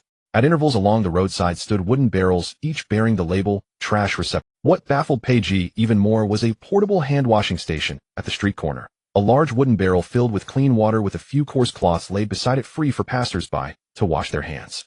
A beggar in tattered clothes was crouched by the station, scrubbing his hands with great care. When he finished, he dried them with a cloth, then pulled half a flatbread from his chest and sat by the roadside nibbling. Page walked over and stared at the beggar for a long moment. The beggar looked up, grinned, and revealed a set of surprisingly neat teeth. So you're new here too, aren't you? Page nodded. The beggar chuckled. Then you've come to the right place. This Taoyuan County, it's a good place. Look at these streets, spotless. Ever since Miss Sue set the rules, even dysentery has vanished from the city. Page's brow twitched. Dysentery? You bet. The beggar slapped his thigh. Used to be every summer dysentery would sweep through here. Dozens of people died. Then Miss Sue said we had to be hygienic. No relieving ourselves on the streets, no littering, and wash our hands regularly. At first, everyone grumbled. Thought it was a hassle. But then we realized. Once the rules were in place, the sicknesses dwindled. He pointed at the washing station. See that? Miss Sue paid for those out of her own pocket. The water's free. Pei did not respond. He turned and continued walking, but his mind was a tangled mess. This was wrong. This was all wrong. If Su Qinghuan were truly a greedy merchant, why would she spend money on things like this? If she were truly exploiting the people, why weren't they rebelling? Why were they instead weeping with gratitude? Pei entered an inn and requested a superior room. Once the door was shut, he drew a copy of the Great Qian Code from his robe and opened it, comparing it against the city entry management regulations he had memorized. The more he read, the deeper the furrow between his brows became. Taoyuan County's violation regulations were even harsher than the Great Qian Code itself. But why? Why were the people not rebelling but instead smiling and saying, "Thank goodness for Miss Sus rules"? Pei snapped the book shut with a sharp clap, leaned back heavily in his chair, and let his eyelids fall. Boom, boom, boom. The dull, urgent sound of gongs and drums violently shattered the morning stillness. Pei bolted upright in bed, his hand instinctively reaching for the short knife under his pillow. A peasant uprising. Or a riot. He didn't even bother to put on his official boots, properly draping his outer robe over his shoulders as he rushed out of the inn. His mind had already rehearsed countless horrific scenes of refugees looting and burning. This was his most cynical speculation about Merchantron city governance. Yet when he charged into the street, he froze. There was no firelight, no screams. Only crowds of commoners carrying shoulder poles and clutching sickles converging into a black river of humanity flowing toward the city gates. There was no fear on their faces. Instead, they wore an expression of an excitement akin to going to collect free money. Even a beggar squatting at the base of a wall clutched a brand new sickle, casually tossing his rusted broken bowl into the weeds while grumbling, "Don't push." Miss Sue said today is money-grabbing day. If you're late, you won't even get a rice stalk. Money-grabbing. Pei grabbed the inn's waiter, his brows knitted into a tight knot. Is this what you call a riot? The waiter looked at him as if he were an idiot. Sir, are you still asleep? It's the autumn harvest festival. Miss Sue said anyone who works in the fields today gets a meal and 21 in reward. Enough talk, I've got to go. The sickles will be all gone if I'm late. Pei stood rooted to the spot, the wind rustling his disheveled robes. Autumn harvest. Youde had suffered a 3-year drought, the land scorched for 1,000 li. Even the rats had fled. Where could an autumn harvest come from? Unless transplanted as a facade, gilding over the truth. A low voice sounded beside him. Pei turned and saw Wang Sheng standing by the roadside, having appeared there unnoticed. This Mr. Wang had changed into a neat short fighting outfit, yet still held that incongruous folding fan. A cold gleam of seeing through everything flickered in. Brother Pei, it seems great minds think alike. Wang Sheng sneered, tapping the fan's ribs lightly against his palm. Corrupt officials eager for auspicious omens often staged the trick of transplanting crops from neighboring counties to the sides of the official road overnight. It seems this Miss Sue not only understands commerce, but is also well-versed in the bureaucratic tricks of deception. Pei straightened his robes, his gaze as hard as iron. True or false? Well, no, by testing the field. The two exchanged a glance, merged into the crowd, and headed towards the city outskirts. Outside the city at Tenley Slope. This was once a barren, abandoned selenialkali field, but now it was packed tightly with people. Relying on their agile movements, Pei and Wang Sheng managed to squeeze their way to the frontmost ridge of the field. The view suddenly opened up. This? Pei's pupils contracted sharply. The word fake lingered on the tip of his tongue, but he simply couldn't spit it out. Before his eyes lay a sea. A golden heavy sea surging and rolling in the wind. The rice ears hung extremely low. The dense awns intertwined into a dazzling golden net under the sunlight. The wind passing through didn't produce a light rustling sound, but a deep, heavy swishing. The most luxurious crowding of fruit against fruit. Youde suffered drought, water more precious than oil. But the crops in this field seemed to have drunk their fill of nectar. Impossible. Wang Sheng's folding fan froze in midair. He stepped forward, his boot sinking into the mud. This is utterly impossible.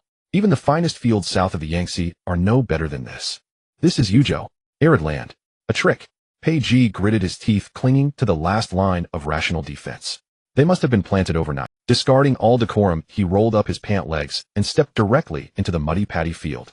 The soil was black and glistening, emitting a strange, rich fragrance. Pei crouched down, gripped a cluster of rice stalks with both hands, and pulled upwards. If it were newly transplanted seedlings, the roots would be shallow and come out easily. Heaved. Pei let out a low grunt, veins bulging on his forehead. It didn't budge. The rice roots seemed cast into the earth with molten iron fiercely gripping every inch of soil. Instead, Pei having exerted too much force, slipped and landed hard in the mud, splashing black muck onto his face. But he didn't bother to wipe it off. With trembling hands, he scraped away the soil at the base of the roots. The root system was a tangled, intricate network as dense as a spider's web, plunging deep into the earth below. Every single root hair exuded formidable vitality. These were old roots, Roots that had grown in this very soil for months weathered the storms and established themselves deeply. Brother Pei. Wang Sheng stood on the ridge, his voice trembling. He pointed at the black soil underfoot, which was loose, oily, and shiny, seemingly able to squeeze oil from it. This is mature soil. A flicker of terror crossed Wang Sheng's eyes. This is soil nurtured to its absolute peak by the land's fertility. That fool Li Wenxing said she was refining poison. This isn't poison. This is the mother of all land's vitality. Just then an old farmer, missing a front tooth, chuckled and shuffled over holding 2 sickles. Oh, you 2 distinguished sirs, stunned into silence. The old man shoved the sickles into their arms, pride radiating from every wrinkle on his face. Miss Su said whoever cuts the first stalk today gets a share of the good luck. Don't mind the dirt. Oh, what's in this field is worth more than gold. Take them. Pei Ji looked at the sickle in his arms, smelling of rust, and then at his hands covered in blood. He, the esteemed vice minister of the Court of Judicial Review, had held brushes and swords in his life, but never a sickle. Try it. Pei Ji looked up at Wang Sheng. Wang Sheng tucked his folding fan into his belt and gripped the sickle tightly. Let's try. Swish. The first cut was made. The weight in his hand was astonishingly heavy. It wasn't withered straw, but full, juicy vitality. As the sickle swept through, the heavy rice ears fell into his hand, and that substantial pressuring weight instantly shattered the last line of defense in both their hearts. With trembling fingers, Pei Ji peeled open a rice husk. The grain was crystal clear, plump, and round, possessing a quality found only in tribute rice meant for the imperial palace. This? How can this be? Pei Ji muttered to himself. Move aside. Move aside. Everyone clear the way. A shout rang out. Several stewards from the Su family, dressed in short jackets, carried a large official steelyard scale over. 1 mu of land is harvested.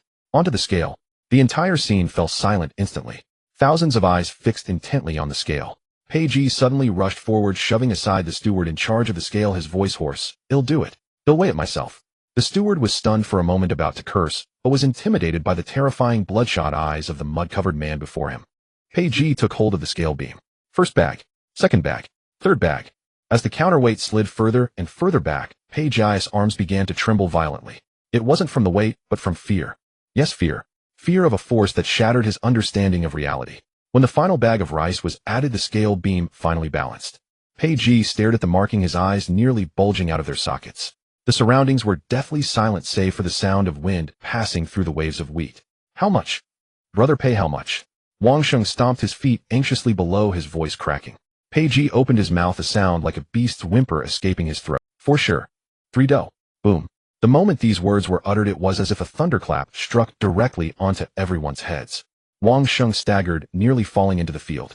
The finest fertile land in the great Qin dynasty yielded only 2 shur per mu. On arid land, 1.5 shur was considered a bumper year. 4 shur and 3 dough. What did that even mean? It meant that if this planting method could be promoted across the land, the great Qin would never know famine again. The soldiers in the north wouldn't have to fight on empty stomachs. The rats in the imperial granaries would grow fat enough to burst. An auspicious omen. This is a heavenly blessing. Wang Sheng suddenly lunged like a madman onto the pile of grain, grabbing a handful of rice and pressing it tightly to his chest.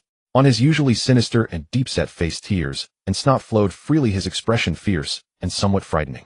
Brush and ink. Bring me brush and ink quickly. Wang Sheng roared, looking utterly deranged. I must write a memorial. I must tell His Majesty. The great Qin is saved. This Taoyuan County hides a true dragon. The surrounding merchants and commoners were startled by this sudden madness, but soon cheers erupted like a tsunami, drowning the entire Tenli slope. Miss Su, Shinong incarnate. Amidst the deafening cheers, Pei Ji slowly released his grip on the scale beam. Clang! The scale beam hit the ground. He looked at himself covered in mud, and then at the distant Taoyuan County town gleaming brightly in the sunlight. He remembered the bet made at Drunken Immortal Pavilion. He remembered the red line he had crossed at the city gate yesterday, and that so-called public health fund. Huh. Pei Ji suddenly laughed, a laugh more bitter than crying. He slowly bent down, heedless of the mud beneath his knees, and performed an unprecedented grand bow in the direction of the Su residence. He kowtowed firmly and solidly. This student was blind. Pei Ji's voice was barely audible, yet carried an unprecedented sincerity. So this is Shinong. In the capital, within the Hall of Mental Cultivation, a torrential downpour lashed against the palace walls, thunderclaps roared in fury, and a bolt of lightning seemed to cleave the oppressive heavy air. The candlelight within the hall flickered wildly, caught in the draft, casting fluctuating shadows across the face of Emperor Tiansheng, which was dappled with age spots, rendering his expression even more obscure and grim. On the low table, a memorial stained with mud and wrinkled from the rain was spread open. It was Pei Ji's memorial. Who was Pei Ji? He was the hardest bone in the court of judicial review, a mad dog that acknowledged only the law and would not recognize his own father. To make this hard bone soften, to make this mad dog write in his memorial such delirious words as this student has eyes, but failed to see, and now kowtows to the divine farmer. How interesting. Emperor Tiansheng let out a low, ambiguous laugh.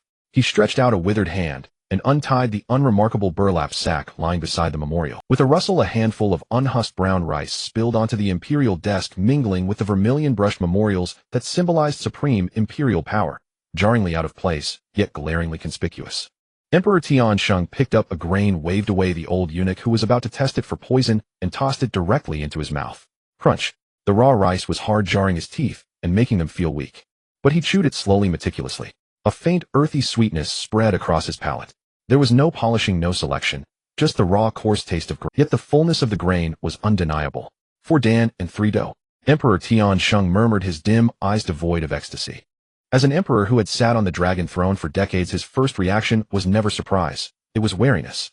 A merchant family reeking of money in Youde, a place where even birds wouldn't defecate, had quietly produced a divine crop yielding 4 dan per mu. What was this? It was holding the entire nation's rice bowls in their own hands.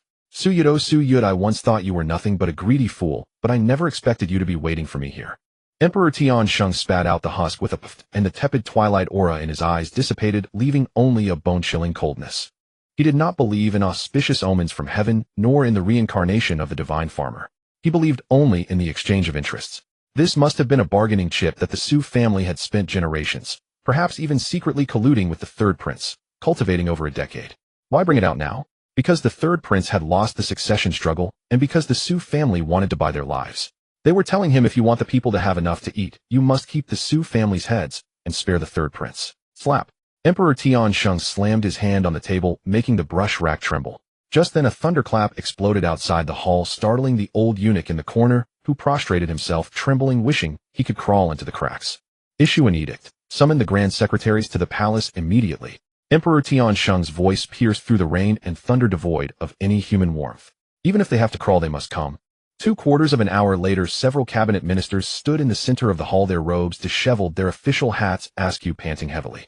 They stared at the pile of rice on the imperial desk, listening to the eunuch read Peiji's memorial. Their faces drained of color, as if they had seen a ghost in broad. For dan per mu. The grand secretary's beard was trembling, his knees nearly giving way. Your Majesty, has Peiji lost his mind? This is heresy. Heresy. Emperor Tiansheng snorted, grabbed a handful of rice, and flung it hard into the grand secretary's face. The rice pattered to the floor, stinging the old man's cheeks. I have tasted it. It is real. Silence. Apart from the sound of rain outside the hall, not even breathing could be heard inside. A single thought pierced everyone's mind: if it was true, the fate of the great Qin dynasty would be rewritten. Your Majesty. The Minister of Revenue reacted fastest. This old fox with a glint in his eye threw himself to the ground and wept loudly, his acting worthy of an opera star. Heaven blesses great Qin. This is a foundation that will last 10,000 generations. The Su family. The Su family has rendered an unparalleled service. Please reward them generously. They must be rewarded. Reward. Emperor Tiansheng leaned back on his dragon throne, a smile curling at his lips, a smile that was amused yet cruel. Yes, they should be rewarded. They have emptied their coffers to pave the way for my great Qin to feed my people. Such a living bodhisattva. If I do not reward them, would that not chill the hearts of the realm? The ministers exchanged glances, a chill running down their spines. Those words, they sounded like daggers. Draft an edict. Emperor Tiansheng's voice turned light, even tinged with the relief of shedding a heavy burden. Su Qinghuan, a merchant's daughter of Youde, devoted to the state, has presented grain with merit, a paragon of virtue among women. Grant her an imperial jade plaque inscribed with great Qin's first righteous merchant. That was all. The ministers were stunned. A monumental achievement, and all she got was a wooden plaque. That was too stingy. Not even a title of nobility. It was blatant exploitation. Wait, I'm not finished. Emperor Tiansheng raised his eyelids, his gaze sweeping past the ministers and fixing on the massive map hanging on the wall. His stare was almost tangible, saturated with venom, piercing straight toward the red border line in the north. That was where the northern Song cavalry constantly raided. That was a bottomless pit that devoured 5 million silver taels from the great Qin treasury every year, yet remained eternally unfilled. Since the Su family is as wealthy as a nation, since Su Qinghuan has the means to turn the ordinary into the miraculous. Emperor Tiansheng slowly rose, his finger pointing from afar to that crimson region on the map, his voice carrying a hellish chill. Then let her share my worries. The Ministry of Revenue's deficit. I don't want to see it anymore. It's too vexing. Emperor Tiansheng turned to the pale-faced Minister of Revenue, speaking each word. Then Emperor Tiansheng dictated an edict. It was not long, just a few words. But as soon as these words were spoken, the hall fell into silence. The ministers' faces registered shock, as if they had heard something more terrifying than the thunder outside. The Grand Secretary raised his head, his face full of disbelief, his lips trembling. Your Majesty.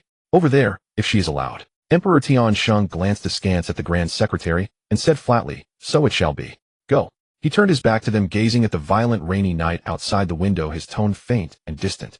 Meanwhile, in Taoyuan County, deep in the night, Su Qinghuan was having a sweet dream.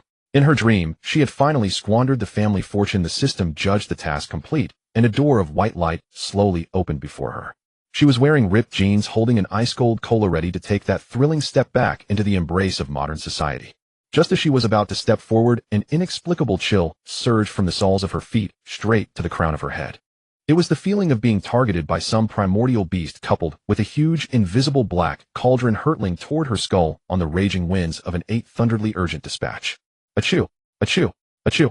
Su Qinghuan sat bolt upright in bed, 3 thunderous sneezes shaking the bed curtains. She rubbed her red nose, staring blankly at the dark night outside the window. Damn it! Su Qinghuan pulled the blanket tighter, a creeping unease settling in her heart. The ominous premonition grew stronger. Who? Which vile villain is scheming against Mama? She sniffled, looking around the empty room with suspicion. There is always a villain trying to harm me, she muttered, turned over and buried herself back in the blanket, trying to resume her sweet dream. On the ridge of the field, Pei Ji slowly rose to his feet. Mud and grass clippings clung to his official robes, leaving him in a disheveled state. Yet his face, usually as cold and hard as iron, was now smeared with black soil, bearing a solemnity that had been washed clean of all pretense. The expression of one who had undergone a soul-cleansing pilgrimage. He had lost. And he had lost with absolute conviction. Just then, at the other end of the ridge, the golden waves of rice parted, as if by an unseen hand. A young man in dark, understated robes, bearing an air of refined elegance and noble grace, strode forward along the packed mud path. Behind him, Song Youde gestured animatedly, his face glowing with the eager excitement of a child presenting a treasured find. The newcomer walked with steady steps, his gaze sweeping across the endless sea of golden grain with a calm, detached expression. Faced with this harvest that could shake the court and alter the nation's fate, he betrayed not a hint of surprise, as if everything was well within his control. It was the third Prince, Xiao Jingyan. Why, Your Highness? Wang Sheng, still kneeling on the ground, remained overwhelmed by the staggering yield of 4 dan and 3 do per mu, his mind buzzing in a daze. But when he saw Song Youde leading a distinguished guest toward them, his years of ingrained official habit kicked in, and he instinctively tried to muster an air of authority. Unaware of Xiao Jingyan's true identity, he assumed the man was merely some wealthy merchant's son from the capital whom Song Youde had bamboozled. Desperate to salvage the dignity he had lost in his earlier tearful outburst before the impoverished scholar Pei Ji, Wang Sheng scrambled to pick up his mud-caked folding fan from the dirt. Without even bothering to wipe it clean, he snapped it open with a flourish and swaggered forward, putting on an air of profound wisdom. He was determined to project the image of a seasoned elder. Wang Sheng cleared his throat, stepped directly into the path of Xiao Jingyan and Song Youde, and cupped his hands in greeting with a smile. This esteemed brother has also been drawn here by this auspicious sign, I presume. Though I am but a humble man, I do possess a modicum of knowledge regarding matters of agriculture. He waved his grimy fan, striking a pose of one who could command. These grains may be fine, but without the court's strategic oversight they would hardly amount to much. After all, the common folk are but common folk. Without the government's coordination they are nothing more than scattered sand. As he spoke, he deliberately turned to rope in the mud-splattered Pei Ji beside him, hoping to bolster his own authority. Don't you agree, Brother Pei? We scholars must view things with a broader vision to see the court's contribution behind this auspicious omen. Pei Ji slowly raised his eyelids. He cast a cold, indifferent glance at Wang Sheng, a look filled with the pity one might reserve for an autumn cicada, shrieking its last cries, utterly unaware of its impending doom. He said not a word. The contempt and pity in that gaze cut deeper than any verbal lashing ever could. Song Youde, his heart racing with excitement to present to His Highness the miraculous yield of 4 dan per mu, was abruptly accosted by a mud-spattered, sour-smelling, middle-aged man who blocked his path and began lecturing him. His brow furrowed instantly. He was about to snap at the man, but when he caught sight of the figure standing behind him, the same impoverished scholar covered in black mud and looking utterly disheveled, his breath caught in his throat. That face he would recognize even if it were reduced to ashes. Ignoring Wang Sheng, who was still rambling on about vision, Song Youde darted forward, brushing past him in a blur of motion. The gust of wind sent Wang Sheng stumbling, spinning him half a turn, nearly knocking the fan from his grasp. Song Yubai didn't spare him a glance. Rushing straight up, he was so flustered he could barely form words. He wanted to bow deeply but feared his clean robes would touch the mud on the other man, and even more feared offending this formidable figure. Caught in a quandary, he stammered out, "Pi Pei Xiaojing. What? What are you doing here? And in such a state? Is this an incognito inspection to experience the people's life?" The words Pei Xiaojing struck Wang Sheng's ears like a thunderclap, sending his mind into a blank void and freezing him in place. His folding fan slipped from his fingers and splashed back into the mud with a soft thud. Every muscle in his body tensed. His neck creaked audibly as he turned millimeter by agonizing millimeter. His gaze locked onto the impoverished scholar he had mocked for being inexperienced, had dragged into a bed, and had treated as a mere foil. The deputy minister of the Court of Judicial Review. The legendary living king of hell. The man who was impervious to bribery, unwavering in his integrity, and known for flaying the hides of the powerful and mighty. Pei Ji. What had he been doing this whole time? Acting like a big shot in front of the king of hell. Challenging the king of hell to a bet. And lecturing the king of hell about having vision. Wang Sheng's world spun out of control. A chill shot up from his tailbone to the crown of his head, and his blood ran cold in an instant. Pei Ji slowly brushed the mud specks from his sleeves. The motion was unhurried, devoid of any overt aggression, yet it exuded a pressure of absolute authority, the bearing of one long accustomed to wielding power over life and death. He didn't even bother to look directly at the ashen-faced Wang Sheng. A mere flicker of his peripheral vision sufficed. His tone was flat, devoid of any warmth, as if stating an insignificant fact. "Supervisor Wang, it seems my vision is indeed not as grand as yours." Wang Sheng's mind went blank with a deafening buzz. The man knew his alias and his official title, everything. His knees buckled, unable to support his weight any longer. With a dull thud, he collapsed straight into the muddy water. The icy mud soaked through his trousers, but he felt no cold. All he could feel was the cold sweat that had completely drenched his inner garments. He opened his mouth to plead, to explain, but his throat burned and constricted, sealing shut and refusing to let out a single word. It was over. He was done for this time. Yet Pei Ji didn't even spare him a second glance. In the eyes of this living king of hell, the life or death of the ant at his feet no longer mattered. He turned, facing the young man in dark robes who had stood silently all along, hands clasped behind his back, his expression impassive. Under the stunned, horrified gaze of Song Yubai and Wang Sheng, this unyielding bone of the Daqian court, a man who never bowed to any powerful minister, carefully straightened his mud-stained robes and headwear. Then he performed a flawless, impeccably executed bow of a subject before Xiao Jingyan. He did not kneel, for they were outside the palace and discretion was required. But the angle of his bow was deeper than any he had offered to the Grand Secretary, more reverent than any he had given his own father. Xiao Jingyan did not immediately bid him to rise. The third prince reached out and casually snapped off a heavy rice stalk nearby, rubbing the grain head gently in his palm. He gazed at the plump golden kernels, and his voice, low and resonant, carried clearly to everyone present. "Minister Pei, look at this rice stalk. It bows so low, does it not resemble the backs of the Daqian common folk, bent under the weight of their years?"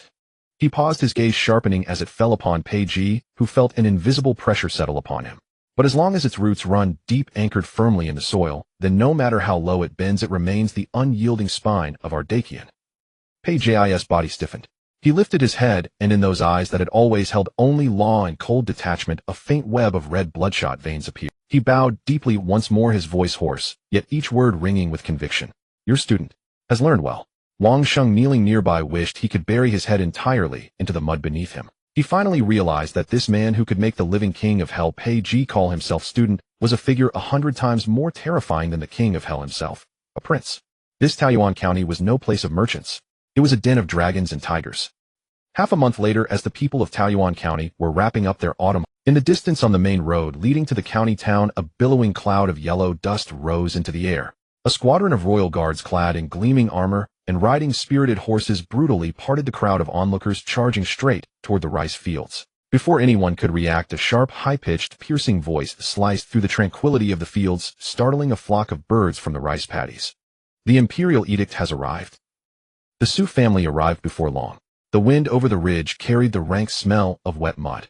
The imperial guards, who had been bristling with menace, parted to either side, holding the gawking crowd back at 10 paces.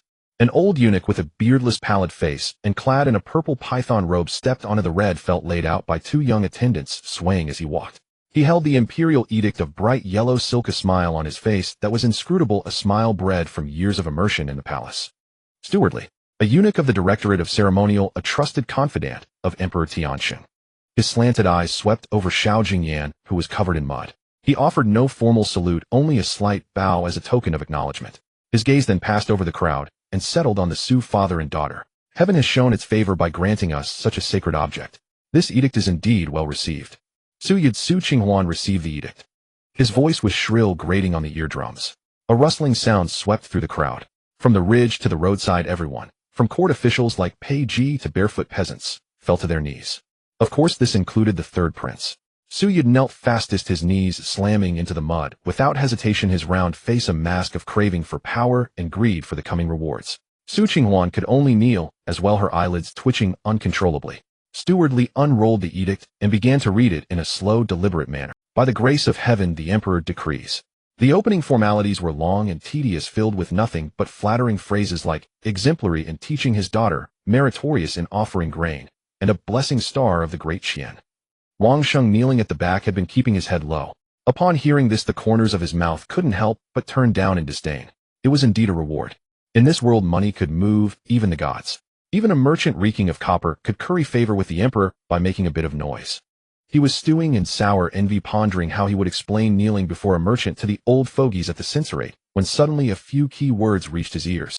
It is hereby decreed that Su Youde be appointed as the magistrate of Jiangning County, Yingtian Prefecture, and shall assume office immediately. Jiangning County. Su Youde thought he must have misheard, his eyes locked unblinkingly on Steward Li's constantly moving mouth. His daughter Qinghuan, being intelligent and astute, is hereby conferred the title County Lady Anghua, with a fief of 1,000 households, and shall accompany her father to his post. He hadn't misheard. It really was Jiangning. Was Jiangning a place for people? It was the most prosperous region of the Great Qian, and also its most infamous graveyard for officials. The previous magistrate had hanged himself. The one before that had drowned. Counting back, 3 more, none had managed to leave Jiangning intact. The 4 great clans of Jiangnan were entrenched there. Even the viceroy of Liangjiang had to tread carefully around the clan patriarchs. His Majesty must have found the reward money too costly, so he was throwing this fat sheep from the Su family straight into the wolf's den. It was a promotion in name, but a death sentence in reality. Su Youde was indeed trembling. He shook like a sieve, but he didn't collapse. Instead, his back straightened abruptly, his small bean-like eyes bulging wide, the light bursting from them even more dazzling than the golden rice paddies all around. It was the greed one only sees when staring at mountains of gold and silver. Su Youde raised his hands high above his head, his voice booming as he accepted the edict. Your servant. Su Youde, kowtows in gratitude for your Majesty's grace. He turned his head, not even bothering to wait for Steward Li to leave, and furiously waggled his thick eyebrows at Su Qinghuan beside him. Daughter, hear that? Jiangning. It's Jiangning. A place where silk covers the streets, rivers flow with cosmetics, and even the cracks in the paving stones are stuffed with banknotes. His Majesty has given our family a travel permit, letting us go and rake in money in that place, dripping with wealth. Forget the magistrate title, with this official's hat, who would dare audit the Su family's accounts anymore. Su Qinghuan knelt in the mud, watching her father's face, which looked ready to sprout wings and fly to Jiangning to scrape the land bare, and felt her vision go dark. She knew this father of hers all too well. In the old go and rake in money in that place, dripping with wealth. Forget the magistrate title, with this official. To him, Jiangning was nothing but a giant unguarded vault. But she wasn't Su Youde. She had read the background files on the Great Qian in the system. The waters of Jiangning were deep enough to drown a dragon. The court was short on funds and didn't dare touch the Jiangnan clans directly, so they sent over nouveau riche families like theirs, without roots, without backing, only money, to stir up trouble. Do well, and you offend the clans, dying a messy death. Do poorly, and you fail the court's quota, getting your head chopped off by the emperor. It was a no-win situation. Su Qinghuan felt a tightness in her chest, a breath stuck in her throat. She was already planning to fake a fainting spell, or simply collapse into the mud and convulse just to get out of this death warrant. A cold, bony hand with an undeniable force gripped her elbow. Steward Li had somehow appeared before her, his smile still immaculate. County Lady Anghua, you must keep your health robust. Steward Li applied a bit of pressure and insistent force, and pulled the aboutable Su Qinghuan up from the mud. He took a half-step closer under the pretense of straightening her sleeve. The distance was so close that she could smell the stale scent of sandalwood on him, mingled with a faint, elusive odor of decay. His Majesty has a message not fit for the edict that he asked me to deliver to you personally. Steward Li's voice was so low that only the two of them could hear it. No matter how sweet the lychees of Lingnan are, they're useless if they can't reach the northern border. The soldiers up there are still gnawing on hard rations in the snow, their hands and feet frostbitten. The hairs on the back of Su Qinghuan's neck stood up. She looked up at this pale, beardless old man. Steward Li smiled genially, patting the mud off the back of her hand. His Majesty said your hands can turn stone to gold. It's a waste to keep them in this backwater. The tax silver from Jiangning has been a messy account for years. The Ministry of Revenue can't figure it out and doesn't dare to. Since you're titled Ongwa, pacifying the nation, you should share His Majesty's burdens. If the tax revenue isn't collected or the amount is off. Stewardly paused, his gaze lingering on her neck, making her feel like a cold snake was slithering across her skin. Then those two characters Ongwa might just have to be changed to Anshi. Rest in peace. A chill shot up Su Qinghuan's spine straight to the top of her head. There was no room for negotiation in those words. It was blatant extortion and ultimatum. She turned to look at the crowd in the distance. Wang Sheng was staring at her with the gloating eyes of someone watching a dead woman walk. Pei Ji maintained his righteous, incorruptible posture, his gaze fixed in the direction of the imperial power. And the man in the dark robe at the edge of the rice paddy. Xiao Jingyan stood with his hands behind his back, his robes flapping in the wind. He wasn't looking at the edict, nor at the haughty guards. He was simply looking at her from afar, idly toying with the heavy ear of rice he had just snapped off. Their eyes met. Xiao Jingyan raised the ear of rice and gave it a slight shake in her direction. The gesture was light, yet heavy with meaning. She understood the look in his eyes. He couldn't change this situation, the emperor's open scheme was already set. But he was also telling her to live to save the Su family, to survive in this world that devoured people. She had to take this blade and carve a bloody path through Jiangnan. It was the unspoken understanding between co-conspirators and also the expectation of a superior for his pawn. Su Qinghuan closed her eyes. The system task was incomplete, she couldn't return to the modern world. If she defied the edict now, her whole family would lose their heads immediately. Going to Jiangning was a near certain death, but at least there was a sliver of hope. Besides, she glanced down at her father, who was still grinning foolishly and already calculating how many abacuses to bring to Jiangning. Expecting this old man to see the situation clearly was impossible. Su Qinghuan opened her eyes, suppressing the panic in her heart, until only a fierce, desperate resolve remained. If they wanted to use her as a blade, then she would make this blade so sharp that no one could hold it. The Jiangnan clans, you say? The powerful landlords, you say? She'd like to see whose methods were tougher, theirs or a modern woman with a cheat code. Su Qinghuan shook off Steward Li's hand, straightened her clothes, and a brilliant, unsettlingly bright smile broke across her face. I, your subject, accept the edict. Her voice was clear, even carrying a hint of eager excitement. Please tell His Majesty that the Su family will gnaw through this hard bone of Jiangning. I just hope the silver piles up so much it breaks the vaults of the Ministry of Revenue. Steward Li was taken aback. He had seen people cry upon receiving this task, seen people resign on the spot, but never had he seen anyone dare to talk back to the emperor like this. Well said. He gave her a long, hard look, the first time his eyes held a hint of appraisal rather than contempt. I shall be in the capital awaiting your good news, county lady. Half an hour later, Steward Li left with the guards, taking the carts of auspicious rice as samples back to the capital to report. The crowd on the ridge gradually dispersed. Su Youde was still grinning like a fool, clutching the edict as if it were the most precious thing in the world, his mouth stretched for, daughter, pack up. We're moving. Su Youde waved his hand, grandly full of swagger. We don't need any of this junk here. When we get to Jiangning, I'll buy you the finest mansion. I'll build a tower by the Qinghuan River even taller than the glazed pavilion. Su Qinghuan looked at her father's carefree demeanor and let out a helpless sigh. Father, do you know how the last magistrate of Jiangning died? Who cares how he died? Su Youde said dismissively. That's because he had no skill, no money for bribes. Does the Su family lack money for bribes? I'm afraid you'll have the money, but not the life to spend it. Su Qinghuan muttered softly, then turned and walked towards the city. Jiangnan Circuit, Jinling City. Deep within a lavish garden shrouded in mist and rain, several distinguished-looking old men in brocade robes sat around a waterside pavilion. Exquisite tea and snacks lay before them, but no one touched them. The elder at the head had hair and beard of pure white, idly turning a pair of exquisite jade walnuts in his hand, their faint clacking filling the silence. A message delivered by carrier pigeon from the capital lay spread on the table. Su Youde, Su Qinghuan. The old man glanced at the two names, a disdainful snort escaping his throat, his murky eyes filled with contempt. A parvenu from Yuzhou with a naive little girl in tow, and they think they can come to Jiangnan and take a slice of the pie. A middle-aged man beside him refilled the elder's tea, his voice cold and sinister. Elder Su, should we take care of them on the way? He made a throat-slitting crude. Elder Su shook his head, taking a sip of tea. It would be so unsightly for someone sent by the court to die on the road. Since they're coming, let them enter the city. He set down his teacup, gazing at the unending curtain of rain beyond the pavilion. The waters of Jiangnan run deep. Easy to come, but to leave. They'll have to leave their lives behind. And conveniently, the fish in the Qinghuan River are feeling a bit hungry lately. At the first crack of dawn, the bluestone steps before the Su estate were already piled high with boxes and crates of every size. Su Youde barked orders at a few servants as they crammed goods into the widened carriage. Clutched tightly against his chest was a lid for a commode carved from red sandalwood. A piece had commissioned just days before, insisting that even the act of answering nature's call demanded a certain flair once they reached the opulent streets of Jiangning. Father, do leave that piece of junk behind. Su Qinghuan called from inside the carriage, her voice muffled by the curtain. Jiangning has everything one could want. Lugging that thing around will only make you the laughingstock of the entire Anhua County. What do you know? Su Youde grunted, shoving the lid beneath the seat and stomping it firmly into place before climbing in, his jowls quivering. This is about remembering our roots. Besides, this is red sandalwood, worth its weight in gold.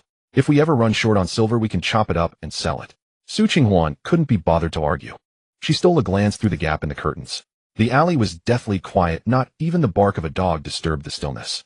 Perfect. Shed specifically instructed the steward to move up their departure by a full hour and to keep the whole affair under wraps. The goal was to slip away unnoticed like a thief in the night. Let's go, she said, letting the curtain fall and settling back against the cushions, her mind already racing with schemes for how she'd bring chaos to the noble houses of Jiangning. The carriage lurched, its wheels groaning as they crossed the threshold, and the procession rolled out of the alley. Su Youde droned on beside her, calculating how many mulberry fields had acquired in Jiangning and how many songstresses from the Qinghuan River had purchased to entertain him. Suddenly the carriage ground to a halt. Not a gradual stop, but a jarring, violent jerk. The inertia sent Su Youde careening headfirst into the carriage wall, while the red sandalwood lid tumbled out from under the seat and slammed into his foot. Ouch! Su Youde yelped, clutching his foot as his temper flared. He threw open the curtain, poking his head out and jabbing a finger forward, ready to unleash a torrent of abuse. Which blind bastard dares to block my path to fortune in Jiangning? Do you have a death wish? He'll have my driver run you. The final word down died in his throat, replaced by a strangled, pathetic squeak. Su Youde froze mid-tirade, his posture comically rigid. Sensing something amiss, Su Qinghuan frowned and pushed aside the curtain. The morning light was blinding. She squinted, and the exclamation, "Holy crap," nearly escaped her lips. On the wide concrete main road, there were no horses, no carts, no vendors. There were only people. An endless sea of them stretching from beneath the carriage wheels all the way to the city gates on the horizon. Thousands upon thousands of common folk clad in patched hemp tunics and wrapped in faded headscarves knelt in dense rows on both sides of the road. There was no clamor, no commotion. Even the cries of infants were smothered against their mothers' chests. No noise, no chaos. Even the sound of a child's wail was absent. In their hands they held woven baskets filled with eggs still speckled with chicken droppings and sturdy, meticulously stitched cloth shoes with thick soles. These were the most precious things they could offer. After all, what could Miss Su possibly lack? They just wanted to show their gratitude. The entire city had turned out for her. Su Youde's Adam's apple bobbed nervously. His earlier bluster evaporated in an instant. He shrank back, his face pale, and then flushed red. "Daughter, is this all for us? Was your father a good official after all?" As he spoke, his eyes reddened, and he seemed on the verge of being moved by his own perceived virtue. Su Qinghuan said nothing, but felt a sharp, pulsing headache begin at her temples. Something was wrong. This wasn't the script. She was supposed to be the villain, not the star of a heartfelt farewell. She was here to play the tyrant, not the beloved, benevolent magistrate. At this rate, was the system going to dock her pay? She had to get rid of them. She had to make them hate her. Taking a deep breath, Su Qinghuan shoved past her stunned father, threw open the curtain, and stepped out onto the carriage shaft, standing tall. Hands on her hips, chin jutted out arrogantly, she unleashed the most venomous, shrill voice she could muster, screaming at the kneeling crowd. "What are you all doing playing dead? Huh? Got nothing better to do? Did the mine shut down today? No crops to harvest in the fields?" Her voice echoed across the empty, wide street. "Who told you to come? Blocking the path of this county princess. Delaying my journey to enjoy the pleasures of the South. Can you afford that? Even if you sold your entire families, you couldn't pay for the dirt on my shoes." She pointed a finger at the old man kneeling at the very front. "What are you staring at? Yes, you. Get out of the way now.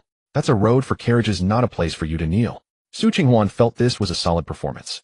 Vicious enough, arrogant enough, heartless enough. By all logical reasoning, these people should be heartbroken, furious, cursing her as a rich brat who turned her back on them. And yet, the crowd didn't move. No one looked angry. Instead, sobs began to rise. First one or two, then a chorus, and finally a massive, mournful wave of sound. The one-armed old man at the front was old Zhang, the very man who had once fought Su Qinghuan for a wheelbarrow at the mine. He rose shakily to his feet, holding a bowl of murky rice wine in his remaining hand, tears streaming down his weathered face. "The county princess scolds us rightly." Old Zhang wailed, his voice hoarse from crying. "We're just a bunch of mud-footed peasants. We shouldn't stand in the way of your future. You're going to that place south of the river, a den of vipers that spits out bones, all for our sake." "Su Qinghuan, since when did I say I was going there to suffer? I'm going there to be a menace." Old Zhang turned and shouted to the crowd behind him, "Did you all hear that? The county princess cares for us. She's worried we'll miss the planting season, worried we'll lose our work points. Even as she's leaving, her heart is still with us, hoping we'll have enough to eat. Voila. The county princess is a saint. County princess, go on without worry. Well, work hard. We won't bring shame to Taoyuan County." From the crowd, several burly men emerged carrying an enormous umbrella. A people's umbrella. It had been stitched together overnight by the entire city from scraps of cloth. It was garish, hideously ugly, yet felt heavy and weighty in their hands. This is a small token from all of us.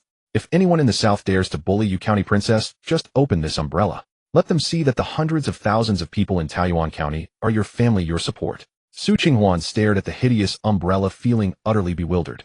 Was their reading comprehension just too advanced? Had they all taken some kind of tutoring class?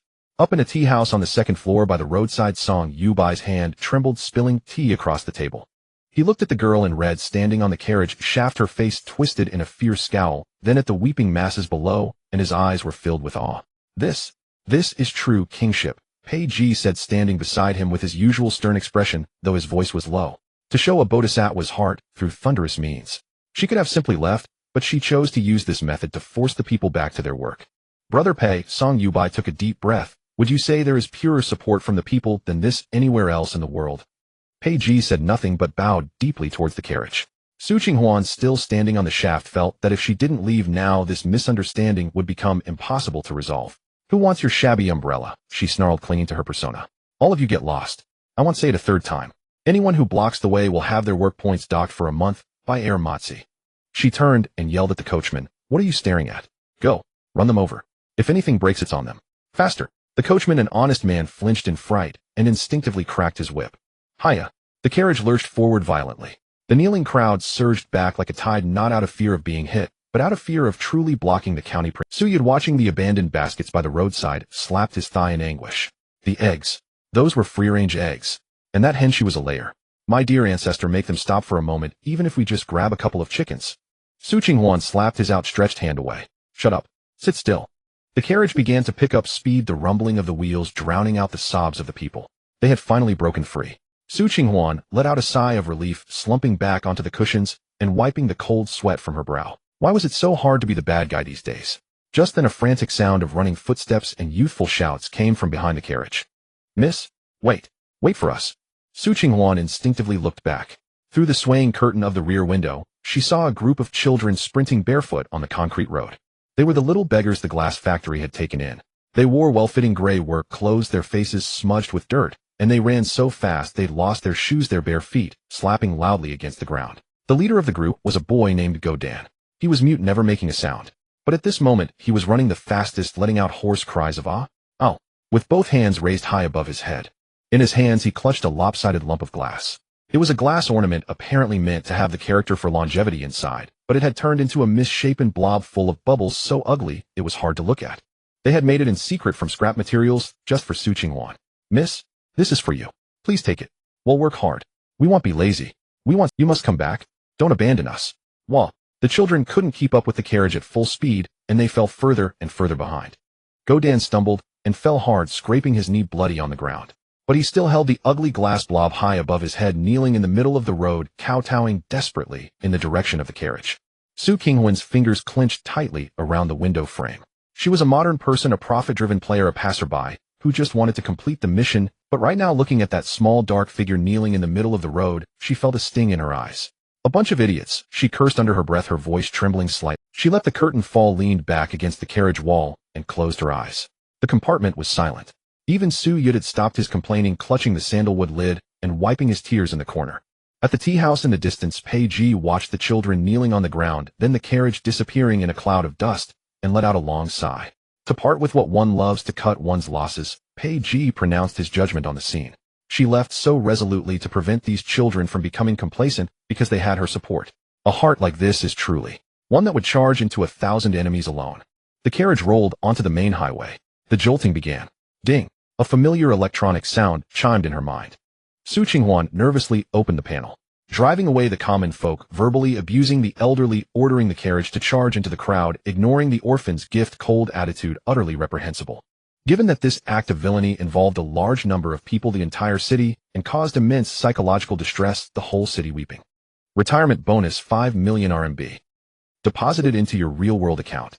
Su Qinghuan stared at the long string of zeros frozen for a full 3 seconds.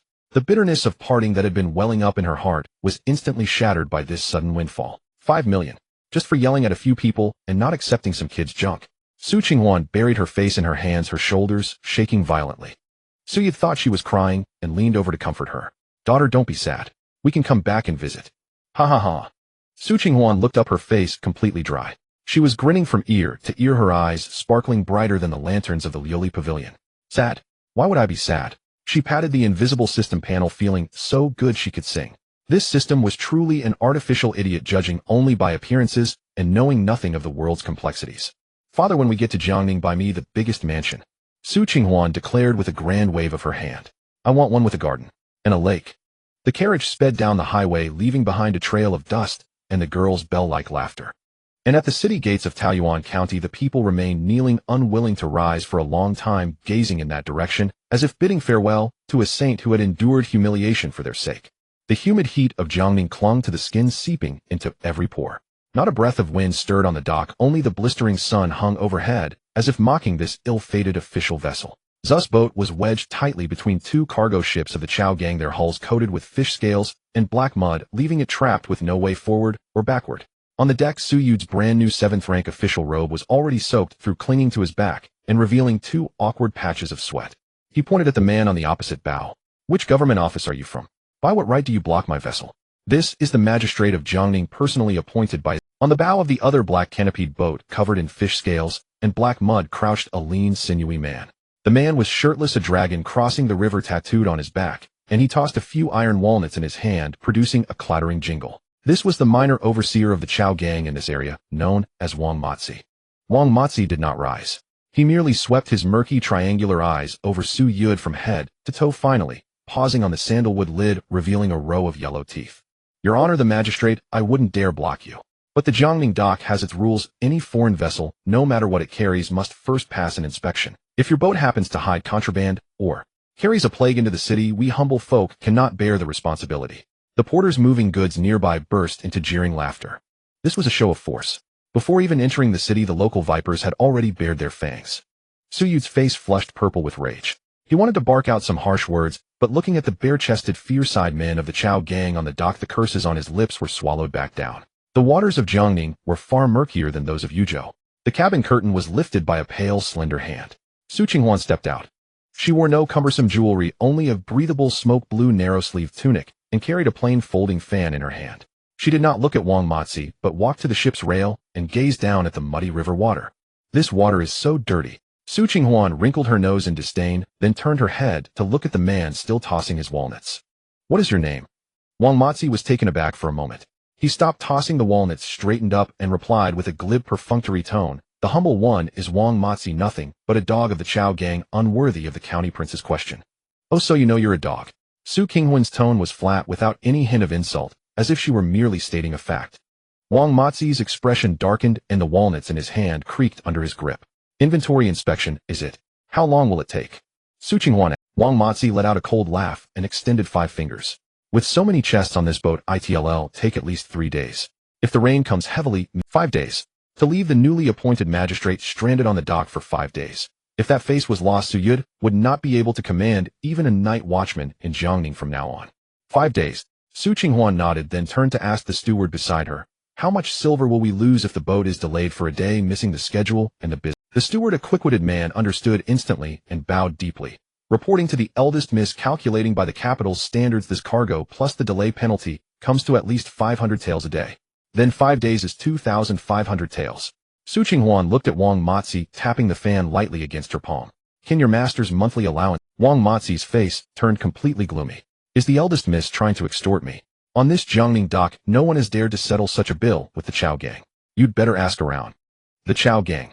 Su Qinghuan scoffed and suddenly stepped forward. Her beautiful eyes locked onto Wang Matzi. Her voice was not loud, but it carried a chilling menace that sent shivers down one's spine. The aura of someone long accustomed to authority, augmented by the system. This is Jiangning, the Jiangning of Daqian, not the backyard of your Chow gang. My father is the magistrate personally appointed by imperial decree, and I am the Anghua County princess, graciously titled by His Majesty's own brush. Blocking us here, at the smallest it's obstruction of official business, at the largest. She pointed to the banner overhead embroidered with the words, appointed by imperial decree. You are telling the people of all Jiangning that the words of your Chow gang carry more weight than the emperor's decree. Are you seeking rebellion, or do you wish to have your master's 9 clans wiped out like a game? The veins on Wang Mozi's temples throbbed. The charge of rebellion was too heavy. Even the chief of the Chow gang would not dare to entertain such a notion in public. The porters who had been laughing fell silent, all lowering their heads without a word. Move aside. Su Qinghuan uttered 2 words. Wang Mozi gritted his teeth, staring at this seemingly delicate young girl for a long moment before finally stepping aside and waving his hand. The 2 obstructing cargo boats slowly shifted away. Su Youde let out a sigh of relief. He was about to put on an official air when he saw Su Qinghuan turn and enter the cabin, leaving only a single sentence drifting. Remember this face. In a few days I'll have you kneeling to return today's passage fee. The boat docked. The bustling prosperity of Jiangning City rushed toward them, yet it carried an eerie stillness. No gongs or drums, no gentry to welcome them. Even the legendary Jiangning County Magistrate's office lay desolate as a graveyard. One of the vermilion gates had fallen, half buried in the earth, overgrown with moss. The plaque bearing the words, "Bright Mirror Hanging High," hung crookedly thick with the densest cobwebs. In the center of the main hall there was no official desk, no yamen runners. Only 2 black donkeys tied up, leisurely munching grass. Su Youde stood at the entrance of the hall, the sandalwood toilet lid he had been holding crashing to the ground with a clatter. This is the Jiangning County Magistrate's office. He pointed at the 2 donkeys, his lips trembling.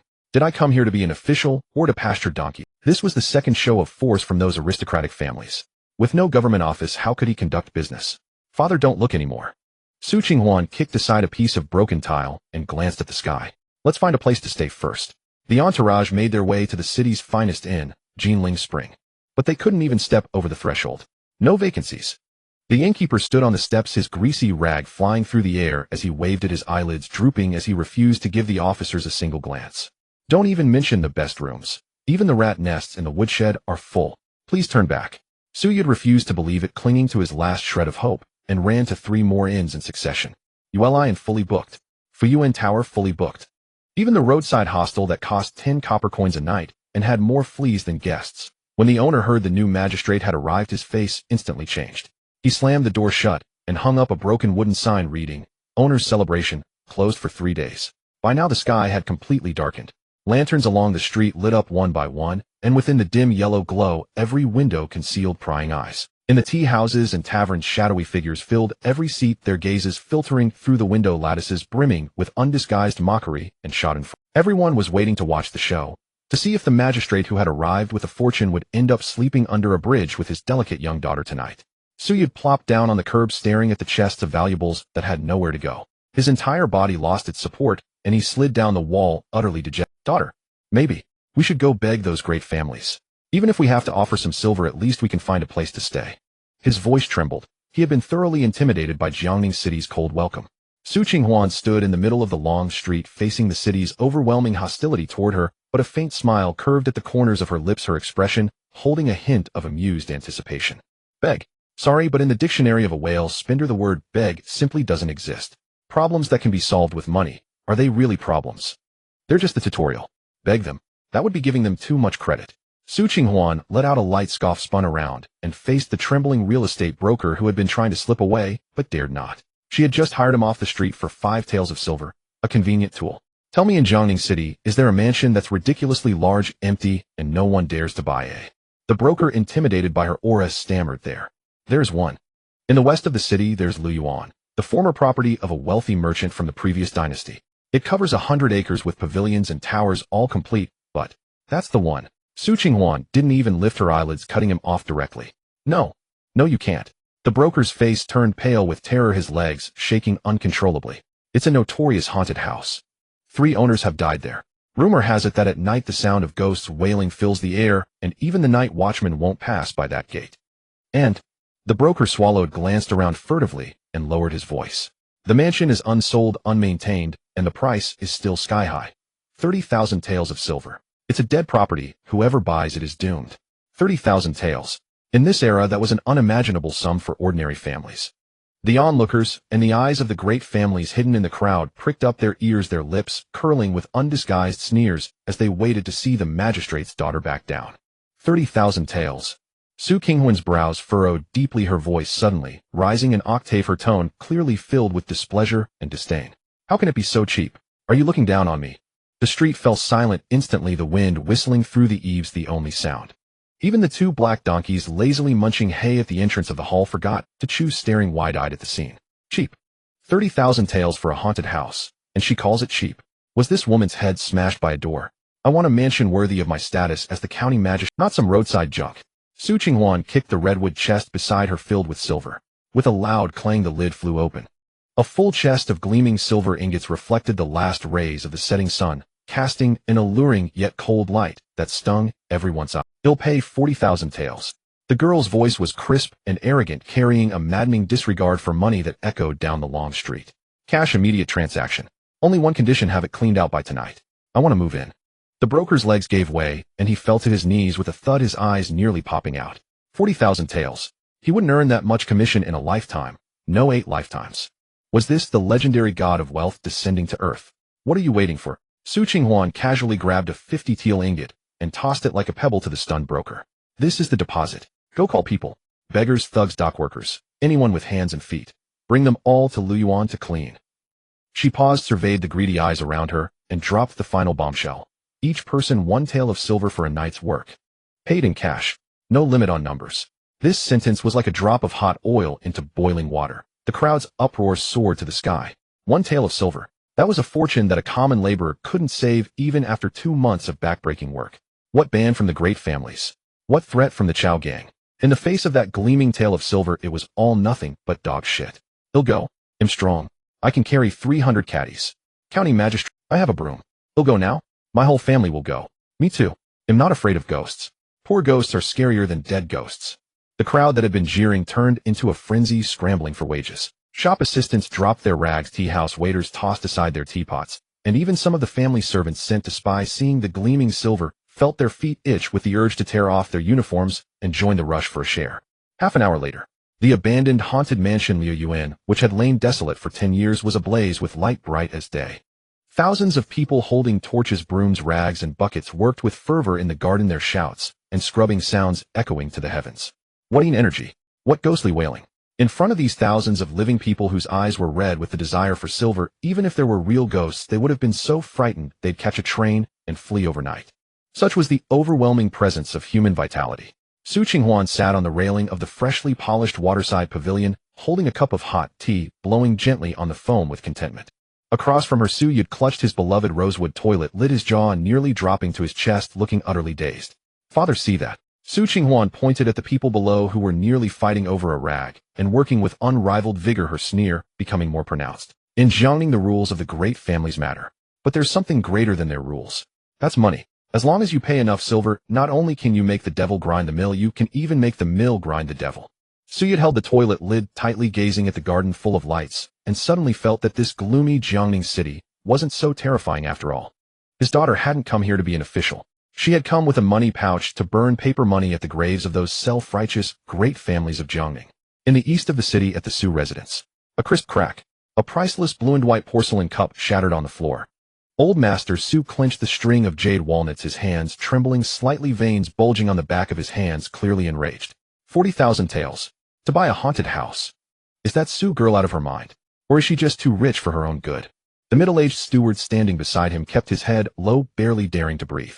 Old Master Su, we blocked all the inns in the city, hoping to force them onto the streets and humiliate them.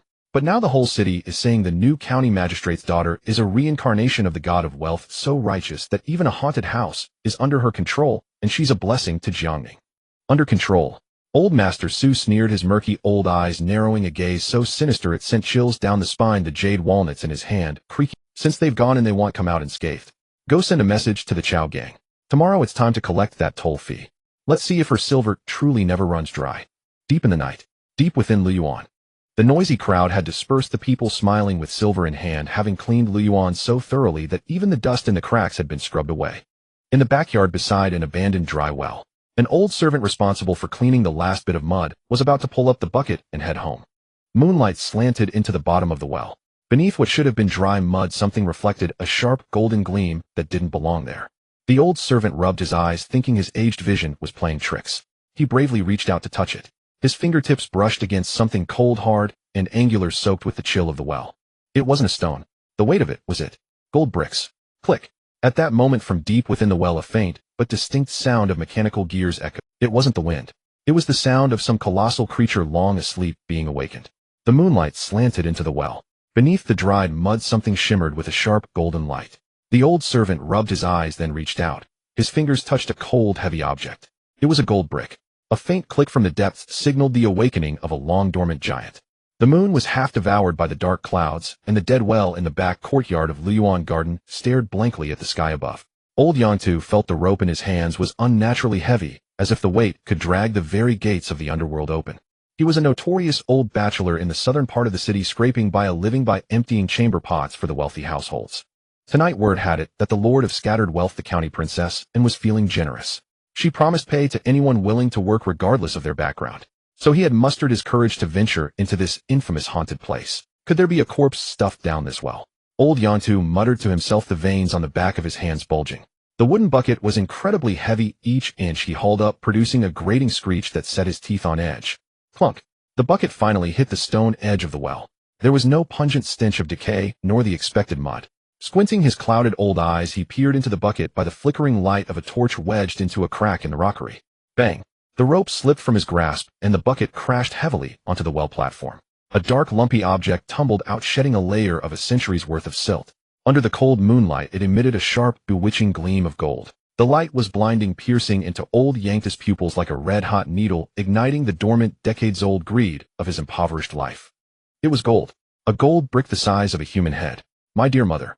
Old Youde's legs gave way, and he collapsed onto the ground, his throat heaving like a pear. The other laborers who hadn't yet left heard the commotion and turned their heads. Old Youde, what did you dig up? You look like you've seen a ghost. Could it be silver dollars buried by the previous owner? That's the way of people when poor. They fear ghosts. When they see money, ghosts become their dear fathers. A few of the bolder ones had already discarded their brooms, their eyes gleaming with a green light as they greedily crowded forward. It was the look of a starving wolf catching the scent of blood, a look that could shred all reason to pieces. Just as the greed was about to spiral out of control, a dark figure silently emerged from behind the rockery. Everyone stop right there. Li Sheng's voice was calm, yet it chilled the air around them. He was the Su family's advisor, having traveled far and wide with Su Youde for 20 years. What scenes hadn't he witnessed? Even he couldn't help but twitch at the sight of the gold brick, but his mind remained sharp as a tack. If these laborers found out there was gold in the well, this garden would turn into a bloodbath tonight. Old Youde, cover that up. Li Sheng strode over, planted his foot firmly on the gold brick, and concealed it completely with his wide sleeve. With his other hand behind his back, he frantically signaled to his trusted confidant nearby. Quickly fetch the master and the miss. Tell them. They've dug up that thing from the well. Inside the waterside pavilion, Su Qinghuan had just taken a sip of tea, but before she could swallow, the news from Li Sheng made her choke and cough. Cough. You mean a gold brick? Su Yude's reaction was even more dramatic. He sprang up from his chair, and the precious sandalwood toilet lid he was holding crashed onto his foot. He winced in pain, but had no time to rub it. How big? What's the quality? Is there a chest full of it? Su Yude grabbed Li Sheng by the collar, spittle flying into the advisor's face, his eyes turning green with avarice. Take me there now. My ancestors. This isn't a haunted house, it's a blessed land. This is the year-end bonus the heavens have sent for us. Father, calm down. Composure. Mind your composure. Su Qinghuan set down her teacup, a flash of sharpness passing through her eyes. The balance on her system panel had run dry after the citywide reward and the 40,000 tael house purchase, so this windfall came at just the right time. But this money was hot to the touch. Uncle Li, have the people over there been cleared out? Su Qinghuan stood up, smoothing her robes. Not yet. Those laborers have sharp eyes and saw the light. Li Sheng's face was anxious. They're gathered around the well, now refusing to leave. They say everyone who saw it deserves a share. A share for everyone. Su Qinghuan let out a cold laugh, the sound of a capitalist hearing the most absurd joke. Fine. Then let's give them a share they won't forget. She casually picked up the plain folding fan from the table, tapped it against her palm, and a playful expression crossed her face. Come, let's go see. Remember, don't say a word. Watch my lead. Tonight this county princess will perform a little trick for you. The atmosphere in the back courtyard was tense. 7 or 8 laborers were huddled in a circle, held back by Su family guards, but their eyes were fixed on the well, muttering curses under their breath. Why can't we look? We dug it up. Exactly. This house has been abandoned for decades. Anything under the ground is unowned. Finders keepers. Some were even starting to roll up their sleeves, preparing to force their way through. Slap. A sharp sound echoed as the folding fan struck the stone table with force. Startled, everyone turned to look. The county princess, who had been sipping tea in the pavilion moments ago, was now standing under the moon gate. She wasn't looking at anyone, but was staring at the mud-caked gold brick on the ground. The expression on her face wasn't surprise, but terror. Absolute terror. It even carried a hint of nauseated disgust. Who told you to dig that up? Su Qinghuan's voice was shrill as she pointed a trembling finger at old Youde. Are you trying to die? If you want to die, don't drag this county princess down with you. The courtyard fell into dead silence. This reaction wasn't right. Shouldn't she be overjoyed? Shouldn't she be trying to hide it? Why did she look like she'd seen the plague? Qinghuan pulled a silk handkerchief from her sleeve and pressed it tightly over her nose and mouth, as if afraid the gold brick carried a potent virus. Li Sheng, quick, have someone bring black dog blood and sticky rice. The more the better. She backed away, shouting at the stunned laborers, what are you standing there for? Get away from that thing. That's suppression gold. It's used to seal the vengeful spirit at the bottom of this well. As suppression gold. Old Yantu shuddered. The term itself sounded like it came from the underworld. Of course. Why do you think this house is called haunted? Why did 3 previous owners die here? Qinghuan's eyes reddened, an Oscar-worthy performance. This well suppresses the wronged souls of a family executed in the previous dynasty. That gold was used by the Taoist priests to buy their lives. Whoever touches it will have to pay with their own life for the dead. She pointed at the gold brick, her voice so sinister it seemed to seep cold air from the ground. Look closely. Don't you see the red spots on the gold? That's blood soaked into it. It's the eyes of the vengeful ghost. The laborers instinctively lowered their gaze. It was merely rust in the mud, but under the weight of psychological suggestion in the flickering firelight, the red patches seemed to writhe, transforming into a swarm of bloodshot, ghostly eyes. Gods, someone yelped. The men who had been scrambling for money recoiled, as if scalded, stumbling back several paces, terrified of being tainted. Youde stood behind, watching his daughter with the air of a possessed medium. Had he not known the truth, he might have knelt and begged her for a bowl of talisman water. And magistrate, what do we do now? Old Yang was on the verge of tears. He had touched that thing with his own hands, and now a chill crept up his palms. What can be done? I count myself unlucky. Su Qingqing waved a hand in disgust. Li Shen, go to the accounts office. Give each man 10 taels. The laborers were stunned. This isn't a reward, Su Qinghuan said, glaring fiercely. It's for your coffins. No, for your medicine. Take this money and go burn incense at the city god's temple. Purge the Yin aura from your bodies. Remember, if any of you dares breathe a word about tonight. She narrowed her eyes, drawing a finger across her throat, her tone icy. You'll be breaking the formation. When the vengeful spirits come for you, even the gods won't save you. Take the money and get lost. The final word was delivered with thunderous force. The laborers scattered as if pardoned. In this era, the fear of ghosts and gods was etched into their very bones. With 20 taels of cold hard silver in hand, a true bribe for silence. Who would dare touch that cursed gold? Thank you, magistrate, for saving our lives. We saw nothing.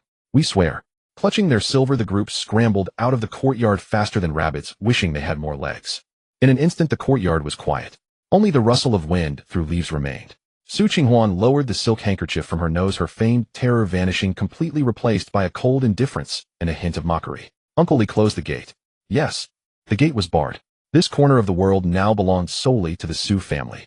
Youde finally dared to breathe. Rubbing his hands, eyes gleaming, he crept to the well, even reaching out to touch the gold-suppressing evil daughter. Is there really a ghost? Of course, Qinghuan said, kicking the gold brick with a roll of her eyes. A poor ghost. More terrifying than any vengeful spirit.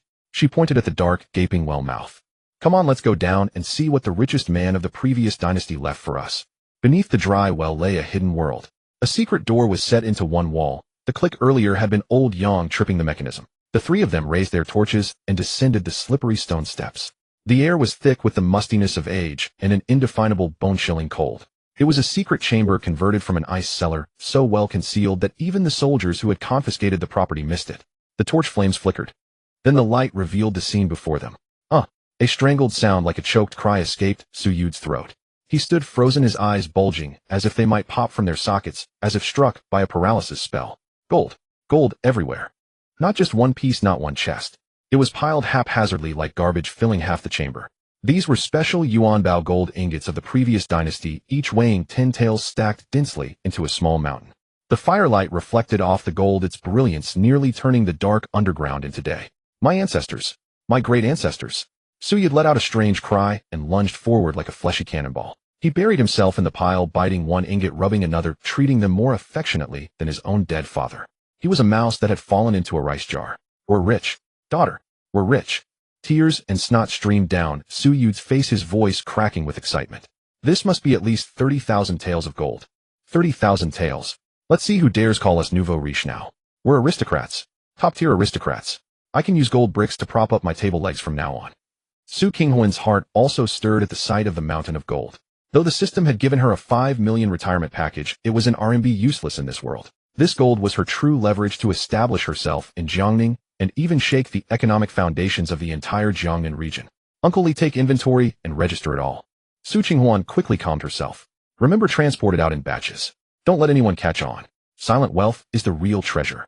Understood. Li Sheng's voice trembled, betraying his own excitement. While Su Youde rolled around in the gold, Su Qinghuan took a torch and walked towards the corner of the chamber.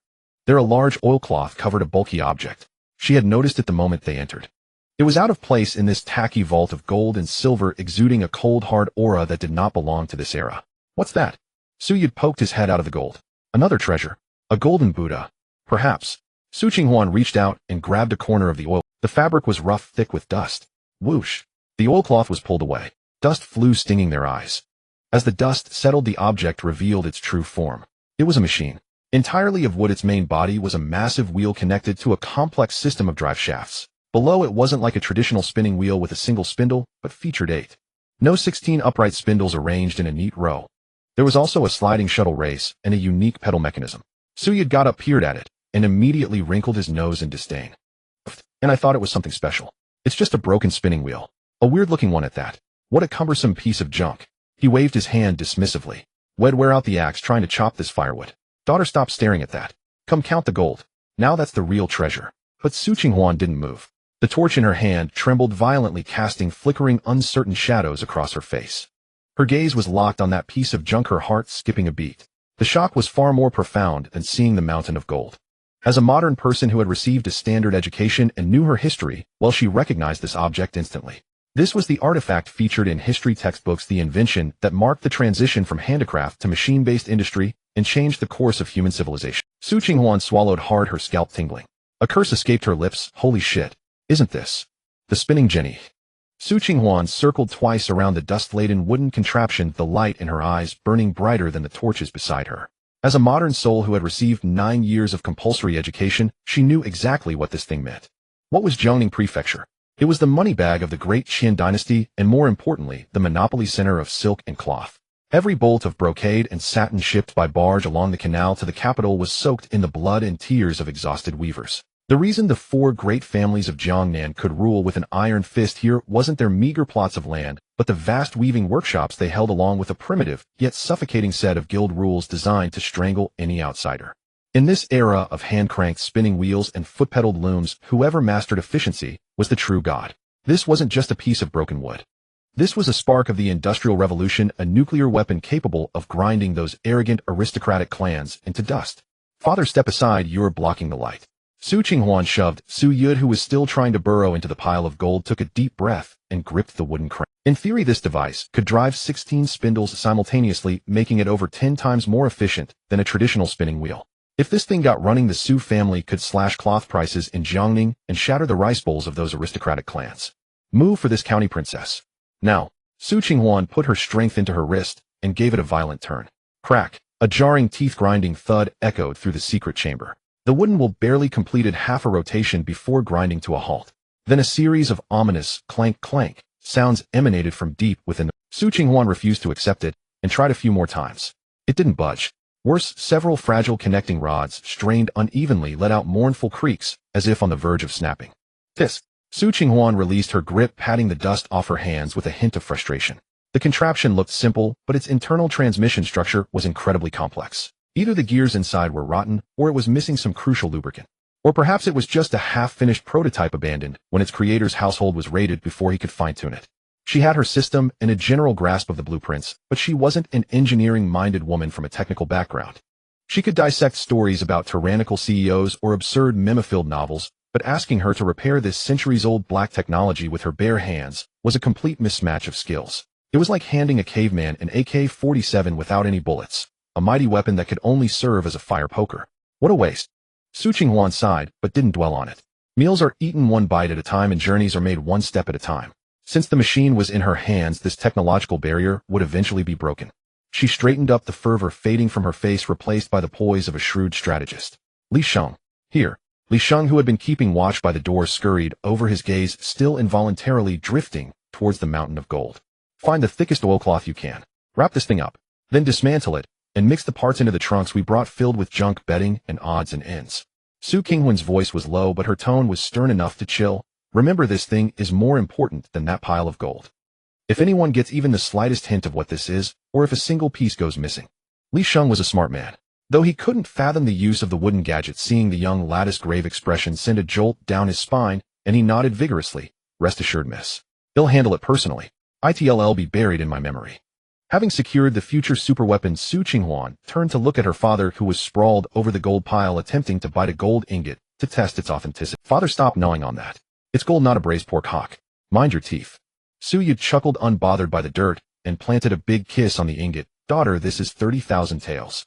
And it's pure gold from the previous dynasty. Our luck is incredible. It's like smoke rising from our ancestors' graves. We need to move this money up and out of here. Su Qinghuan nudged a gold brick with her foot. The garden is full of prying eyes. If some bold thief sneaks back for more, this becomes a death warrant. Move? We must move it. The moment Youde heard someone might steal his money, he sprang up from the ground, his small eyes gleaming with sharp light. Move it where? I've checked the whole garden, and there's no safe spot except my bedroom. Youde gestured grandly upwards. I've inspected it. There's a hidden compartment under the bed in the master bedroom, and the walls are hollow too. Tonight you and I will work hard, move it bit by bit like ants, and stuff it all in. That much? Will it even fit? Su Qinghuan raised an eyebrow. Won't fit. Youde scoffed, puffing out his chest. 30,000 taels. Even if it were 300,000 for money, your father would carve a hole in the wall and sleep inside it. All right, I'll follow your lead. Haha, of course. And there are other secret spots too, don't you worry. That night the master bedroom of the Lu garden echoed with the sound of mice gnawing for half the night. The Su father-daughter duo, along with their trusted aide Li Sheng, crept about like thieves, transporting the heavy gold bricks from the dried-up well to the bedroom. By the time the last gold brick was tucked into the hidden compartment beneath the bed, the sky was already showing the pale gray of dawn. Youde was exhausted like a dead dog, yet he refused to sleep in the guest room. He had a thin quilt spread over the hard plank bed, now filled with gold, and lay right down on it. Isn't it uncomfortable, eh? Su Qinghuan asked, watching her father's twisted expression of pure bliss mixed with agony. Uncomfortable. Youde rolled over, hugging the quilt with a contented sigh. This isn't discomfort, it's a massage from your father. You don't understand. Only by sleeping on money can I feel truly at ease. Within moments, thunderous snores erupted across the room. That old man was perhaps the world's greatest miser, and the most reassuring safe deposit box one could ask. Su Qinghuan tiptoed out of the room, quietly closing the door behind her. In the early morning, the mist over Jiangning had yet to dissipate.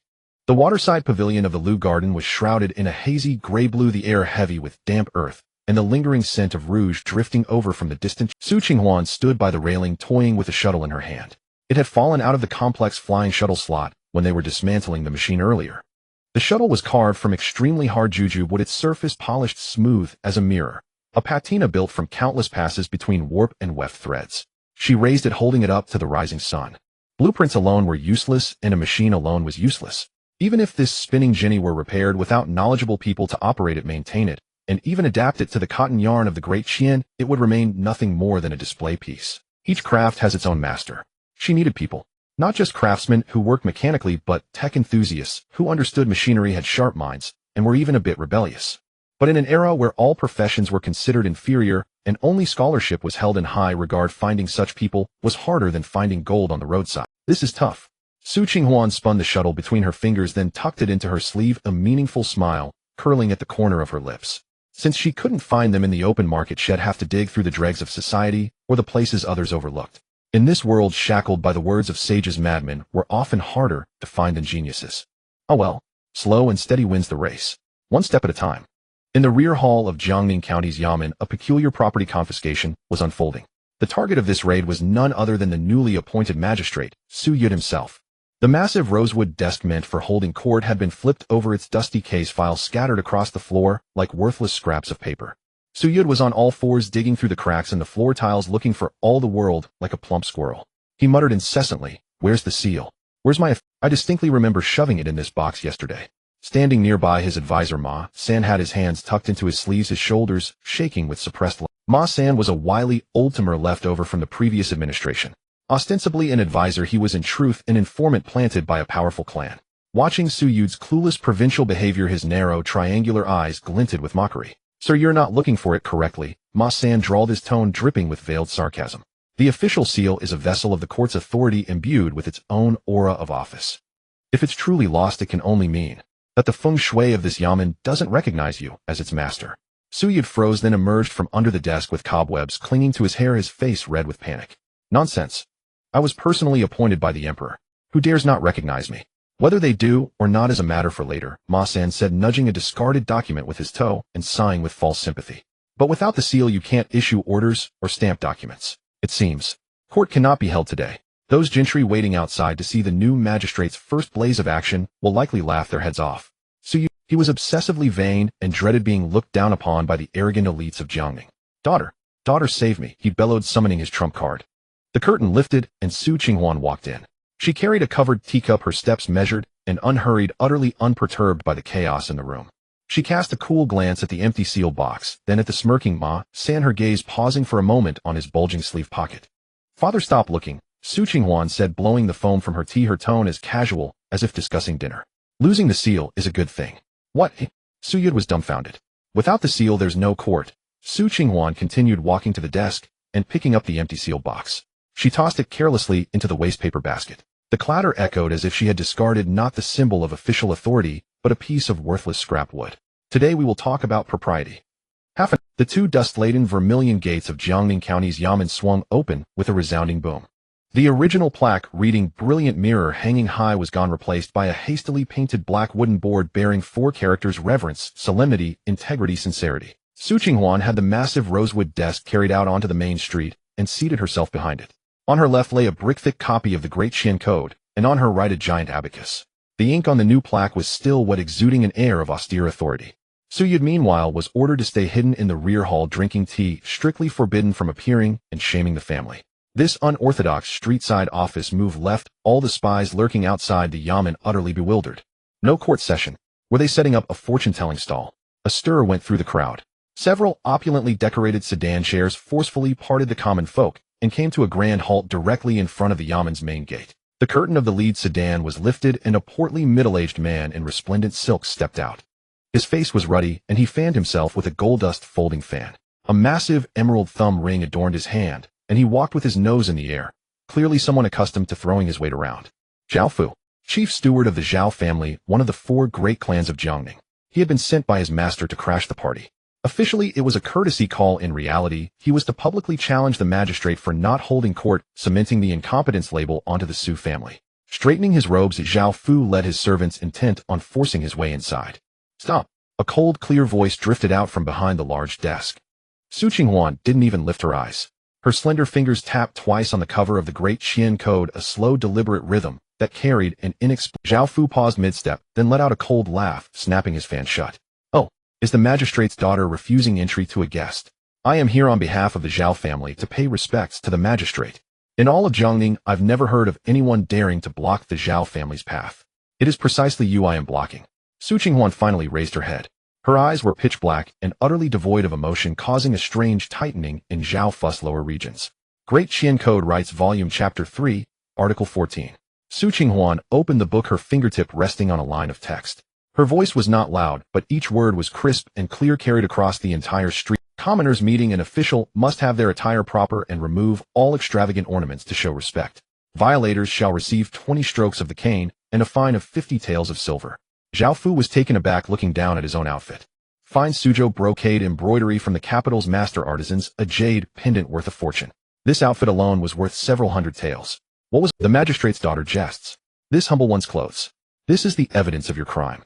Su Qinghuan cut him off, slapping the gavel on the desk and pointing at the intricate pattern adorning his collar.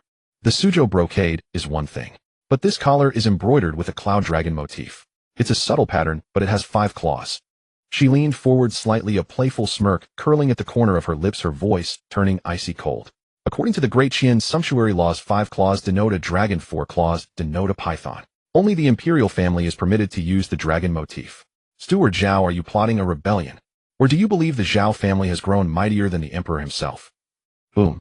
The weight of this accusation was like a 1,000-pound hammer. The onlookers who had been enjoying the spectacle were instantly stunned.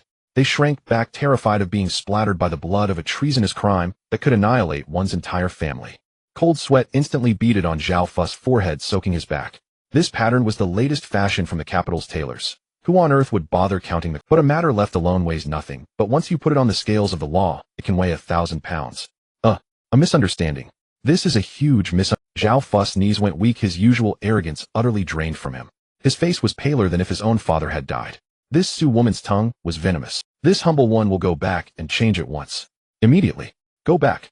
Su Qinghuan let out a scornful laugh, her gaze like that of a wolf eyeing a fat sheep already in its pen. Once you've set foot in the Yaman's jurisdiction, trying to leave in such attire counts as both contempt of court and intent to rebel. That's a more serious crime, punishable by a trip to the execution grounds.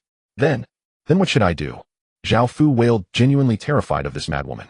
Su Qinghuan pointed to a small drafty side room. This magistrate in her benevolence towards the people has initiated a new service, law-abiding citizen skin rental. Inside there are several sets of regulation-compliant attire. The rental fee is quite reasonable. She extended a fair slender finger and wagged it in front of Zhao Fu.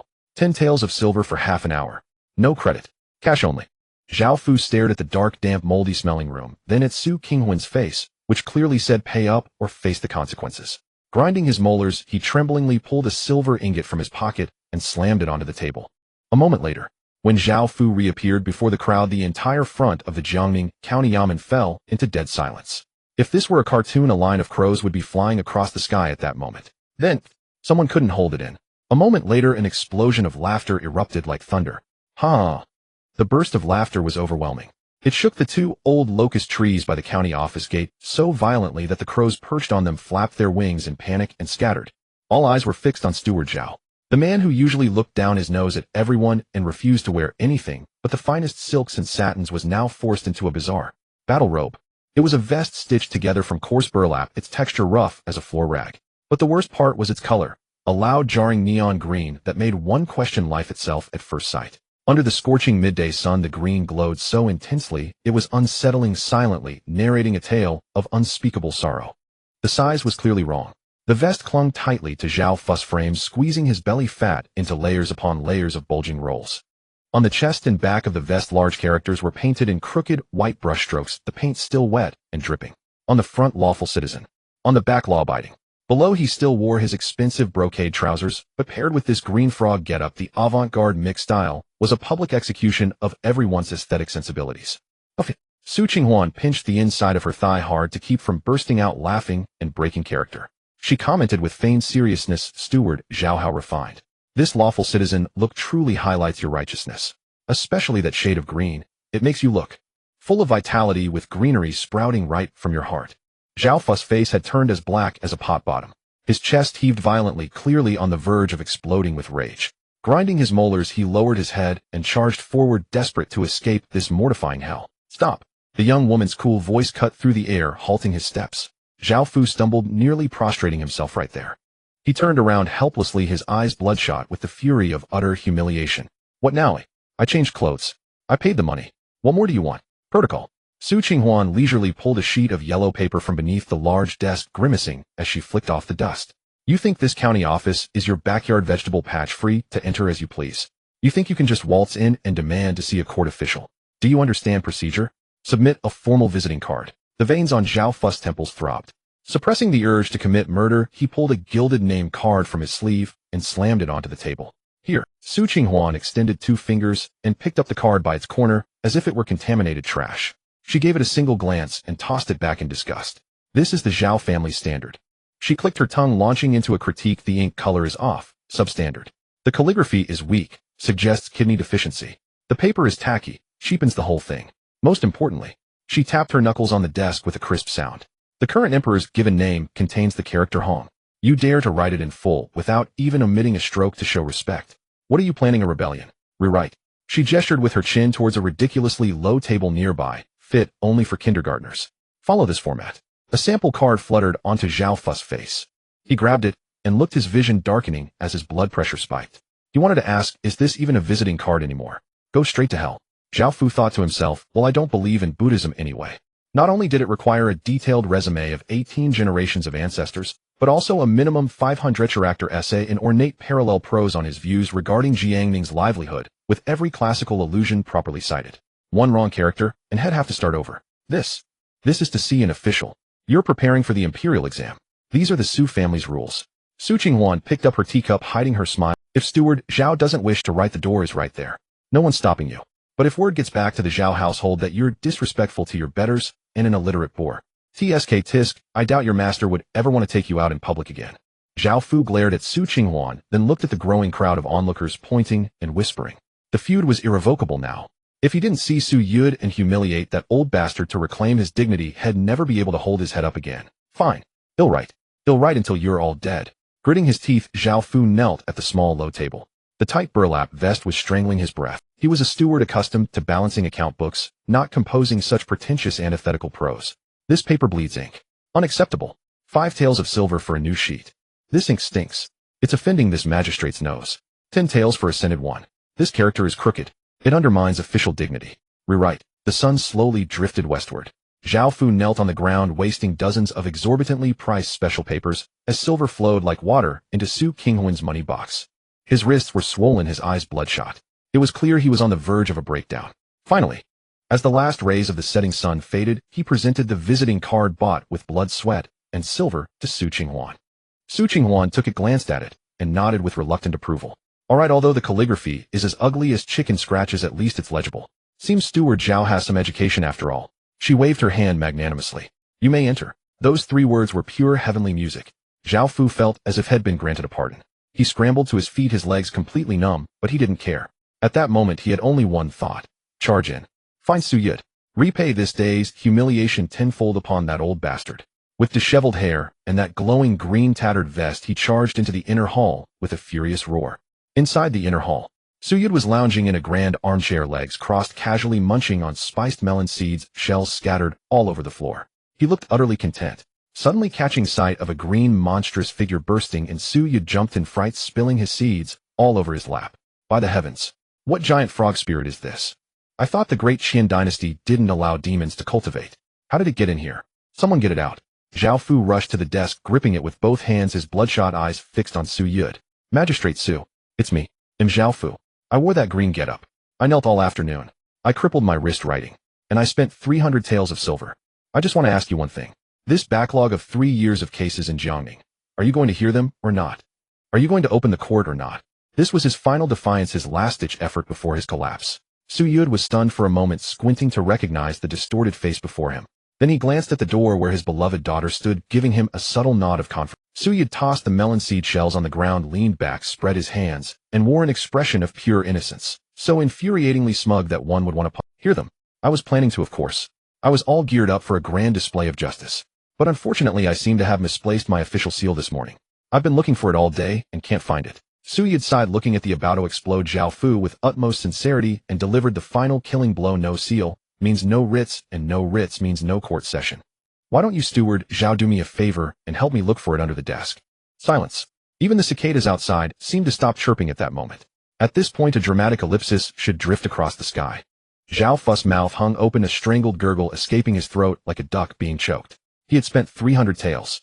He had been a laughingstock all day. He had crippled his handwriting. And all he got in return was, I can't find my seal. A bitter metallic taste surged into his throat. A jet of blood sprayed into the air, tracing a tragic arc. Zhao Fu's eyes rolled back, and his body fell stiffly backward. Thud.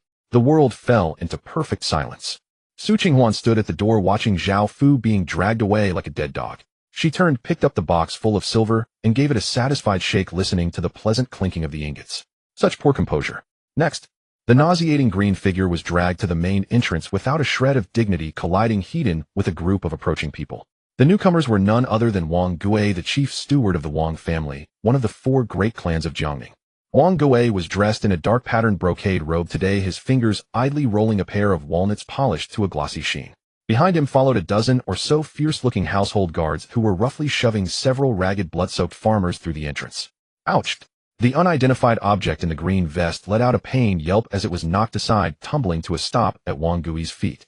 Wang Gui glanced down, seeing a disheveled figure wrapped in a tattered green cloth marked with the words Liang Min, law-abiding citizen, reeking of sour stale ink. A look of disgust crossed his face as he hopped back half a step and kicked the person away. Where did this mad beggar come from? What bad luck! Wang Gui cursed, even using a handkerchief to dust off his shoe. He utterly failed to recognize that the person he had just kicked aside like trash was Zhao Fu, the chief steward of the Zhao family, a man with whom he usually shared brotherly camaraderie. No one bothered to remind him. The surrounding commoners watched with barely concealed glee, anticipating how this second unfortunate soul would meet his end against an immovable force. Move aside. Don't block my path. Wang Gui waved his hand, and the guards behind him, he shoved the bound tenant farmers forward, charging aggressively towards the large rosewood desk set up in the middle of the street. Bang! A yellowed, aged land deed was slammed heavily onto the table, causing the teacup to jump. Where's the county magistrate? Without even glancing at the red-clad young woman seated behind the desk, Wang Gui bellowed. These ruffians have forcibly occupied 100 mu of prime farmland belonging to my Wang family in the western part of the city. They refuse to pay rent and stubbornly refuse to leave. They even dared to injure my family's rent collectors. He pointed at the honest-looking men on the ground who were bleeding from their heads and trembling in fear, his face contorted with rage. I request the magistrate to immediately order these ruffians and their families expelled from Jiangning and the farmland returned to my family. If there's any delay and this season's harvest is ruined, can your yamen afford to compensate for it? The tenant farmers kneeling on the ground were all pale with terror. One elderly man with graying hair had blood streaming down his forehead, a wound inflicted by the guards' clubs moments ago. He opened his parched lips, wanting to argue that the rent is too heavy and we'll starve if we pay it, but seeing the menacing guards around him, he ultimately dared not utter a single word. He simply bowed his head in despair, striking it heavily against the stone pavement with a dull, resounding thud. This was the norm. In Jiangning, the Wang family's word was law and their land deeds were absolute. However, the expected fawning response did not come. Behind the large desk, Qinghuan was leisurely filing her nails with a delicate silver nail file. She blew on the dust from her fingertips, her gaze completely ignoring the land deed on the table, not even lifting her eyelids. What's all the shouting about? The young woman's voice was lazy, carrying a hint of sleepy languor. The county magistrate isn't deaf. Hearing a case is certainly, but this yamen has its own rules. It's not about who shouts the loudest. Wang Gui was taken aback, then sneered. Rules? In Jiangning, the land deed is the rule. That was before. Qinghuan finally set down the silver file and looked up. Her gaze swept over the pitiful tenants before settling on Wang Gui's face. The look in her eyes was one of appraisal, like sizing up a fat pig waiting for slaughter. This yamen now belongs to the Su family, and we operate according to the laws of the great Qin dynasty. She leaned forward slightly, extending a hand. Steward Wang, is it? Since you're here to file a lawsuit, shouldn't we follow the proper procedure? Where's your written complaint? Wang Gui was momentarily speechless. What complaint? Isn't this land deed enough? The land deed is physical evidence. This official asked for your... Qinghuan interrupted him, tapping the desk officiously. Without a complaint, how is this official supposed to know who you are suing and what for? Go write one and come. A vein bulged on Wang Gui's forehead. He had entered this yamen as casually as his own backyard his whole life. When had he ever needed to write a complaint? Fine. He'll write it. Wang Gui gritted his teeth, enduring the humiliation for the sake of driving those tenants away. Wait a moment. Qinghuan spoke again, gesturing at him. Who are you? I am Wang Gui, the chief steward of the Wang family. Who in Jiangning City doesn't know me? A surge of humiliation at being toyed with welled up in his chest. This official doesn't know you. Qinghuan said expressionlessly. You claim to be Wang Gui. What proof do you have? Whether plaintiff or defendant, before entering the court, one's identity must be verified. This is to prevent remnants of the previous dynasty or bandits from impersonating citizens and causing confusion. Where is your household registration? Your or perhaps a letter of surety from the local Baojia system? With each question from Qinghuan, the color drained further from Wang Gui's face, turning it ashen. Who the hell carries their household registration booklet around with them when they go out? You don't have it. Qinghuan shook her head, a look of "you're not very professional" on her face. If you can't even prove your identity, this official finds it very difficult. What if you're a fugitive on the run? If this official were to accept your petition, wouldn't that make me complicit? You. Wang Gui was so angry his chest ached. He pointed a finger at Qinghuan's nose. I am a member of the Wang family. This face is my credential. Go ask around on the street. Ask what? The law operates on written evidence, not on face recognition. The casual air around Qinghuan vanished, replaced by a cold, stern demeanor. She slammed the gavel down with a sharp crack, startling the household guards into a... Let me ask you one final crucial question. The young woman raised a single finger, her gaze fixed intently on Wang Gui. Since you claim to represent the Wang family, yet you cannot produce a letter of authorization from your masters, how can you prove that you are truly a servant of the Wang family? And how can you prove that you are indeed the son of your parents, the person registered in that household? To put it simply, please provide your family genealogy or your mother's birth records, or even the midwife's testimony to prove that your mother is indeed your mother and that you are her biological son. The entire scene fell into dead silence. The surrounding noise vanished. You could have heard a pin drop. The onlookers stared in utter disbelief, their faces a mixture of shock and absurdity. Proof that your mother is your mother. What kind of insane question was that? Who could possibly prove that? Even the emperor himself couldn't produce his own birth certificate. Wang Gui was completely dumbfounded. He felt the blood rush to his head, his ears ringing, his very soul, enraged, smoke nearly billowing from his 7 orifices. Absurd. This is utterly absurd. Wang Gui jumped up and down, roaring, his face flushed red to the neck. Who could possibly produce such a thing? What does "whether am my mother's son" have to do with this case? I have the land deed. A written black and white land deed. That's more than enough. This land belongs to my— These ruffians refuse to leave. Why are you bringing up all this irrelevant nonsense? I think you simply don't want to handle this case. You're trying to shield these— Faced with Wang Gui's tirade, Su Qinghuan didn't get angry. Instead, a cold, sinister smile curled at the corners of her lips, an expression that clearly said, "Finally you said that. You can't produce it." Su Qinghuan leaned back in her chair, her tone suddenly sharpening, each word as heavy as iron. "Since you cannot prove your identity nor the legal origin of this land deed, then this official has reason to suspect." She pointed at the yellow deed on the table, her voice rising an octave, carrying across the entire street. "Your identity is suspicious. This land deed is of dubious origin. It is highly likely that this is stolen property seized from the rightful owner through murder and robbery."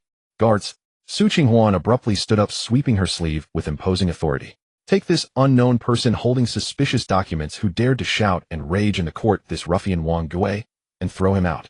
As for this suspected stolen property land deed, it is hereby confiscated by the Yamen pending further investigation. Once this official verifies its authenticity, a decision will be made." The moment she finished speaking, Li Sheng, who had been eagerly waiting on the sidelines, rushed forward with 7 or 8 burly Yamen runners. These runners had long suffered at the hands of aristocratic bullies, and now, with the county magistrate backing them, they showed no mercy whatsoever. "Who dares?" Wang Gui tried to resist, but before he could even assume a fighting stance, Li Sheng kicked him squarely in the back of the knee, sending him crashing to the ground with a thud.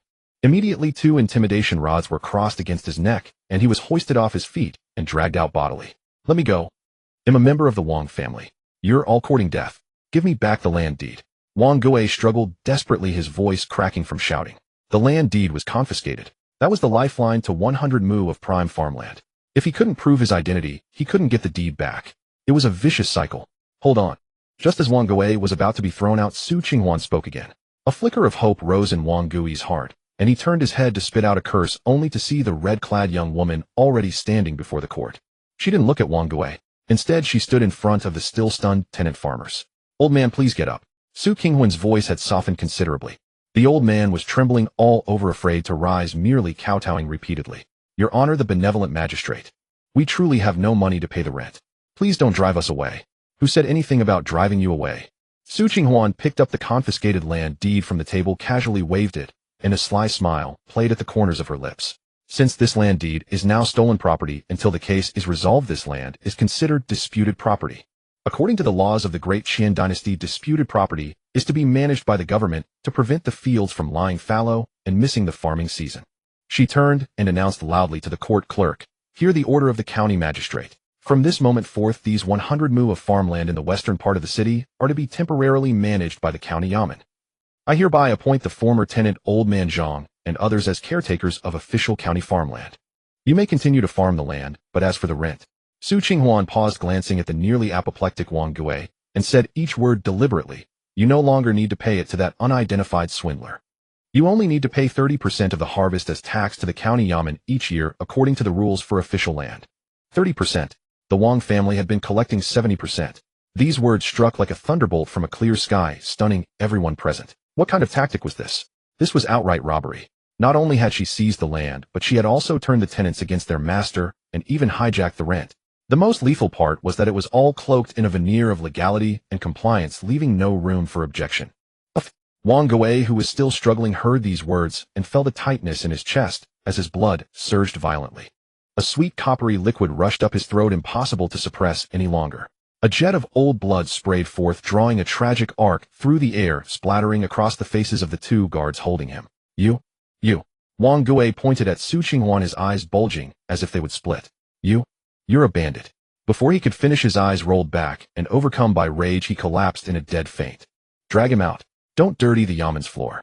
Su Qinghuan waved her hand in disgust, making a motion like shooing away a fly.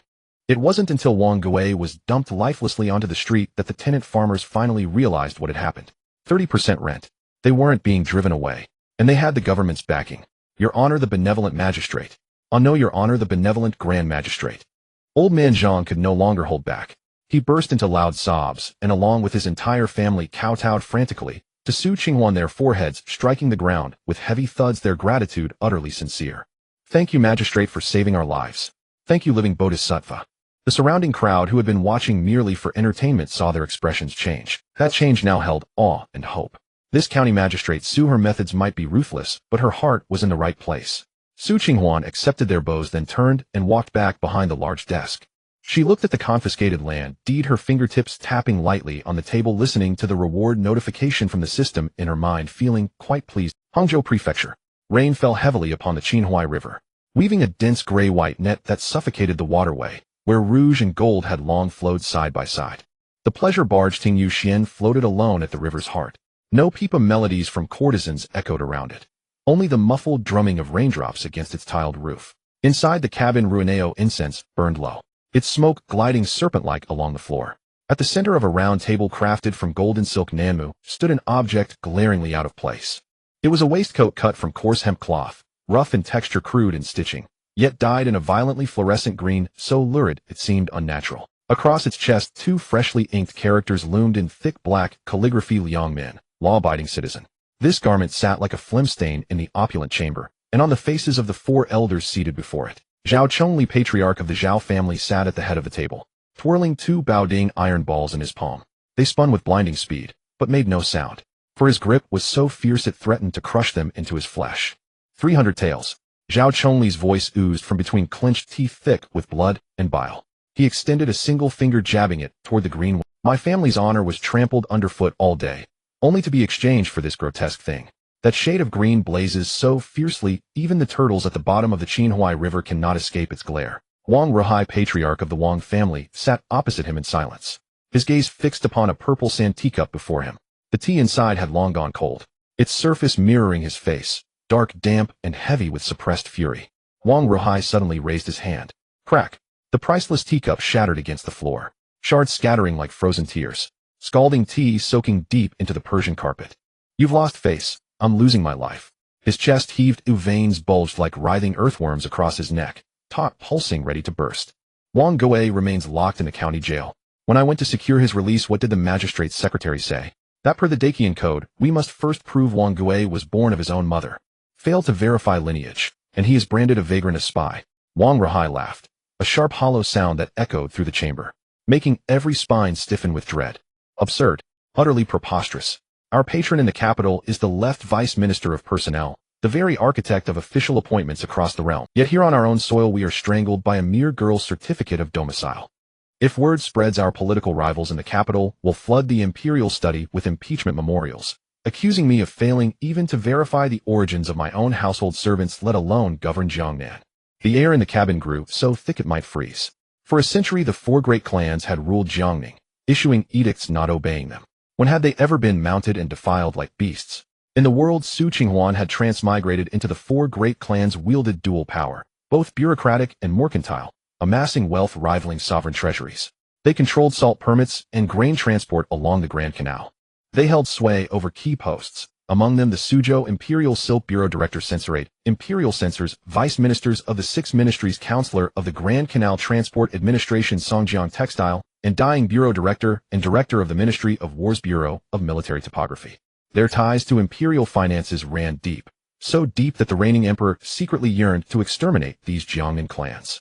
Yet he could not, nor could they march north to assassinate the Son of Heaven. More crucially, mutual annihilation served neither side's fundamental interests, rendering the situation profoundly intricate. Ouyang Feng, who had sat silently in the corner, now stirred. He lifted the folding fan from the table, not opening it, but tapping its handle softly against the wood. As kin to the right vice minister of punishments, the Ouyangs were famed for their impassive composure. They observed adversaries like venomous serpents, calculating, silent, lethal. Gentlemen, calm yourselves. Ouyang Feng's voice was low-edged with icy reason. You see only her audacity, but not her blade. He gestured vaguely toward the west of the city, toward Liyuan Garden. 40,000 taels in silver paid outright for a haunted mansion no one dared claim. This was a declaration of wealth to Jiangning's common folk, proclaiming the Su family's affluence and fearlessness before ghosts and gods alike. In court, she seized land deeds, I turned tenant farmers against their masters, detained Wang Gui under the absurd yet unassailable logic of prove your mother. This was a demonstration of skill, not just knowledge of law, but mastery of it. Ouyang Feng ceased, tapping, his gaze sweeping across the assembly, his eyes flickering with wary respect. She is no provincial upstart blinded by sudden fortune. She is a wolf draped in lamb's wool, each step poised precisely upon the razor's edge of the Dacian code, nauseating us, while leaving no legal flaw to exploit. Continue treating her as easy prey, and the next one forced to don that green waistcoat may well be any of us seated here. Zhao Chongli and Wang Ruhai's faces darkened further. They had no choice but to concede Ouyang Feng's truth. Over the past 2 days, thugs they dispatched to sow chaos had either been bankrupted overnight by inexplicable sanitation ordinances or conscripted into road-building labor as debt repayment. That girl played by no known rules. And what then? Zhao Chongli ground his teeth. Must we simply endure her arrogance? My third son serves as right chief censor in the censorate. I'll file an impeachment against her myself, accusing her of tyrannical governance. Foolish. A voice, aged yet commanding, cut through the room. Xian, who had sat motionless in the armchair at the far end, eyes closed in meditation, finally opened them. The Xie clan of Jiangdong traced its lineage back generations of high-ranking officials. Its members thrived in both government service and literary circles. 3 imperial tutors had emerged from the Xie family. Today's senior kinsmen held seats in the Wenyuan Pavilion as grand secretaries, and concurrently served as minister of rights. In Jiangnan, the Xie name was the very embodiment of order and protocol. Xian lifted his covered bowl, delicately skimming foam from the tea's surface, his movements unhurried, aristocratic, steeped in generational pride. Even if the fish dies, the net may remain intact, but the Zhao family's commerce will collapse first. Setting down the cup, Xie and fixed Zhao Chongli with a frigid Su Qinghuan bears an imperial edict, His Majesty's own countenance. To impeach her now is to strike the emperor's face. Moreover, she has broken no law. She is merely more ruthless than you. Then what does Elder Xie advise? Wang Ruhai suppressed his rage and ventured cautiously. Xian rose and walked to the window, pushing it open. Damp, chill wind rushed inward, whipping strands of his snow-white beard. To slaughter a pig, need we wield an ox cleaver? Spilling blood everywhere would disgrace. Xian turned back, the dullness of his aged eyes giving way to a flash of glacial brilliance sharper than any blade. She possesses wealth. She commands law. She embraces cruelty. These are her strengths, and you have chosen to confront them with your weaknesses. No wonder your defeat is so humiliating. Yet she remains, after all, a merchant's daughter, a mud-splattered peasant girl risen from the barren hills of Youde. Xian returned to the table and picked up the fluorescent. He did not recoil from its coarseness, but studied it like a connoisseur appraising fine art, his lips curling into a cruel, knowing smile. Does she comprehend the Guanyin? Can she parse tones and level oblique rhymes? Does she know how chopsticks must be arranged at banquet? Does she understand how to comport herself before venerable scholars steeped in classical learning? The 3 men's eyes lit up. They understood Xian's meaning. There exists a blade that draws no blood, the knife of protocol, the sword of cultural depth. In Jiangnan, a land obsessed with pedigree and literary lineage, wealth alone grants no legitimacy. Without ritual knowledge, even a dragon robe becomes a monkey's costume, inviting only ridicule. Elder Xie means a trap. Ouyang Feng narrowed his eyes. Not a trap, a banquet. Xian dropped the green waistcoat onto the floor and stepped upon it. Revive the brocade banquet. At those 3 words, the assembled lords straightened instinctively, breath catching in their throats. The brocade banquet, Jiangnan's most exclusive arena of prestige and power, and its most merciless battlefield. Only true elite nobility earned invitation. Year after year, proud outsiders, newly appointed officials eager to enter Jiangnan's inner circle, had arrived confident only to be eviscerated by literati critics for social missteps, ultimately resigning in shame, or becoming vassals to the great clans. Here no swords clashed. Only lineage eloquence and the excruciatingly precise, hierarchically rigid rites of Confucian etiquette. 1 month hence, here on the banks of the Qinghuan River, Xian's voice dropped low and guttural, as though rising from the underworld itself. Issue an invitation to Her Excellency, the Lady Countess of Anghua. Make the announcement resound across Jiangnan. Let all know the 4 great clans shall host the brocade banquet to welcome and purify this new county magistrate. I shall show every scholar under heaven that this so-called auspicious omen, stripped of her gilded veneer, is nothing but an illiterate, vulgar peasant girl. Then, we need not lift a finger. Scholars' ink brushes alone will shatter her spine. Zhao Chongli slammed his fist upon the table, his gloom vanishing like brilliant. Absolutely brilliant. She humiliated my house in court. I shall repay her tenfold, 100-fold. In front of the entire realm at the Xian's eldest daughter is famed across Jiangnan for her talents, master of Qin chess, calligraphy, and painting. Let her display but a single skill, and Su Qinghuan, whose sole literacy lies in ledgers, will be reduced to sludge beneath her feet. Xian stroked his beard and smiled, though his eyes grew colder still. Remember, this time use a soft blade. We shall invite her to the feast with smiles, and watch her die weeping. In the capital city, the doors of the Yangxin Palace were tightly shut, while thunder rumbled over the rooftops, causing the window panes to tremble slightly. Inside the hall, only a few lamps were lit, casting a dim glow, with a single candle flickering at the end of the imperial desk, making one feel uneasy in the draft. Emperor Tiansheng was half leaning on a soft couch covered with bright yellow satin, idly playing with a bundle of dried rice ears in his hand. This was an auspicious sign brought back by Pei Ji from Taoyuan County half a month ago. Now the grains had been polished to a shine by his thin, bony fingers, and he couldn't bring himself to throw them away. A eunuch named Li knelt by the footstool slowly turning a small block of hui ink in the inkstone. The ink was thick and wouldn't dissolve, just like the oppressive low pressure inside the hall that made it hard to breathe. He didn't even dare to lift his head to glance at the old emperor's expression, merely counting the rotations of the ink block 1-2. The hall door was pushed open a crack from the outside. A damp, cold smell of earth wafted in. The newcomer was dressed in black with rainwater trickling down from the edge of his hat, pooling into a dark stain on the floor. The commander of the Jinyui is second rank official, the fastest blade of Emperor Tiansheng. Shun Lian. Shun Lian didn't dare shake off the water from his clothes, taking 2 steps on his knees and pulling out a wax-sealed secret decree from his bosom, raising it high above his head. The envelope was also wet, but the bright red top secret seal was glaringly dry. From Jiangning, Shun Lian's voice resonated. Emperor Tiansheng's eyelids flickered. He tossed the rice ears back into the box and extended a hand. Li, with keen insight, took the decree, used a silver knife to break the wax seal, and presented it with both hands. The hall fell silent save for the rustling of paper pages. At first Emperor Tiansheng read very slowly.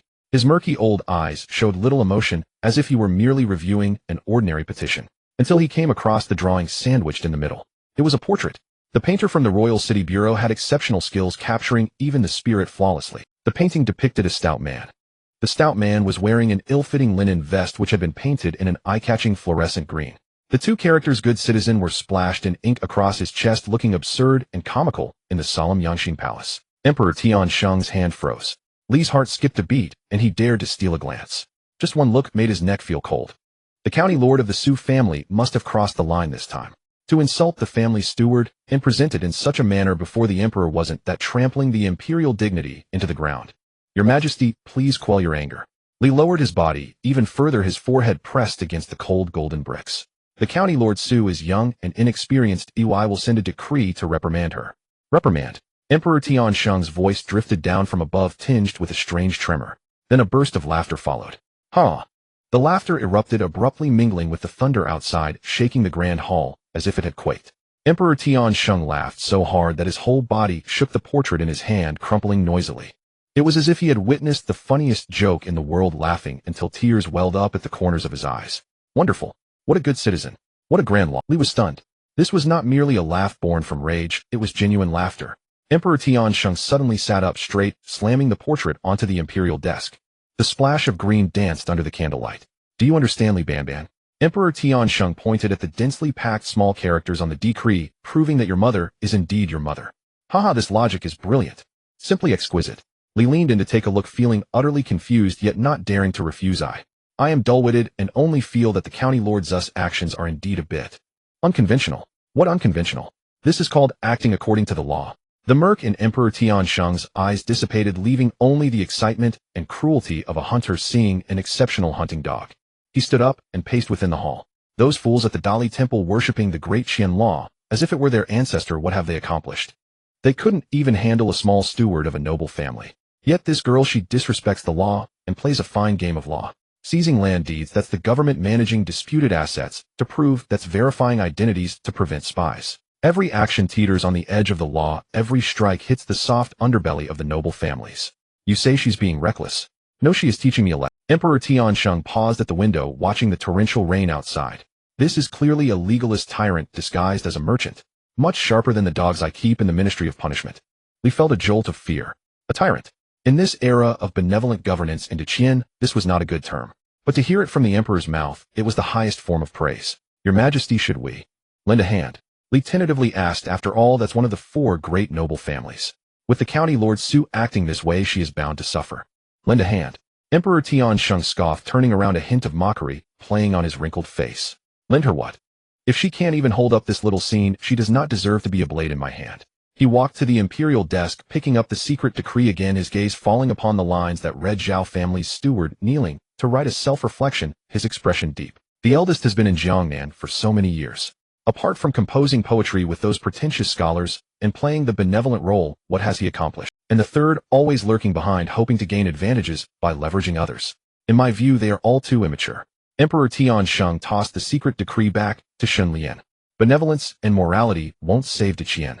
In this world, only mad dogs can bite the wicked wolves. Convey my orders to the hidden agents of the Royal City Bureau in Jiangnan. Keep a close watch on Jiangning. Keep your eyes peeled. No matter whether Su Qinghuan kills or sets fires, as long as she doesn't rebel, don't interfere. Shun Lian bowed his head to the ground. As you command. If she can truly stir the stagnant waters of Jiangnan and make those old fools angry. Emperor Tiansheng narrowed his eyes, his tone grim. I won't mind adding fuel to the fire for her, even if it means burning down the entire Jiangning. I will accept it. Shun Lian received his orders, his figure flashing like a ghost as he disappeared outside the hall. The rain continued to fall, though the thunder had lessened. Just as the atmosphere inside the hall had eased, Li was about to switch to a warm cup of tea when he saw Emperor Tiansheng furrow his brows again, as if suddenly recalling. By the way, Emperor Tiansheng picked up the teacup and took a sip, his tone somewhat disdainful. Where is that brave second prince of mine? I heard he has vanished again a few days ago. Where has he gone this time? To seek favor from some noble residents, or to some mountain to hunt bandits? Li's hand holding the tea trembled, and his expression became, replying to your majesty. Li stammered, wishing he could bite his own tongue. The second prince left a letter saying he heard there was a great commotion in Jiangning, and someone dared to challenge the noble families. He wants to go uphold justice and assist that person. Puffed. The hot tea that Emperor Tiansheng had just sipped spurted out. Uphold justice. He's just going to create chaos. Emperor Tiansheng slammed the teacup heavily on the table, the commanding demeanor of a calculating emperor shattering instantly. As for the reason, it was still that old imperial scheme mixed with unfulfilled love for a white moonlight's illegitimate child. After all, the book he wore was a bit dated. This scoundrel. Why does he always meddle where it's chaotic? That's a bloodless slaughterhouse. Can his pig brain even mix in? Quick, send someone to chase him. Bring him back to me.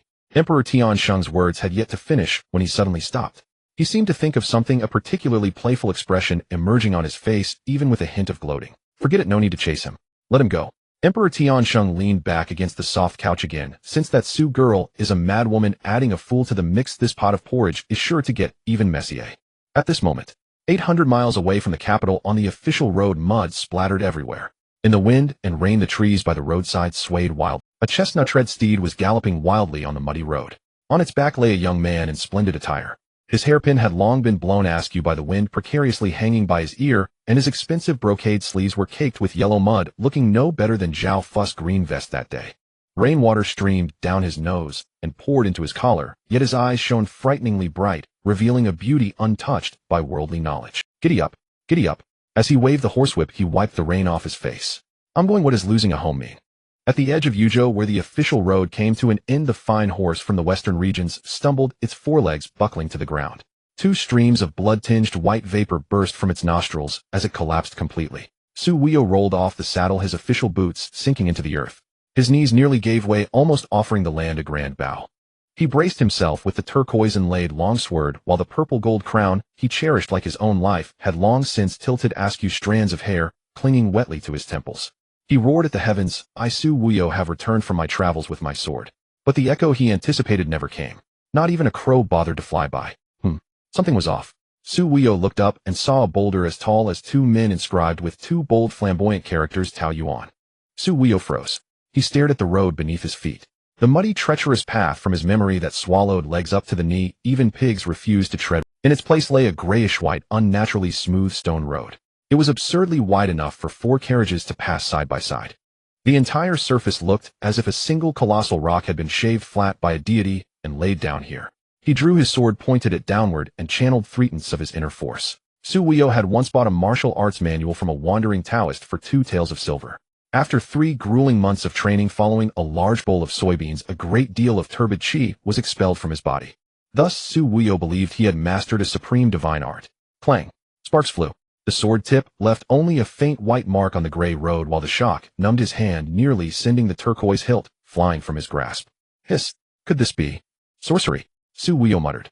He had seen plenty of bluestone roads in the capital, even walked the imperial pathways, but never anything hard as iron, smooth as a mirror, and not even holding water. Along both sides of the road, strange wooden posts, painted white, stood every 10 paces, topped with transparent glass covers whose purpose was unknown. No, this must be sorcery. Absolutely sorcery. Not even storybooks mention this. Is this still the mortal world? As he stood bewildered, a low rumbling sound came from behind. A 4-wheeled carriage without a canopy sped past him. Its unusually wide wheels, wrapped in black soft rubber, ran so steadily on the monolithic stone road that not a drop of water spilled. The driver, a man in a dusty short jacket, had 4 large red characters printed on his back, Tao Yuan Logistics. Hey, whose carriage is that? Stop. Su Wuyo instinctively tried to flag it down. The man didn't even turn his head, cracking his whip in the air with a sharp snap. The carriage sped up instead, leaving behind a crude remark carried by the wind. Got no eyes, huh? Blocking my delivery. Delay my schedule, and ill dock your work points. Dust billowed. Su Wuyo was blasted with a face full of grit, his hand frozen midair on his sword hilt. These ruffians from his hometown of Taoyuan. Why were their tempers fiercer than the imperial guards in the capital? Just as he was about to lose his temper, someone tapped his shoulder. Hey, what are you doing? You there, the beggar. Oh no, I mean that, young master, step aside. Su Wuyo turned around to find an old man in a strange yellow vest with a red armband glaring at him with utmost seriousness, clutching a small notebook. The old man pointed at the white line on the ground. Can't you see this is the animal? No, the livestock lane. Pedestrians use the sidewalks on both sides. A grown man like you, don't you know the rules? Su Wuyo laughed in disbelief, pointing at his own nose with the pride of an official's son swelling in his chest. Rules. In this Taoyuan county, I am the rule. Don't you recognize me? The old man was taken aback, flipped through his notebook, then looked up and scrutinized Su Wuyo's mud-spattered, weary face. Then the old man rolled his eyes and snapped the notebook shut. Never seen you before. Plenty of folks try to sneak into town to make a fortune every day. Who remembers everyone? Don't block the way, get in line. The old man waved his hand, impatiently shooing him away like a fly. First time here. Go squat over there by the wall and recite the city entry civilization code 10 times before you come in. Otherwise it's a 50-coin fine. Su Wuyo. Was this still the Taoyuan county where the Su family called the shots? He didn't bother arguing with this gatekeeper, tidied himself up, paid the fee. He then led his half-dead horse stumbling forward. The farther he went, the colder his heart grew. The thatched shacks by the roadside were gone. The ragged, gaunt refugees squatting against the walls, soaking up the sun, were gone too. All he could see were neat rows of two-story brick houses. Green bricks and red tiles, even beast-head ornaments on the ridgepoles. Every window was fitted with gleaming glass that reflected the sunlight, stinging his eyes. Glass. In the capital, a palm-sized piece sold for a fortune. Here they used it for windows. The air was thick with the maddening aroma of steamed meat buns. Su Wuyo stood at the crossroads, clutching the map he had specially commissioned before his journey. In that moment, this finely detailed map, priced at 5 taels of silver, became worthless scrap. If only there were something like this elsewhere. The Su family's old residence, in the east of town. He spun around 3 times, but apart from a chimney belching black smoke, he couldn't find a single tiled roof. By the roadside was a shop with a sign reading convenience store. An old man squatted at the entrance, holding a white steamed bun bigger than his face, savoring a bowl of glistening braised pork, his mouth dripping with grease. Gulp. Su Wuyo swallowed hard. To deliver silver before his family ran out of food, he had run 2 horses to death and skimped even on decent rations. Elder. Su Wuyo approached, trying to look as fierce as possible. He had read in martial arts stories that only the aggressive avoid being bullied. I need to ask something. Where does that old bastard Youde live? The old man stopped chewing. He looked up and gave Su Wuyo a thorough once-over. This young man looked presentable, but why did he speak with such fire? Who are you to him? The old man shoved the last piece of pork into his mouth, asking in a muffled tone, looking at him as if he were an idiot.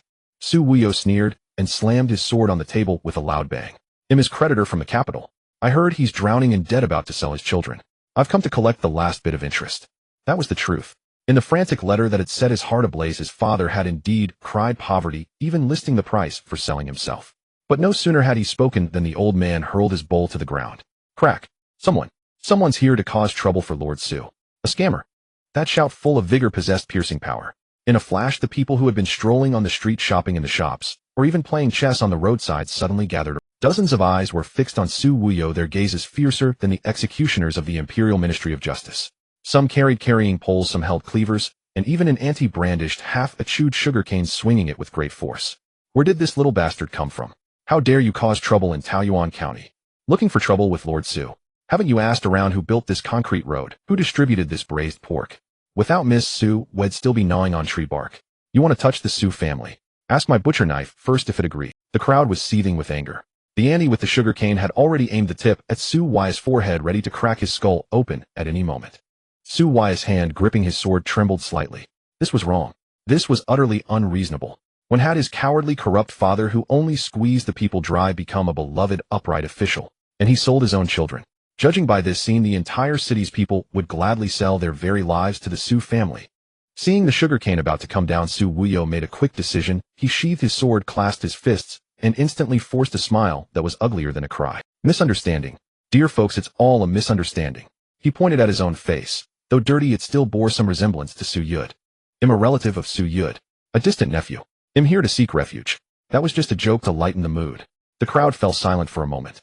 The leading old man approached suspiciously, stared at his face for a long time, and said, "Must say those eyes and brows do look a bit like Lord Su, especially that mix of cowardice and arrogance." The crowd burst into laughter. The murderous intent dissipated, replaced by a warmth that gave Su Wuyo goosebumps. "So you're the eldest young master of the Su family. Why didn't you say so earlier? I knew Lord Su, being such a living Buddha, couldn't have any enemies." The auntie popped a peanut into her mouth, crunched it, and enthusiastically pointed southeast. "You're late. If you'd come half a month earlier, you could have caught a meal. Lord Su has been promoted." "Promoted?" Su Wuyo's mind buzzed. "Of course.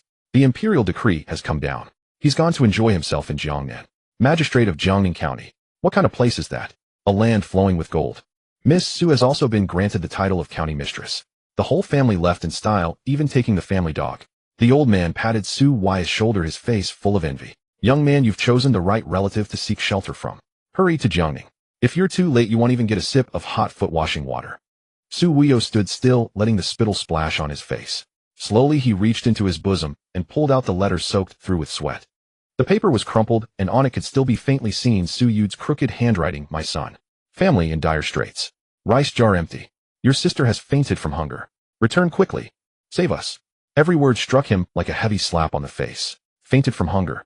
The smell of braised pork still lingered throughout the city. Rice jar empty. Those ruffians were just about to smash me with white flour buns. Jiangnan.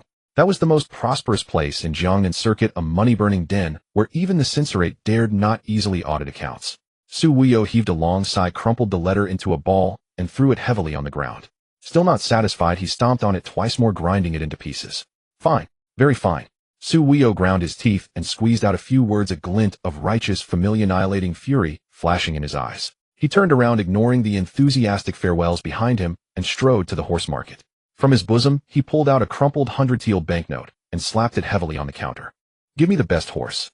"Where to?" "Jiangnan. I'm going to ask that old man, has life become too comfortable playing tricks on his own son?" Inside the rear hall of Jiangnan County office.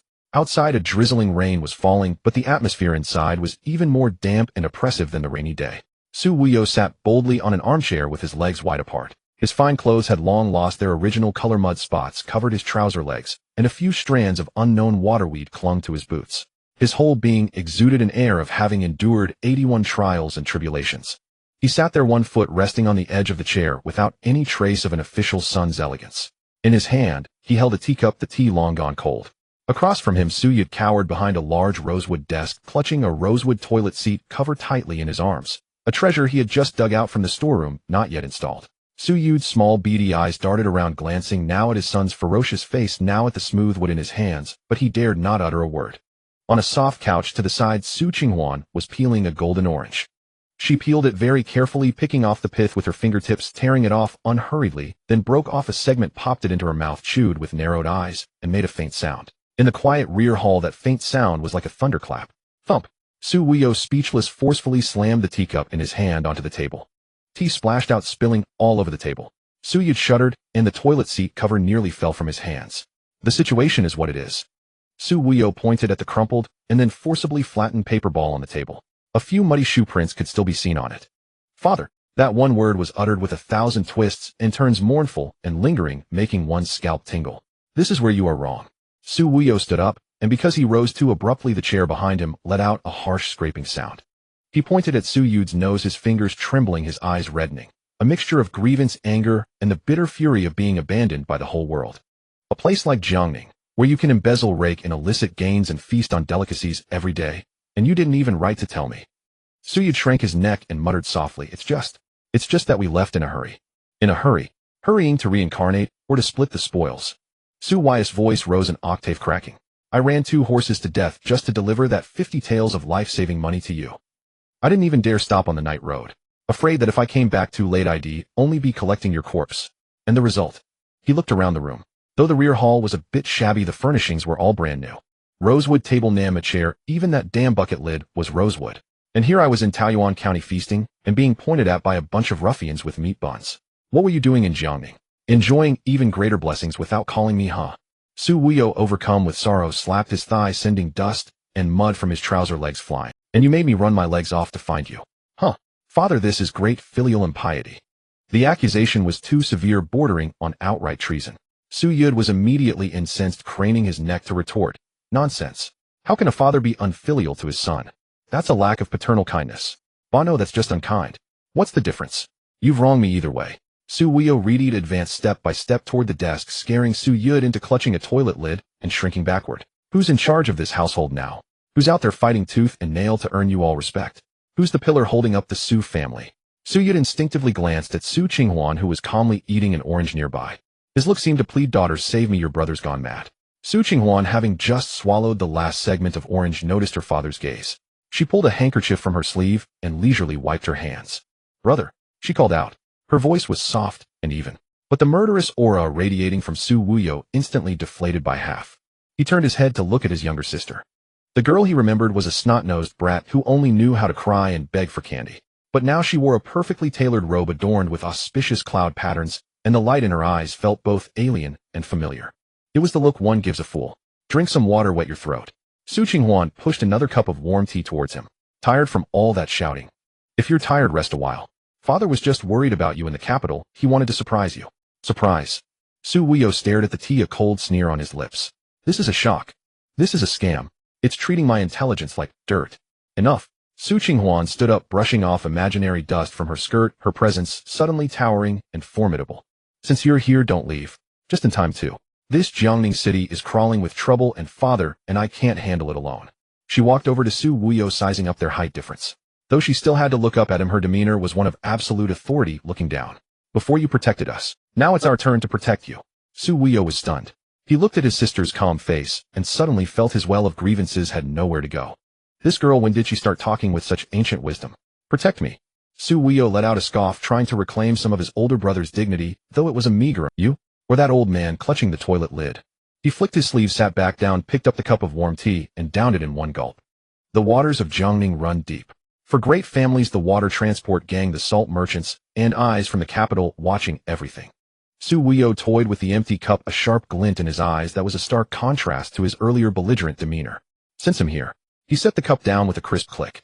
"It's time this city saw a change." Su Youde peeked out from behind the desk, asking weakly, "What kind of change? Can we pick something auspicious?" "Like gold, oi." Su Wuyo. Su Qinghuan. "Shut up," the siblings said in unison. The very air of Jiangning City was thick with a cloying scent of makeup and powder. Su Wuyo stepped out from the dilapidated gate of Lian, brushing centuries-old dust from his brocade robe. He had just spent a fortune on an ostentatious moon-white robe adorned with a purely decorative turquoise-studded sword at his waist, and clutched a folding fan that was useless for the current season. He had to keep up appearances. Even though he had been tricked by his sister and father last night at that dry well, wanting to buy a ticket back to the capital on the spot, now that he was out, he couldn't let the facade of the Su family's eldest young master crumble. His stomach growled at an inopportune moment. Hungry. That so-called welcome dinner last night had consisted of nothing but air and dust, even the tea He strolled along the Qinghuan River. The water was murky with layers of oil and withered petals floating on the surface. The sound of music from both banks was a cacophony that pounded in his head. So this was the fabled filthy rich Jiangning. Even the big chimney in Taoyuan County seemed more appealing. "Oh, my young master, you look so mighty," a voice dripping with saccharine sweetness floated over from the side. Su Wuyo stopped and turned his head. The most conspicuous vermilion tower by the river had a plaque with 3 gold characters, "Drunken Red Tower," glinting in the sunlight. A welcoming girl stood at the entrance, waving her handkerchief. Her eyes were flirtatious, yet carried a hint of well-rehearsed shyness. "Mighty." Su Wuyo looked down at his outfit, which was expensive, but lacked any sense of intimidation, then touched the sword that would struggle to cut a watermelon. "This girl, how should I put it? She's got a good figure. She's an honest one. You have good taste." Su Wuyo snapped his fan shut, tapped it against his palm, and strode forward. "For that honest compliment, I'll have my meal here today. Young master, please a seat on the second floor." The madam bustled over, her face, caked with so much powder it looked ready to crumble at any smile. Su Wuyo tossed out a total silver ingot, too impatient for pleasantries, and headed straight for a window seat on the second floor. The view was open, overlooking the gaily painted pleasure boats on the Qinghuan River below. Sweet and sour mandarin fish must be thoroughly hot, rich sauce, not too sour. Lion's head meatballs, 30 fat, and 70 lean, not a gram off. And a pot of bamboo leaf green wine, don't try to pass off, watered-down swill, my tongue is discerning. Su Wuyo sat down, slapped his sword on the table, and crossed his legs. He had no other talents, but in the art of eating, drinking, and having fun he was a master that even the stuffy old scholars of the Hanlin Academy would concede to. The food came quickly. The mandarin fish was fried to a golden crisp, drenched in a bright piping hot sweet and sour sauce, and placed steaming in the center of the table. Su Wuyo picked up his chopsticks, ready to attack the fish. Smash! A A sharp crack followed by the sound of shattering porcelain came from the private room next. The gentle strains of the pipa music abruptly stopped. Then came the sound of a woman's suppressed sobs, as if she were being choked. Su Wei's chopsticks holding a piece of fish froze in midair. He sighed. Can't even have a peaceful meal. Playing hard to get. Asking you for a drink is an A raspy voice from next door, 7 parts drunk and 10 parts arrogant, declared, Go ask around. In Jiangnan, when the Wang and Zhao families want to have their fun, who dares to say no? Su Weiyo put down his chopsticks. The Wang family, the Zhao family. Them again. Young masters Wang and Zhao. This one only performs music. The woman's voice trembled. Performs music? Huh. Another voice, younger and more sinister, chimed in. Like that new magistrate from the Yamen yesterday, that fat dead Su. He tried to play the incorruptible official too, didn't he? And look what happened. He couldn't even find a place to stay and ended up in a haunted house with his bumpkin daughter. Su Wei's fingers tapped lightly on the table. Tap, tap. I heard that Su girl is even a county mistress. Huh, what county mistress? She's just an ill-mannered village girl. Once you're in Jiangning, even dragons must bow and tigers must kneel. Let alone a snot-nosed girl. Even if the Jade Emperor himself came down, he'd have to kowtow to us families. When that girl is alone, we brothers will teach her the rules of Jiangning. Bursts of laughter. Utterly vile. Su Weiyo stood up. He didn't reach for the sword on the table. The sword was too expensive and laid with turquoise blood would be a pain to wash off, and if the blade chipped it would be. Instead, he picked up the piping hot steaming plate of sweet and sour mandarin fish. The private room next door was separated only by a carved wooden screen. The craftsmanship was exquisite, but it wasn't very sturdy. Su Weiyo raised his leg. His kick had no flair, just pure explosive power honed from years of brawling and causing trouble. There was a thunderous crash. Wood splinters flew everywhere. The carved screen, as flimsy as paper, burst apart in the middle and toppled over into the next room. The people inside, who had been in the middle of toasting and drinking, had no time to react and were crushed underneath. Ouch! The screams had not yet faded and the dust had just begun to settle. The private room looked as if a wild boar had rampaged through it. 2 young noblemen in brocade were pinned under the screen wailing for their mothers, while the third, who had been forcing a pipa player to drink by her hair, froze mid-motion. He turned his head and saw a menacing figure standing at the torn opening of the screen. Clad in an ostentatious moon-white brocade robe holding a plate of steaming squirrel-shaped mandarin fish, his face was etched with the clear message, I am extremely displeased. You? Who the hell are you? The one forcing the drink was Wang Tung, an illegitimate son of the Wang family. Annoyed at having his fun interrupted, he released the trembling woman he held and pointed at Su Weiyo, his voice cracking like a drake's. Are you blind? Do you know who I am? How dare you kick down my door? Su Weiyo did not bother to reply. His gaze fell upon the pipa player. Her clothes were torn at one corner, revealing an expanse of snow-white skin, her face streaked with tears like a pear blossom in rain. She was indeed somewhat attractive. Most importantly, the tune she had been playing on the pipa had been quite pleasing to his ears from the side. I've taken a fancy to this girl.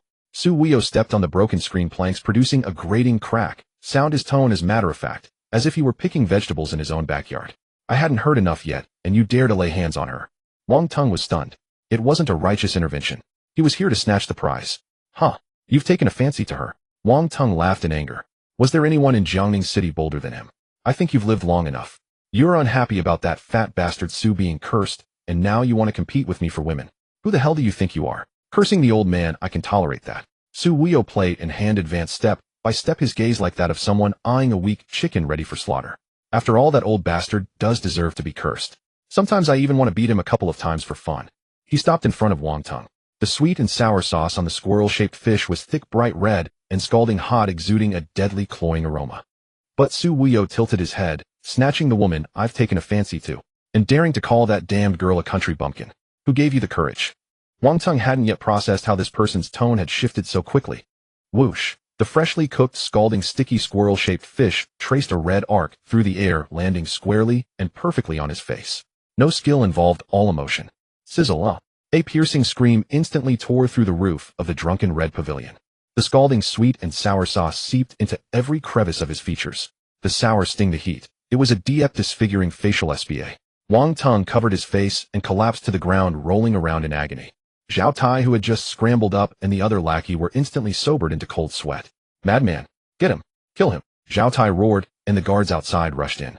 Su Weiyo flexed his wrists, not even bothering to draw the sword studded with turquoise, afraid blood would cheapen its value. He casually grabbed a purple clay teapot from the table. The first rule of being a top-tier bully: if you can fight, don't waste words. Once you start fighting, you must beat them until they doubt their own existence. Bang! The teapot shattered on the head of the first guard who charged. Su Wuyo sidestepped and delivered a swift, precise kick to the groin. Ow! That guard instantly curled up like a boiled shrimp, clutching his crotch and writhing on the ground. This wasn't a duel, it was a one-sided street brawl.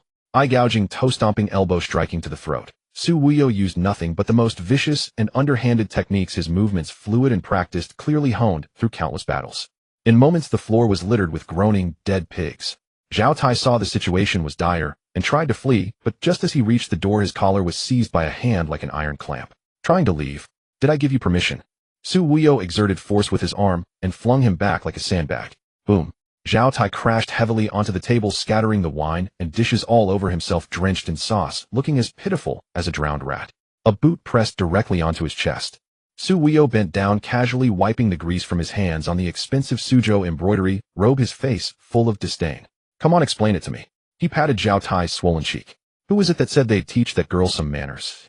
Zhao Tai, with the air squeezed out of his lungs, still blustered. You. I'm Zhao Chongli's nephew. This is Jiangning.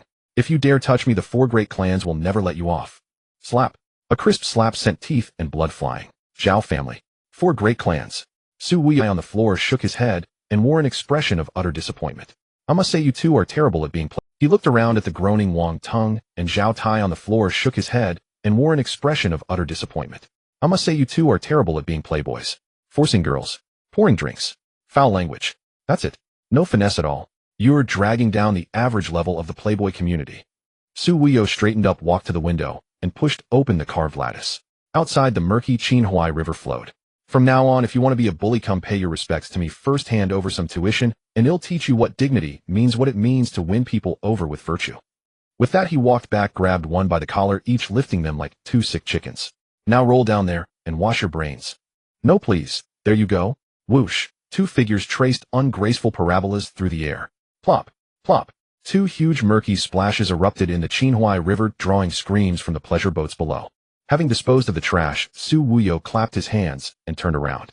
In the corner of the private room, the pipa player was frozen in shock, clutching her pipa with its broken strings, wanting to flee, but not daring to move, tears hanging on her face, about to fall.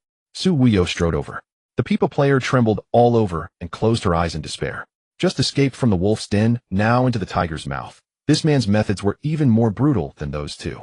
But the expected slap never came. A finger lightly lifted her chin. Su Wuyo looked down at her from his height, his gaze roving over her body with a brazen assessment, as if evaluating the value of a piece of merchandise. Not bad, a real beauty. You look even better when you cry. He turned to the terrified madam at the door, pulled out a thick stack of banknotes from his pocket, and slapped them onto the table with a bang. This girl I'm taking. The madam stammered. Young master, you're taking her now. What about the Zhao family? Who said just her? Su Wuyo's lips curled into a sinister smile, completely ignoring the madam's second half.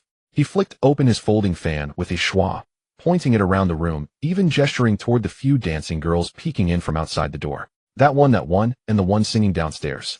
He waved his hand grandly, exuding an overbearing audacity that sent chills down one's spine. Every single one in this drunken red pavilion. As long as they're pretty, can sing, or can dance.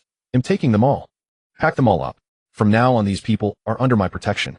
Anyone who dares lay a finger on them is crossing me. Su Wuyo. Those 2 drowned rats just now. The entire place fell into dead silence. The pipa player stared in shock at the man who was so domineering and unreasonable. Was he saving them? No, this was clearly a more unreasonable robbery. Su Wuyo, satisfied with the terrified expressions, flicked the stray hair from his forehead. Since he had come to Jiangning, since he had to play the villain, he would be utterly villainously earth-shattering. Snatch all the women away and let those bastards drink the northwest wind here. What are you standing there for? Pack your things and follow me. Su Wuyo kicked a broken stool aside, exuding a bandit-like aura.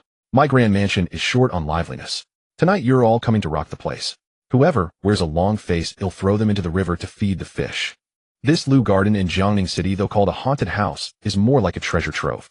The crumbling walls and ruins have been forcibly cleared into an open space by hundreds of newly hired laborers. The scent of aged, decayed leaves mixed with freshly turned soil fermented in the damp air. Huddled in the corner, they watched the dark-faced laborers carrying shovels and felt that this was the legendary battlefield of slaughter, where murder, robbery, and body disposal. Dozens of girls, some in sheer gauze dresses, some clutching pipas, their rouge streaked by tears, looked like fallen fairies who had stumbled into the king of hell's court. Huddled in the corner, they watched the dark-faced laborers carrying shovels and felt that this was the legendary battlefield of slaughter, where murder, robbery, and body disposal were routine. Su Wuyo rode on that fine steed from the western regions, which was so exhausted it foamed at the mouth. The folding fan in his hand, which he didn't really need, snapped shut with a crack. Then he nervously opened it again. He cleared his throat, trying to put on the airs of a villainous young master to intimidate the crowd, but his peach blossom eyes couldn't help glancing toward the back hall. The thick stack of silver notes and redemption contracts in his hand felt as hot as freshly baked red coals. Several thousand taels. If the old man found out, he'd probably fill up the dry well, dig it up again, and bury himself in it. Stop. Stop crying. Su Wuyo roared with a bluff. What's there to cry about? I fished you out of those brothels to let you enjoy happiness. This is called becoming respectable. Understand? The pipe-laying girl in the corner trembled like a leaf in autumn wind. Enjoy happiness. In this haunted, perhaps they wouldn't last the night and would be rendered into lamp oil. Gee, great master. The Peepa girl stammered with despair. This servant asked for nothing but an intact corpse. Su Wuyo choked, nearly coughing to death on his own saliva. Just as he was about to explain that this young master is a good man, a blood-curdling scream came from deep within the corridor, more harrowing than the combined wailing of all those dozens of girls. What a sin. With that roar, a round figure rolled out, like a meatball. Su Youde still clutched half a gnawed gold brick, left over from testing its authenticity earlier, and now he used it as a gavel, slamming it hard onto a newly moved rosewood table. The table didn't break, but Su Yude's heart did. His small bean-like eyes fixed on the stack of redemption contracts in Su Yude's hand, nearly popping out of their sockets. His chest heaved violently like a fully drawn bellows. Several thousand taels. Several thousand taels. Su Yude's trembling finger pointed at the crowd of beauties in the yard, his voice shrill and distorted. You prodigal wretch. Are you tired of your father living too long, or do you think the gold at the bottom of the well is too heavy? So many mouths. Huh. So many mouths. They're eating my flesh, drinking my blood. Su Wuyo shrank his neck, and the heroic spirit that had just threatened to tear a hole in the sky over Jiangning instantly deflated by half. Father, please listen to my explanation. I don't want to hear it. Su Yude jumped up, spittle flying 3 yards.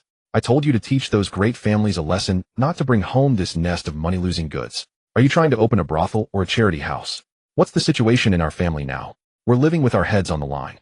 You bring back a bunch of women who only know how to powder their faces. What can they do? Can they carry cement or dig gold? He suddenly turned around and roared at the steward Li Sheng beside him. Sell them. Sell them all. Before it gets dark, before they've eaten a single grain of our rice, quickly find a broker. No matter how much silver, as long as we can recoup the cost. No, as long as anyone wants them, sell them all off. At these words, the girls in the yard completely collapsed. Having just escaped the wolf's den, now they were to be sold again. In this chaotic world, women sold from hand to hand often ended up 100 times worse than in brothels. For a moment, wailing shook the heavens, and several timid ones even fainted on the spot. Su Wuyo panicked, dashed forward a few steps, and stubbornly stood in front of his father.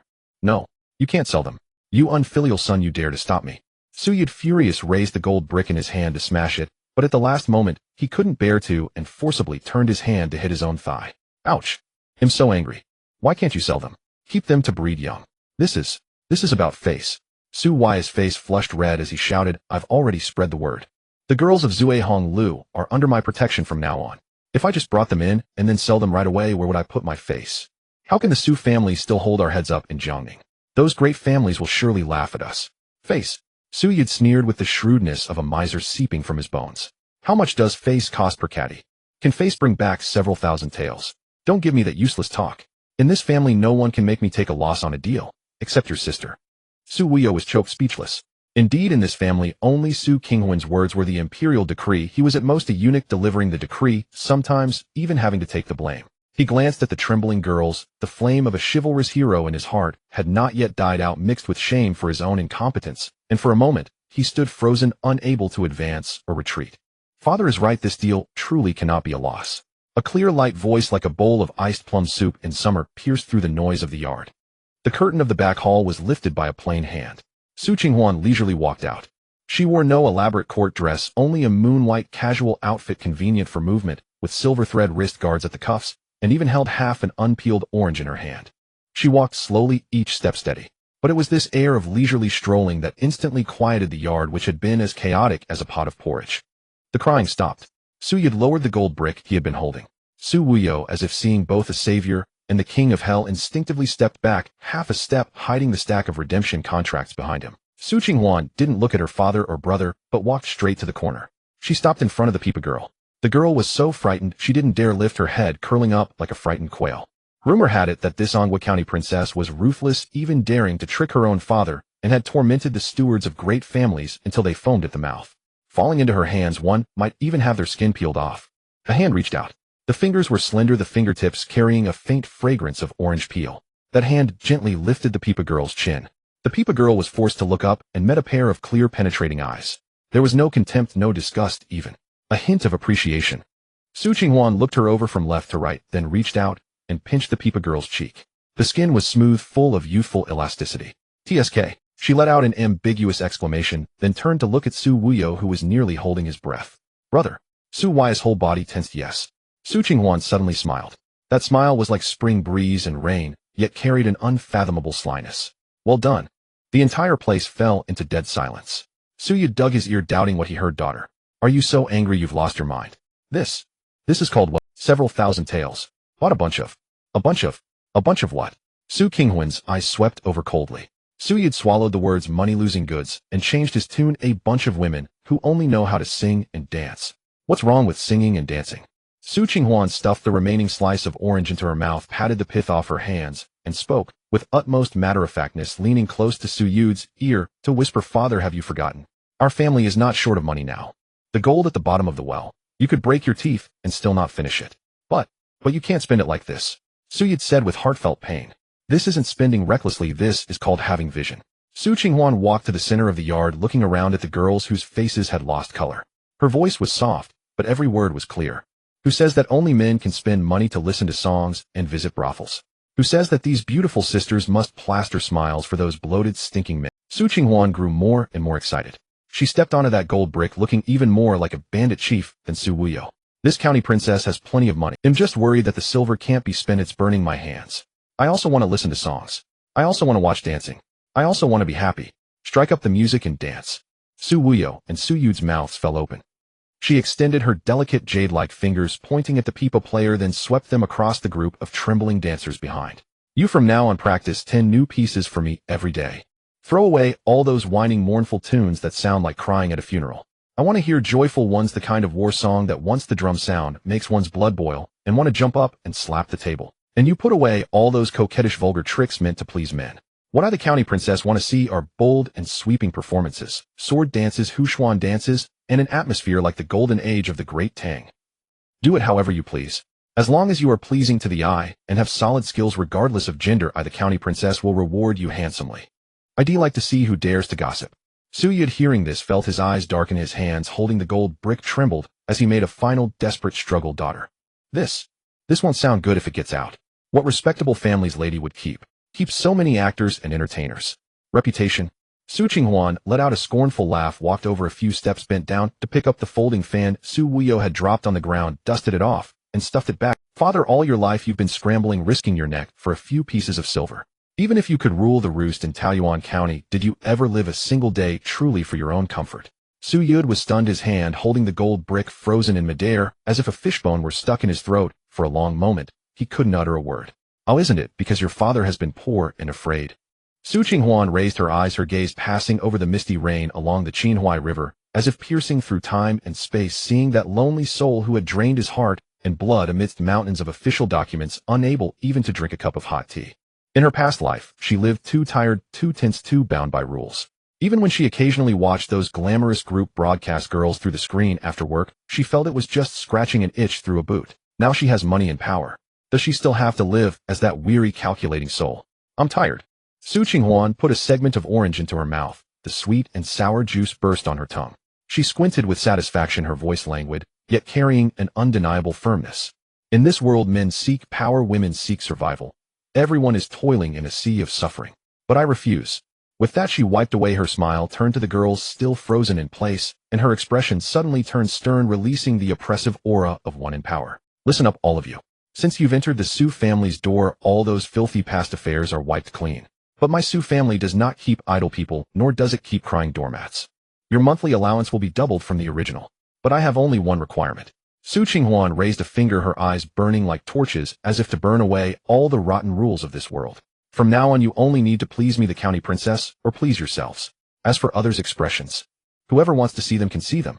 Here in my domain, we don't cater to them." The courtyard was so quiet that a pin drop could be heard. Even the wind seemed to have stopped, until the Peepa player was the first to come to her senses. Her knees gave way, and she fell heavily to the ground, her forehead thudding against the bluestone slab. This time it was not out of fear, but but with a wild joy of surviving a disaster and a nearly blind adoration for the girl in red before her. Your servant. Thanks the county princess for the grace of rebirth. Then with a rustling sound a large group knelt down. Thank you, county princess. Su Weo watched this scene from the side, watching his sister standing in the center of the crowd, seemingly radiating light all over. Suddenly, he felt that the expensive custom-made fan in his hand was no longer appealing. This is true dominance. Compared to his sister, his own antics of causing trouble at the drunken red pavilion were like child's play. He sidled up to Su Youde, poked his father with his elbow, and lowered his voice. Dad, I think sister is right.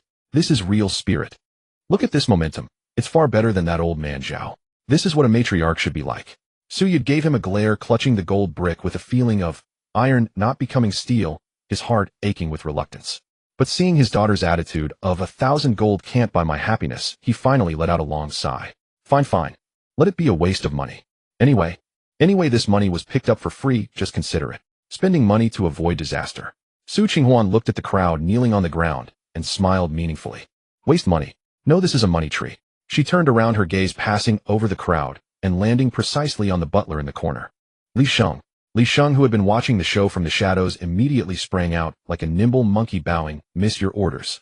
Su Qinghuan pulled out a land deed from her sleeve. It was the shop layout map next to the 100 acres of land that she had seized from manager Wang that day. All these talents in the courtyard. Wouldn't it be a waste to keep them hidden in the inner chambers? Her eyes curved, sparkling with calculating light, with none of the frivolous look of spending 1,000 gold for a smile from just now. Go buy the best located building in Jiangning for me. Since we've emptied the drunken red pavilion of its people, we have to take responsibility. When Su Youde heard that they were still going to buy a building, he almost choked. Buy another building. Daughter, our family only has this much savings.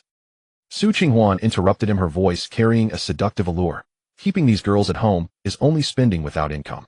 But if we let them out? What if a painting or calligraphy piece sells for money? She pointed at the women with various skills. I want to open an unprecedented money-spending den in Jiangning. No selling of bodies, only selling of art. We'll earn back all the silver from Jiangnan. Su Qinghuan slapped the drawing onto Li Sheng's chest, her tone resolute. I've already thought of the name. It's called Baiwa Tower. I want this Baiwa Tower to become the most money-attracting place in Jiangning and even the entire Great Drive all those aristocratic families' tavern businesses out of business. Upon hearing the words money-attracting and earning money, Su Youde's originally ashen face instantly flushed, and his mung bean-sized eyes burst with unprecedented brilliance. Earn money. Can we earn money? Su Youde excitedly straightened up, no longer having back pain or leg soreness. He waved his hand grandly, even more lavish than Su Qinghuan had been just now. Buy? Must buy. Li Sheng, don't be stingy. If we buy the biggest, decorate it the most luxuriously. Well, make it the one and only in Jiangning. Li Sheng was stunned by the speed of this father-daughter duo's change of attitude, then snapped back and excitedly replied loudly, got it. They'll go handle it right away. They'll make sure those big families see what a real grand gesture is. Su Weo, listening on the side, felt his blood boil and couldn't help but give a thumbs up in sincere admiration. Ruthless. You are the ruthless one.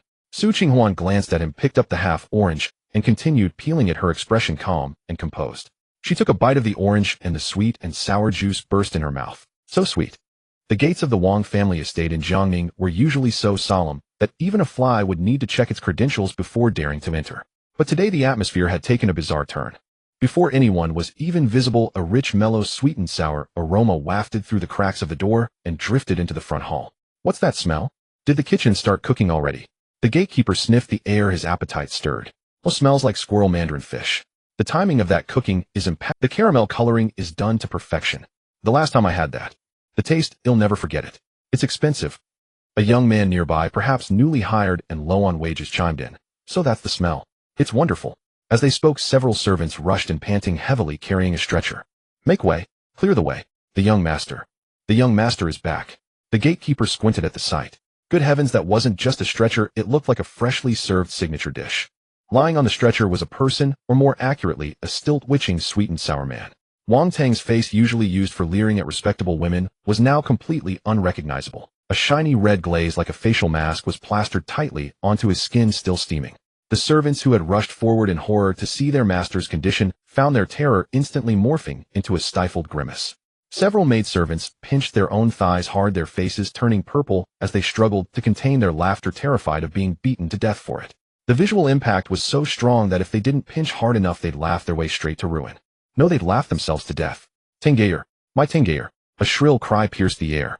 Madame Wang, adorned in jewels and finery, rushed over in a flurry, surrounded by a group of elderly maids. She initially maintained the dignified air of the family matriarch, but the moment her gaze landed on the fish-headed humanoid on the stretcher, her legs gave way, nearly causing her to do the splits right there. What kind of cruel fate is this? Which damned beast used this? This. Madame Wang pointed at the fish head, trembling, unable to find the right words. Used this drinking snack to splash my son. With that, her eyes rolled back, and she fainted with pinpoint accuracy into the arms of the most robust matron behind her, effectively pausing the scene. Physician. Quickly summon the physician. The steward's voice cracked from shouting. Shortly after, the most renowned doctor in Jiangning from Huichun Hall stumbled, in clutching his medical kit. The doctor had seen his fair share of crises treating knife wounds and venereal diseases, but a sweet and sour burn was a first in his entire career. He held his tweezers over the layer of semi-congealed syrup, his hand trembling. Madam, please wake up. We must focus on treatment. The doctor swallowed hard. The smell was overwhelmingly tempting. Before speaking with difficulty. This syrup is scalding hot and extremely sticky. When it was thrown, it essentially cooked the skin on contact and glued it together. Madame Wang stirred back to consciousness, and upon hearing this, threatened to faint again. Just tell me, can you heal him? Can you restore my son's handsome face? The doctor wiped the sweat from his brow, looking troubled. His life is not in danger, but the face. Madam, you must be prepared. When this syrup is peeled off, it's likely to take a layer of flesh with it. Once healed, the scar tissue will build up layer upon layer, looking like. The doctor paused, searching for a tactful word, but ultimately settled on the truth. Like, it's a noble scar. A noble fish scale scar. Wang Tung, who had been feigning unconsciousness on the stretcher, jolted upright at the mention of fish scales, whether from pain or fury. Fish scales. I don't want to be a fishman. I don't want to turn into a monster. He roared, reaching up to claw at the fish head mask on his face. But the moment his hand touched the hardened sugar shell, he aggravated the raw flesh beneath, letting out a pained howl.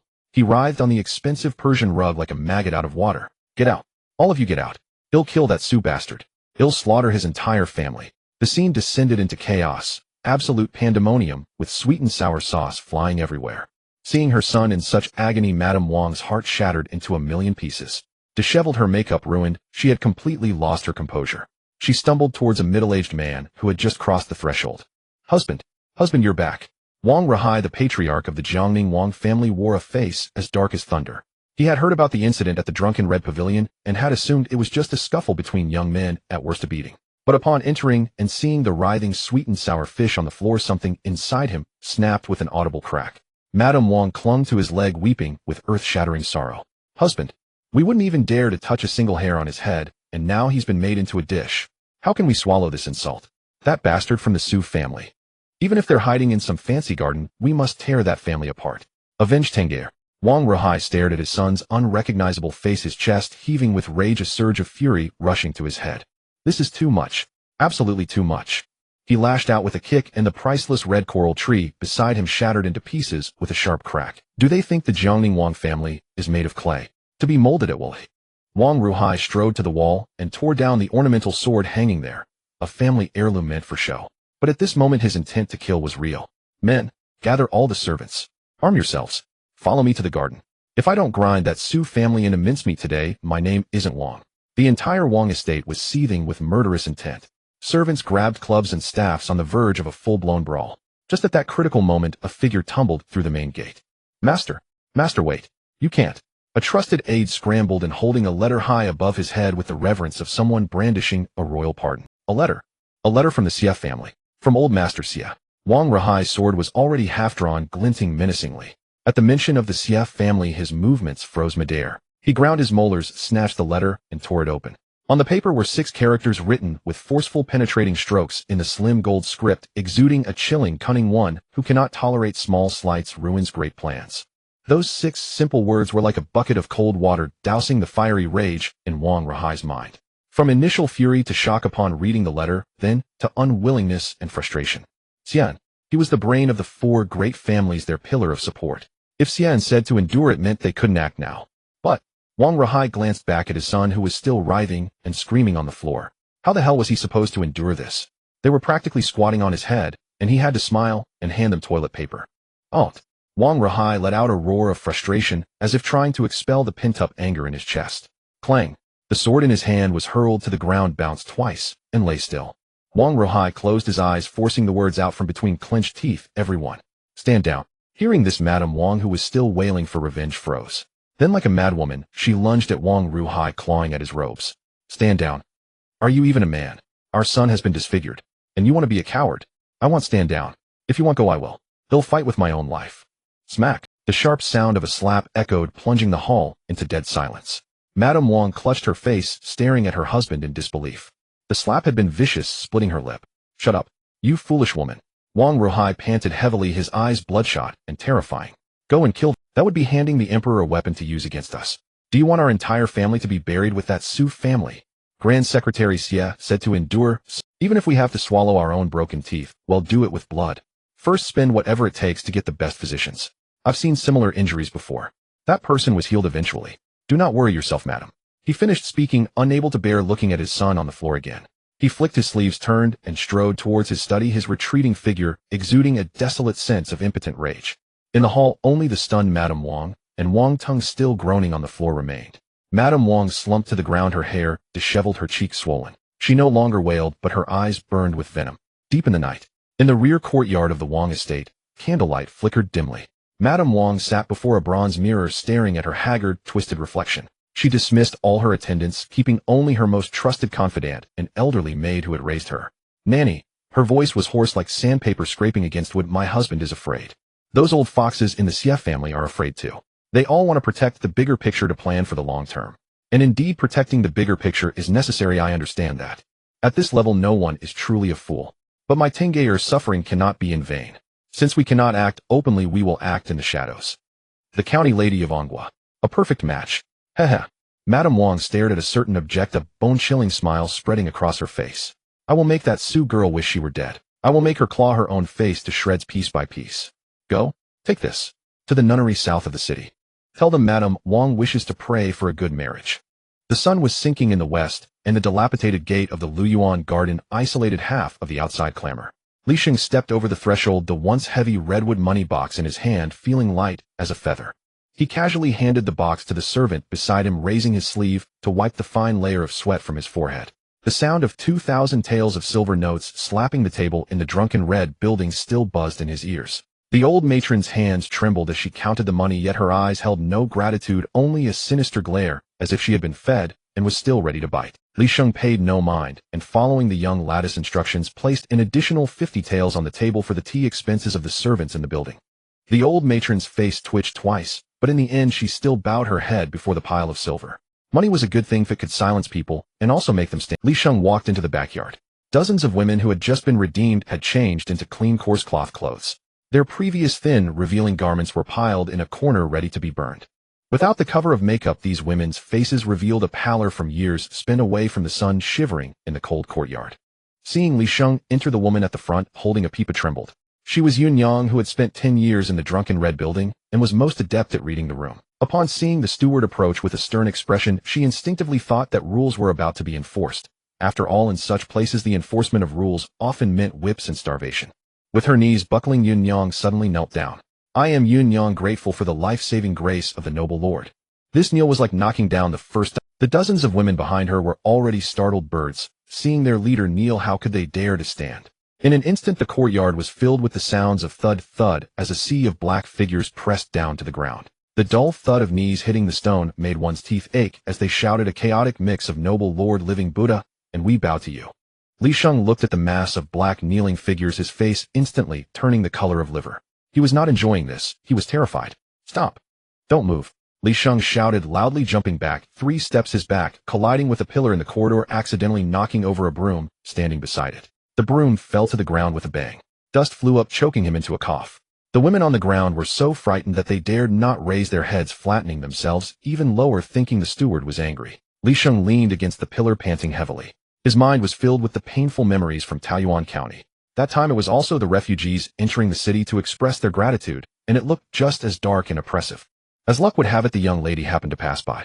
The young lad's face was so stern it seemed water could drip from it, pointing at him and scolding him for engaging in feudal remnants, and she harshly deducted half a month's wages from him under the pretext of poor management and fostering slavery. That was a pile of shining silver. Everyone stand up. Li Sheng pointed at the people on the ground, his voice cracking with tension. Who told you to kneel? Straighten your knees. Yun Yang raised her head in confusion, still glued to the ground, afraid to move. Did you not hear? Li Sheng took a couple of steps forward, wanting to help, but hesitating to reach out, he could only stamp his foot. In our Su family, aside from heaven-earth parents and the current emperor, you kneel only when absolutely necessary. No one is allowed to kneel, especially not in the Su residence. The young lady spent a hefty sum to buy you back because she values your skills, not to purchase a bunch of spineless creatures who only know how to bow. Anyone who kneels again will have their monthly wages deducted. The words deducting money were more effective than any reasoning.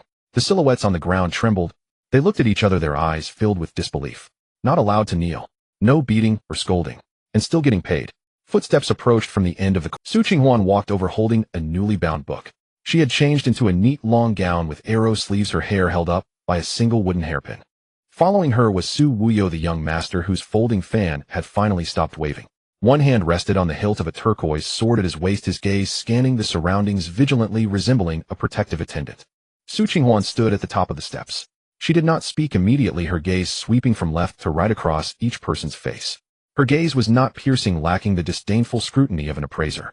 Those whom she looked at instinctively wanted to lower their heads, hunch their shoulders, and curve their chests, a humility ingrained from years of living in the brothels. What do you think I bought you for? Su Qinghuan spoke up, her voice not loud, but distinctly clear in the quiet courtyard. A stir arose among the crowd. Someone whispered nervously, to serve. To serve men. Another buried her head in her chest, to do rough work. Washing and cooking. Yet another in greater despair cried out, as long as we are not beaten to death, we can do anything. Su Qinghuan smiled, though the smile did not reach her eyes. She raised the book in her hand, the cover emblazoned with 4 large characters, Su family regulations. All wrong. She tossed the book. Li Sheng stepped forward, standing at the edge of the steps, looking down at everyone. Serving men. That's the most basic skill, an act done only when one cannot sustain a livelihood. Doing rough work. I have plenty of strong laborers, but what do I need you delicate arms and legs for? Are you to be mere decorations? In the past you sold smiles to please those filthy men, begging them to part with a bit of silver from their fingers. That kind of money burns hot in your hands, is lowly, and makes you look down upon yourself. When you kneel to take money, those men stand to watch your humiliation, treating you like a disposable plaything. The courtyard fell into a deathly silence. Her words were too piercing, tearing away the last shred of modesty they had. Yunyang bit her lip, her nails digging into her palm. The 100 Flowers building I want to open does not sell bodies. Su Qinghuan raised a finger. What I sell is dreams. I want the men and women of Jiangning City and even Jiangnan to consider their identities before they enter. I want them to willingly kneel and offer silver notes to seek. Here you are not playthings, you are dream weavers. Since you are dream weavers, why should you kneel to mere mortals?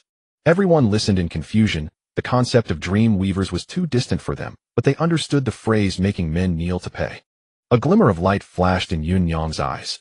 Su Qinghuan did not give them time to digest this, directly starting to call names.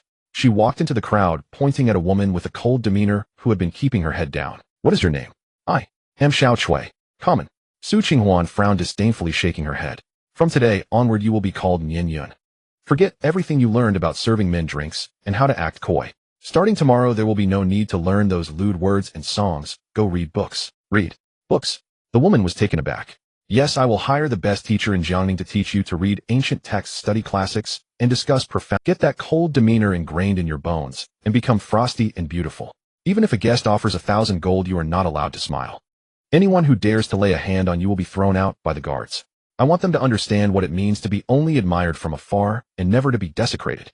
Su Wuyo, standing nearby, was taken aback, unable to help but mutter, are they spending money to keep an ice statue at home? Are these Jiangning men really that cheap? Su Qinghuan stopped in front of a very tall woman. This woman had been shrinking at the back of the crowd, wishing to hide herself in the ground. She was a whole head taller than the others, with a larger frame, unlike the slender shoulders and narrow waists of Jiangnan women, clearly showing strong lines. Lift your head. Su Qinghuan's voice was unquestionable. The woman stiffened, biting her pale lips in resistance. What? My words don't work. The woman trembled in fear. Her face was striking. With deep-set eyes and a high nose bridge like a peak, the most astonishing feature was her rare light amber eyes, resembling a beast hunting on the grasslands.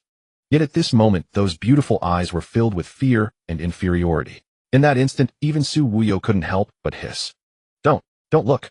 The woman instinctively raised her hand to shield her face, her voice hoarse. I am ugly like a demon, my bones are hard, I don't look like a woman. Not like a woman. Su Qinghuan seemed to have heard a joke, grasping her wrist forcefully and pulling it down. Who said a woman must be soft like dough? Who said beauty can only have one? My mother was a dancer from the western regions. The old matron said I looked too fierce, that the guests prefer the pitiful ones, and that I can only chop wood in the What? The madam said you're a Rakshasa. She must be blind. She patted the woman's shoulder, feeling the taut muscle beneath, a wild grin spreading across her face. Your frame is a natural-born martial artist's build.